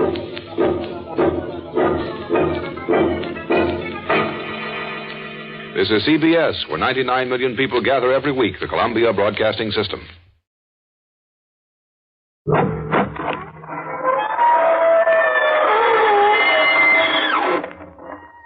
Good evening, friends. This is your host to welcome you through the creaking door into the Inner Sanctum. Slither in, won't you? Sorry the place is such a mess. I'll sweep it up later. Those are just chips off the old block. Been doing my bone work. Oh, didn't I tell you? Sure, I'm going back to Skull this term. All cozy now. Ready to string along with us for a while. Good. After all, this is a newspaper story. If you feel a little cold as we go on, it's only because we have a story to tell you.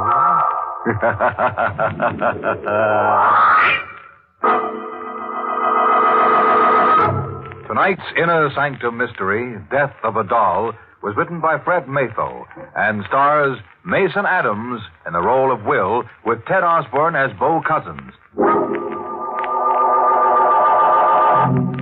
This is the story of Willie Harper and the devil. And how Willie, on his first assignment for the Morning Blade, finds himself at 2 in the morning, sweating nervously in the murky shadows of a riverfront street. Willie has a gun in his pocket and a doll that belongs to a dead girl tucked under his arm. A block away, leaning against the one streetlight, impassive, grotesque, ape-like, is the devil, waiting for Willie. I keep saying this is 1948. And I keep saying this is Manhattan. And I keep saying whether you believe in the devil or not, you don't meet him till you're dead. But believe me, that's the devil over there under that lamp. At 3 o'clock, he's coming for me. Sure, you've got a right to think I'm crazy, standing around waiting to be killed with a doll under my arm. This all started 10 days ago around 5 in the afternoon at the city morgue. McGrundy, the night editor, sent me there on my first assignment. The morgue, he says, is a good place to start for stories. Looks like you might be in luck, son. How's that? Come along with me. What's your name? Will Harper. All right, Willie. Come down to the coolers with me. Yes, I'm very wrong. I've got a story in there for you. The girl in locker number 7. She's been here 4 days. Tomorrow we close the case on her. What does that mean, Mr. Jackson? Means, in spite of everything the police have been able to do, we can't find out her name, where she lived, or anyone who knew her. How was she found? Tugboat crew fished her up the river. Tomorrow, she goes to the city burial grounds in a plain box marked Jane Doe. That's horrible. Just dying and nobody... Do you think she was murdered? There's not a mark on her. Police say she wasn't. But I want you to look at her face and tell me what you think. This is Jane Doe of number 7, son. Jane, this is Willie Harper. I want you to see her face, Willie. Tell me what you see in it. A strange emotion shook me. She didn't seem dead to me. Her skin was perfect ivory. Her hair was fine spun copper. Her lips twisted slightly. I blushed and turned away, catching myself imagining what those lips must have looked like with life's color in them.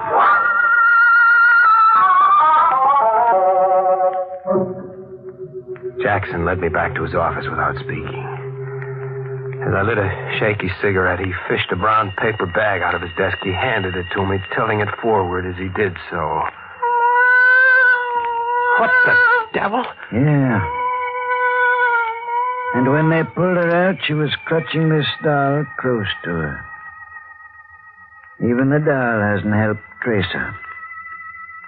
The police are through with it. Mr. Jackson, you'll think I'm nuts. I suddenly feel sore, boiling mad. I don't know why, but I think she was murdered. The look on her face... Kind of ask your help? Guess. Dead girl nobody wants. doll. Here's your story, Willie. Too bad you didn't know her before. Yeah. Well, thanks. Here. Take the doll along, Willie.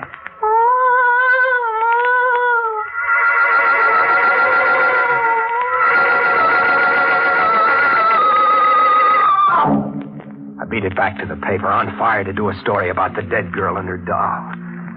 As I gave McGrundy my report, he stared at me. When I got through, he had a sort of twisted grin on his face, sort of know-it-all. He grunted and tilted the paper-wrapped doll forward. Think she was murdered, huh? Yes.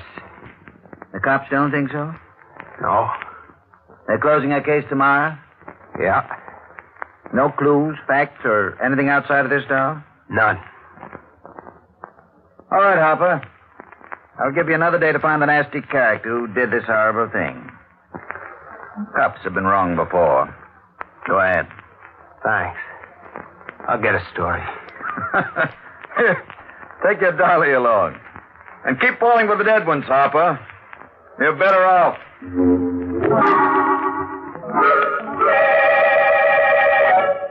Now I know why I resented that crack of McGrundy's. He must have guessed before I did that I had fallen in love with the girl in the morgue. Half hour later, disgusted with my own morbidity, I went to my room before going out to eat. Slammed the door and tossed the doll onto a chair. I couldn't shake the feeling that the nameless girl in the morgue had something to say to me. If only the doll could talk, could tell me about her.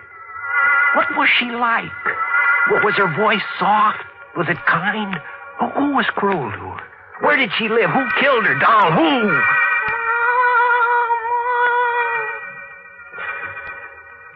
I grinned sheepishly at myself in the mirror. And with that gesture, this story really begins. The next few moments remain electrifyingly vivid. I had set the doll down on the bureau. I didn't touch it. Wasn't even looking at it when a new sound came from it.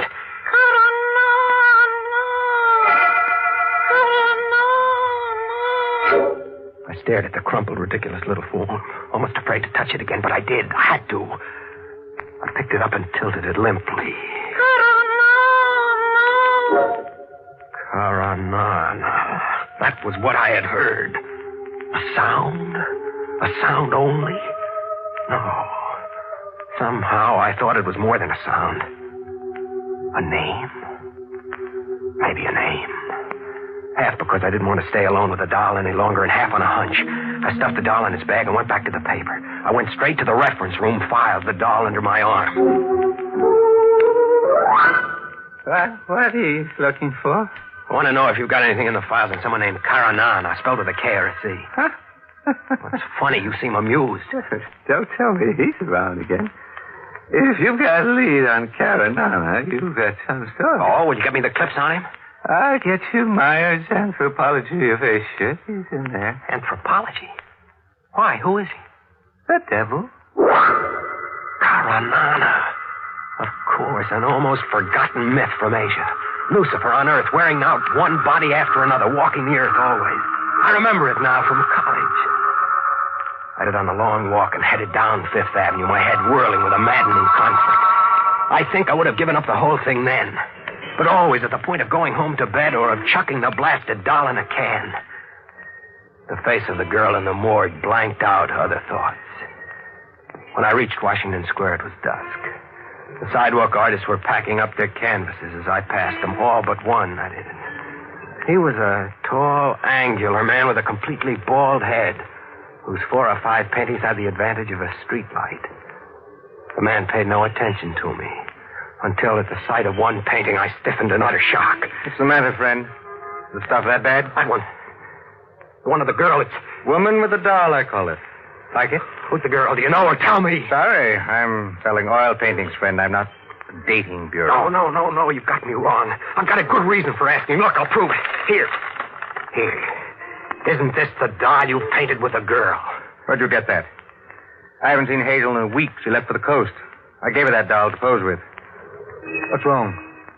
Hazel. Dead. Dead? Where is she? If I tell you, will you promise to say nothing for a while? I'm a reporter for the Blade. My name is Will Harper. I won't say anything unless I believe you had something to do with it. Where is she? I'll take you to her. She's at the city morgue.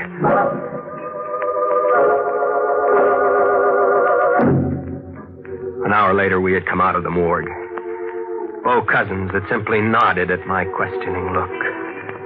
Seeing the girl again, knowing her name now, added to the emotions I already felt for her.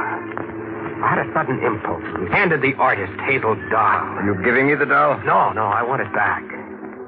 But I want you to tilt it. Make it cross. What did that sound like to you? What did you hear? The doll said, Karanana. You heard it, too. Again, say that name again. What did you hear the doll say? I distinctly heard it say, Karanana. Then I'm not crazy. And do you know who Karanana is, Mr. Cutton? I'm afraid I do.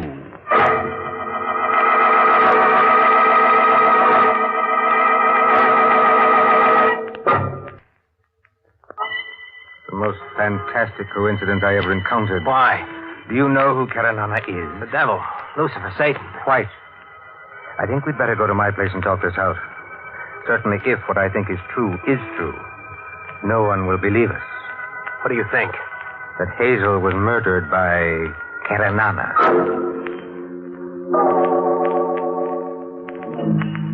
I followed Bo Cousins silently along the dark streets of the lower city. His long legs led us finally to a dingy, narrow, fish-fowl street where we climbed an outside stair to the loft of a warehouse. You're in love with her, aren't you? An amazing circumstance to be in love with someone you met too late. I could have loved her, yes. I met her at a Bowery Mission House. Conceived the idea of painting her with a doll. Somehow that seemed right to me. Go on. Well, we worked here for 3 weeks on the painting. I paid her enough so that she could go to California. Dream of hers. One night as we walked the streets nearby, Karanana appeared. Karanana? Yes, Karanana. Or a man who calls himself Karanana. The devil or the human form of the devil. However you choose to think. There can't be such a thing. The devil, it's just a myth. Is it? I met him in Istanbul 8 years ago in a cafe. Did a painting of him. What's he like? Squat, massive man, ape-like. As I painted him, he admitted to me such crimes that I could hardly hold my brush. Like what? He made his living a professional murderer. Very discreetly, very cleverly, very effectively. Why didn't you turn him in? Really now. I liked to paint and to live. He was so pleased with the picture I made and gave him that he told me any time I needed to rid myself of some embarrassing person, he'd be around. Lucky you, but who'd believe that story? We do, Willie. And that's the important thing. Do you have any spare cash? Why? I have about $150. If you could make up the difference, I think we should claim Hazel's body and give the child a decent burial. I fixed it up with Jackson at the morgue. And at 3 that afternoon, Bo Cousins and I, plus 2 grave diggers in Simeon Cemetery, were watching a bright new casket being lowered into a new grave. Man that is born of a woman hath but a short time to live and is full of misery. He cometh up and is cut down like a flower. He fleeth as it were a shadow and never continueth in one stay. In the midst of life, we are in death. Thanks, Paul. I liked it too, Willie. Very much. You're a nice guy, Willie.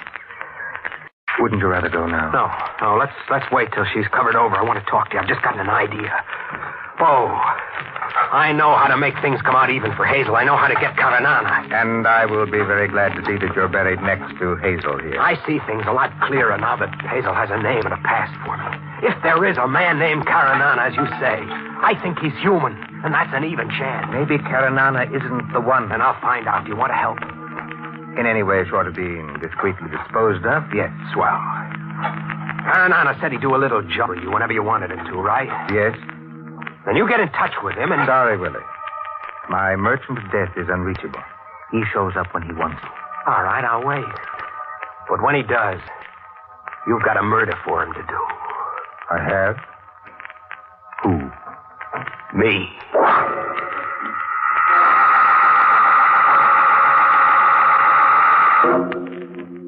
That was a week ago. An exciting week for me, covering all sorts of stuff in the paper. I'd begun to think Bo Cousins was an imaginative phony. Even my editor, McGrundy, had stopped kidding me about Hazel's doll perched on my desk. Then this morning at 9:30, I got a call. Morning, Blade, Willie Harper. Greetings and farewell, Willie. This is Bo Cousins. Bo. What's up? The devil is in town, Willie. He wants to see you. Caranana? Yes, I saw him last night. He was delighted to help me get rid of you. I see. I told him you were a reporter who was planning a story about art which tore my work to pieces. What's the matter, Willie? Change your mind? No. Did he say where? He never lets his clients in on the details. But he did say I'd be rid of you by 3 o'clock tomorrow morning. Thanks, Bo. I'll be seeing you. Quite seriously, Willie. I hope so. Be careful. Remember, bullets don't work on some things. Bye. So long. By 3 this morning, he said. I didn't know where, exactly when, or even if I could get the drop on the devil and force the truth about Hazel out of him. I stuffed the doll into a bag and started out, but McGrundy caught me. Harper! Yeah? Woman shot through the back of the head. Rank solitaire, 147 Parkway North. Husband with her. Go on out on it and phone it in. Right. When I hit the lobby downstairs, an unaccountable chill got me in the small of the back. Something made me stop short and turn around. It was my first look at Caranana. He was leaning against a phone booth, a heavy-set, ill-shaped man whose arms sloped weirdly from his neck into a heavy stomach. He was eyeing me impassively. The game was on, I knew. I grabbed a cab to get my story just the same. I phoned the stuff in from the cigar store across the street. When I stepped out of the booth, Caranana just bought some cigarettes. He turned to me as I froze, waiting. Some murder across the street, huh? Yeah. How'd you know? I get around. Murder a hobby of yours, mister? No. It's strictly a business. So long. That's the kind of thing that went on all day. McGrundy kept me on the hop, and no matter where I went, Caranana was there ahead of me. This afternoon, I got to my room long enough to pick up my Luger pistol and the license I've got to carry it. He was waiting for me when I came out. Better put it in your inside coat pocket. It shows on your hip. Be seeing you. It's 2:45 now. 15 minutes. And he hasn't moved from under that lamppost in 2 hours. I'm not waiting another minute. I'm going to meet the devil and have it done with. He doesn't move. Will a bullet do it? Can I trick him into admitting Hazel's murder? Or will he kill me first? Well, here I am. Yeah. I see. What can I do for you? It's almost 3 o'clock. You know, you're right. Time sure flies. Well, time for me to get on home, I guess. So long, Willie. It's a trick. A fiend's trick. He's deliberately leaving me with only a few minutes to go. I've got to stop this. I can't go through it. I'll go to Bo's place. I'll tell him to call it off. I don't want to die. I don't want it. Bo! I was running for your place. That's right. You might be down this way. You look scared to death. And you should be, I guess. I've got to hide, Bo. Let's beat it somewhere. It's almost 3. All right. Quick, cross the street, Willie. There's a broken down pier there. Come on.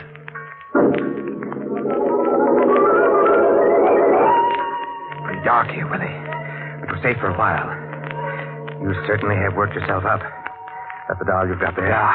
I don't know why I carried it. Glad you did. Got a gun with you? Yeah, my Luger. Let me have it. You're too wrought up. Here. Good. Now be still a moment. 3 o'clock. Yes. 3 o'clock, Willie. Time for us to part. What do you mean? You're not a very astute person, are you, Willie? Why? Maybe Hazel's doll can tell you.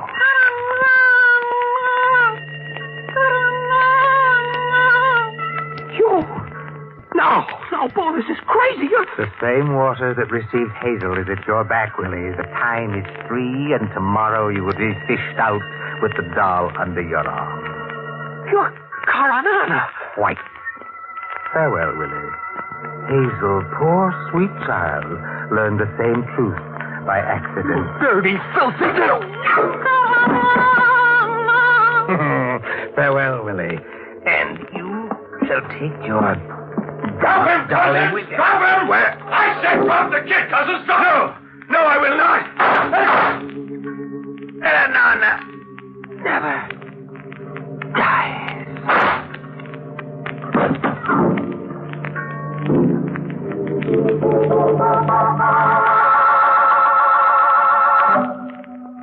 How's the head feel now, Willie? Better, Mr. McGrundy. Thanks, lots better. My professional pride hurts more. Well, it needn't. You followed through like an old timer on that story, didn't he, Shay? Yes, he'll do. How could I have taken you for the devil, Inspector Shea? I've been called worse. How did you know where I was going to be and all that? How come you were on hand at the end? Well, I cover the morgue, Willie. When a young guy suddenly decides to claim a nameless corpse, it's time to follow up on it. Well, you seemed okay, but Cousins turned out to be wanted as a professional killer. So you tagged me to get to him? Sure. He was after you, no doubt about that. Oh, there's your doll, Willie. Yeah. Huh. I tilt the doll and nothing happens. No sound. Must be broke. I guess she doesn't have to speak anymore, Mr. McGurney. I think the doll is dead.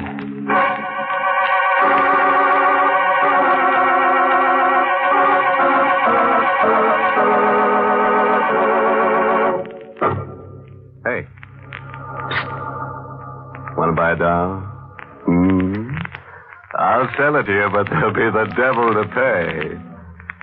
Take a tip from Willie Hopper. There's no romance at the morgue. You'll find nothing there except cold, hard figures.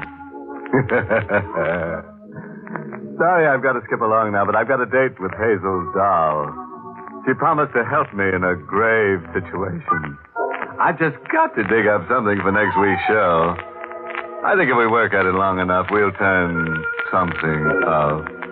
Don't you?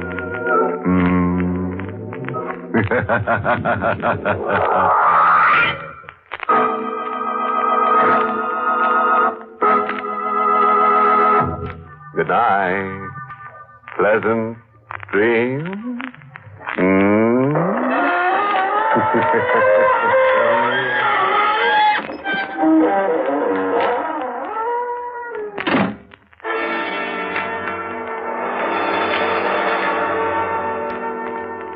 This is the United States Armed Forces Radio Service, the voice of information and education.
Good evening, friends. This is your host to welcome you through the creaking door into the inner sanctum. You'll have to be very quiet tonight because one of our guests is asleep in the deep. Poor chap, he was a sailor by trade, an old salt named Peter. And he had a corpse in every port. But I'm afraid he went overboard. You see, people made him sad, and he had a nasty habit of drowning his sorrows. His last voyage was over a large body of water, the Dead Sea, and he was blown into it by a stiff wind. But it was too crowded down there. 5 fathoms deep.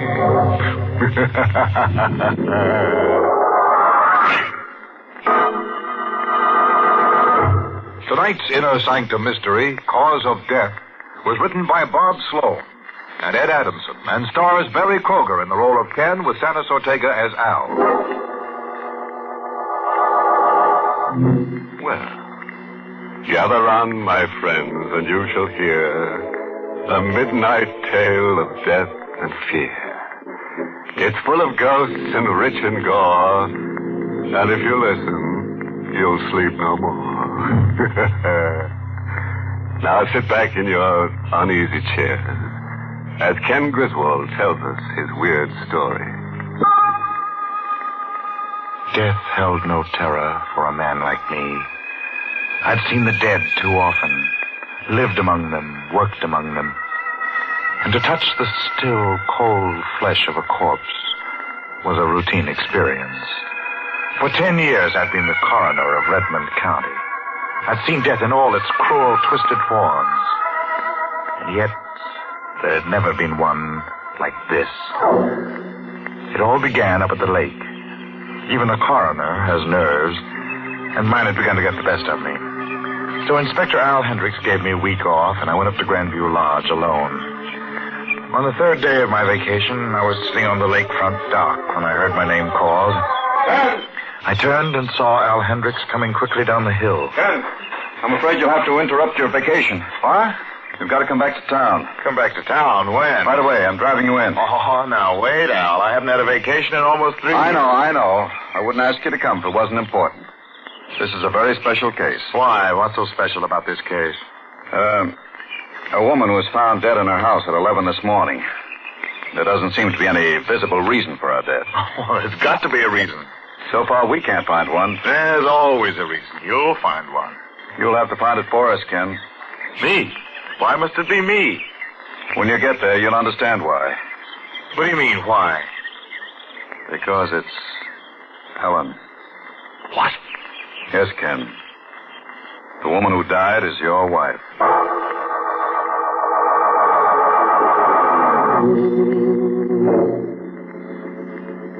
Here she is, Ken. Al Hendricks pulled back the sheet, and for the first time I saw my wife, Ellen, in death. Her face was twisted into a strange smile, and her eyes seemed to stare at me through half-open lids. But somehow, the aura of the dead wasn't about her. It was as if she were only asleep. Dr. Vincent and I stayed there for 3 hours, testing, analyzing, checking back over every bit of evidence which might give us an inkling of the cause of death. And when we were finished, I asked Dr. Vincent to send Al in. Well, Ken, what's the verdict? Al, there is no verdict. What? It doesn't seem possible, Al. I can't believe it. Yet it's true. What are you talking about? Ellen's death. There's absolutely no cause, Al. There's no reason for her to be dead. Now, wait a minute, Ken. You said yourself on the way down from the lake, if somebody dies, there's got to be a reason for it. Some cause that makes them stop living. Yes, that's what I said, but this is different. Death is death. How can this be different from any other? I don't know, but it is. You mean she just stopped living, only you can't explain it? No, that's not what I mean. I have a feeling that Ellen didn't stop living. That she didn't stop living at all.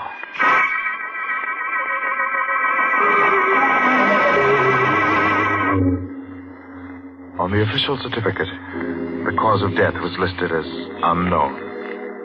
2 days later, Ellen was buried. That night, I sat in the half-dark living room. Outside, a howling wind slashed at the French windows that led to the lawn. I couldn't sleep. Couldn't get the thought out of my mind.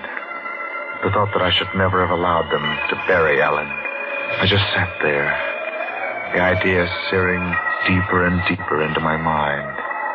And suddenly, one of the French windows was flung open, and the cold wind whipped into the dim-lit room. I've come back. At first, I thought it was just the echoing wind playing tricks. Then I heard it again, stronger. I'm here, Ken. It was her voice. Ellen. You're not afraid, are you, Ken?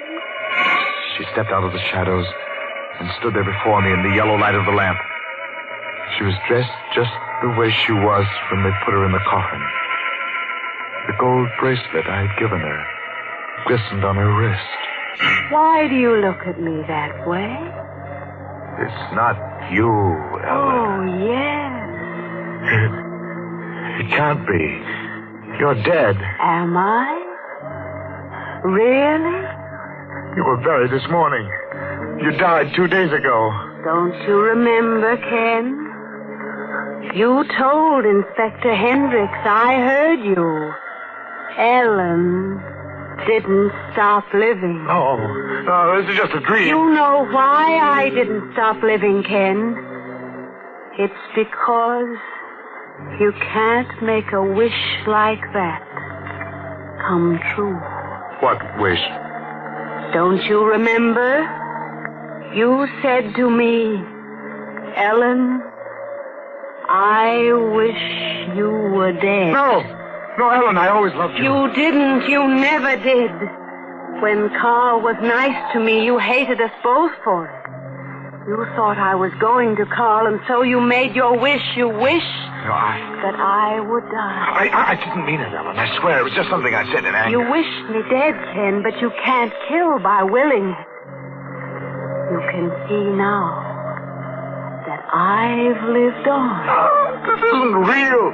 You're only in my mind. It's just my nerves. No, Ken. Yes, it is. It's nothing but a trick of my imagination. I'm as real as you are. I'm flesh and blood and bone, the same as you. Here. Here. Touch my hand. I moved back, but she kept coming closer and closer. And when I turned and ran across the room, I saw her follow after me. I got to the bedroom door and I slammed it. I turned the key in the lock. I stood there in the dark, my heart hammering a tattoo of fear that shook my whole body. I tightened my fingers around my throat to hold back the scream and cried silently for release. And then it came. She was knocking at the door. I couldn't hold it back any longer.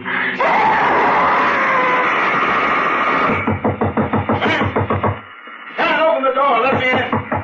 Ken, do you hear me? Unlock this door. Al, thank heavens you got here. I got the call from your neighbors down the road. I heard you scream. What the deuce has been going on here? She came back, Al. Huh?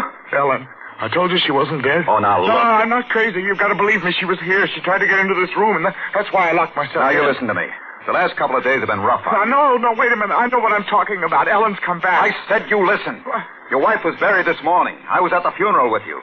She was buried, and it's all over. Had a nightmare. But Al, just a nightmare. Things like that happen to all of us. She wasn't here. She couldn't have been. It wasn't a dream, Al. She was here. What are you talking about? On the floor, there. That bracelet. That bracelet was on Ellen when she was buried this morning.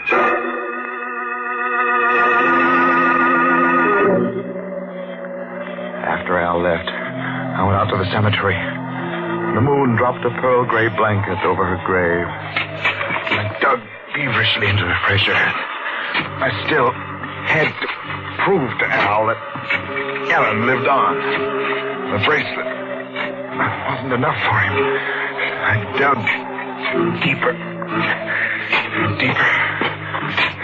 I just about removed all the dirt that covered the casket top when the shadow of a human form fell across the grave. Hello, Ken. Al. I went back to your house. You were gone. I figured this is where I'd find you. You're wasting your time, Ken. She's in there and dead. Before Al could stop me, I bent down and snapped open the coffin hinge. I pulled up the lid just as he jumped down beside me. Close that coffin! I told you not to. Ken! We stood there in the grave, our eyes fixed, staring into the empty coffin.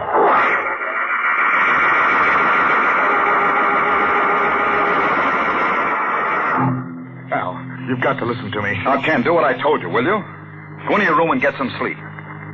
We'll talk about it in the morning. No, Al, you've got to listen to me now. I can explain everything. I know what happened to Ellen. I know why she wasn't in her coffin. Someone's playing a trick on us. The dead don't rise from their graves. But she wasn't dead. Not really dead. She was here tonight, in this room. That was a dream. No, she was real. She spoke to me. She was alive. And she'll be back again tonight. I know it. I can feel her coming closer. Al, she's coming back. She's going Stop to it, back. Ken. Stop talking like that. I can't face her again. I'm afraid. Don't make me stay here, Al. Please, you've got to help me. All right. You can come over to my place. Al, wait! Don't leave me. Now, take it easy. Just wanted to get some of your things out of this closet. Al! Look! In that closet. Ellen was in that closet. For a moment, she just stood there, rigid and white, her eyes burning into me, her lips twisted into the same strange smile. She seemed to want to come toward me, but she fell forward to the floor. She lay there, silent and motionless. This time I knew she was really dead. The knife in her back told me that Ellen would never return to me again.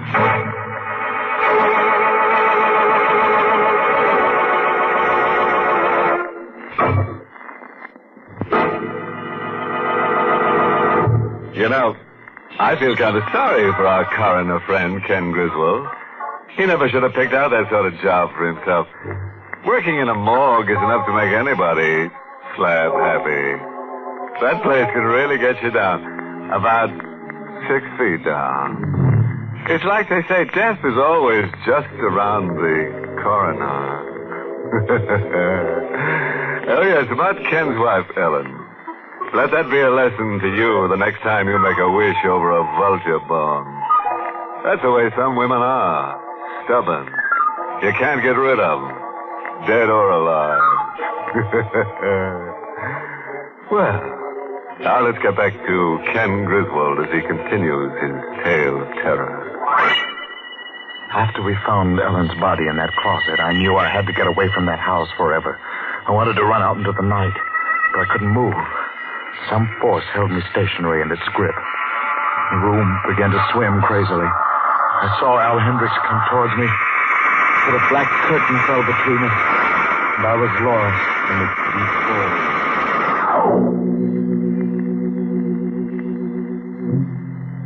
Feeling better, Al? Where am I? What is this place? County Hospital. You've been here 2 days. 2 days? Yeah. You blanked out. Ellen, she was murdered. Now, you've got to take it easy, Ken. We won't talk about that now. I have to talk about it, don't you see? I was right. Ellen had lived on. No, she was already dead. With that knife in her back. You only die once. What I said before still goes. Somebody's playing tricks. Al wouldn't listen to me. He told me to try and get some sleep. Then he pulled down the shades and walked out of the room. A little later, the door of my room opened. In the semi-dark, I could see that it was a woman dressed in white. She stood at the foot of my bed. Good evening. Who are you? Well, I'm your nurse, sir. Here, drink this. Ellen. My name isn't Ellen. I'm just the nurse. You're Ellen. You've come back again. Now, you mustn't excite yourself. Just No. please drink this. No. You'll sleep. No, don't. You'll feel much better after. You've come to take me with you. I know what's in that glass. You can trust me. It won't hurt I won't you. die. Take it away. Take it away. Oh, no. I knocked the glass out of her hand, crashed to the floor. She just stood there looking down at me, that same twisted smile on her face. I slid out of the bed. Now, you mustn't get up, sir. You're not well. She came towards me, her hand outstretched, just like the other time. She came closer and closer. Let me help you back. No. I won't hurt you. I got to the door and opened it. I started to run down the corridor when something got my arm. Be right to the spot now. Let go, please. For heaven's sake, let go of me. Let go of me. Take it easy, Ken. Please. Take it easy. Ow. What's the matter with you? You're supposed to stay in bed. Now, let me go. I gotta get out of here. You're going back to your room. No, Al, I can't go back there. Don't make me. She's there. What? Ellen, she's come back again. Hey, now, look. You gotta believe me. She's in there waiting for me. No, Ken, it's just your nerves. I was outside the door. Oh, her voice and her face weren't the same, but I knew who she was. I could tell by that smile of hers. She's posing as my nurse. That's how she got in. But that can't be, Ken. You don't have a nurse.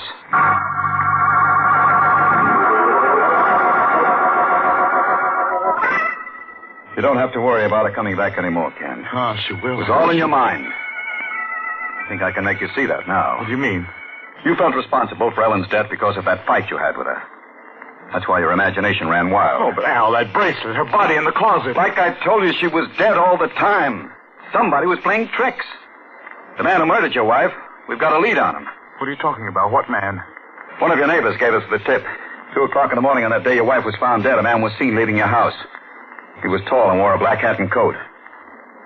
The murderer must have known that you were at Grandview Lake. But it couldn't have been murder. The autopsy would have shown that. We couldn't find any cause for Ellen's death. There's always a cause. We'll find Ellen's murderer somehow. When Al left, I thought back over everything he'd told me. Someone was playing tricks. A tall man in a black hat and coat. I kept searching my mind, probing. And then the idea struck. Something Ellen had said. When Carl was nice to me, you hated us both for it. You thought I was going to Carl, so you made your wish. Carl Denson. They wouldn't allow me to leave, but I found a way of getting out of that hospital. And I went to see Dr. Carl Denson.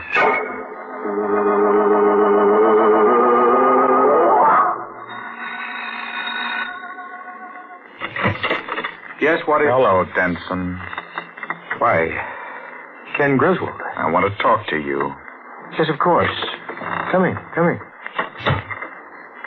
I heard you were in the hospital. I got out of there tonight. The way you say that... Call it escape, if you want to. Look, Griswold, you're not well. That's what you want them to believe, that I'm crazy. I don't know what you're talking about. I'm talking about Ellen. You killed her, Denson. What? You murdered my wife. You couldn't have her for yourself, so you killed her. You're mad. I read the report. Ellen died of causes unknown. You killed her. And now I know how you did it. You're a doctor. You'd know about things like that. There's an artery in the neck, the carotid. If you apply pressure on it the right way, the victim dies. And there's no evidence of murder. You can't bluff me, Griswold. My throat came out here to kill you. Then to choke the life out of you. Like this. I changed my mind. You fool. You crazy fool, get out of here. Yes, Denton, I changed my mind. You're going to die in the electric chair. I told you to get out. I'm going to prove that you killed Ellen. You can't because I didn't. A man was seen leaving the house on the morning Ellen was murdered. You were that man, Denton. You knew I was up at Grandview Lake. You waited until I was away. You forgot something, Griswold. It couldn't have been me. I'll prove it. You forget. At the same time you were up at Grandview Lake, I was there too. I went back in my mind, and I remembered that Carl Denson had been at Grandview Lake while I was there. But I knew Denson was the murderer. He was the man in the black hat and coat. He had found some way to come back to town and kill Ellen. But I had to prove it. I started out to retrace his steps on the night of the murder.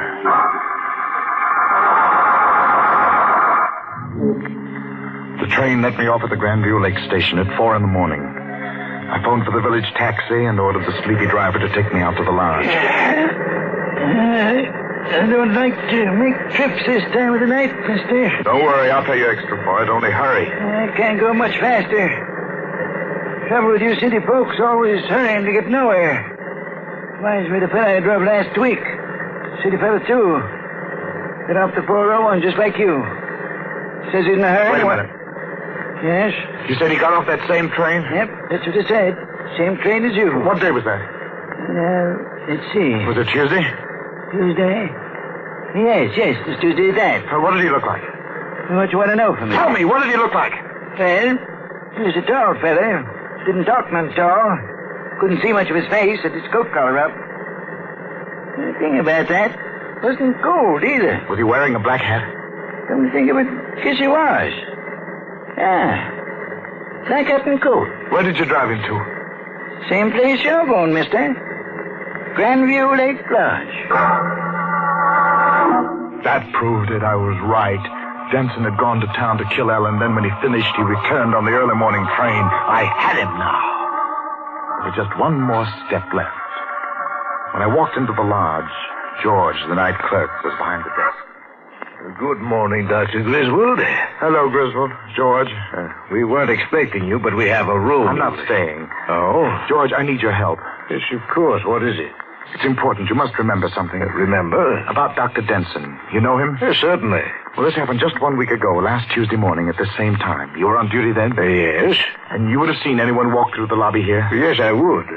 Dr. Denson returned to the lodge last Tuesday morning. He was wearing a black hat and coat. He came in here at this same time. You saw him. No. But you must have. I didn't. He came in here. I have proof. The cab driver who brought him here from the station saw him enter the lobby. I didn't see Dr. Denson that morning. You're lying. You did. No, sir. The only person who came in early last Tuesday was you. What? You came in, Dr. Griswold. You wore a black hat and coat, and you asked me for a key to your room. Me? That's right, Ken. With you all the time. Al. Now be good, Ken. Don't make me use this gun. Al, did you hear what he said? Yeah? That means I killed her. I was waiting for you, Ken. I knew you'd come. I'll let you find out for yourself. I don't remember. You're a doctor. You know about those things. Split personalities and stuff like that.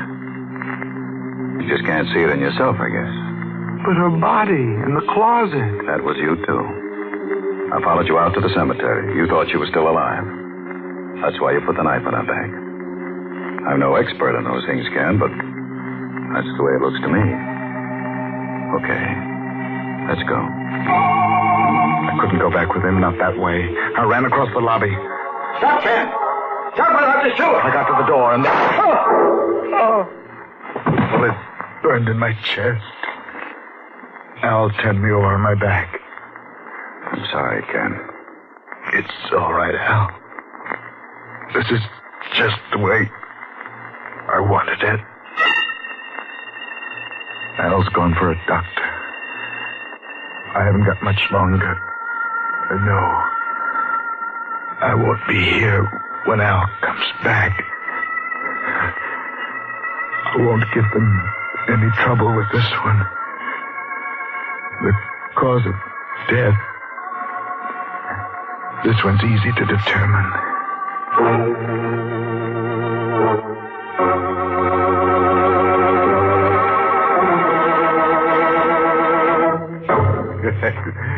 Say, no wonder that Ken Griswold was glad to die. Some wives are bad enough alive, but imagine being henpecked by a corpse.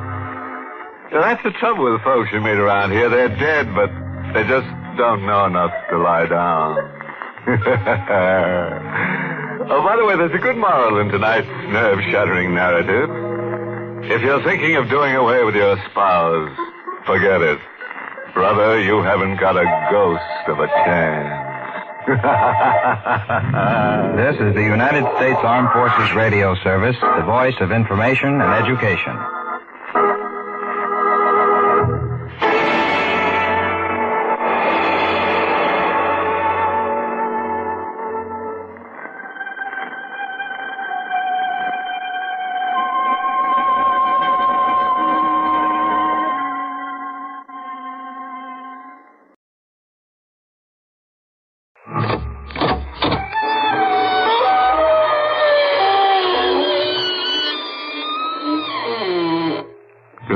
friends.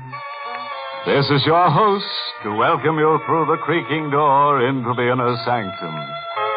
Come in, come in. I've been reading my fan mail. Huh? Oh, sure, I get lots of it.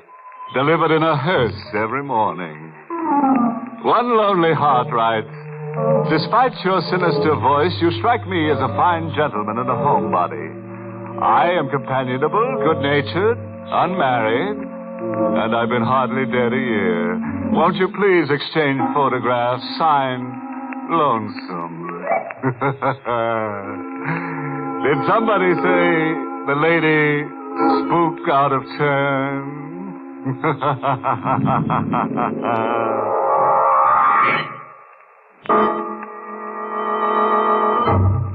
Tonight's Inner Sanctum mystery, The Devil's Fortune, was written by John Robert and stars Carl Swenson in the role of Tracy, with Charles Irving as McNamara. And now for tonight's chaos. In the deep hinterland of Mexico, on the ground level over a mine shaft, a ceremony is being performed by a frightened group of men. A ceremony of fear. Drums beat, and a roaring fire licks at the night sky. Underground in the mine called El Fortuna Diablo, the Devil's Fortune, floodwaters rise slowly to choke off all life in the shaft. Clinging to the elevation of a ledge, trapped and at bay, with the waters lapping at his ankles, is a young man. His expression is desperate as he fires a gun into the subterranean shadows at an unseen target. Give me a break, Mac. I got a right to live. You wasted bullets, Tracy. You better come out with your hands up or drown. I'm waiting just around the air. Yeah, with your gun cocked, ready to shoot me down. Just waiting. Take all the time you need making up your mind, Tracy. Choose the way you want to die. Choose the way I want to die. Mac will get me even if it costs him his own life. Mac happened to me in a furnished room across the border in El Paso. I came out of a stupor one morning, opened my eyes blearily, and there was Big Mac sitting on a chair. Hey, who are you, mister? Never mind, kid. Right now, you're more interested in the third man in the room. Third man? Over there, propped in the corner, with a knife stuck in his chest. What? Recognize him? Yeah, sure. Coombs. We were making the rounds together last night. Who killed him? You did. What? Check the knife. See if it's yours. I'll give you the details, kid. At about 2 a.m., you got into a quarrel with Coombs outside the Hotel Navajo. I happened to be around, taking it all in. You're a mining engineer, but you haven't worked in a year. You were stewing over your hard luck. You took it out on Coombs. It's hard to believe that... Take the corpse's pulse, and then believe it. You blacked out, and I hustled you both up here. Why? To give you a choice. Either I call the cops, or the three of us go for a ride. We'll dump Coombs somewhere, and then the two of us push on into the interior of Mexico. Is it a deal? Why are you helping me? What's in it for you, Mr. McNamara. You're a crack mine engineer. I need a crack mine engineer that I can trust. Your knife in Coombs means I can trust you anytime, anywhere. We dumped Coombs, and 2 days later we were 500 miles inside Mexico. Mac? Huh? I've been thinking. That story that you palmed off on me about Coombs. You stuck that knife in him. Maybe. But you'll never be able to prove it now. Mac, you're crazy. And you're soft. Soft and sentimental. The world's an anthill. Knifing Coombs was like stepping on an ant. Get tough, Tracy. Think big. How? big? This big. I've got a map here. Yeah. Read off the name. El Fortuno Diablo. An abandoned gold mine just outside a native village called Alicante. All boxed in and boarded up. Hasn't been worked in 20 years. A fortune's been laying around begging for takers. Well, why hasn't anybody worked the mine? Fright. They're all petrified with fright. From the owner, a chump named Parento, right on down the line to everybody in town. There's a legend about the mine that scares them. The devil is supposed to make his headquarters there. Hey, the map is spotted with blood. Whose blood is that, Mac? The chump who had the map previous to me. Called himself Klondike. He lay there drooling over the map, whispering to himself about El Fortuno Diablo. Week in and week out, month after month, I listened to Klondike whispering to himself. Lay there? Lay where, Mac? I had to break his hand open to get the map out of his fingers. Where were you, Mac? I'll tell you sometime, Tracy. Sometime when you get out of line, maybe, you'll wish I hadn't told you.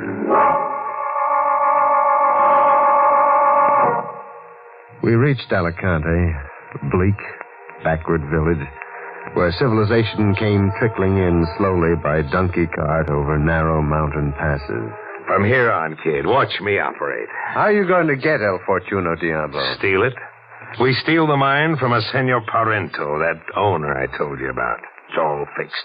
Tonight, Parento's being told the hoodoo is off the mine, and that he's a dope not to cut me in as a partner and start operating El Fortuno Diablo full blast. Who's telling all this to Parento? The one guy he'll listen to and believe. What passes for the village wise man in these parts? A joker named Montesano. Montesano has this town organized, like Al Capone used to operate in Cicero. Everybody's scared not to listen to Montesano. But why will Montesano play ball with you? A gun in his ribs and $500 in his palm. Just you watch how Montesano plays ball. I watched Montesano bat a home run for McNamara. We were in a room with Montesano, Parento, and a sharp-nosed fella named Salvador. Salvador acted as a sort of bodyguard, advisor, and local technical expert to Parento. You will work the mine, Parento. You and the Senor McNamara. Boy, they're legenda del Diablo. The curse is no more.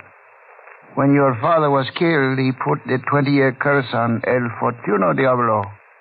And now the time is over. Boy, the mine. They will not work the mine. In all Alicante, I can find nobody to work the mine. You will tell everybody in Alicante and in the mountains that Montesano say it is good to work the mine.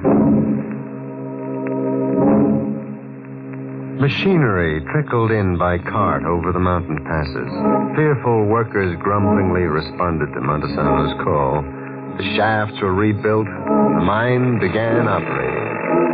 At the end of the first week, McNamara played his trump card. He stole the mine. It was Sunday, the day off. Parento and his man Salvador had just left the conference with Mac. Mac was laughing. The kind of laugh that meant he was grinding his heels into an anthill again. Happy days, Tracy. You've pushed your master plan another foot forward, huh? Oh, my old Tracy. Take a gander at this. It's a contract for purchase. For $1 and other valuable considerations, Parento signs the whole mine over to Mr. McNamara. Parento signed this? He did. But he thought he was signing a requisition for supplies from Tampico. I pulled the old document switch on him. Mac, that's an outright steal. Parento will call you a liar and a thief. He'll never get that chance, Tracy. Mac, what are you up to with Parento? Parento and his stooge, Salvador, have just gone into the mine for an administrative look-around. At my suggestion. And, Tracy, I've got a hunch they're going to meet up with that El Diablo. Mac, what have you done? Those other valuable considerations I gave Parento. There were a couple of lunch boxes, packed nice and appetizing with chicken sandwiches and hot drinks. In just 1 minute, I'm going to pull the steam whistle cord so that Parento and Salvador get the idea that it's noontime and they're hungry. Minute's up. Mac, what's the connection? What have lunchboxes got... Mac! Now you're smartening up, kid. The box is open on a wire like a booby trap. Reach for a sandwich and smoke gets in your eye. Mac, I'm not going to let you blow up. Freeze, chump. This is a gun in your ribs. If you're itching to throw in with Parento and Salvador... Mac!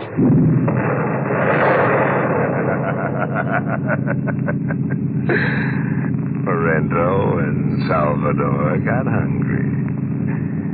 Now we're really in the mining business, Tracy. Big.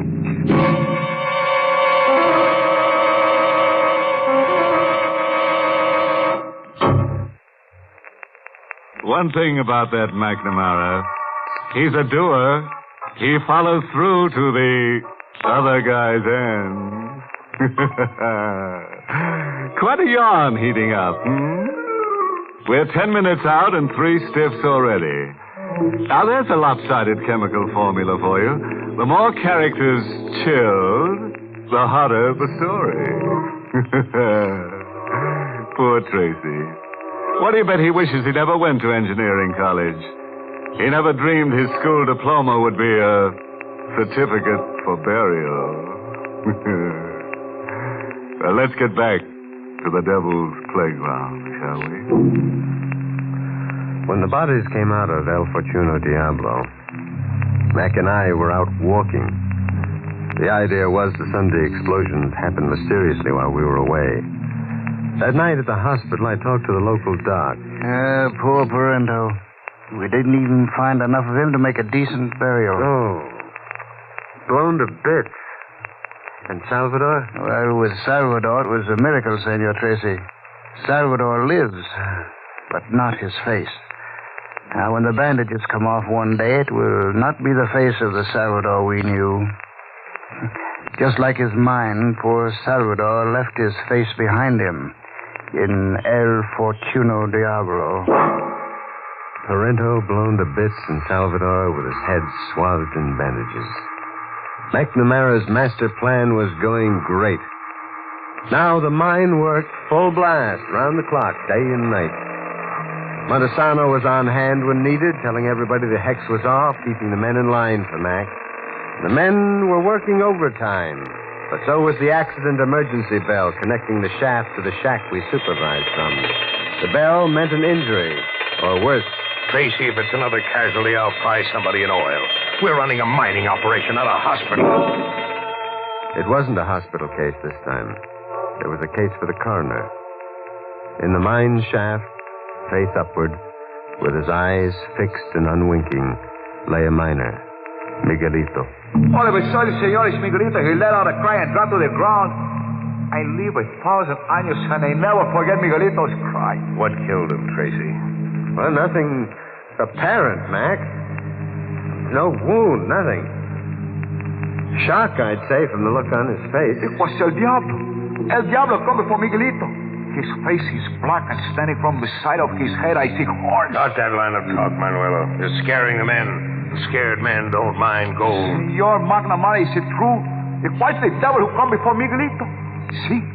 Look there to the ground. El Diablo left his footprints.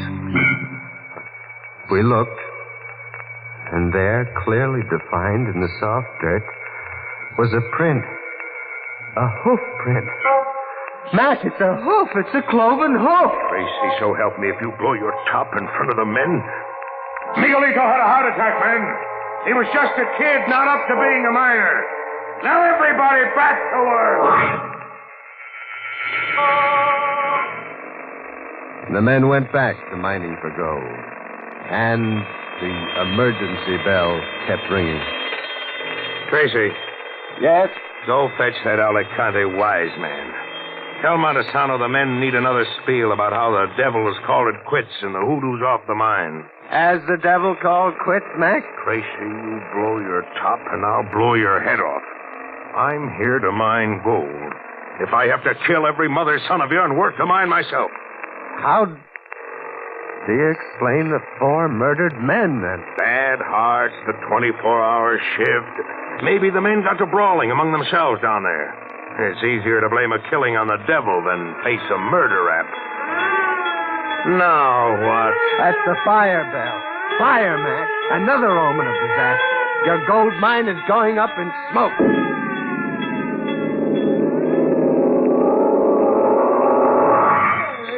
Mine with the raging inferno.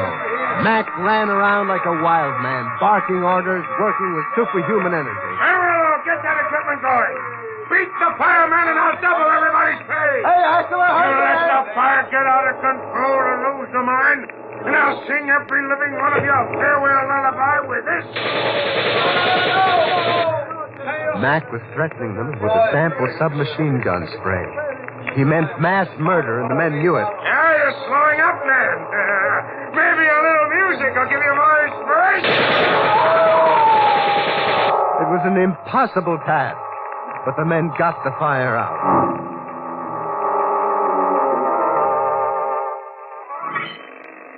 Tracy. Yes? About those hoof prints around the mine. The cloven hoof. I've been giving it a lot of thought. I thought those things didn't bother you. Not like they bother you, chump. They bother me another way. To me, it's a gimmick. And I get nervous if I can't figure out how a gimmick operates. A gimmick? I don't get you. We'll take a walk tonight, the 2 of us. And I'll show you what I figured out. I've been playing timekeeper to the devil for a week now. Clocking him in and clocking him out. We took that walk. With the wind at our back, we hauled up outside a deserted mud house, located halfway between El Fortuno Diablo and the town. According to my timepiece, the devil is 2 minutes late. Mac, you're not making sense. Now, have yourself a look at the devil, Tracy. The devil was walking stealthily toward the door of the mud house. He looked just like Manuelo had described him. Black from head to foot, horns rising from his skull, and feet formed into hooves. We watched him enter the house. Here, Tracy, you've seen the devil before your time. Now we scram as quiet as we can get. Mac, what does it mean? It's a gimmick. And a smart cookie's got a monopoly on it. Scare the bejabers out of everybody, knock heads together, knock a few guys off, and then sell protection. I watched Capone work that gimmick in Cicero once. I'm being sold protection. But who? One guess, chump. Montesano. Yeah, Montesano in his costume getup. Montesano tells the men the hex is off El Fortuno Diablo for a fee, and then scares them all over again and gets me to cough up some more. And you're letting him get away with it? Sure. I'm not letting him on yet. I like a man who thinks big, like friend Montesano. Besides, the men listen to him. And I'm still here to mine gold. Mac was there to mine gold one way or another at any cost. But he wasn't going to get any gold. What's the story of the sampling, Tracy? You're not getting any gold. All El Fortuno Diablo has for you is this.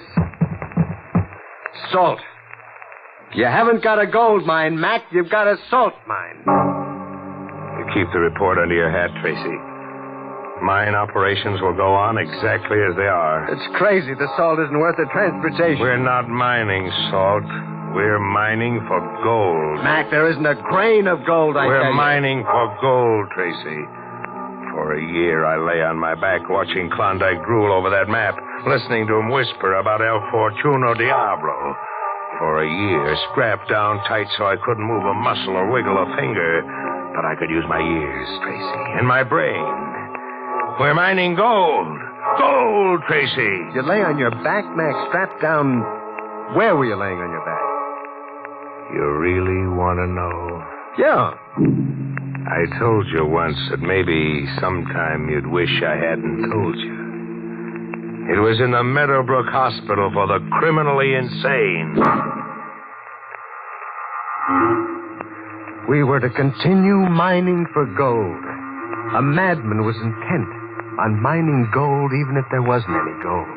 A killer with the delusion that he'd picked up in an insane asylum was insisting on operations as usual. And the emergency bell rang as usual. Senor Tracy, just now El Diablo was in the mine with my own eyes. I see him. Who got it this time? Montesano. El Diablo came up to the great Montesano and strangled him. Montesano? It's impossible. Montesano was your Diablo. Senor, what are you saying? I don't know. I don't know anything. Manuelo. Si, senor. If you value your life, ride into the first town you can find that has anything like a police force. Get them here. Drag them here. For what reason, senor? McNamara's a crazy, cold-blooded murderer. You've all been working yourselves to death, digging for gold in a salt mine. You're all his prisoners, and any minute we'll all be his victims. Now hurry, Manuelo. Hurry. Si, senor Tracy. Si.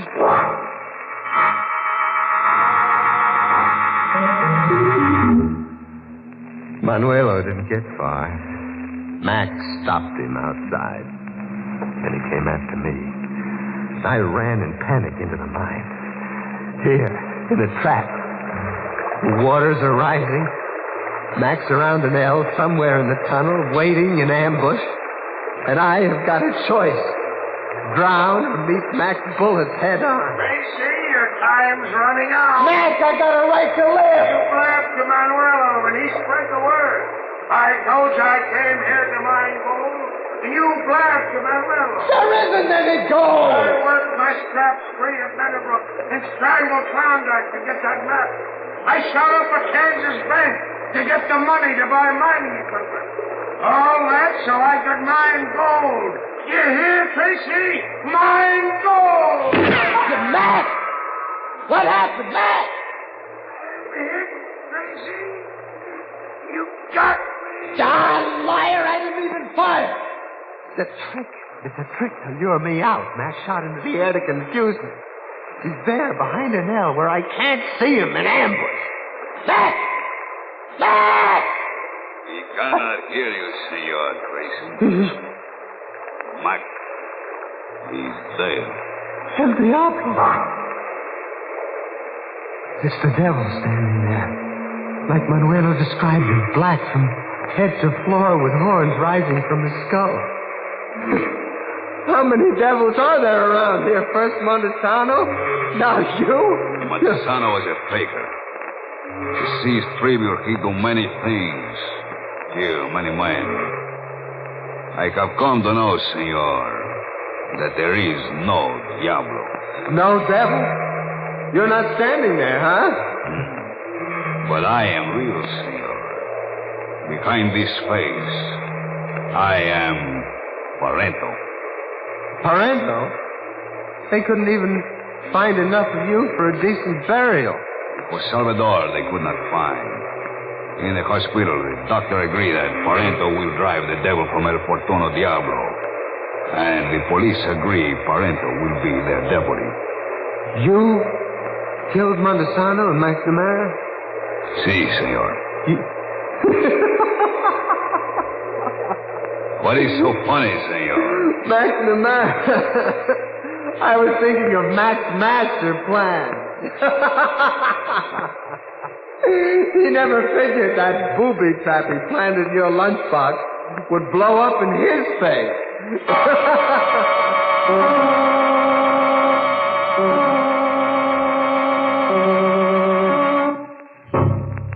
A porter in a gold-buying service once swept this crack into a refuse pile. Many a body loses his mind. Good thing Tracy came out of it all okay. What do you bet when he comes out of shock, he puts his diploma in the heart? The way Mac framed him, I'd say Tracy was more engineered. an engineer. So Montesano, the Al Capone of Alicante, got his unexpectedly. The only thing he'll collect from now on is dust. The greedy old devil.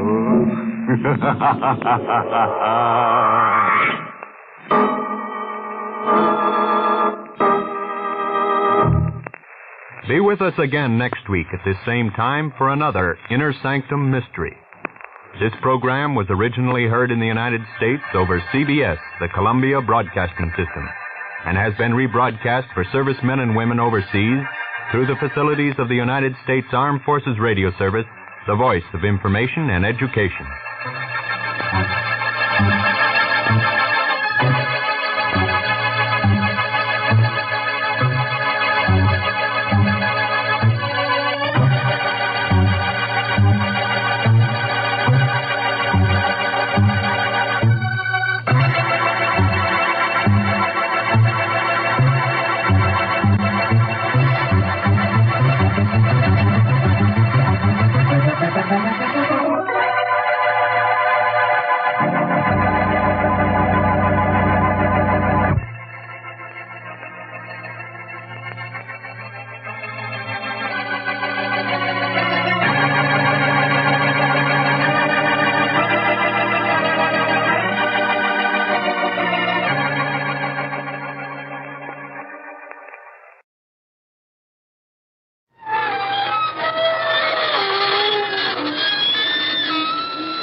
Good evening, friends.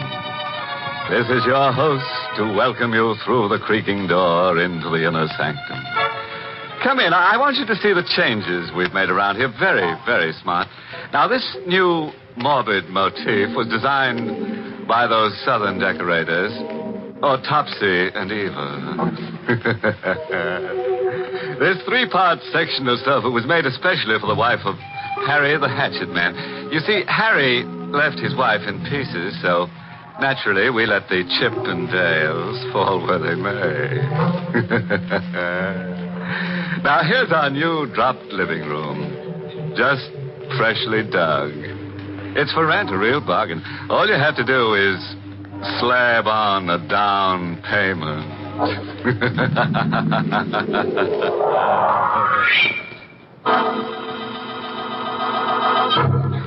Tonight's Inner Sanctum Mystery, Death Wears a Lonely Smile, was written by Ed Adamson and Bob Sloan and stars Mr. Sloan in the role of Walter with Mercedes McCambridge as Carol.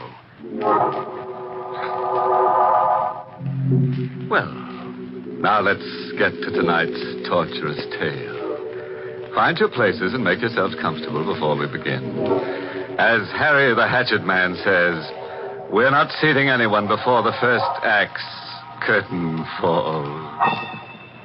It's dusk, and a cold wind whips through the burial ground, stirring the leafless branches into wordless whispers of dead, forgotten voices.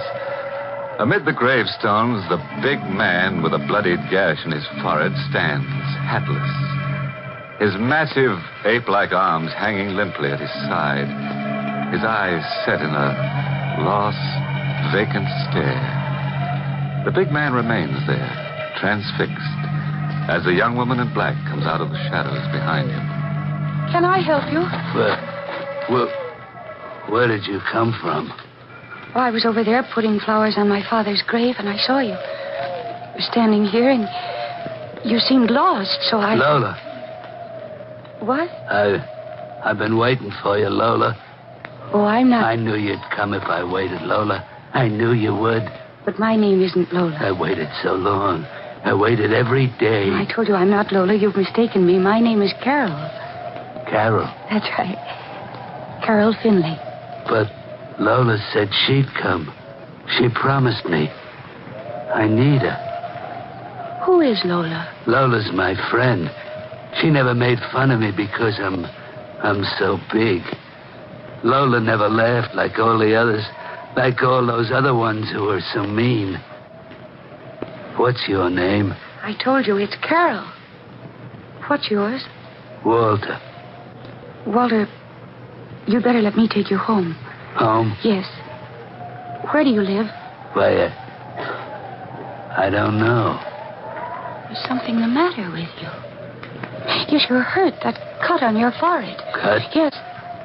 Look, I'll take you to my place. My mother has a rooming house, and you can stay there until you feel better. No, I can't go. I must wait for Lola. I promised I'd wait Walter. for her. Yeah? Was her name Lola Douglas? Yeah, Lola Douglas. There's no use in your waiting. Oh, you mustn't talk like that. She'll be here. She will. She's already here. That gravestone there, look at it. Lola Douglas died March 6, 1948.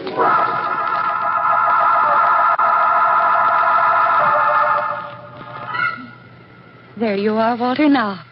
That bandage will do for a while. You're nice to me, Carol. You're like Lola.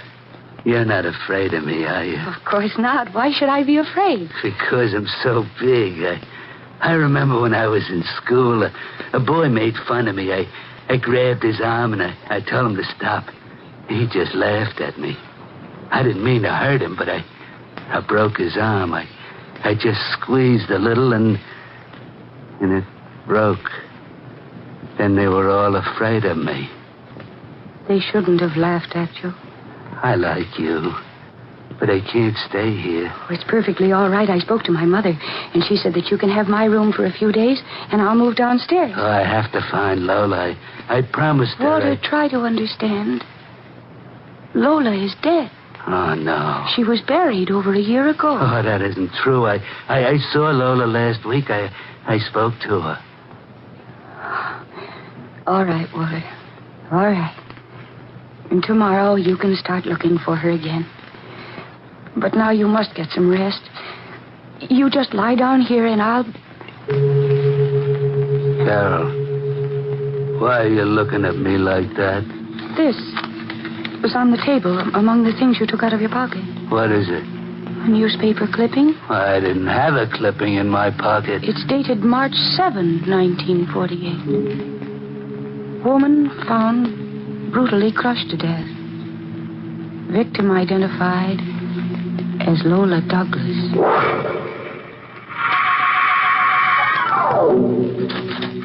Carol, I just stopped by for a minute. Oh, I'm sorry. I thought Carol Finley was here. Carol gave me her... Lola. Lola? I knew you weren't dead. Oh, my name isn't Lola. I knew they were lying all the time, Lola. No, I'm Gladys Hart. I live down the hall. They were trying to keep me from you. Come in, Lola. No, let go of my hand. Come with me, Lola. Oh, please, let go. Oh, my hand. You're hurting me. I wouldn't hurt you, Lola. You know I wouldn't. Let go. Oh, you mustn't talk so loud, Lola. They'll hear you. They'll think I'm hurting you. Please. Please let me out of here. Don't try to get away from me, Lola. I might hurt you. I don't want to hurt you, Lola, but you might make me. You see, I'm hurting you. You're making me, and I don't want to. Open the door. Open it. What do you want? Well, I was downstairs and I heard someone scream. Who are you? Carol's mother, Mrs. Finley. The scream came from this room, I'm sure of it. Oh, no, Mrs. Finley. Nobody There was... she is, on the floor in there. Huh? Get out of my way. Gladys, what have you done to her? Well, she wasn't here before. Lola was here, but now she's gone. Gladys, are you all right? Oh, Mrs. Finley. Who is she? Keep him away from me. Keep him away. Now, you're all right, my dear. I'm here. He tried to kill me. No, I wouldn't hurt Here's anybody. your pocketbook, Gladys. He probably wanted your money. I don't want money. There's money in it. How much did you have, Gladys? Well, I just cashed a check.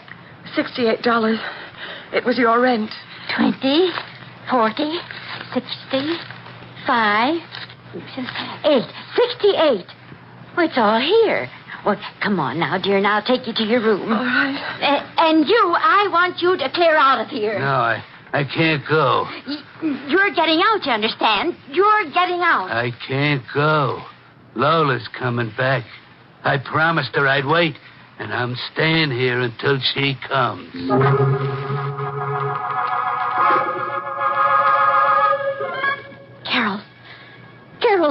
it, Mom? What's the matter? I can't find Gladys. Her bed wasn't slept in. Did you see her? No. Well, I went to her room and she wasn't there. I had a feeling when you brought him home the other night, I had a feeling I should have turned him away. He's killed Gladys. Oh, Mom, stop it. Stop talking like that. Well, he tried it yesterday. No, he didn't, Mom. He's just mixed up. You've got to try to understand him. Please take it easy. Gladys probably left for work early. No, sir, she didn't leave this house alive. I was in her room. He's done something to her. He's hidden her body. Mommy, I don't believe he'd do a thing like that. Then what about Lola Douglas? She was murdered a year ago. You told me about that yourself. All right, I did. But there's no proof that Walter killed her. Mom, I understand him. I'll go up and talk to him. No, you won't. You're staying right here. I'll do the talking to him. I've got to get him out of this house before we're all murdered. You've got to get out of here. Please, Mrs. Finley, don't make me go. Lola'll come back. Lola Douglas was murdered a year ago. That's not true. Lola's alive. I saw her last week. She was murdered by you. No, I wouldn't hurt Lola. You killed her the same way you killed Gladys. Oh, you shouldn't say things like that, Mrs. Finley. You took Gladys out of here last night and murdered her. No, Mrs. Finley, I didn't leave. I was waiting for Lola. You're a monster, a horrible, crazy monster. You're saying mean things to me, Mrs. Finley. Well, I want you out of my house. I want you out right now. You're not like Carol. Carol's nice. Carol said I could stay here in her room. Yes, but not if you don't pay. Pay? Oh, I know you have no money. You can't stay here another moment unless you pay. And I want a month's rent in advance. Now, what do you say to that? All right, Mrs. Finley. And the quicker you get out of here... Here's your money. Well, where did Is this enough for a month in advance, Mrs. Finley? Is $68 enough?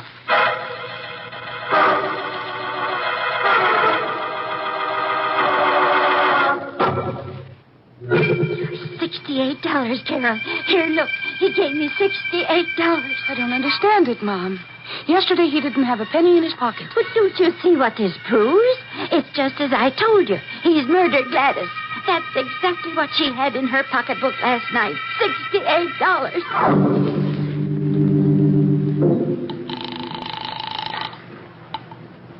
Sergeant Pierce, 12th Precinct. Sergeant, this is Mrs. Finley, 529 Elm Street. You'd better come over right away. Finley, 529 Elm. What's the trouble, lady? Well, one of my roomers, Gladys Hart, she's missing. Missing? Oh, we don't handle that, lady. Oh, but listen, I'll switch you over to missing person. Wait, just a minute, please. Yeah? Well, this woman, she's not just missing. She's been murdered. Now, look, lady, which is it? She missing or murdered? For both. She hasn't been in her room all night. She had $68 in her pocketbook and... Hello? Hello? You! Good afternoon, Hello? Mrs. Finley. Hey, what's going on there? Hello? I'm sorry I troubled you, officer. I made a mistake. Gladys Hart's alive. She just walked in.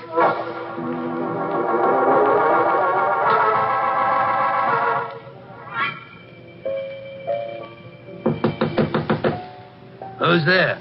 It's Carol, Walter. Oh, come in, Carol. Did I disturb you? I was listening to the music on the radio. It's nice music, isn't it, Carol? Yes, Walter, very pleasant. Lola likes music just like that, too. Walter, Yeah. I came up to apologize for the way Mom acted to you. Mrs. Finley said mean things to me. Well, Mom didn't understand. Mrs. Finley said I killed that girl. I didn't kill her. Yes, we know that now. Gladys came in a little while ago. She stayed at a friend's house overnight. Walter, where did you get the money you gave Mom? Well, it was in my pocket. I found the $68 in my pocket. But it was more than $68. More? Yes, Mom was so excited when you gave it to her, she forgot to count it. But you gave her $85. Oh, I only had 68. You must have made a mistake. You had 85. You gave Mom $17 too much. So here, she told me to give you back the 17. Oh, you keep it, Carol. You're nice to me. No, Walter, it's yours. Please take it. Carol. Yes? This money, well, would you let me take you to dinner? Well, you see, I don't. No, you wouldn't be ashamed to go with me because I'm so big. Because people would look at me and laugh. Of course I wouldn't be ashamed. Then you'll go? Yes, Walter, I'd be very glad to go with you. I'll just run downstairs and get my things. You meet me out in front of the house in 10 minutes. All right, Carol. I'll meet you. We'll have a nice time. Yes, Walter, I'm sure we will.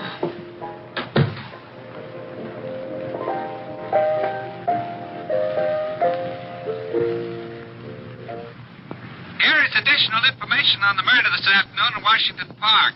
An empty purse seems to be the clue to the brutal crime. The murdered woman had $85 in bills when she left the house last night. According to the police, the murder was undoubtedly committed by a large man with great power in his hands. Local and state authorities are conducting an extensive search. Hey, stop playing the music. The music was so nice.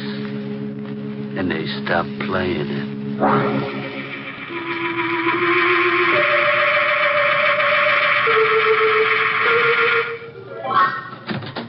Carol. Yes, Mom, what's the matter? Oh, I've been looking all over the house for you. You're all right? Of course I'm all right. Why are you putting on your coat? I'm going out to dinner. Out to dinner? Yes, with Walter. Him? Oh, thank heavens I got here in time. Mom, what are you talking about? He's a murderer. Oh, you're not going to start that all over again, are you? Well, it just came over the radio. A woman was killed last night in Washington Park. But that doesn't prove that Walter is a murderer. It does. The radio said the woman had $85 in her pocketbook. She had what? $85. Well, that's what he gave me this afternoon, $85. That's what he killed that woman for. Oh, Mom, I can't believe it. Oh, that's how he suddenly had the money to pay the rent. And the radio said the woman was crushed to death by a man who was big and powerful. Big and powerful? It's him. Oh, and you would have been the next, Carol. Where is he now? Well, I was supposed to meet him outside the house. I suppose he's out there waiting for me now. Oh, that man's a lunatic, a crazy, killing lunatic. Mom, what are we going to do? Well, you stay here in this room now and don't leave it. What about you? Well, I'm going downstairs to call the police. I'll be back in a few minutes. And remember, no matter what happens, don't leave this room.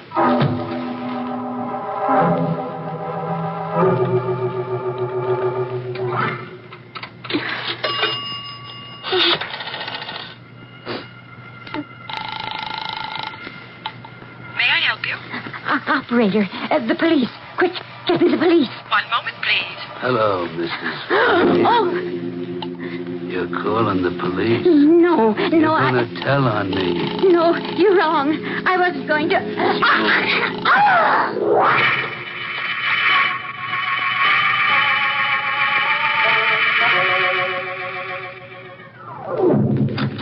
Mom, what took you so long? I was...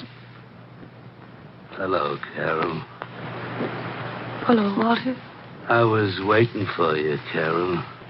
Well, I'm not ready yet. You got your hat and coat on. Well, can't we wait just a little longer? You're afraid. You're afraid to go to dinner with me. No. Otherwise, you'd go with me right now. Well, All right, Walter, all right. I'll do just as you like. We'll go right now.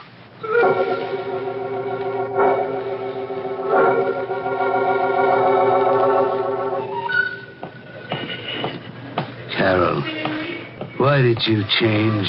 Me change? I don't know what you mean. I don't think you like me anymore. Oh, but I do like you, Walter. You want to get away from me, I can tell. You don't want to be with me. When I came out with you, I'm going to dinner with you. But you don't want to. I can tell by the way you act. You keep pulling away from me. Wait. What is it? Did you really want me to like you, Walter? Yeah, very much. Then I tell you what. This florist shop here. You go in there. You buy me some flowers. Some flowers? Mm-hmm. Oh, all right. Well, what kind? Oh, any kind. And I'll wait here while you do it. No, you come with me. You pick them out. Oh, but I want you to surprise me. Oh, I don't want you to be alone. You might run away from me. No, I wouldn't do a thing like that. Oh, if you want some flowers, you got to come in the shop with me. All right, Walter. I'll go with you. Good evening. What can I do for you? What kind of flowers do you want, Carol? Roses. Oh, yes, roses. Roses, very nice. A dozen? Yes. Well, I'll have them for you. Oh, Miss. Yes? Miss, I have to make a phone call. I wonder if I could... Well, there's a pay booth over there behind the fern. Oh, thank you. I'll just be a minute, Walter. But, Carol, you wait here for the flowers. I'll be right back.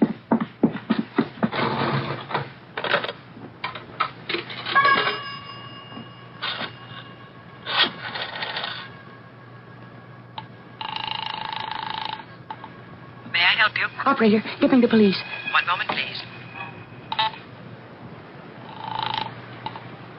Sergeant Pierce, 12th Precinct. Well, listen to me carefully. I don't have much time. My name is Carol Finley, and the man who murdered that woman in Washington Park last night is with me. Where are you? In Kramer's florist shop on 6th Street, but we're leaving here in a minute. He's taking me to dinner at the Black Grotto down the block. Black Grotto, I got you. Please, hurry. Don't worry, we'll get there in no time.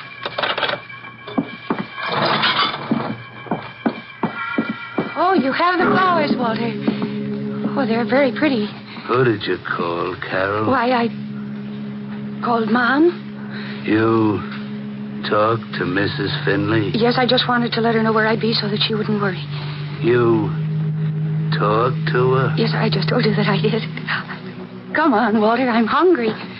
All right, Carol. Wait, Carol, I'll call a taxi. We're just going to the Black Grotto. We don't need a taxi. It's just down the street there. I changed my mind, Carol. We're not going to the Black Grotto. I'm taking you to a nicer place. Much nicer.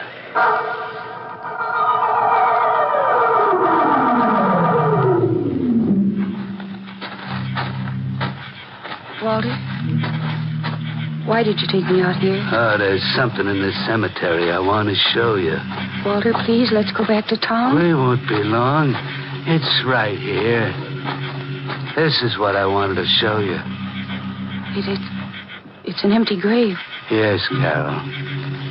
And we have the flowers to put on it. But no one's in there. It's empty.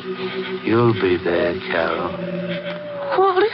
It's for you. Oh, you don't want to hurt me, Walter. I'm your friend, remember? No, you're bad. You're like all the rest of them. I thought you were nice, but you're not. Don't you remember I tried to help you? You didn't call Mrs. Finley from the flower shop? Yes, I did, Walter. I spoke to Mom. That's not the truth. You couldn't talk to her. Mrs. Finley is dead. She's what? I killed her. She was going to tell the police about me. I put my hands around her neck and I squeezed and she was dead. I put her in the cellar. Now I've got to kill you. No, Walter, wait. If you do anything to me, there won't be anybody left to help you find Lola. Lola? Yes. Lola? Lee, yes, Walter, I can help you find Lola. I think I know where she's hiding. Lola's dead. No. She laughed. She laughed at me. She said I was crazy, a big crazy fool. That's what she said. I thought she was my friend, but she wasn't. She was mean. She laughed at me.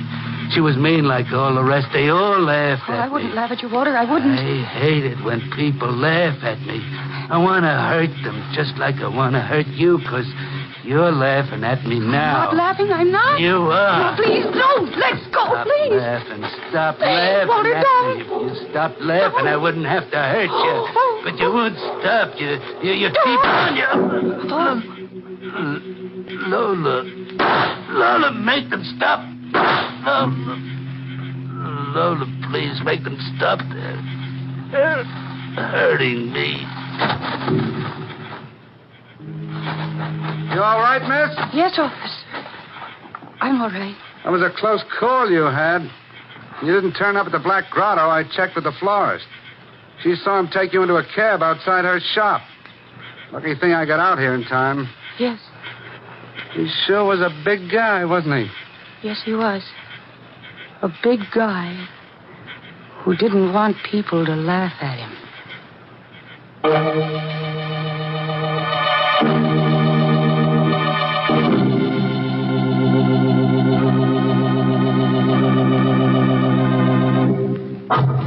Well, that closes the lid on tonight's little coffin of curious characters. And Walter certainly proved a point. The bigger they are, the harder they fall into a grave. Say, Carol certainly had a narrow escape, didn't she? The poor girl almost died, laughing. You know, that's the trouble with most people. No sense of humor. Some of them just can't take a joke. All right, so my gags leave you morbid. You didn't want to sleep tonight anyway. Or did you?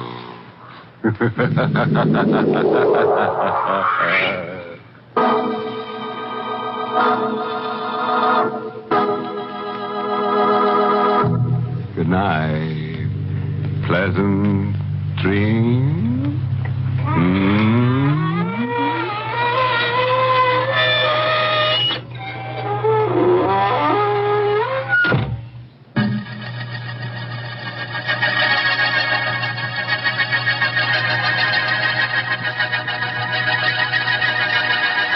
Inner Sanctum was heard in the United States over CBS, the Columbia Broadcasting System, and has been rebroadcast for servicemen and women overseas. This is the United States Armed Forces Radio Service, the voice of information and education.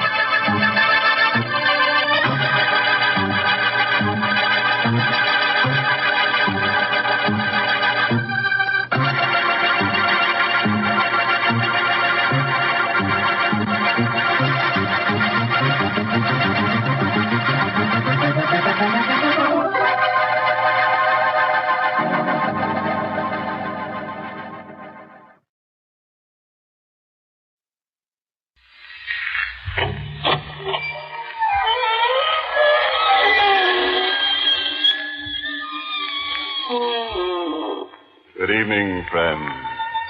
This is your host to welcome you through the creaking door into the inner sanctum for another quiet, restful evening on the homey side. What's that, madam? Oh, the humidity. You feel limp. Oh. Well, right this way into the morgue. This cold slab will straighten you out. Oh, too cold. Well, how about a nice hot poker game? Cutthroat.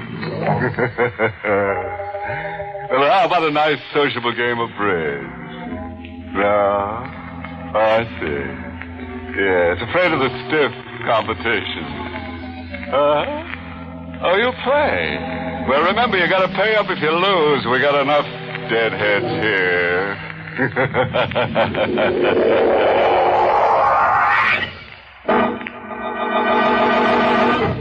Tonight's Inner Sanctum Mystery, Deadly Fair, was written by Henry Warner and stars Larry Haynes in the role of Angelo with Everett Sloane as Philip.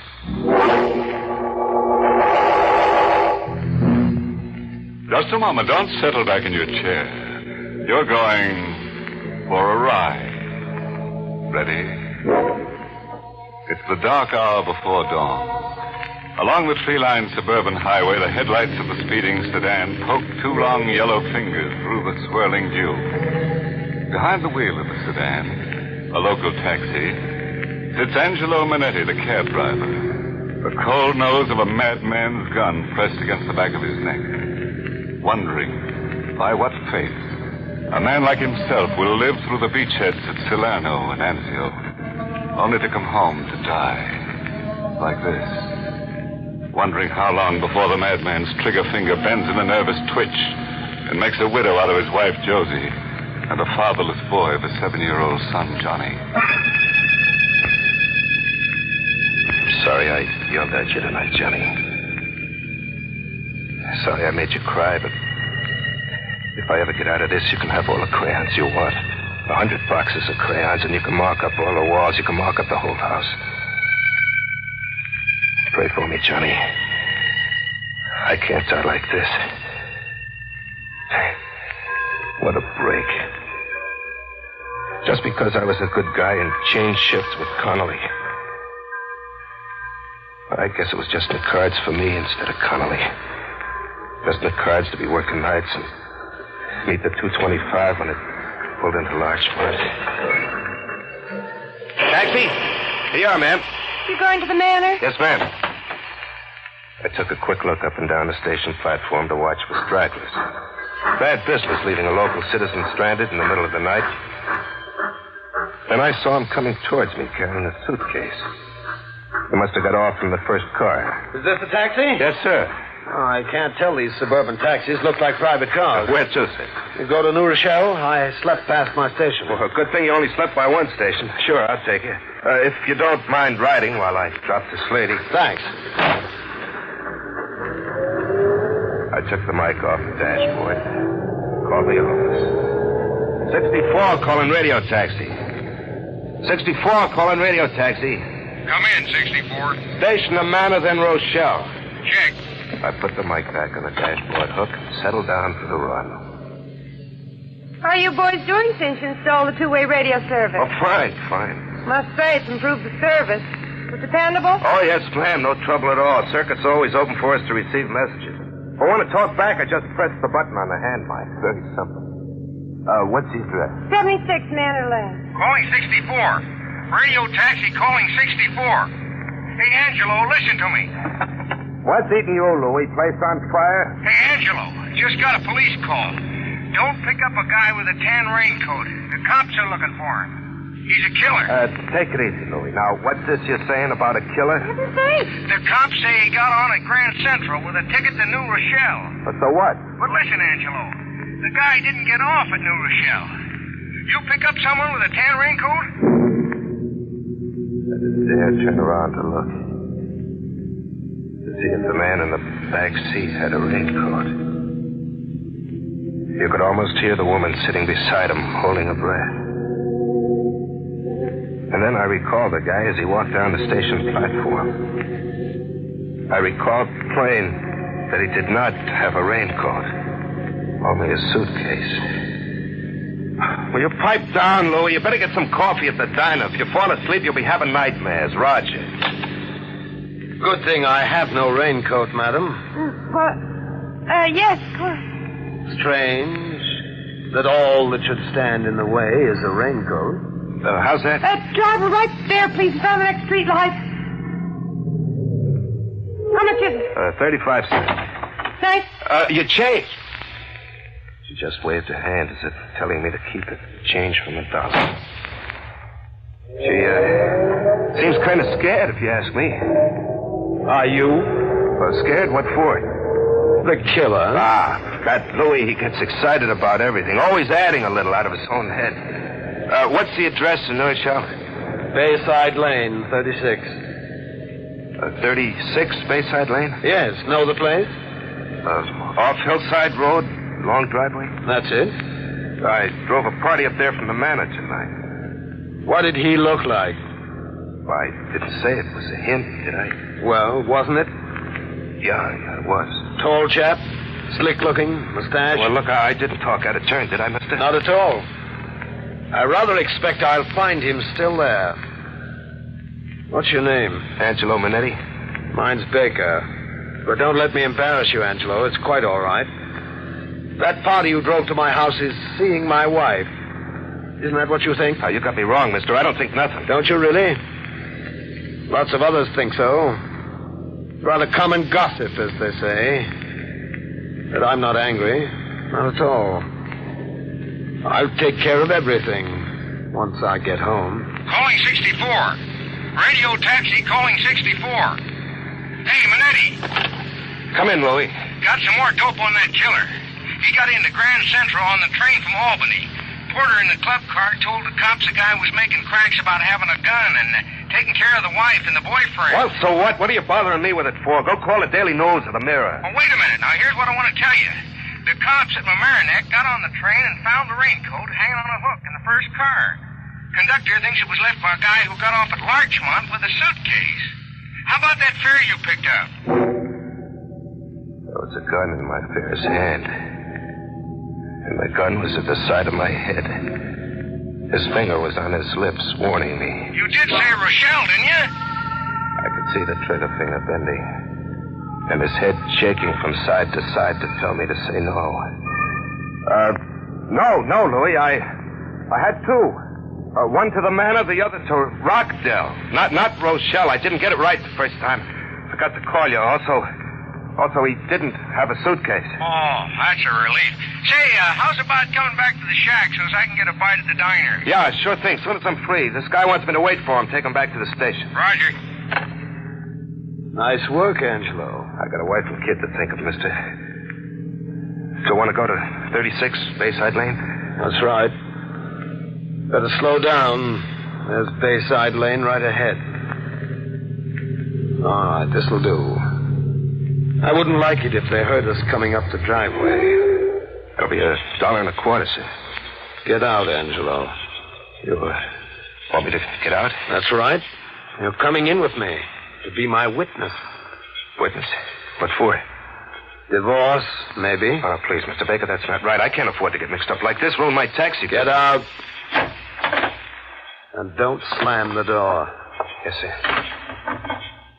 Carry my bag, please. He steered me with the gun in my bag. Slowly picking each step in the dark, across the lawn shielded by a high hedge, and around to the back of the house, to the kitchen. The lights were on, and we could see his wife and the boyfriend making themselves some bacon and eggs. All right, Angelo. Pull open the door. What? Hello, Doris. Hello, Walter. What are you doing with that gun? Please, Philip. Excuse me while I close the door, Walter. No use waking the neighbors. Oh, Doris, this is Angelo. Walter, Angelo. The introductions were polite, all right, but deadly. And he looked like he was enjoying it, a big joke. But there was nothing funny about that crazy grin on his face and the way he kept waving the gun around at the three of us. Well, Walter? Philip, please, you frighten me. Walter's not frightened. He never was. Of me. Isn't that so, Walter? Well, why don't you answer? There's nothing to say. Doris, do you love Walter? Come now. Of course. And you, Walter, do you love Doris? Yes. You dirty liar. Please. He's lying, Doris. I know he's lying. He wouldn't go around bragging how he sees you every time I go out of town if he really loved you. That's not true. We're going to be married. Oh, married? Not until you become a widow, Doris. I'll never give you a divorce. Or are you planning to divorce me? All right, Philip, you found me here and you have a witness. What are you going to do about it? I came back from Albany tonight to kill you. Philip! But I'll give you just one more chance. If I ever hear that you're trying to see Doris again behind my back, I swear I'll kill you. And Angelo here can be my witness that I warned you. Remember that, Angelo. Yes. You got me wrong, Philip. Sure, I've been seeing Doris, but I never went around talking about it. Don't come any Only closer, tonight Walter. I said to Doris, let's tell him. Give me that gun. Let go. Let go, Give me that gun. Philip, please stop it. Stop! The three of us stood there, paralyzed, looking down on the still body of Mrs. Baker, her eyes glassy and blue, her blonde hair soaking up the blood from the hole in her head. One look was enough for the three of us to know that she was dead. You killed her, Philip. I killed her? No, Walter. You killed her.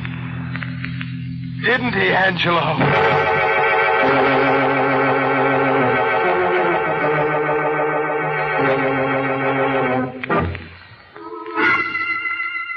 Two of them stood there, glaring at one another across the body of Mrs. Baker. Yes. You killed her, Walter. The gun was in my hand, but you killed her. If you hadn't tried to take the gun away from me...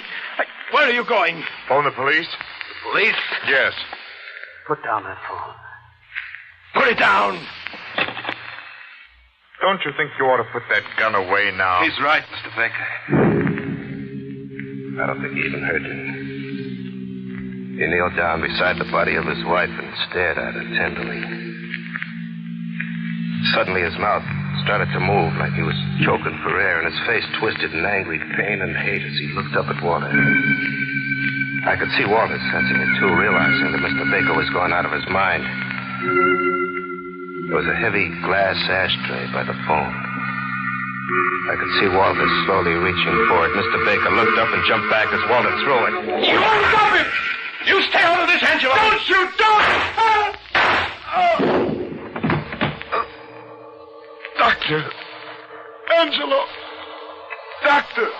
You're going to die, Walter. Die like Doris. Angelo, help me. Doctor. Don't bother, Angelo. He won't need a doctor. Stop it. No, don't do it. Mr. Baker, give him a chance. Please, give him a chance. He doesn't need a doctor now, Angelo, does he? Go on. Bend over him. See if he needs a doctor. He's dead. Yes. Now they're both dead. Both dead. What do we do, Mr. Baker? Do? What is there to do? The police. We ought to call the police. They'll take me away from Doris. I don't want to leave her. No, I mustn't leave Doris. Now, please. Please, Mr. Baker, won't you give me the gun? The gun? No. No, I got the gun to protect myself from Walter. But I'm not afraid of Walter anymore.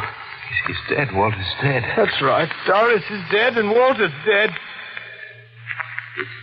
We can't leave them here. We must take them away to a nice, quiet place where they can be alone forever. We take them away in your car, Angelo. My car? Yes, Angelo. You must do as I tell you. It will be their funeral car.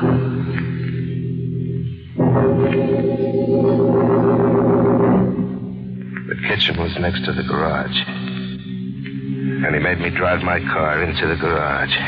Open the trunk compartment, Angelo. He kept the gun on me and followed me into the kitchen. He pointed to her first. I picked her up and carried her. Trying not to look at her. Telling myself I ought to grab the jack handle in the trunk compartment and swing it on him, but I didn't do it. I was afraid. I was afraid I'd never live to see Josie and Johnny again. I placed Mrs. Baker in the trunk gently. And then he made me go back for the other one. Push him in, Angelo. Or his coat will stick through the door when you close it. That's better. Very good. Close the trunk. As I locked the trunk door, I grabbed the handle and bit my lip to keep from passing out. Don't you feel well? I'll be all right. Yes. You'll be all right as soon as we hit the road. The fresh country air will straighten you out. Get behind the wheel, please. I got in and he got in the back seat. I must remind you, Angelo. I'll be right here behind you. With this gun in the back of your neck. Don't try to trick me. Radio taxi calling 64. Hey, Minetti. Why don't you answer? What's the idea? Don't answer, Angelo. Call me on the phone if your mic is out of order. Ignore him, Angelo. Start driving. Where to, Mr. Baker? Just keep going. But stay off the Hutchinson Parkway. Patrol cars, you know. Take the back roads. You'll find a nice, quiet place for them.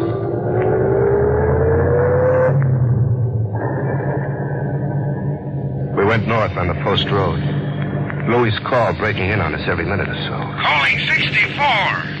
Radio taxi calling 64. Persistent fellow, isn't he? Well, he's sorry. Expect me back to relieve him so he can go down to the diner for a bite. Pass me that cigarette lighter on the dashboard. Don't you hear me? I want the cigarette lighter. Oh, it's not working. You got any matches? In my pocket. Well, let me have them. I reached into the side pocket of my jacket, fumbling through my handkerchief and keys for the pack of matches. And then my fingers touched the crayon. A small piece of black crayon, no bigger than an inch long, with a paper wrapping. The small piece of crayon I'd taken away from Johnny after I yelled at him and made him cry for marking up the wall. What about those matches? Yeah. Here you are. I handed over the matches. But the piece of crayon was in my palm, concealed and held tight by my little finger and the one next to it. He lit his cigarette. Want a cigarette, Angelo? No, thanks. There ever was a time in my life I needed a smoke, it was then. But I was trembling with an idea. An idea to make my microphone stay open so Louis could hear me without Mr. Baker getting wise. But I had to hold on to the crayon. I couldn't take a chance reaching for a cigarette. I might drop that crayon. I waited for Louis to call me again. Calling 64. Hey, Minetti. You all right? Call me from a phone if you can hear me. Say, Mr. Baker, maybe I better answer him. Why? Well, He might think I'm in a wreck, and he'll have the cops start looking for me. Yes. Yes, you're quite right. Very well, talk to him. But be careful what you tell him. I picked the microphone off the dashboard with the hand that held the piece of crayon. 64, calling radio taxi. Where the heck you been, Angelo? Let me explain, Louie. Me sitting here without a relief. Fine pal, depending on you. Get back here. I'm going down to the diner. I kept gabbing to Louie and forcing the crayon into the button on the mic, right into the hole that housed the spring button, hoping the paper wrapping on the crayon would wedge the button and keep my sending circuit open. Louie, I'm fixing a flat. Must be a loose wire. I didn't hear you until just now. Be back as soon as I can. Roger. I put the mic back on the dashboard, praying that crayon wedge would hold. As long as that button was wedged down, Louie couldn't talk to me. His voice came through, I'd know the crayon had slipped out. I waited. Seconds seemed like hours. No word from Louie, so the wedge was holding. I raised my voice so it would carry the 2 feet between me and the mic. Mr. Baker, are you gonna kill me, too? Kill you? Yeah, like you killed Mrs. Baker and Walter? I've been thinking about what I ought to do with you, Angelo. Oh, don't kill me, please. I got a wife and kid. I'll play dumb. I swear I will. I'll never tell anyone that you killed 2 people. Where are we going to hide the bodies? We'll run out of gas if we keep going like this. I know where we'll go. Lake Hatoma. Doris loved Lake Hatoma. We used to go there weekends long ago. Where is Lake Hatoma? About 40 miles from here. 40 miles? I knew I had to find some way to stall them. The range of my cab's transmitter was about 30 miles. If I ever got out of range, I was done for. I had no way of knowing whether Louie had left the office or if he caught my first words telling him about my danger. Do you know how to get to Lake Hatoma from here, Mr. Baker? Roughly, I know we used to go past White Plains. Well, I got a map. Good. Stop the car. Take a look at it.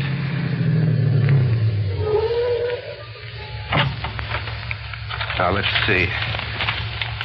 White Plains. Yeah, Lake Hatoma. There it is. We go up here and then... I know what it is. Sure. All right, let's go. We'll go the most direct way. No detours, mind you. Oh, no, sir. We're on Weaver Street now. We keep going up Weaver Street till we get into Old Mamaroneck Road. That sounds right, but hurry. I'm getting very tired. Step on the gas. I heard him, but I played dumb. Don't you hear me? I said let's go faster. Yeah, sure. Sure, anything you say, Mr. Baker. But, you think it's smart? We're doing 50 now. Not very fast in the country. Well, county patrol cars are all through this section. We'll get caught speeding. That's quite all right. I'll pay the fine. Faster, Angelo. That's better. 60, 65, 70. Faster.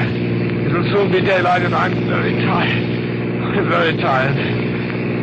I wonder if Doris is tired. See, what did I tell you? This is Weaver Street. And then into Old Mamaroneck Road. Oh. Hear that? Patrol car? I told you. Here comes our speeding ticket. Slow down. But remember, I'll have the gun in my coat pocket. Let me do the talking. Just accept the ticket and we'll be on our way. All over!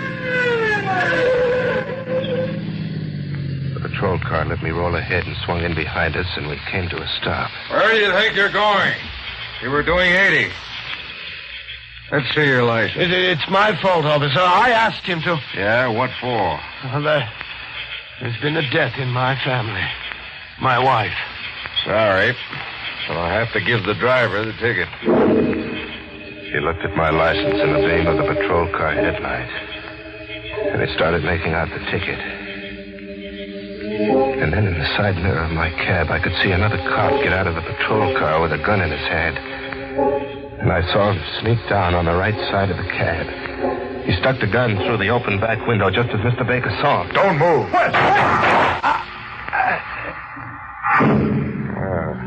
Too bad we couldn't take him in. Oh, it held, Johnny. It held.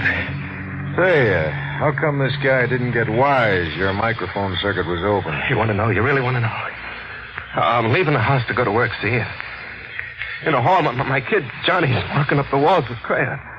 I yell at him and I make him cry. I take the crayon away, and that's what kept the mic open. Here, look here. You see? The crayon's still holding the buttons down. Hey, you got any kids? Yeah, why? You think I done right?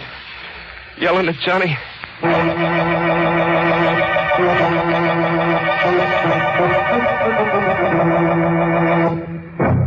Which just goes to show you a fella can do a lot worse than stopping in the middle of the night for a lovely siren. As you fathers, next time you find Junior's crayon scrawls all over the house, he means well. Just trying to show you the handwriting on the wall. Oh, this reminds me of a fella I know who's crazy about baseball. When the warden asked him what he wanted for a last request, he said he'd like to watch a game from the scaffold. But they called it after the sixth, so he could enjoy a seventh inning stretch.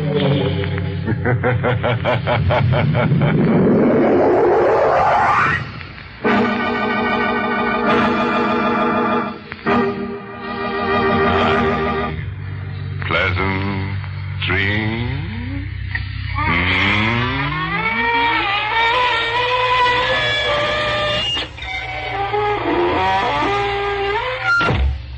Inner Sanctum was heard in the United States over CBS, the Columbia Broadcasting System, and has been rebroadcast for servicemen and women overseas. This is the United States Armed Forces Radio Service, the voice of information and education.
Good evening, friends.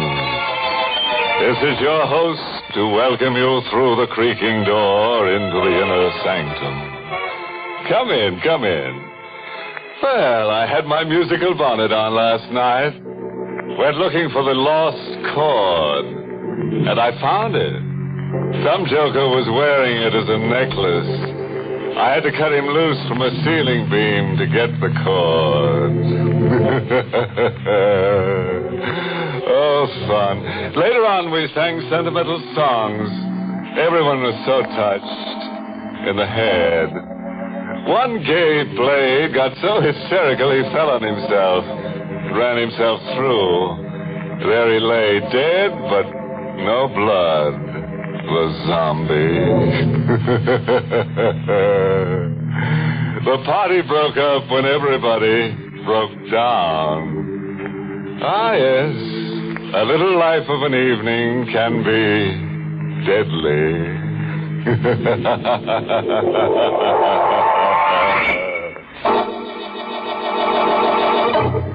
Tonight's Inner Sanctum mystery, The Devil's Workshop, was written by John Robert and stars Mason Adams in the role of Tony with Joan Banks as Tina. Tonight's story was specially devised to get you used to the coming winter chill. Just try to shrug it off, I dare you.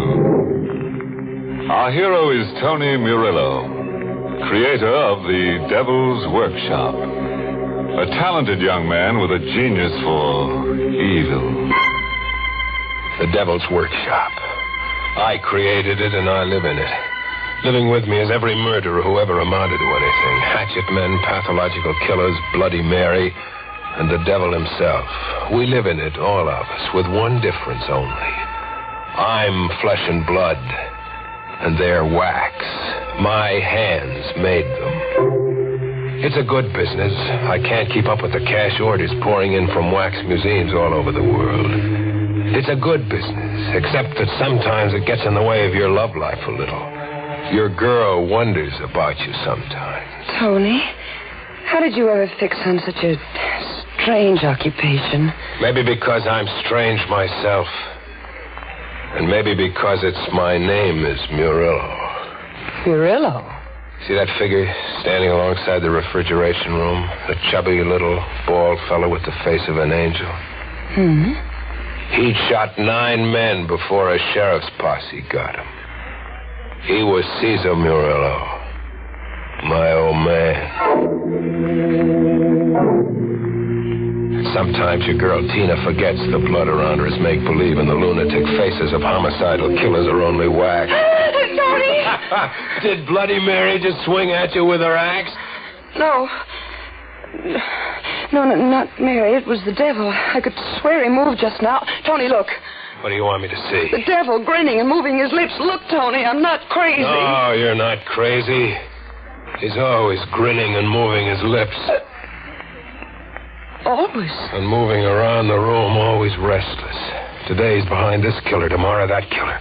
Or watching Hickman the butcher. And always grinning and moving his lips like he was egging them on. Tony, do you know what you're saying?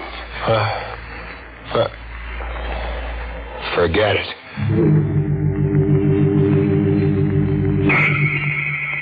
Things happen to you in my kind of workshop. You turn in for the night on an iron army cut and the shop comes alive. You're wax and they're flesh and blood, and all of them having a time of it for themselves.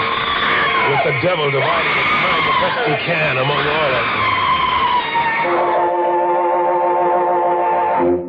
You wake up, and there he is behind someone else for the day. Or you wake up, and he's gone. The devil's nowhere in the workshop. As if he just upped and went on the town. Tina! Yes, Tony? What are you trying to pull? Paul, I don't understand. The devil, he's nowhere in the workshop. Tony, what are you saying? But you were here during the night and carried him off. Nobody else could have gotten in. Why should I steal your devil? I reported it to the police as a theft. To a Sergeant Tracy.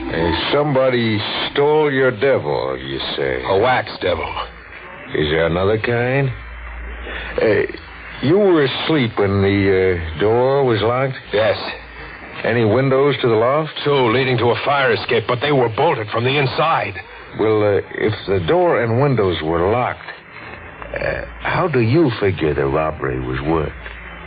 I don't know. Could he have walked out? The devil, I mean. I don't know.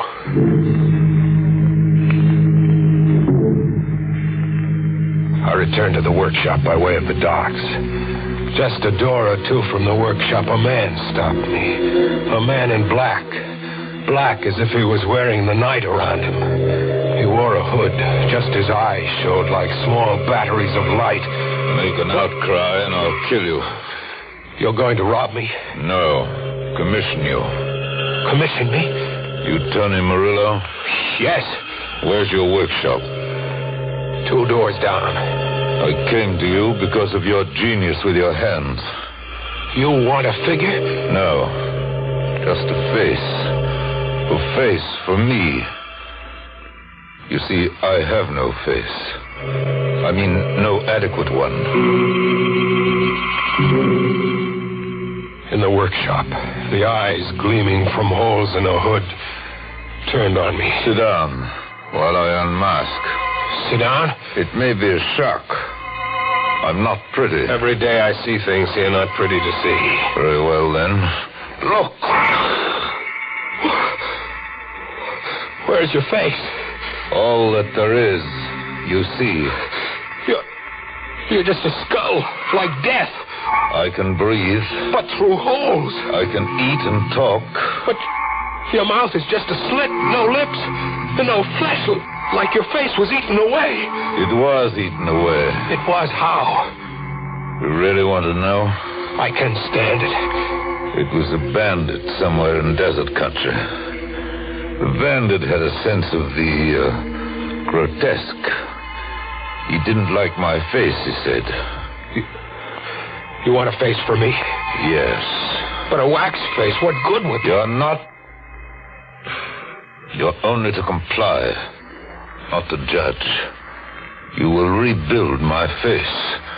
You will model a nose, lips, and a chin. But out of wax, it's crazy. Better a surgeon. Surgery's done miracles. I want a wax face. Tempered as firmly and durably as those dummies. But handsomer. I want to be handsome. In fact, as handsome as you. As me? Yes. Make my face in your likeness. Well, why do you keep staring? You could be the wax devil. You have a lively imagination. Have I? And a perverse habit of staring. Now what's running through your imagination? What I just said. You could be the wax devil. I could be wax. The wax devil disappeared this morning. All right, touch me and satisfy yourself. And let's get this over with so you can work on my face. Feel my hand. It's flesh. And blood, too, believe me. Or would you prefer experimenting with a pin? No. You still think I'm your missing devil? You couldn't be. But I got to work. I posed myself in the wall mirror and rebuilt his face in wax. A fine, straight nose and a strong chin like mine. I mixed colors into the wax to get a reddish glow to the cheeks. I made the face durable as much as my skill could. And when it was modeled into the warm mass, I kept him in the refrigerator room as long as I dared. You now have a face. Let me see it. Where's your mirror? Over there. A good job, Tony. I can breathe. And I can talk. You planned your work intelligently. Look at me. I could be you in wax. Yes, you could be me. How long can the face last? Indefinitely, if you keep the cold temperatures. Then I'll live here with you. Live here? I must. Where better than here? I'll have your hands at my disposal. And your refrigerator room. Besides, I want to show my gratitude by rewarding you. Rewarding me? How? By making you rich. Enormously rich. Money, jewels, treasure. Where's all that coming from? From everywhere in the world. From banks and from merchants and from misers. I forgot to tell you. Not only do I not have an actual face, I haven't a conscience either. He was going to steal for me, he said. But he began by stealing from me. Tina. I'd had a date with her, but she hadn't shown up. I'd waited half the night, but she never came. The next day, when she dropped into the workshop, I lammed into her. What changed your mind? Changed my mind? We had a date last night. I waited for you. You didn't show up. I didn't show... Tony, you're insane. We kept our date. We what? We kept our date. And we had fun. For the first time in weeks, we had fun. I even fell in love with you. All over again. What did we do? You don't remember? Tony, what's the matter with you? Never mind. What did we do? Well, there was an open-air movie and a drive into the country. We sang and joked and parked in Lover's Lane. Tony, what is it? What's come over you? You were out last night, all right, Tina. But not with me. You were out joyriding with the devil.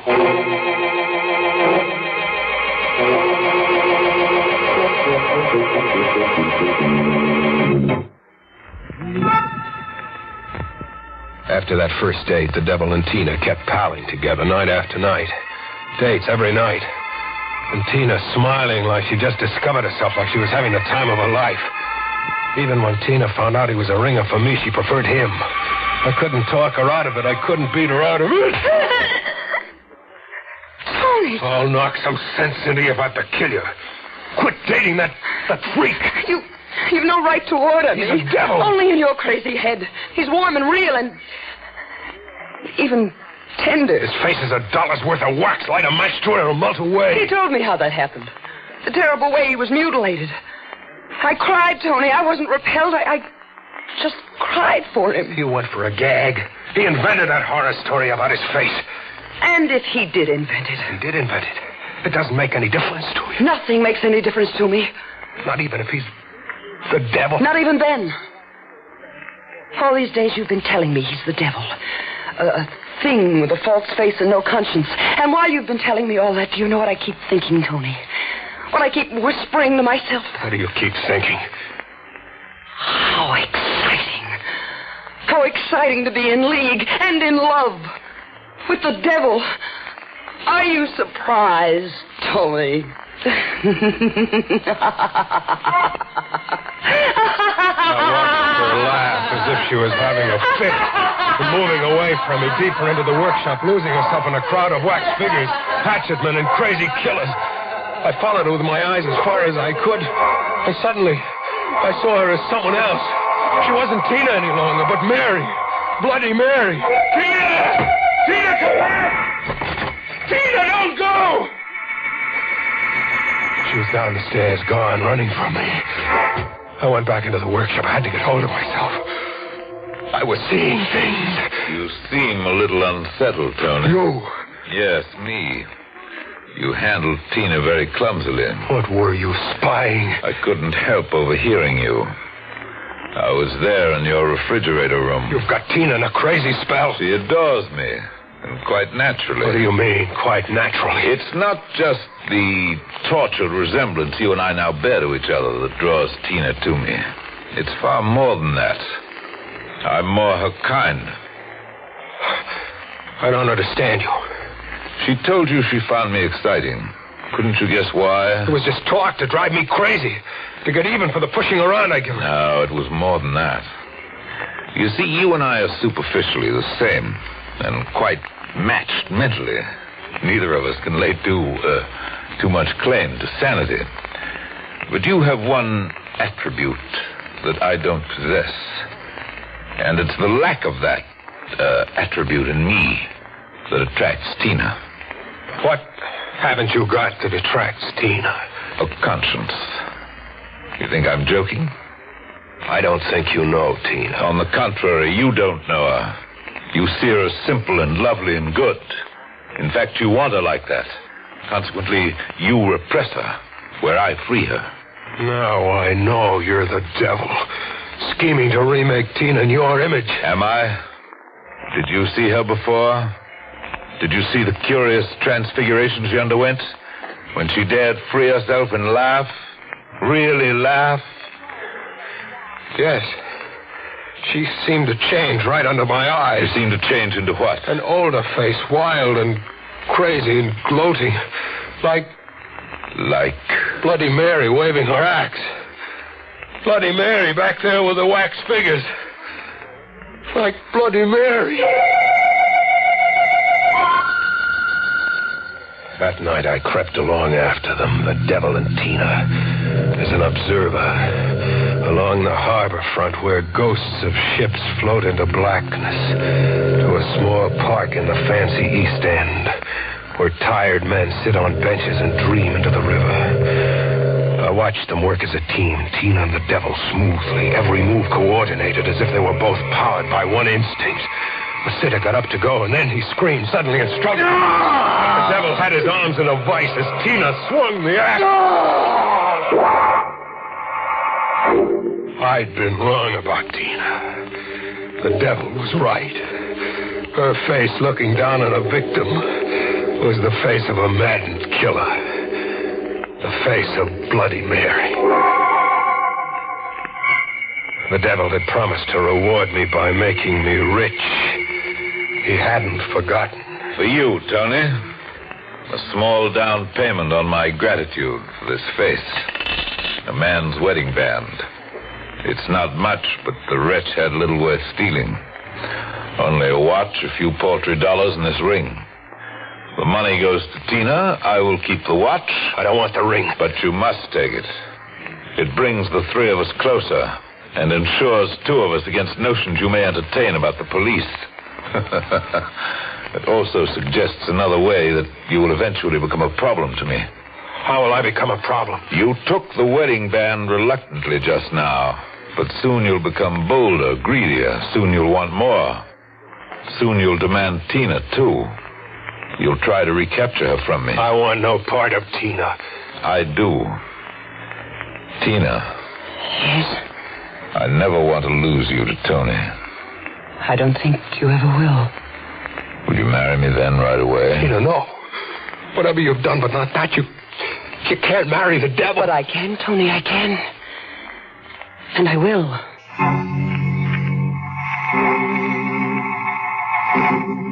Tina did. And I watched. And do you, Tina, take this man to be your lawfully wedded husband? I do. Please place the ring on her finger. Ring? I forgot about the ring. Tony. Yes? The wedding band you acquired earlier. May I borrow it for the bride? Yes. I have it here in my pocket.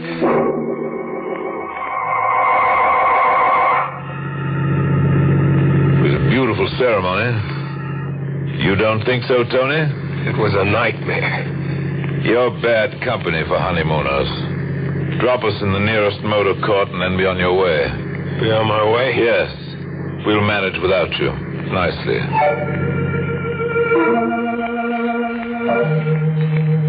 I dropped him at a motor court. But I didn't go on my way much. I pulled the car to a side, shut the lights, and I tried to think. I tried to corner my brain and force one idea through it. One idea.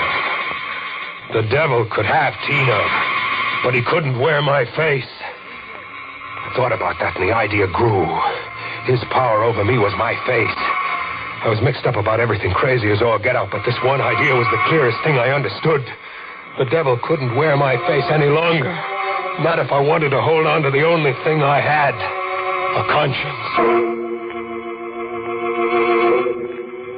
I crept into their cabin very noiselessly. Tina had dropped off in a chair. He was on a bed, breathing heavily. I lit a torch I'd made of paper and twigs. With my knee in the pit of his stomach and one hand like a steel vice on his throat, I held the blazing torch to his face. He awakened but lay helpless, making whimpering sounds. I watched first his chin mount and then his cheeks, and then little hot rivers of wax run down him and on me. Tina! Tony! Stop!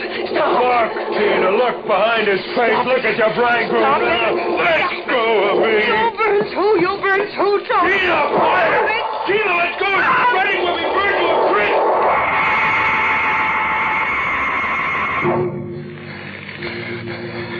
I escaped. I rolled in the dirt outside to stop the flames on my clothes. Tina didn't escape. When she saw the flames were too much, that it was too late to save him, she flung herself across him on his funeral pyre. The last thing in my ears as the cabin began to fall was her scream.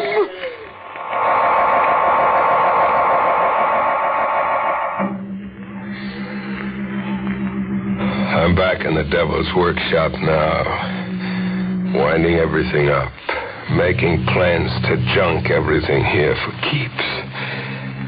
Sergeant Tracy is here with me, trying to make sense out of what he checked of my story. I had a whole group of specialists go through the rubble of that cabin that burned to the ground. I started the fire. I destroyed his face, and Tina fought with me. No, you told us that already.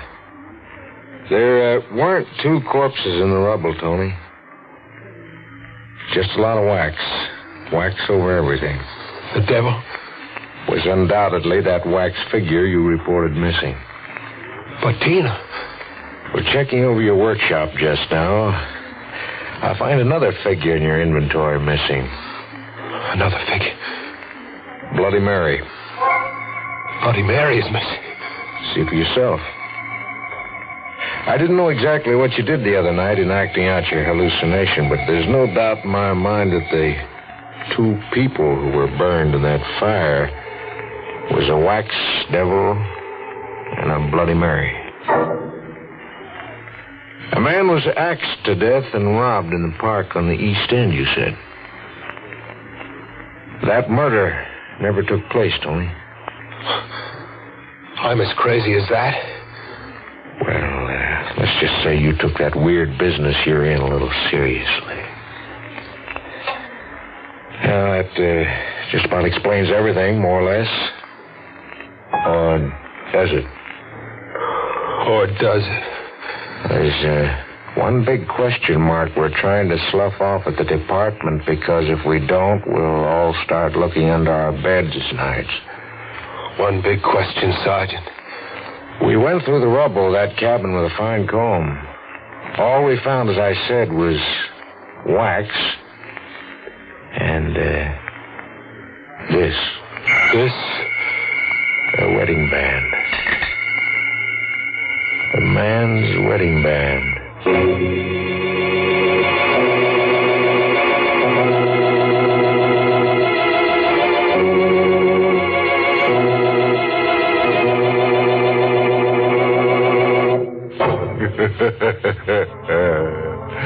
I hear there's a sign outside a certain workshop that reads, "For sale, owner gone off permanently." You can buy in cheap, anybody. A small down payment, a wax dollar, say, with your mind as security for the balance of your sanity.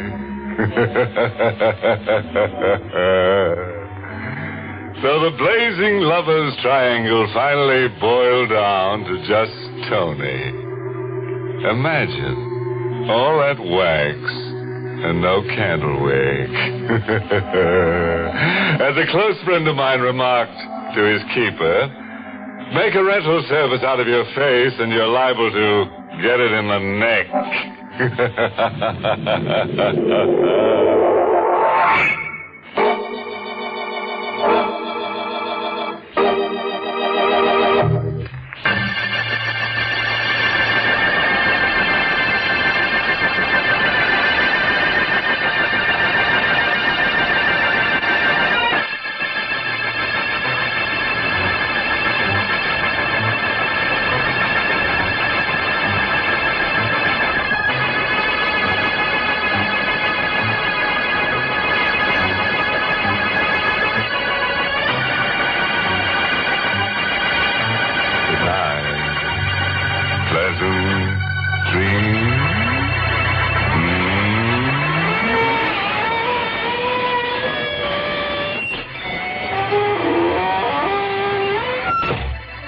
Sanctum was heard in the United States over CBS, the Columbia Broadcasting System, and has been rebroadcast for servicemen and women overseas. This is the United States Armed Forces Radio Service, the voice of information and education.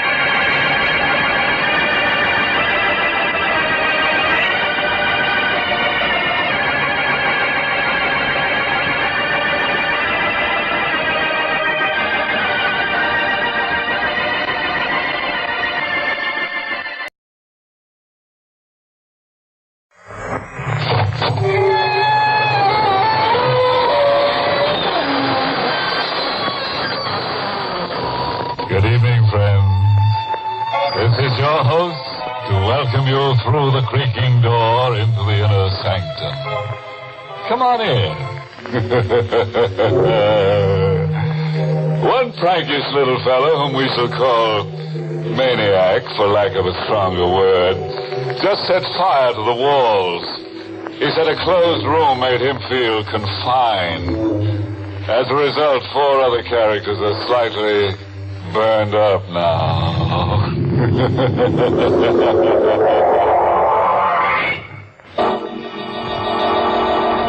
Tonight's Inner Sanctum Mystery, Corpse for Halloween, was written by John Robert and stars Larry Haynes in the role of Jimmy with Barry Kroger as Kavanaugh.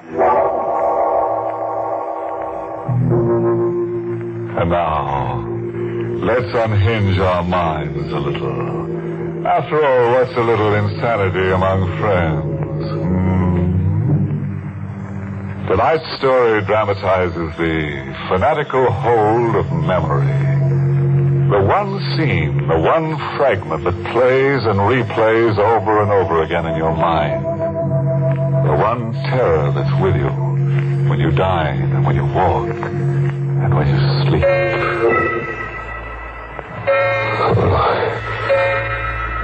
Sleep. Who can sleep?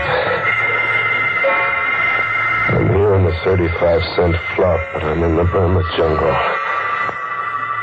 Watching a scene that never gets stale, even though it's 5 years old. I can hear sounds travel across the brush. I pick them up as if I'm a receiving set. Animal sounds. And I see, as if my eyes are in the sky, I see two grim figures standing with their rifles aimed at a pair of jungle beasts. A tiger and its mate in a crouch, ready to jump. They fire point blank together as if by signal. No good. They miss. The beasts roar and leap. I hear them scream out, Kavanaugh and Dr. Golan. Just before they die.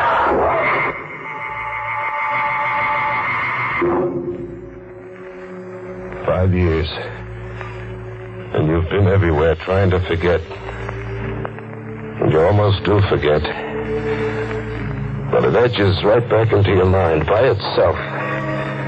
Like when a guy suddenly sneaks up on you in the night. Do you have a match? What? Do you have a match? Oh, yeah, sure. You popped up on me so suddenly. You're a nervous man. Thank you. I have a parcel with me. For you. For me? What, are you kidding? No. I have a parcel for you. Here, take it. Wait a minute. Hey, wait! But he's gone. Just the way he came. As if he's a chip off my sanity. As if there'd been nobody. But there is a package left with me. The mind doesn't dream up a package. A cardboard box, heavy kind of. And tissue, lots of tissue around something that had the feel of a head. It is a head. The stuffed head of a jungle tiger. Its mouth fixed in the snarl that sends the blood hammering to my head. Doesn't make sense. No good figuring it out. Toss it into the river, box and all, and get away. Get among people. Yeah, Rocco's. Go to Rocco's. Get the jukebox going and slip into a fog. Coffee, Rocco. Jimmy, I got something for you. For me, Rocco? A package. A guy come in before and leaves a package for you. See? For Jimmy Fox. Your name on it. My name? My name's Jimmy Scott. You know that. Scott, yes, but the man says your name is also Jimmy Fox. He says he knows. He knows? I took the package outside into the night, into an alleyway. Another cardboard box, heavy. And tissue, lots of tissue around something that had the feel of a head. It was a head. But not a tiger's this time. It was a human skull. It shone with a hard white light where the moon touched it. And then it seemed to speak. Do you have a match? What? You're being an idiot. It isn't the skull talking to you, it's me. You? Where are you? I'm behind you. I don't see you. It's because you're afraid to. See me now? Yeah. A black suit and a face grinning at me like a laughing mask. It is a laughing mask. Well, why are you wearing a mask? Why not? Tonight's Halloween. Halloween. Sure, Halloween, and not everybody plays jokes. Oh, gosh, I should have remembered it was Halloween. Can you identify the skull? Look, what kind of a gag are you trying to... Suppose I give you an hour to identify the skull. It's 8 now. Until 9 o'clock then, Jimmy. Wait! Hey, wait! It was gone again. As if there'd been nobody. Just another big chip off my sanity. I really had to get away from myself now. I hit the back streets, and then somewhere a big neon sign across a tenement pulled me off the sidewalk. It read, Artillery Street Boys Neighborhood Association. Halloween costume ball. Public invited. A girl in a booth, masked like a witch, stopped me at the door. Mask, mister? Mask. Oh, sure. Give me one. Black, green, yellow, or purple? What's your favorite color? Yellow. Here you are. 50 cents. There you are. Oh. Oh, what? Just a description left with me. I'd almost forgotten. Are you Jimmy Fox? Suppose I was Jimmy Fox. What about it? This grocery bag was left here for you. A man told me to tell you. You forgot it somewhere. And he said that he'd meet you one place or another later. Here, take it. By the shape of it, I'd say you had a Halloween pumpkin inside. What if I told you there was a human skull inside that grocery bag?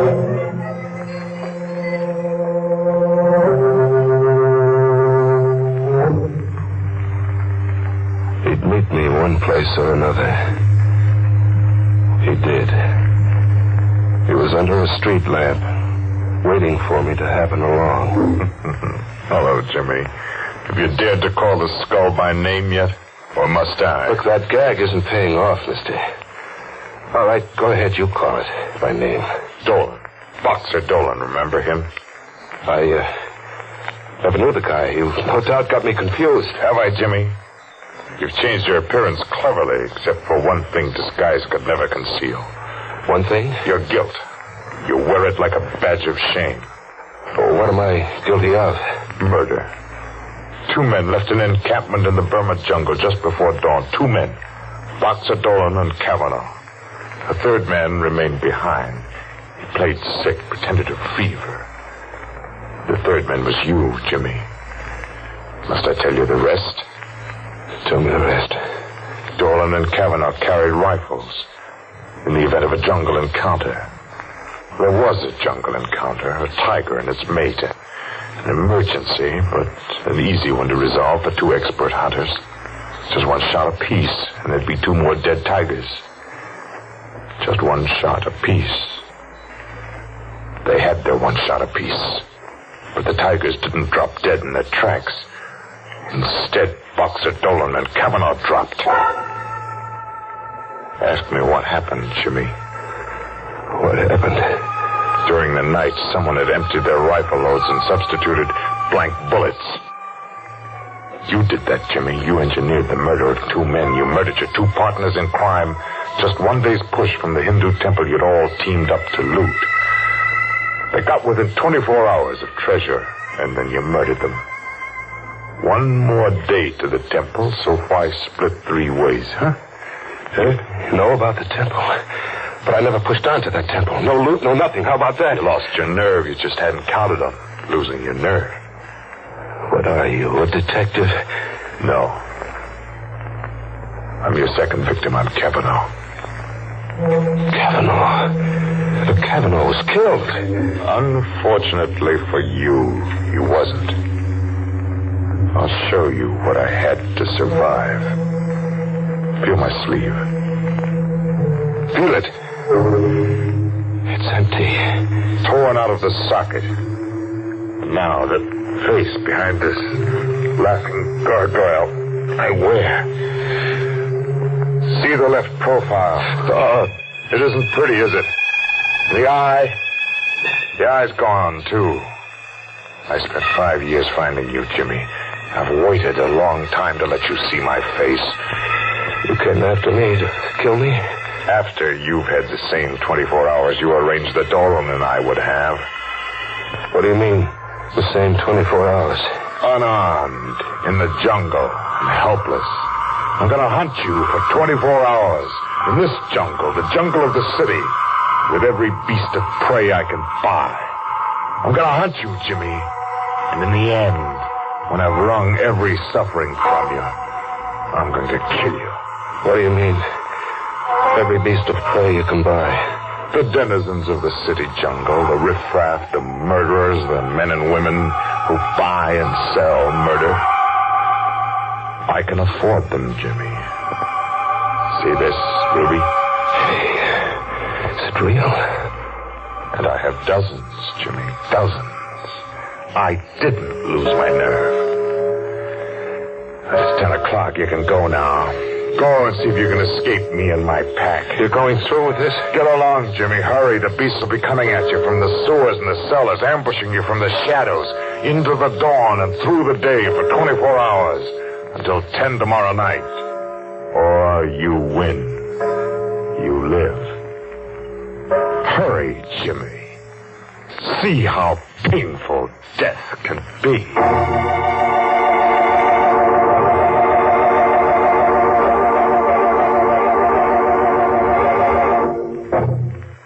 That Kavanaugh's one fella I never want to hunt me up. No, sir. That guy slays for creeps. 24 hours. Kavanaugh's got 24 hours to kill, and Jimmy has just enough time to die. Yes, you know, Jimmy might win out over Kavanaugh, now that he's got an extra skull to go with the one he's stuck with. After all, 2 heads are better than 1. Let's live out the terror now, shall we? An animal game of murder for 24 hours. I was to be hunted down in a jungle where human beasts came at you from the sewers and cellars, where killers in the hire of a homicidal lunatic lay in ambush. But I had to win. I had to save myself. I had to. Hide. The thing to do was to hide, fade into an alleyway and find a cellar and stay put for 24 hours. Just stay put. With the sickening reek of garbage cans until 10 tomorrow night. Was I alone? Movement. There was a whispering movement somewhere in the cellar. A faint rattle of ash cans, as if the wind was rattling them. Wind in an airtight cellar. Hello? Anybody there? No answer. I've been imagining. But then something winged at me, goring into my shoulder, sharp and deadly, like a knife.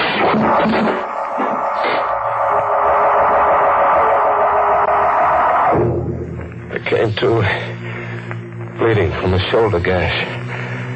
I got out of there and back into the streets, into a jungle of faces. It was Halloween night like I'd never seen it. Masks and costumes on kids of 6 and old crones of 60. A crazy jungle of witches and snarling sea captains and lunatics. They couldn't all be in the hire of Kavanaugh. And then, where a fence was planted with circus posters of jungle animals, a zany-looking guy was shooting from the hip at the poster while making menacing faces like a bad man. I caught a whiff of powder in the night air. The shot had burned into the poster. I crept up behind him. Faking a gun with my fist in my coat pocket, I rammed against his back. Get him up, pal. I got nothing to understand. Your gun. I want your gun. Hand it over. Oh, sure. Here. Now walk. Walk up the block and don't turn back to look.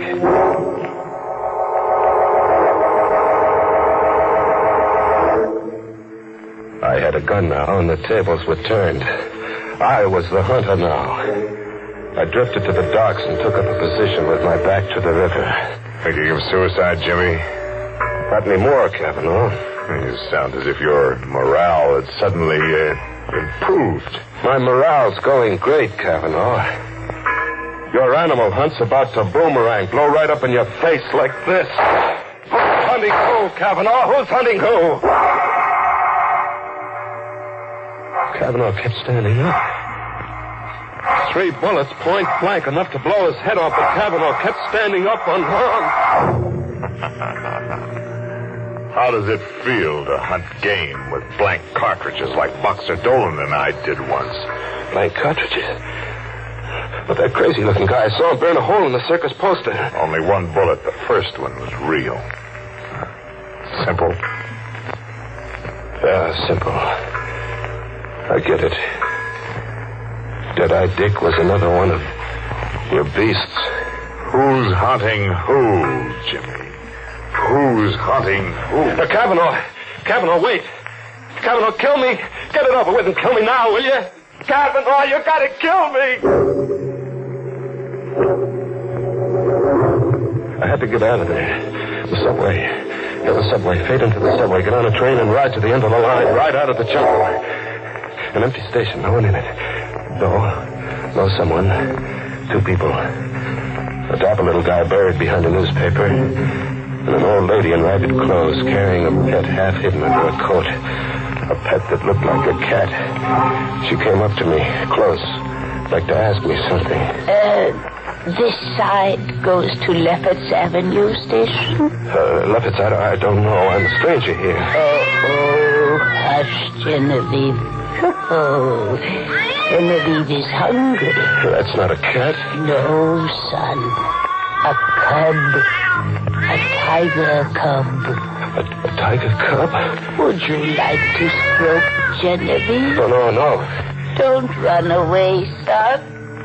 Genevieve won't hurt. I ran away with the old crone after me, hobbling in her skirts, and the little dapper guy behind the newspaper circling at me from the opposite direction, cornering me. I jumped to the tracks, my only out, and I ran. I ran deep into the bowels of the subway, deep, very deep, with the little dapper guy after me, as if he meant business.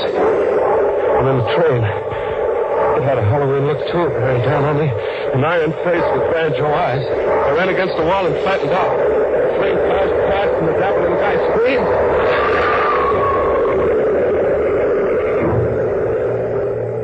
Kavanaugh was shy, one beast in this jungle. The little guy had been hit glancingly and hurled against the subway wall, pulverized. I got to him quickly and fetched him. I had a gun now. A gun with bullets that killed. I ran a half-mile underground to another station, and then back on the streets. Back in the animal game. It was 3 a.m. A neon sign read Tillery Street Boys Neighborhood Association. Halloween costume party. People were straggling out. The fun was over. What? You remember me? No. I'm the witch who gave you a free mask and a grocery bag that you forgot somewhere. And you're Jimmy Fox. Jimmy Scott. I used to be Jimmy Fox. Sister, are you all right? Am I all right? I mean, are you just what you look? A sweet kid with brown eyes and a heart. Are you drunk? No, beat. I'm dead beat. I've got to hole up somewhere, get some shut-eye. I've got to or I'll die. You're sick? Yeah, I'm sick. If I could just sleep around the clock until 10 tomorrow night. If an angel came along and said, come home with me, I'll put you up. Come home with me, Jimmy. I'll put you up.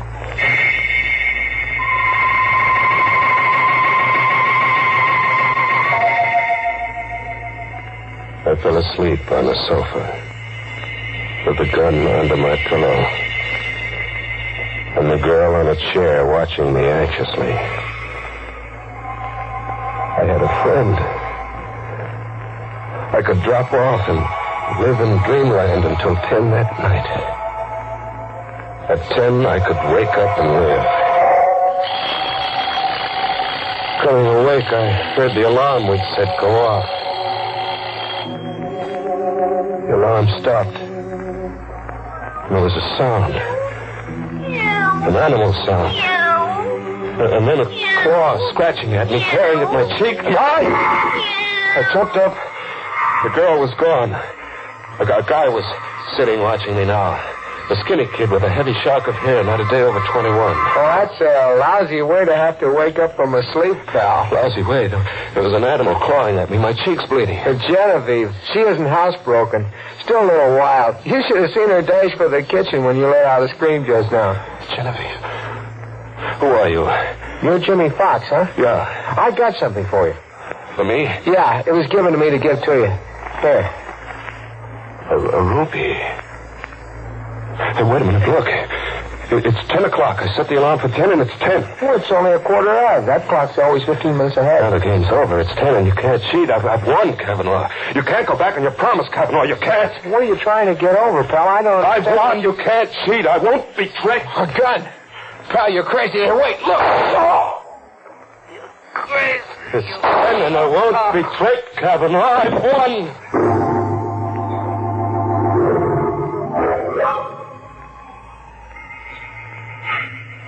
I'm still on the sofa. My arms are rigid, and my legs rigid. Like something exploded inside me and paralyzed my nerves. I can just look and hear. She's in the room now. A girl with a sweet face and brown eyes. Only her eyes are red, swollen from crying. I hear her talking to a cop. He's taking down what she says. He was a stray. He was like a sick dog in the street. So I picked him up and brought him home. Yes, why did he kill your brother, Buddy? I don't know. I was taking a shower, and I heard him scream like a crazy man. I heard him talk all mixed up. And I was taking a shower, and I couldn't get here in time. There must be something you can tell me, miss. Oh, officer, everything is all mixed up.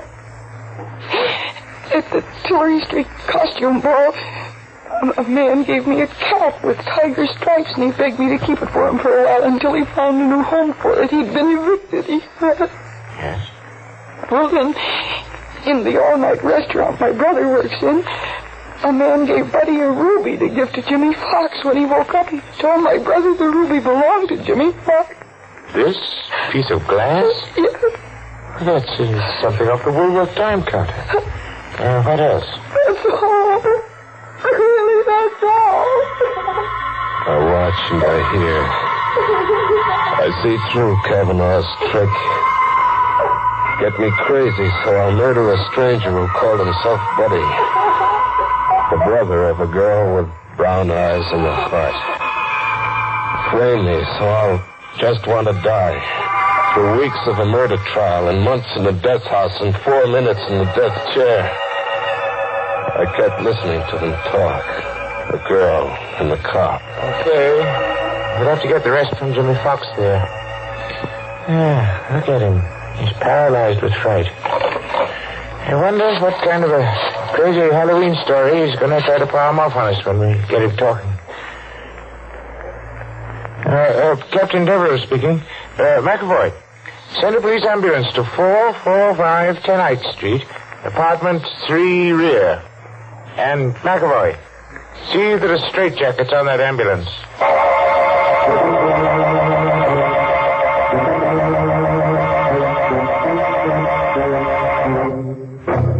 Well, quite a chase, It got so poor Jim didn't know whether he was coming or going. Nuts. What got his goat most was the way he kept seeing animals everywhere.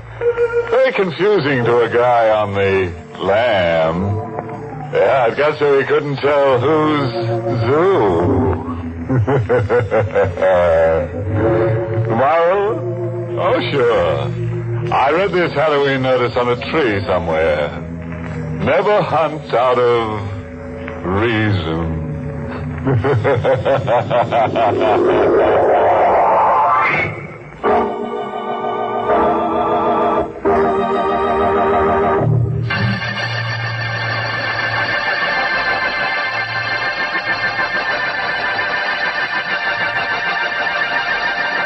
Good night. Pleasant dreams.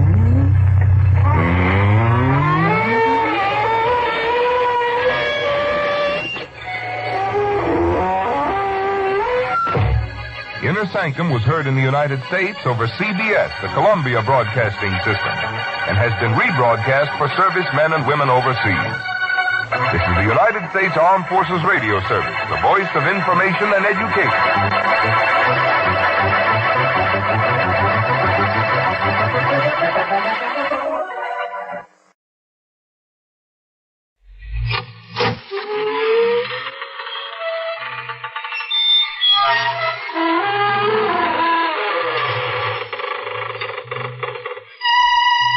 Good evening, friends of the creaking door. This is your host to welcome you into the inner sanctum. Come in, come in. I always feel lighthearted in weather like this, so perhaps we ought to have a little poetry before we begin.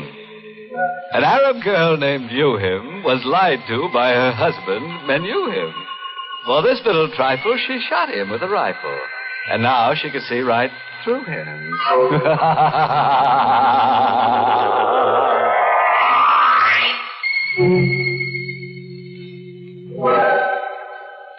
And now, if your scalpels are sharpened and ready, we will proceed with the business of the evening.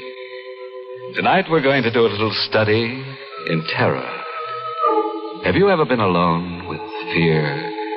Alone in the night and frightened? Well, here is our star, Agnes Moorehead, in the role of Linda Dixon, who will tell us a tale of terror by night. It was Friday night, and I think I was already a little nervous as I drove north into the mountains. I hadn't wanted to waste even an hour of my 2-week vacation, so I'd had all my bags packed and the car waiting at the curb in front of my office building.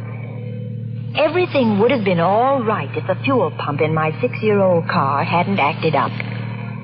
It took the mechanic almost 2 hours to get me going. So now I was driving through the night with 50 miles more to go, and I was tired and nervous and irritated. And then I heard the whistle in the distance. At first I couldn't place it. And then I remembered the state prison was somewhere in the vicinity. The whistle.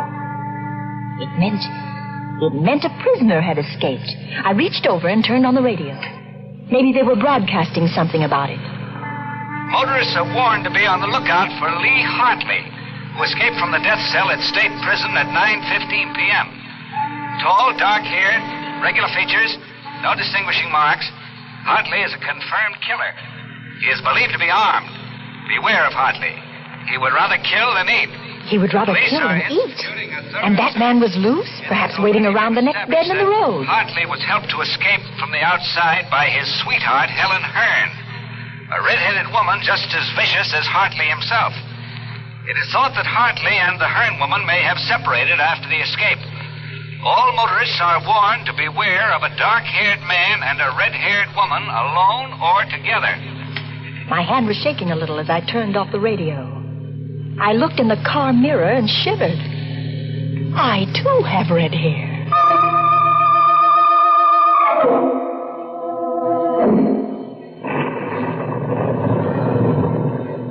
There was a storm coming on, and I was driving into it, and the night was black, and I felt small and lonely and frightened in the car. And then I saw them in the mirror, the headlights sweeping up behind me. A car. It had come out of nowhere. It was pulling alongside, cutting me off. I cowered behind the wheel and watched the door of that other car open. A man stepped out. Oh, and I breathed a sigh of relief. It was a state trooper. You're driving all alone, miss? Yes, officer. Sorry if I scared you. We're stopping all cars. Where are you headed for? Well, I'm going up to the lodge at Smuggler's Notch. That's near Mount Mansfield. You see, I started out late from the city, and I'm having motor trouble. Yeah, sure. Can I see your driver's license, please? My driver's license? Yes, of course. Here, I've got it somewhere in my purse. I seem to be all fingers. It's that escaped prisoner, Hartley. How'd you know about him? I heard the prison whistle, and then it came over the radio about Hartley and his red-haired girlfriend. Hey, you've got red hair, too. You don't think I'm that woman? Find that license yet? Oh, yes, I'm sure it's in here. There's so many things in this bag. Oh, here, I've got it. Here's my license. Thanks. What time did you say you left the city? About 5 o'clock. It took you a long time to get up this far. I told you I had motor trouble. So you did. Okay, Miss Dixon, here's your license. Thank you. You can go ahead. Thank you. Oh, darn. There it goes again. More motor trouble. Oh, it's the same thing. The mechanic said it might happen again. Oh, it started. You want to get that fixed first chance you get. Oh, it's too late. All the service stations are closed. Well, there's one that's open all night, about 2 miles up the road. Better stop there. Bill Slater's place. He's a good mechanic. He'll fix you up. Tell him Joe Nesbitt sent you. Thanks, I will. And listen, Miss Dixon. Yes? You be careful. Don't stop to give anyone a lift, man or woman. Oh, don't worry. I won't.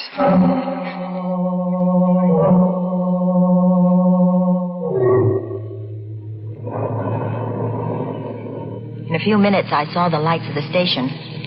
I swung into the open space in front of the pumps and stopped. There was another car, a coupe, parked at the pump, but there was nobody in it. And I didn't see any attendant around either. I pressed the horn button. No one answered. Everything seemed so quiet. And suddenly ominous. I found myself shivering. I had a curious feeling that someone was watching me. I had to get away from there. Fast. Oh, the starter wouldn't work again. Oh, it won't start again. Oh, it won't start. Oh, it won't start.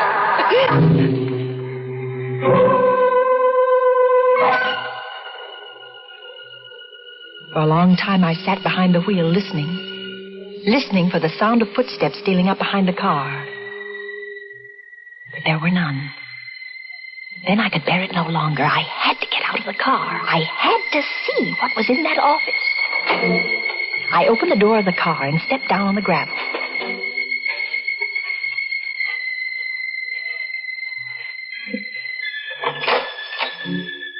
Anybody in there? No answer. I clenched my fists and stepped inside.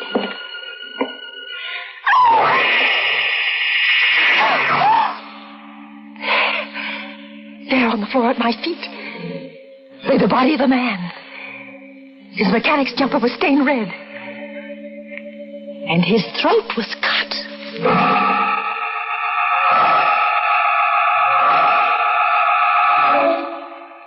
How long I stood there, I'll never know.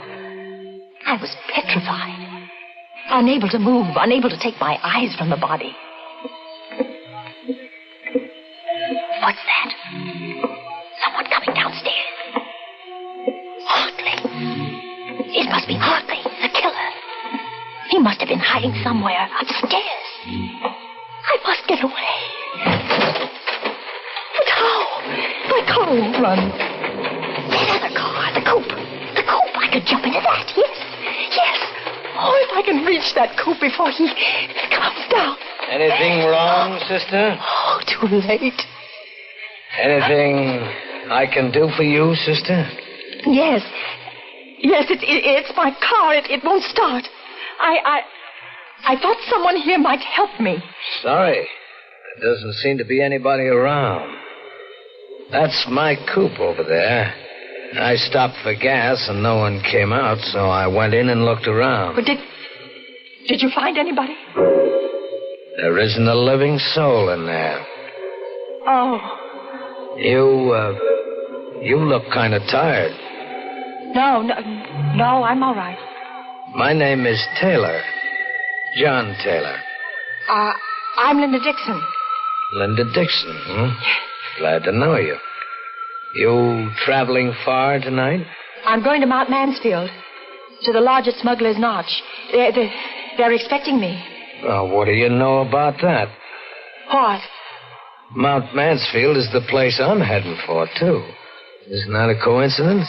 I'm sure it is. And your car won't run, I'll tell you what. We'll put your baggage in my car, and I'll give you a lift to Mount Mansfield. You can send for your car in the morning. No. I'll have your bag switched in a jiff. Please, no, I'd rather not. There you are. All switched.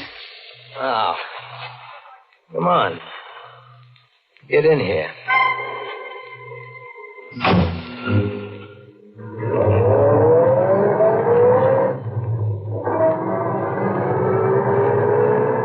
We drove away into the night, leaving behind us the dead man in the service station.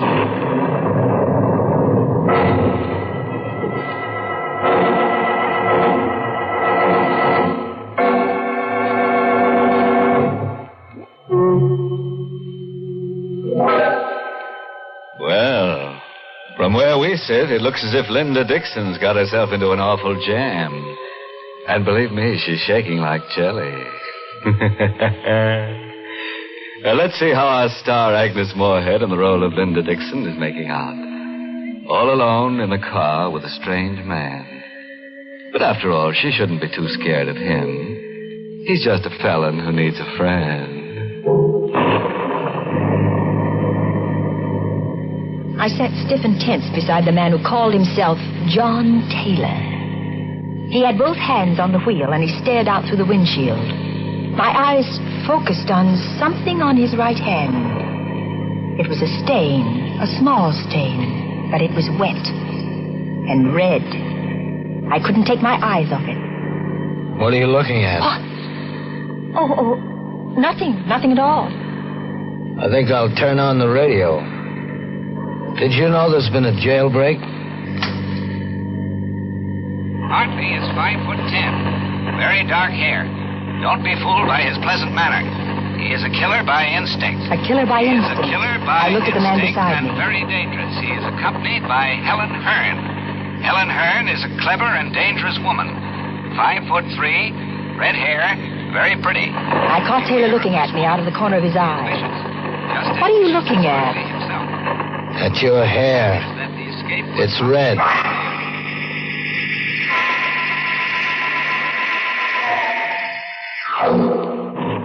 There was a streak of lightning, and looking out of the rain-swept window, I glimpsed a signpost. The lightning illuminated the sign, and my heart skipped a beat at what I saw. That sign we just passed. What about it? It said Barrington ahead. We're going the wrong way. We should be on the Mansfield Road, not the Barrington Road. That's funny. I must have taken the wrong turn. Well, aren't you going to turn back? Sure. Whatever you say. We'll turn right around and go back. Oh. We're in the ditch. In the ditch. Oh.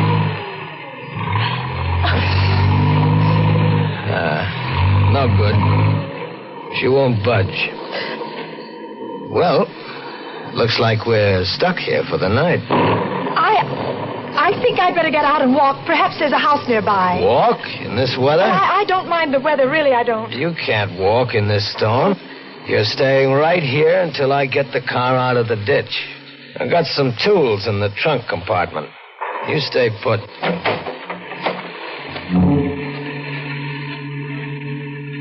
I heard him open the trunk in the back. I listened for further sounds, but there was nothing. I didn't hear him moving back there. I didn't hear any tools. I had to find out what he was doing. Slowly, carefully, I got my door open. I stepped out into the rain and sneaked back toward the rear. I saw him there, not moving, in front of the open trunk compartment, bending over with a flashlight in his hand. The ray of light was focused on something curled up inside. It wasn't baggage or tools. It was a woman's body. Just then he saw me. He snapped the flashlight off, but not before I caught a glimpse of red hair. Then I must have fainted.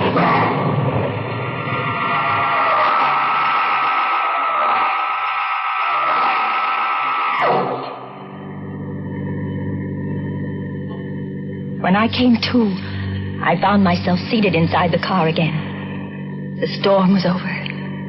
The night was quiet. Oh, so you're awake again. I don't feel well. Is it because of what's in the trunk compartment? Oh, she's dead. I told you not to get out of the car. What are you going to do with me? What do you think? They say that when a person loses all hope, he subconsciously seeks refuge in sleep. That's what must have happened to me. I must have dozed, or perhaps I fainted, I don't know. But I awoke with a start at the sound of brakes. I sat up straight and saw that we had stopped in front of a small fieldstone house. Why are we stopping here? I'm out of gas. Oh. Come on. We're going in. The sign on the door said Roger Bryce, M.D., a doctor's house. I began to feel a spark of hope. There might be a chance. I'll do the talking. Is that clear? Yes. Where's the bell? No. He must be awake. There's a light in the parlor. How do you do? Oh, good evening. Dr. Bryce? Yes. Can I help you? I'm terribly sorry to disturb you, Doctor, but my sister and I were heading for Mansfield, and we seem to have gotten lost. And we're out of gas. His sister? He was passing us off as brother and sister. Now I knew why he hadn't cut my throat as he had that service station man's. He was carrying me for protection. I was his passport through the police cordon. His sister. I'm afraid I can't be of much help to you. I'm 7 miles from the nearest town, and I haven't any spare gasoline. But come in, won't you? Well, yes, thank you, we will. I wonder if I could offer you my hospitality for the night. Oh, that would be imposing. Not at all. I have 2 rooms that aren't being used. Well, really... Oh, come, I insist. I had hoped for a chance to talk to Dr. Bryce alone, just a word to warn him. But Taylor never left us alone for a minute. He insisted on coming into my room to make sure, he said, that it was comfortable enough for me. Then he took the doctor by the arm and went out with him. Good night, sis. And sweet dreams. I was alone, free of the presence of John Taylor. I had another lease on life. I lay down on the bed, but I didn't dare close my eyes. I waited, my heart pounding to give them both a chance to retire. And I slipped off my shoes and got off the bed in my stocking feet. I stole across the room and inched my door open.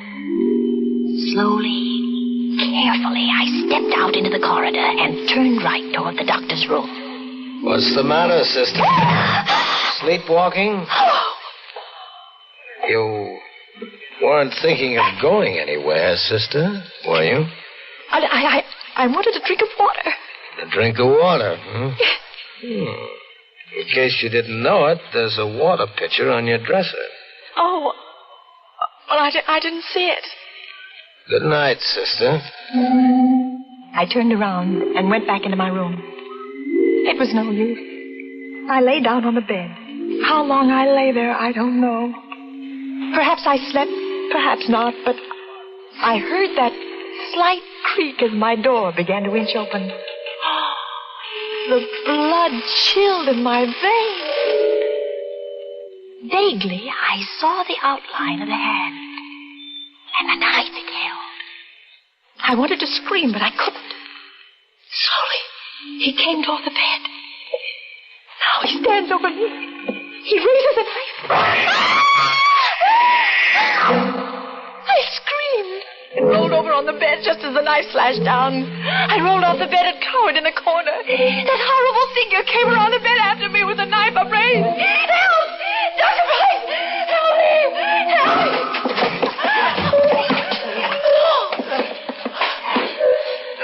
While I cowered there in the corner, they fought all over the room in the dark. I had no strength to move, to think, not even to hope. All the life seemed to have gone dead in my veins. And then it was over. But who had won? In the dark, I strained my eyes to see. Dr. Bryce. Is that you? No, Linda. It isn't Dr. Bryce. It's I. John Taylor. It was John Taylor standing there at the light switch. And on the floor lay Dr. Bryce, unconscious, with a long gash in his head. I had to hit him with a water pitcher. My eyes swung back to Dr. Bryce, and I saw the knife still gripped in his right hand. That's Hartley, Linda. What? Lee Hartley, the killer. It was he who came in here with the knife? Right. I was down the cellar just now. The real Dr. Bryce is down there, dead. Oh. This guy posed as Bryce when we came to the house. Oh, then you're not Hartley. Oh, what a situation. All the time you thought I was Lee Hartley, and I thought you were Helen Hearn on account of your red hair. Oh, but the body of that red-haired woman. That's Helen Hearn. Oh. This guy must have killed her back at the service station and stuffed her body in my trunk compartment while I was inside.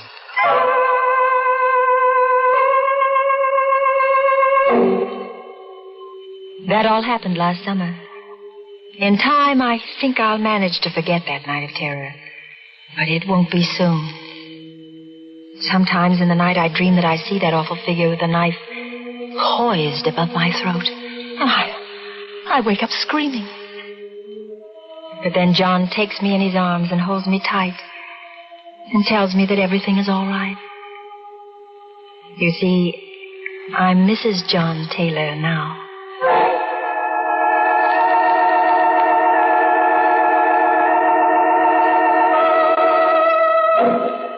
Well, what do you know? A happy ending. As for Mr. Hartley, that pleasant killer, he got what he deserved. Some people never know when they're well off. He should have stayed in jail, where they never raise your rent, where they make no charge for meals or for electric current. You see, when you're in jail, everything is free, except you.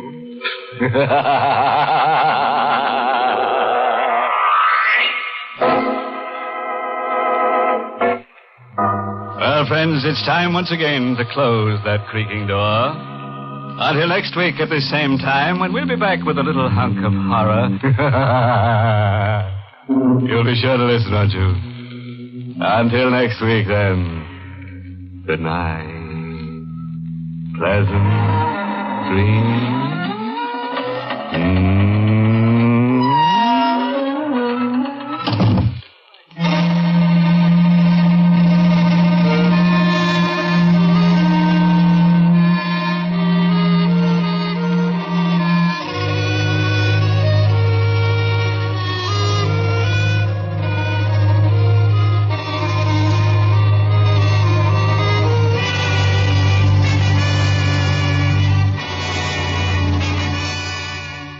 Inner Sanctum has come to you through the worldwide facilities of the United States Armed Forces Radio and Television Service.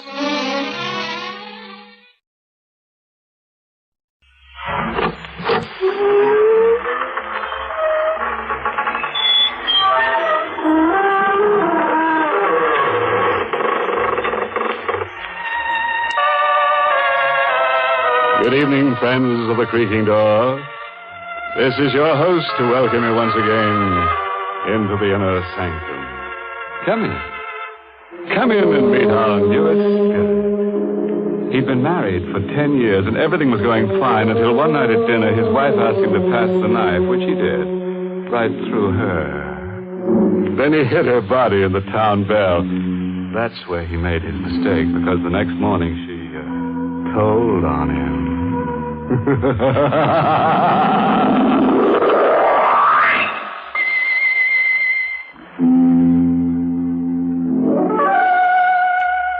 And now we can turn to a little matter of murder.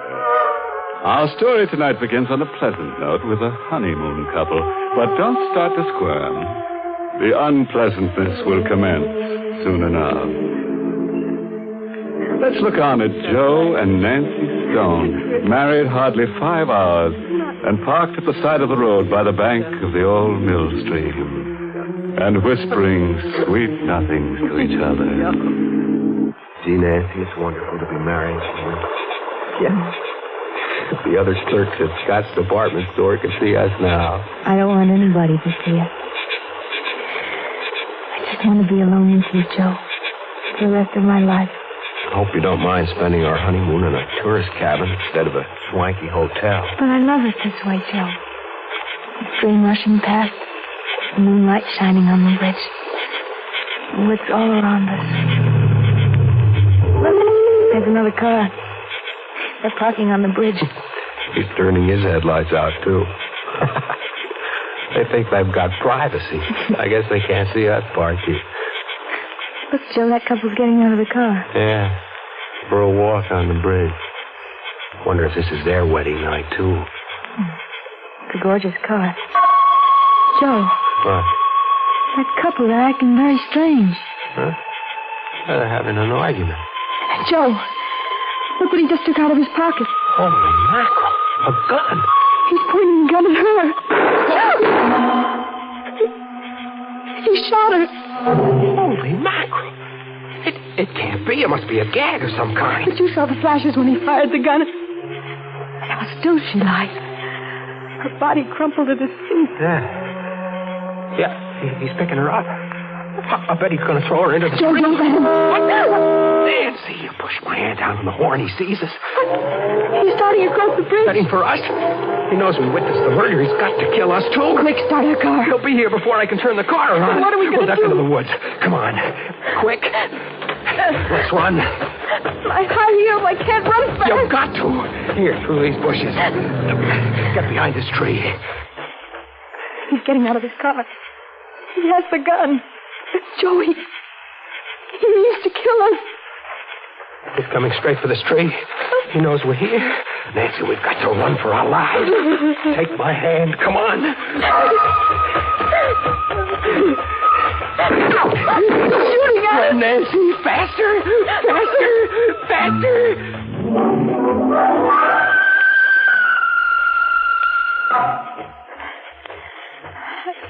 I'm tired, Joe. I can't go much further. We can't stop. He's close behind us. Is he gaining on us? Nobody's still after us. Let's stop and run. No, not yet. I saw headlights up ahead. Maybe there's a road if we can only make it. Joe. I'm through. I can't go anymore. Nancy, look. Through the tree is the road. Come on. One last sprint.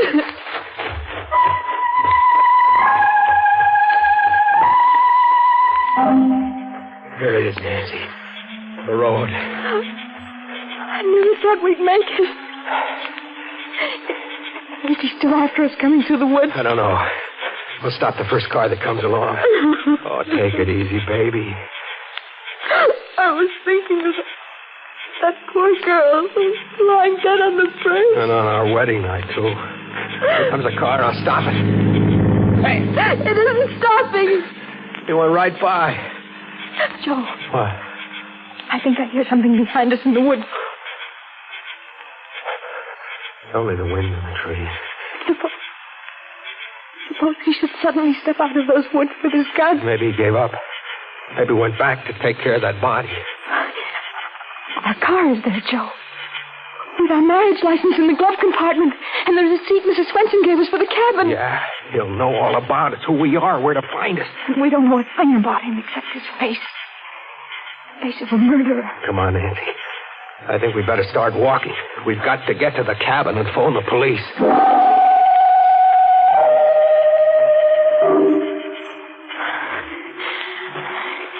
How much further, Joe? Just around the bend. I'd like to lie down and sleep. Right here on the road. Fine way to spend a wedding night. Darling, look. We're there. Swenson's cabin. They're all dark. Everybody's asleep. Now we'll have to wake up Mrs. Swenson, use her phone. Joe. What? Look in front of our cabin. Huh? Hey, that's our car. The murderer must have driven here in it by another road to wait for us. I don't see anybody around. Maybe he's in the car. Wait here, I'll go and see. No, he'll kill him. Don't worry. We both saw his face. He's got to kill us both. If I go over there alone, he won't shoot till he knows where you are. Now, take it easy. Stay back here in the shadows. It'll be all right. It's okay, Nancy. The car is empty. Maybe he's hiding somewhere close by. No, he must have skipped out.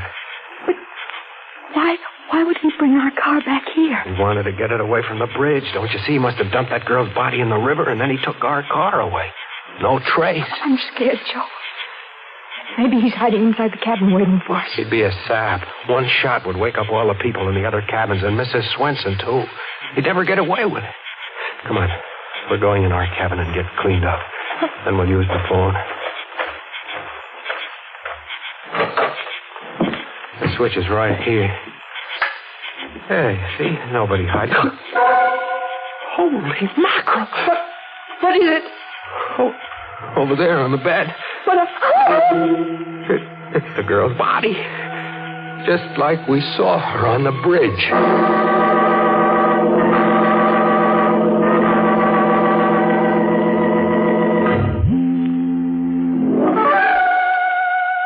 And now we can return to that cozy little honeymoon cabin where Joe and Nancy found the beautiful corpse on their bed, the corpse who'd had her face lifted. But don't worry, before the night's over, the murderer may have his face lifted, too, on the end of a rope. Now, if that murderer were an Oriental, he might try to save face, but you can't save your face if you lose your head, can you? In the meantime, I wonder what Joe and Nancy are going to do with the uninvited corpse in their honeymoon cottage. Don't you? Now listen, Nancy, we have to think this over. We're in a jam. Oh, for the love of Pete, Nancy, this is no time to faint. It's awful. No. Don't look at it. Now, here. What'll we do, Joe? I don't know. I got to think. Oh, on our wedding night to have a thing like this happen. Why did he leave her here, Joe? To put us in a spot. The cops will never believe our story. Now they'll think we killed her. But, Joe, we never saw her before in our lives. Nancy, we've got to get rid of her. What? We've got to take her back to the bridge and dump her right back on the murderer. No. It's the only thing we can do. Suppose the cops come here and find her. They'll grill us for hours. They'll hold us for the inquest. It might take a week, 2 weeks.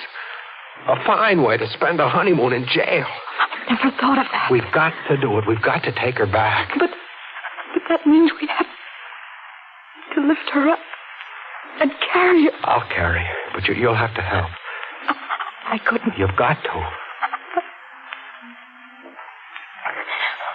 What must I do?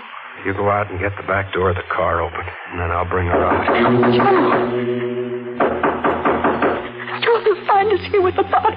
Quick, throw the blanket over her. I'll see who it is. I can't go near her. Do as I say, quick. I'll try. Give me a minute. Who is it? It's I, Mrs. Swenson. This blanket, it's too short. Just a minute, Mrs. Swenson. Her feet are sticking out. Get those clothes out of the valise. Throw them on top of her. That's the best I can do. All right. Sit on the bed in front of her feet. Really sorry, Mrs. Stone. It's coming, Mrs. Swenson. Is everything okay, Nancy? Yes. I feel faint. Bite your lip. Do anything, but don't faint now. Good evening, Mrs. Swenson. Good evening, Mr. Stone. I hope I'm not intruding. I saw your light, so I knew you weren't asleep yet. We were just going to sleep, weren't we, Nancy? Yes. I should have thought you'd be asleep long ago. Oh, you see, I brought you a jug of my own homemade apple cider. I'll put it right here. Some glasses, too. Oh, thank you, Mrs. Swenson. It's awfully nice of you. Oh, not at all. It's so nice to have a honeymoon couple. I wanted to do it earlier, but my heart was bothering me. I have a bad heart, you know. Oh, I'm terribly sorry to hear that, Mrs. Swenson. Well, thank you for everything. Oh, aren't you going to try my cider? I thought you'd like to drink a toast. Well, we're not very thirsty right now, Mrs. Swenson. Are we, Nancy? No. Oh, of course not. Now, I'll run right along and leave you both strictly alone. Good night, Mrs. Swenson, and thank you again. Good night, Mrs. Swenson. Oh, you poor dear. You look all tuckered out sitting there on the bed. I bet you don't even know how to make up a bed. Here, I'll make it up for you. Oh, no. Oh, it's the least I can do. Now, you just sit over here on the chair, my dear. Please don't. Why? Well, she means, please don't bother. Oh, it's no bother at all. Oh, look at all these clothes all thrown around. What's this? We can explain everything. Shot. She's been shot. Murdered. Please, Mrs. Swenson, it's not what you say. Murdered. You're no honeymooners. You're murdering. Stop that. Let me go. Stop that. Stop it. I'll show you smuggling in your hands. I'm just trying to stop her yelling. Please, Mrs. Swenson.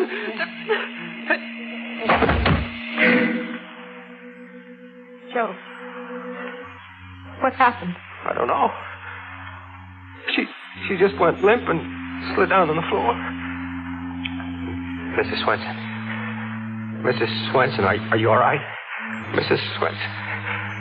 What is it? She's dead. Joe. You killed her. You smothered her to death. I'm a murderer. Me, Joe Stone, a killer. We started out on a honeymoon and now I'm a murderer. Joe.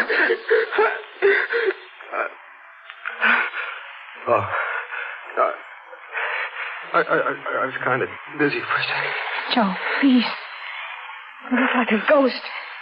You're trembling. Nancy, what are we going to do? Are you sure she's dead? Yeah, look at her face. She's dead. And that one on the bed. We're in a jam, Nancy. In a bad jam. Oh, Joe. I wish I were dead, too. They'll hold us for murder. But it was an accident. You didn't mean to kill Mrs. Swenson. Yeah, but how will we ever prove we didn't kill the other one, too? We'll never be able to find that guy with the black roadster. The cops will pin the rap on us. Joe, take me out of here. I can't stand it. Her on the bed. And Mrs. Swenson on the floor. Let's go away, please. Far away. You mean run away? Anything, but let's not stay here. I won't go to jail. I won't. Take me away. Yeah. We'll get out. We'll keep going. Nobody knows our names. They can't trace us. Come on, get the clothes packed.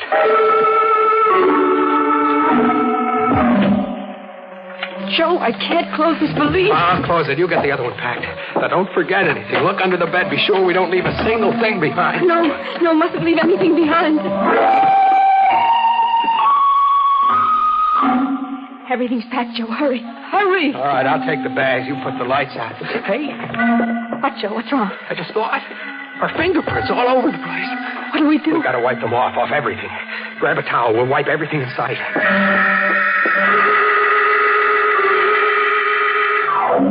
We've wiped everything, Joe, I think. The bedstead? Yes.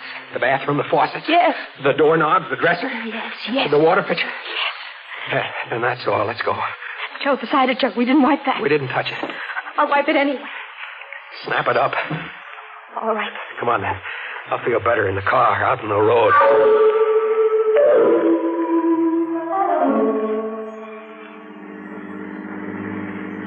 Joe, do you think we forgot anything? I don't know. I can't think. I'm numb all over. Darling. Holy mackerel, Nancy. I'm a murderer. I'm a killer. Running away. We shouldn't have done it. We shouldn't have run away. Joe, it's not as if you killed her on purpose. It was an accident. Nancy, you realize you're married to a murderer. But it wasn't murder. So easy to kill. I never thought it could be so easy. All I did was hold my hand over her face. Please, Joe. What time is it? It's almost 2:00. We've been driving for an hour. I got a cigarette. I think there's some in the glove compartment. I'll get them. Joe. What? Our marriage license, it's gone. Are you sure? It's gone. It was right here. The murder. He took it. But why? Why would he take our marriage license? I don't know. I can't think straight anymore. He knows our names, everything about us. Joe. There's no use our running away. He knows who we are. We'll always be at his mercy. Oh, gosh. I feel all it. I can't drive anymore. I gotta rest. I gotta think. Pull up at the side of the road. Look, up ahead, a gas station closed for the night. We can park there. Yeah.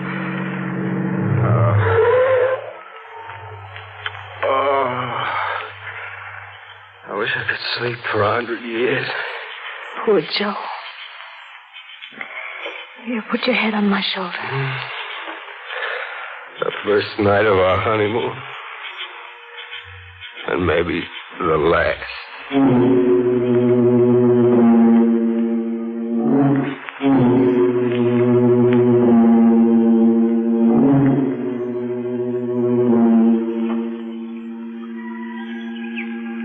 Joe. It's 6 o'clock. Hey. It's daylight. I slept all through the night. Guess I fell asleep, too. It's cold. Yeah, we should have closed the windows. Gee, baby, you look pretty. Your hair mussed up. Joe. Gosh, your hands are cold. Here, let me warm them. It's our first morning together, Joe. Yeah. Yeah, our first morning together.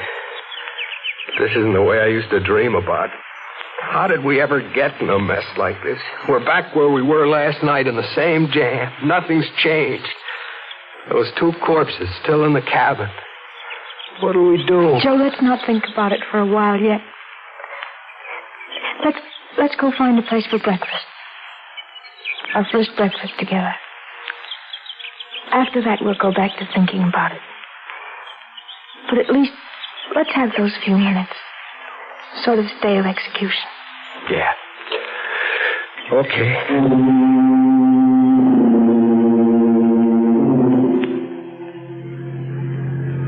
There's a place, Joe, a diner. Yeah, but I haven't got much appetite.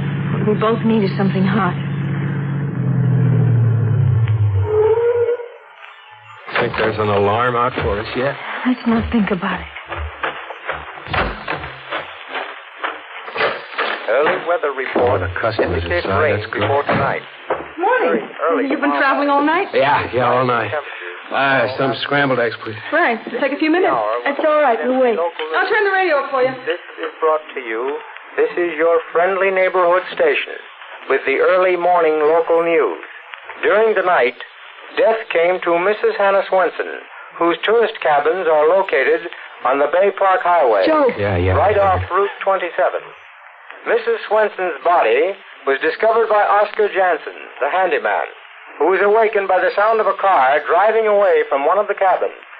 Investigating, he found Mrs. Swenson lying on the floor of cabin 3. Dr. Macklin, who was summoned immediately, noticed that Mrs. Swenson had died of a heart attack. Heart attack? He had been treating her for a severe heart ailment. And I didn't kill her. Joe, he didn't say anything He had not taken about more the than other a body. quota of digitalis. The state police are anxious to contact a couple who occupied the cabin and who apparently left during the night. They are traveling in a blue Nash sedan, license number SN1637. Their names are not known as yet, but if they should hear this broadcast, they are requested to call at the state police barracks as soon as possible. Let's get out of here, Nancy. Say, what about your eggs? I can't wait. We're in a hurry. Come on, Nancy. What does it mean, Joe? Why didn't he mention the other body? It's a trap, Nancy. You get it? They're keeping mum about the girl's body. Joe, I don't think so. What? Well, what else could it be? We left two bodies there, didn't we? Shut the motor off. Maybe the real murderer was waiting close by all the time. Maybe after we left, he went in and took the girl's body away again. I don't like it. I want to get away from here, far away. Wait, Joe. Don't you realize you're not a murderer? You didn't kill Mrs. Swenson. It was a heart attack. That's what they say. I say it's a trap. Now, let's get moving. Joe, it's too late. Look. State troop? He's coming right over here. Sure. He's got this license number. Well, I guess our honeymoon is over. Well, are you Mr. and Mrs. Joseph Stone? Yes. You're Joe Stone? That's right. And you, lady, you're Nancy Stone? Yes. Well, then this belongs to you. What is it? Take it. Our marriage license. Where'd you get it? One of our men happened to be cruising down by the old mill stream last night. He saw a fella get out of a roadster on the bridge carrying a girl's body. Well, the fella dumped the girl over the rail, and our man went after him. They had a gunfight, and the fella got a slug through the heart. When we went through his car, we found this. And on the back of it, you notice, he wrote your license number. It was like you figured, Nancy. The killer was waiting outside the cabin all the time. And after we left, he came back and took the girl's body away again. And, officer, you got the murderer. Yeah, sure did. But we didn't recover the body of the girl. It was carried downstream. It may take several days to find it. And we're not wanted for anything? Well, you're the folks that were in Mrs. Swenson's cabin last night. We figured you left in a hurry. Kind of embarrassing to have a thing like that happen on your honeymoon, huh? I can't blame you. But then we're free to go on our honeymoon? Just come down to the barracks and sign a statement. Then you can be on your way. Would you mind, officer, just a few minutes? We want to go back in the diner for our honeymoon breakfast.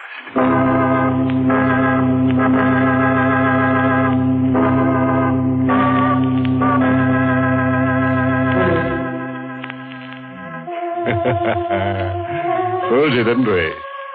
I'll bet you expected Joe and Nancy to come to a bad end. It's too bad Nancy had to be framed for murder, but we just couldn't resist framing her. She is as pretty as a picture. And, oh, yes. Would you care to hear our recipe for eliminating crime?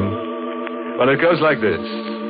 To prevent a murder, you must commit the murderer before he commits the murder. Think that over for a while.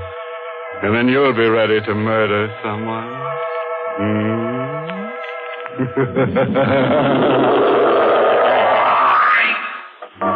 Well, friends, it's time once again to close that creaking door. Until next week at the same time, when we'll be back with a little hunk of horror.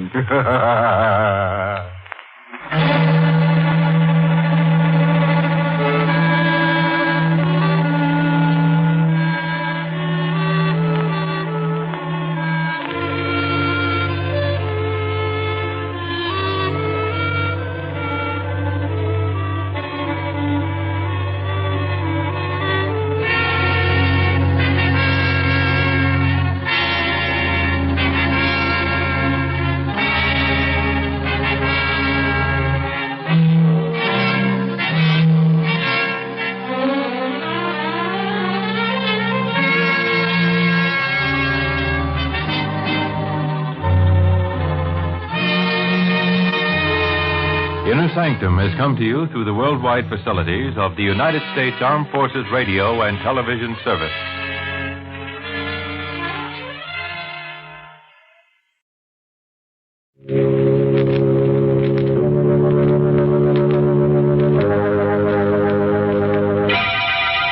Lipton Tea and Lipton Soup presents Inner Sanctum Mystery, starring Simone Simone.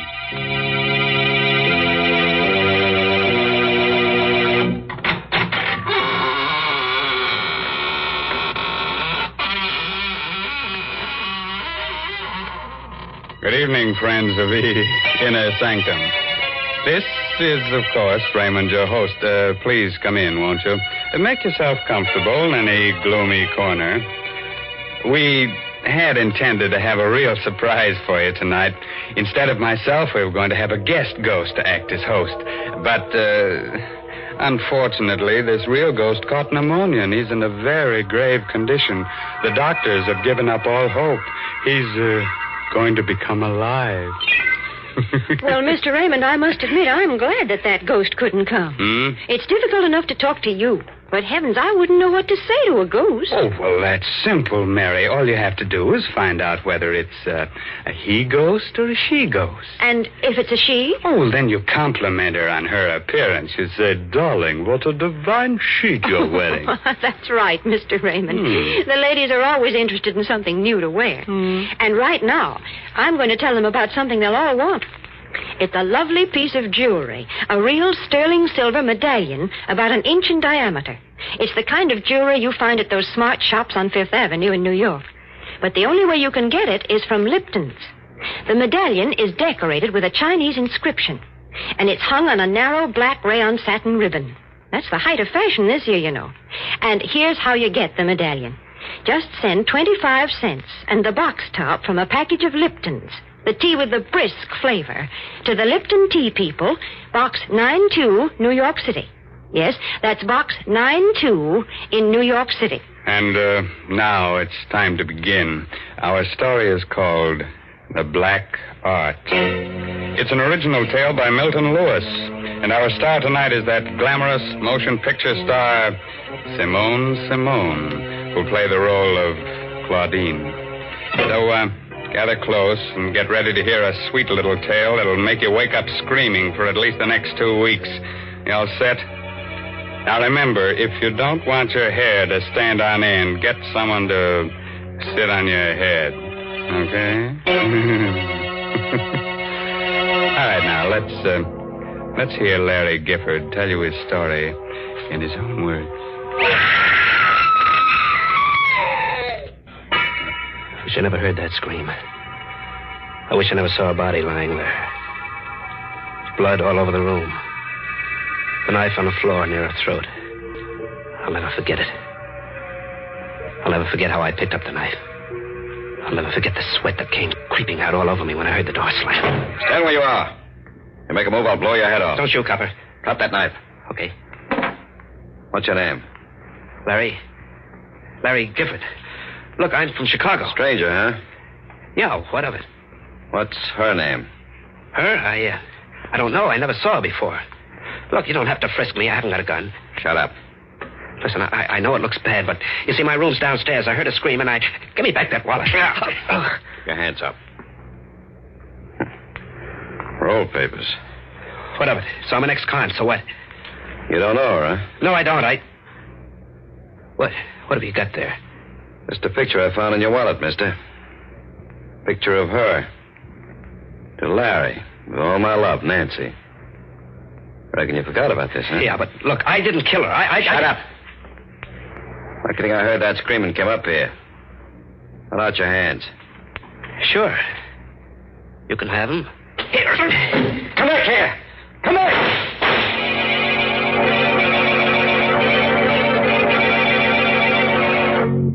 I didn't get far.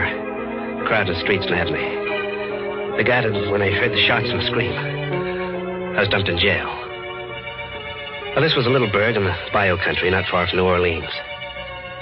I was the biggest thing that hit the town since Ripley's Believe It or Not. For them jerks, my trial was a bigger show than Carmen Miranda and Gypsy Rose Lee doing a trapeze act. In no time at all, they sentenced me to be hung. It was the night before they were going to take me to the state pen for the necktie party. I was sleeping, dreaming I was in Africa. They were beating them drums, tom-toms. Suddenly I woke up. Moonlight was shining through the bars of my cell. I listened. Someone was beating like a tom-tom on the wall of my jail. Who is it? Who's doing that? Larry Gifford. Yeah, that's me. Were you beating on the wall? Yes. I'm under your cell window. What do you want? Drop one end of your tie through the bars. Okay. There. I've got it. What are you doing?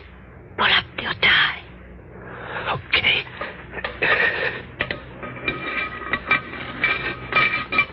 Got it? A gun? Yeah, I got it. Good luck.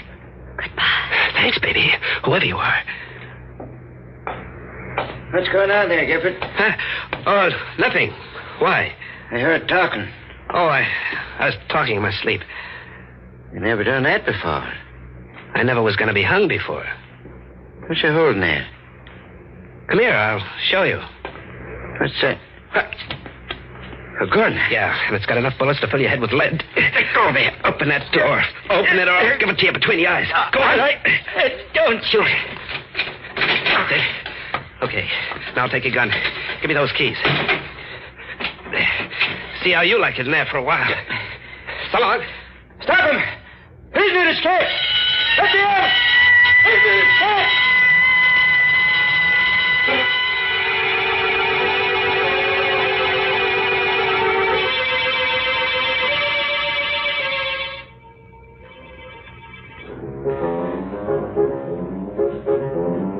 The Blue Bottle Bar.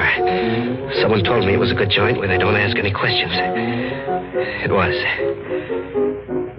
I had a few drinks. I was leaning on the bar, looking at a paper. What are you drinking? Scotch. Buy me one. I gave her the once-over. I know something about dames, and she was dynamite with class. She was something. Well? Set up another, Charlie. Cigarette? Here. Thank you. It's a nice cigarette holder.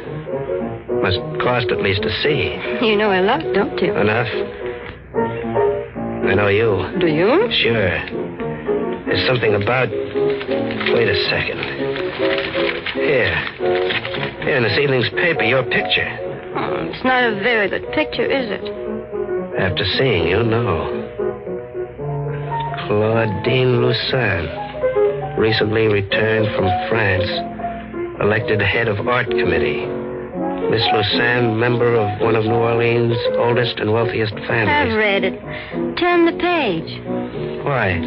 I want to show you something. Okay. There. Larry Gifford of Chicago, wanted for murder, is sought by police after sensational jailbreak. Better not read anymore. Why? Feel something against your side? It's a gun. I'm holding it in my pocket. Don't be afraid. I won't give you away. Got a light? Yeah. What do you want? Listen to that music.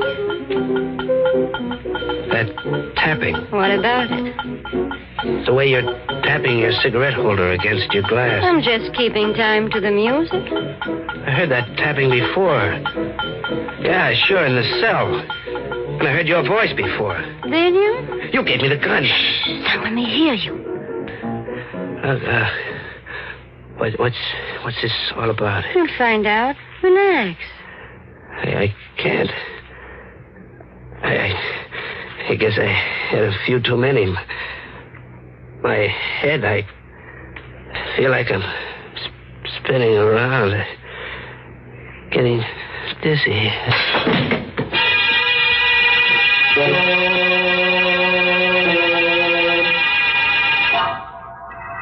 Two green eyes, pink with blood around the edges, looked at me out of a queer, furry head. It was the head of a bat. It smiled. It had sharp little bat teeth that had pink on them. There was an ache in my throat. I looked again. It wasn't a bat's face. It was hers. Claudine's.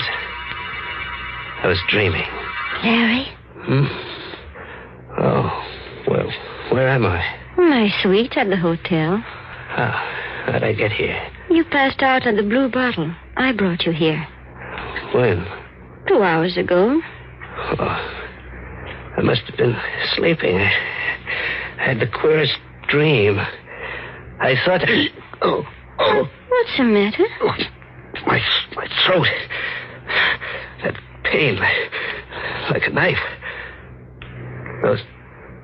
Those green eyes of yours. That red mouth. And those white teeth. Look, we're going to have a showdown right now. I'm... Where's my gun? I took it. Look, what do you want with me? Nothing you don't want to do yourself. Don't talk in riddles. Have you ever been in love? Sure, dames are always falling for me. Why? I guess that's what happened to me. Are you kidding? No. Do you think I'd get you out of jail if I were? But I never saw you before. I saw you at the trial. That's where it happened.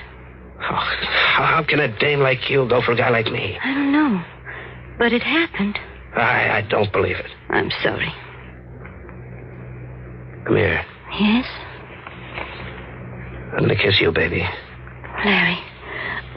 Oh, Larry. Yeah, it's a funny thing to do. Kiss a guy on the neck. Better wipe that lipstick off. Hey.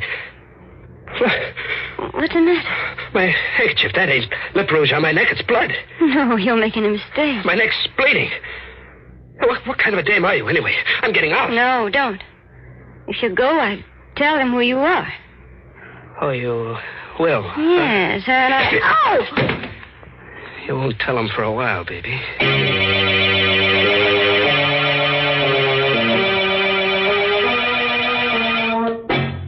Ma Grady's joint in the old city of New Orleans was just the place. She'd never find me in that dump. Nobody'd ever find you there. I got a room. I went to sleep. I was safe. Then I heard it again. That same rhythm. It woke me up. I heard it, but I couldn't believe it. How could she know I was here? Or was it her? There was nobody in the room. I opened the door. Nobody outside. I slammed it. The beating stopped. I turned around. I was looking into the muzzle of a gun. Sit down, Larry. How'd you get here? My Grady ran to the room next to you. There's a connecting door. What's the idea of the gun? Can't you guess? You gonna kill me? Maybe. Well, you're going to a lot of trouble to bump off a guy who's going to be hung anyway. Do you want to die? No. There is a way you can live. How? By coming with me. Yeah? What else have I got to do? Marry me. You're out of your head. You hate me? No, I don't. I don't hate you. I'm scared of you. Yeah, I've never been scared of anybody the way I'm scared of you. Scared enough to do as I say? Maybe. I had hoped you would love me. Maybe I do. You're lying. No, baby. It's no use. Look, what are you going to do? Kill you? No, put the gun down. Give me a break. Don't.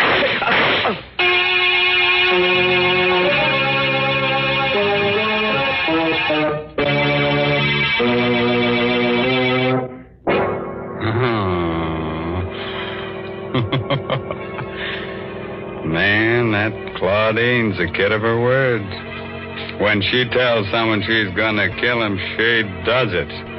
She'd make a wonderful wife for some Frankenstein monster. She's attractive, a good killer, and she has a well-developed taste for blood. Hey, why should I hand her over to some other guy? She's just a gal for me. Nonsense, Mr. Raymond. Why, Mary Bennett, I believe you're jealous. I am not. Yes, you are. You're thinking what a handsome couple you and I would make, strolling down the avenue, me dressed in a shroud, and you wearing your new sterling silver medallion. Now, don't you go making fun of my lovely medallion, because I want all the ladies to send in for one. I know they're going to enjoy wearing it, because it's made of solid sterling silver, and it's really a fine piece of jewelry. Besides, there's a true story behind this medallion, an inspiring story. It seems that the original was given to an American flyer by Chinese guerrillas who rescued him after he'd bailed out over enemy territory. The flyer was told that the Chinese characters on the medallion would identify him and bring him safely through the lines.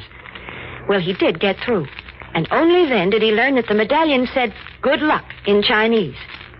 Now, there's a story to tell your friends. And to get this good luck charm, just like the one the flyer carried, all you have to do is send 25 cents and the box top from a package of Lipton's, the tea with the brisk flavor, to the Lipton Tea people, Box 92. That's Box 92, New York City. Now, let's get back to our star, Simone, who seems to be making life hard for a guy named Larry. The last time we looked in, she had just shot him. But I've got a tip that that's only the beginning of his troubles. How about it, Larry? What happened then? I went down in a heap when she fired. The bullets caught me in the thigh. I lay there. I made out like I was dead. Larry. She fell for it. She bent over me, the gun in her hand. Larry, are you... Oh! Take it easy, kid. Let go of my hand. How do I get that gun? Let go. Let go. Get that gun up, I have to break your arm. No, don't. Oh. Okay. I've got it now. You shot me in the leg, but I'm still strong enough to get rid of you. Larry. I'm no angel, baby, but you're worse. Here's something I heard about, but I never believed. How'd you know I'd be here? How'd you know I'd be in the blue bottle? Go on, answer me. I've got nothing to tell you. Oh, you don't have to. It was magic. Black magic. Somebody nobody'd believe if I ever told him. There's only one thing to do with you. Yes? Kill you. But I ain't taking any chances like you did with me. When I kill you, you're going to stay dead. Those tom-toms are going to stop forever. You think so, Larry? I know it. Come here. Larry, Shut up. No! I knocked her out cold. She lay on the floor. Put the muzzle of the gun to her temple.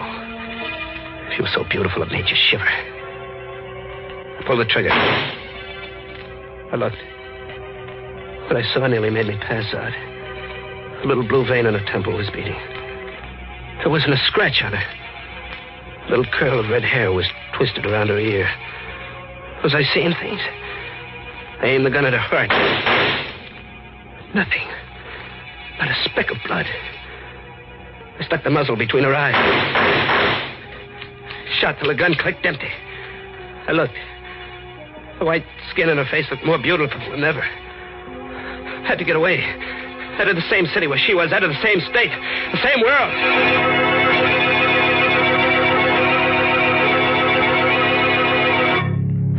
I let out for the open country, to the bayous on the river back in New Orleans. My wounds festered as I dragged myself through the swamps, and I got a fever. It was like a nightmare. In my head, I kept hearing the tom-toms. I couldn't take a train or a bus or go to a doctor. I'd be caught. One night I saw a big house shining in the moonlight. I decided to take a chance. I knocked at the door.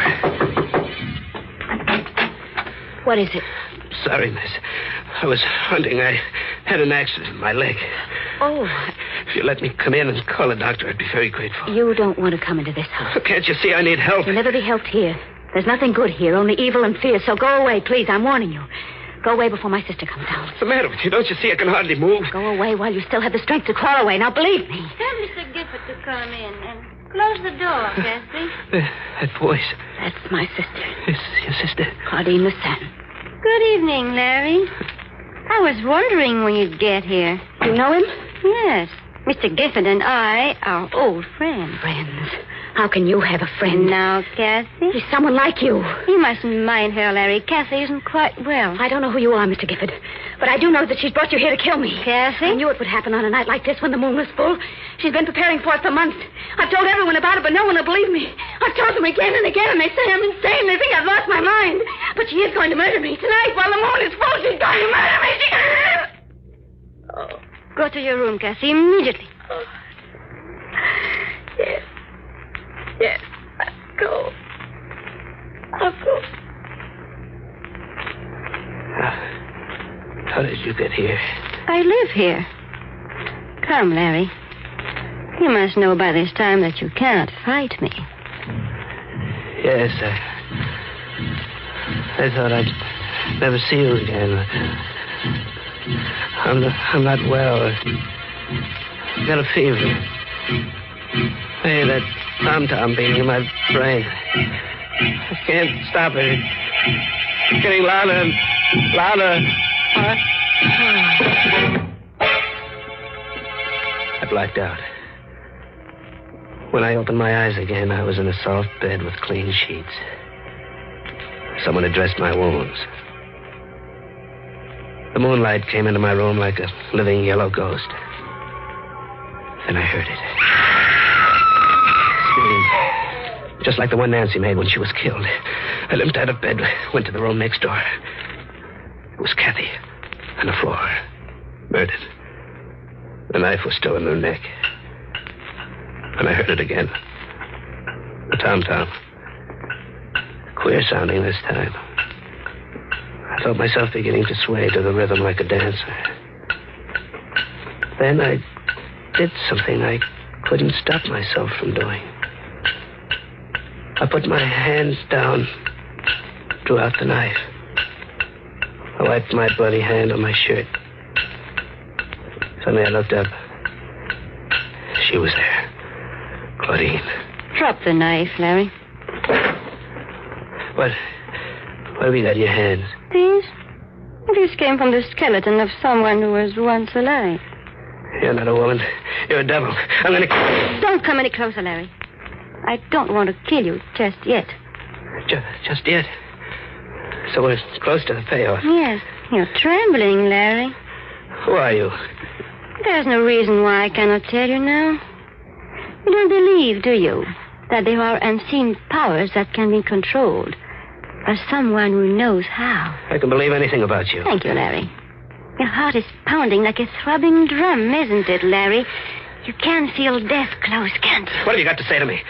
I'm going to tell you a story, Larry.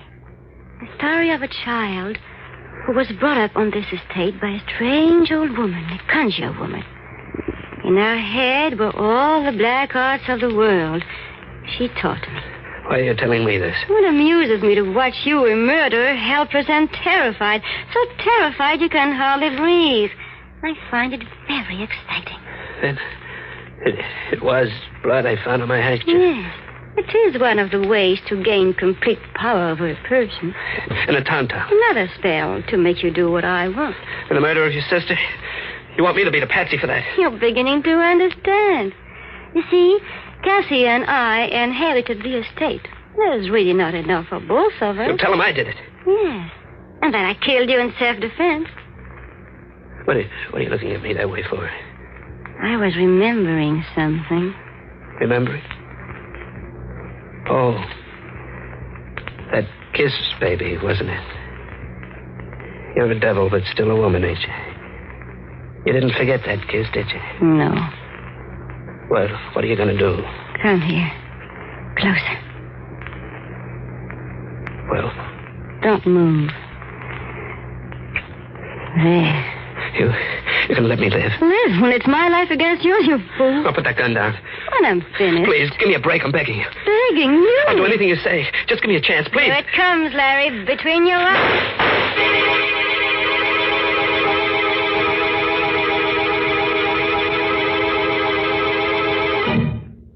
How do you feel today, Gifford?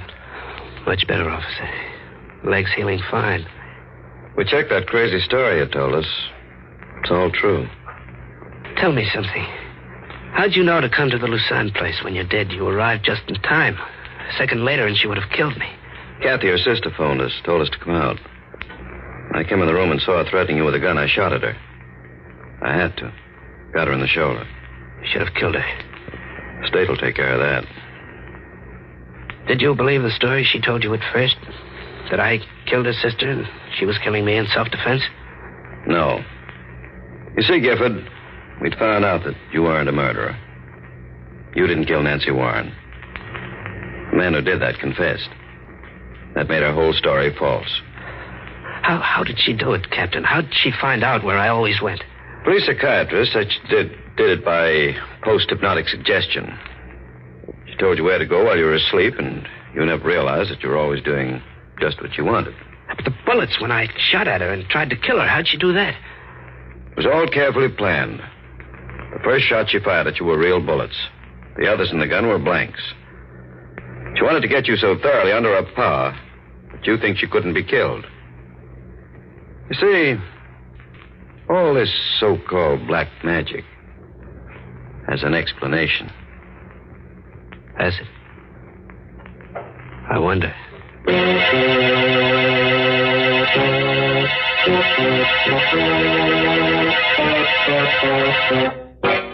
Oh, that black magic. I tell you what I'm going to do. Step right this way, friends, and get yourself a post-hypnotic suggestion. Spell it backwards, and you get murder.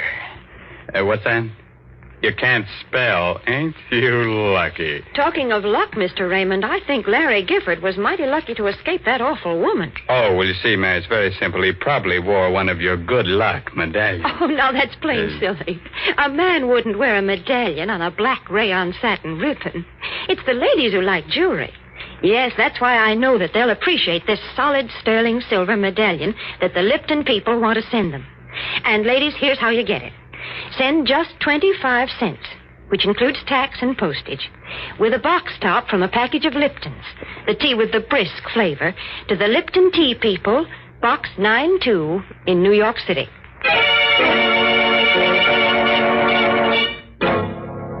The moral for tonight's assault on your nerves is never marry a dame who sucks blood out of your throat. Such dames give you a pain in the neck.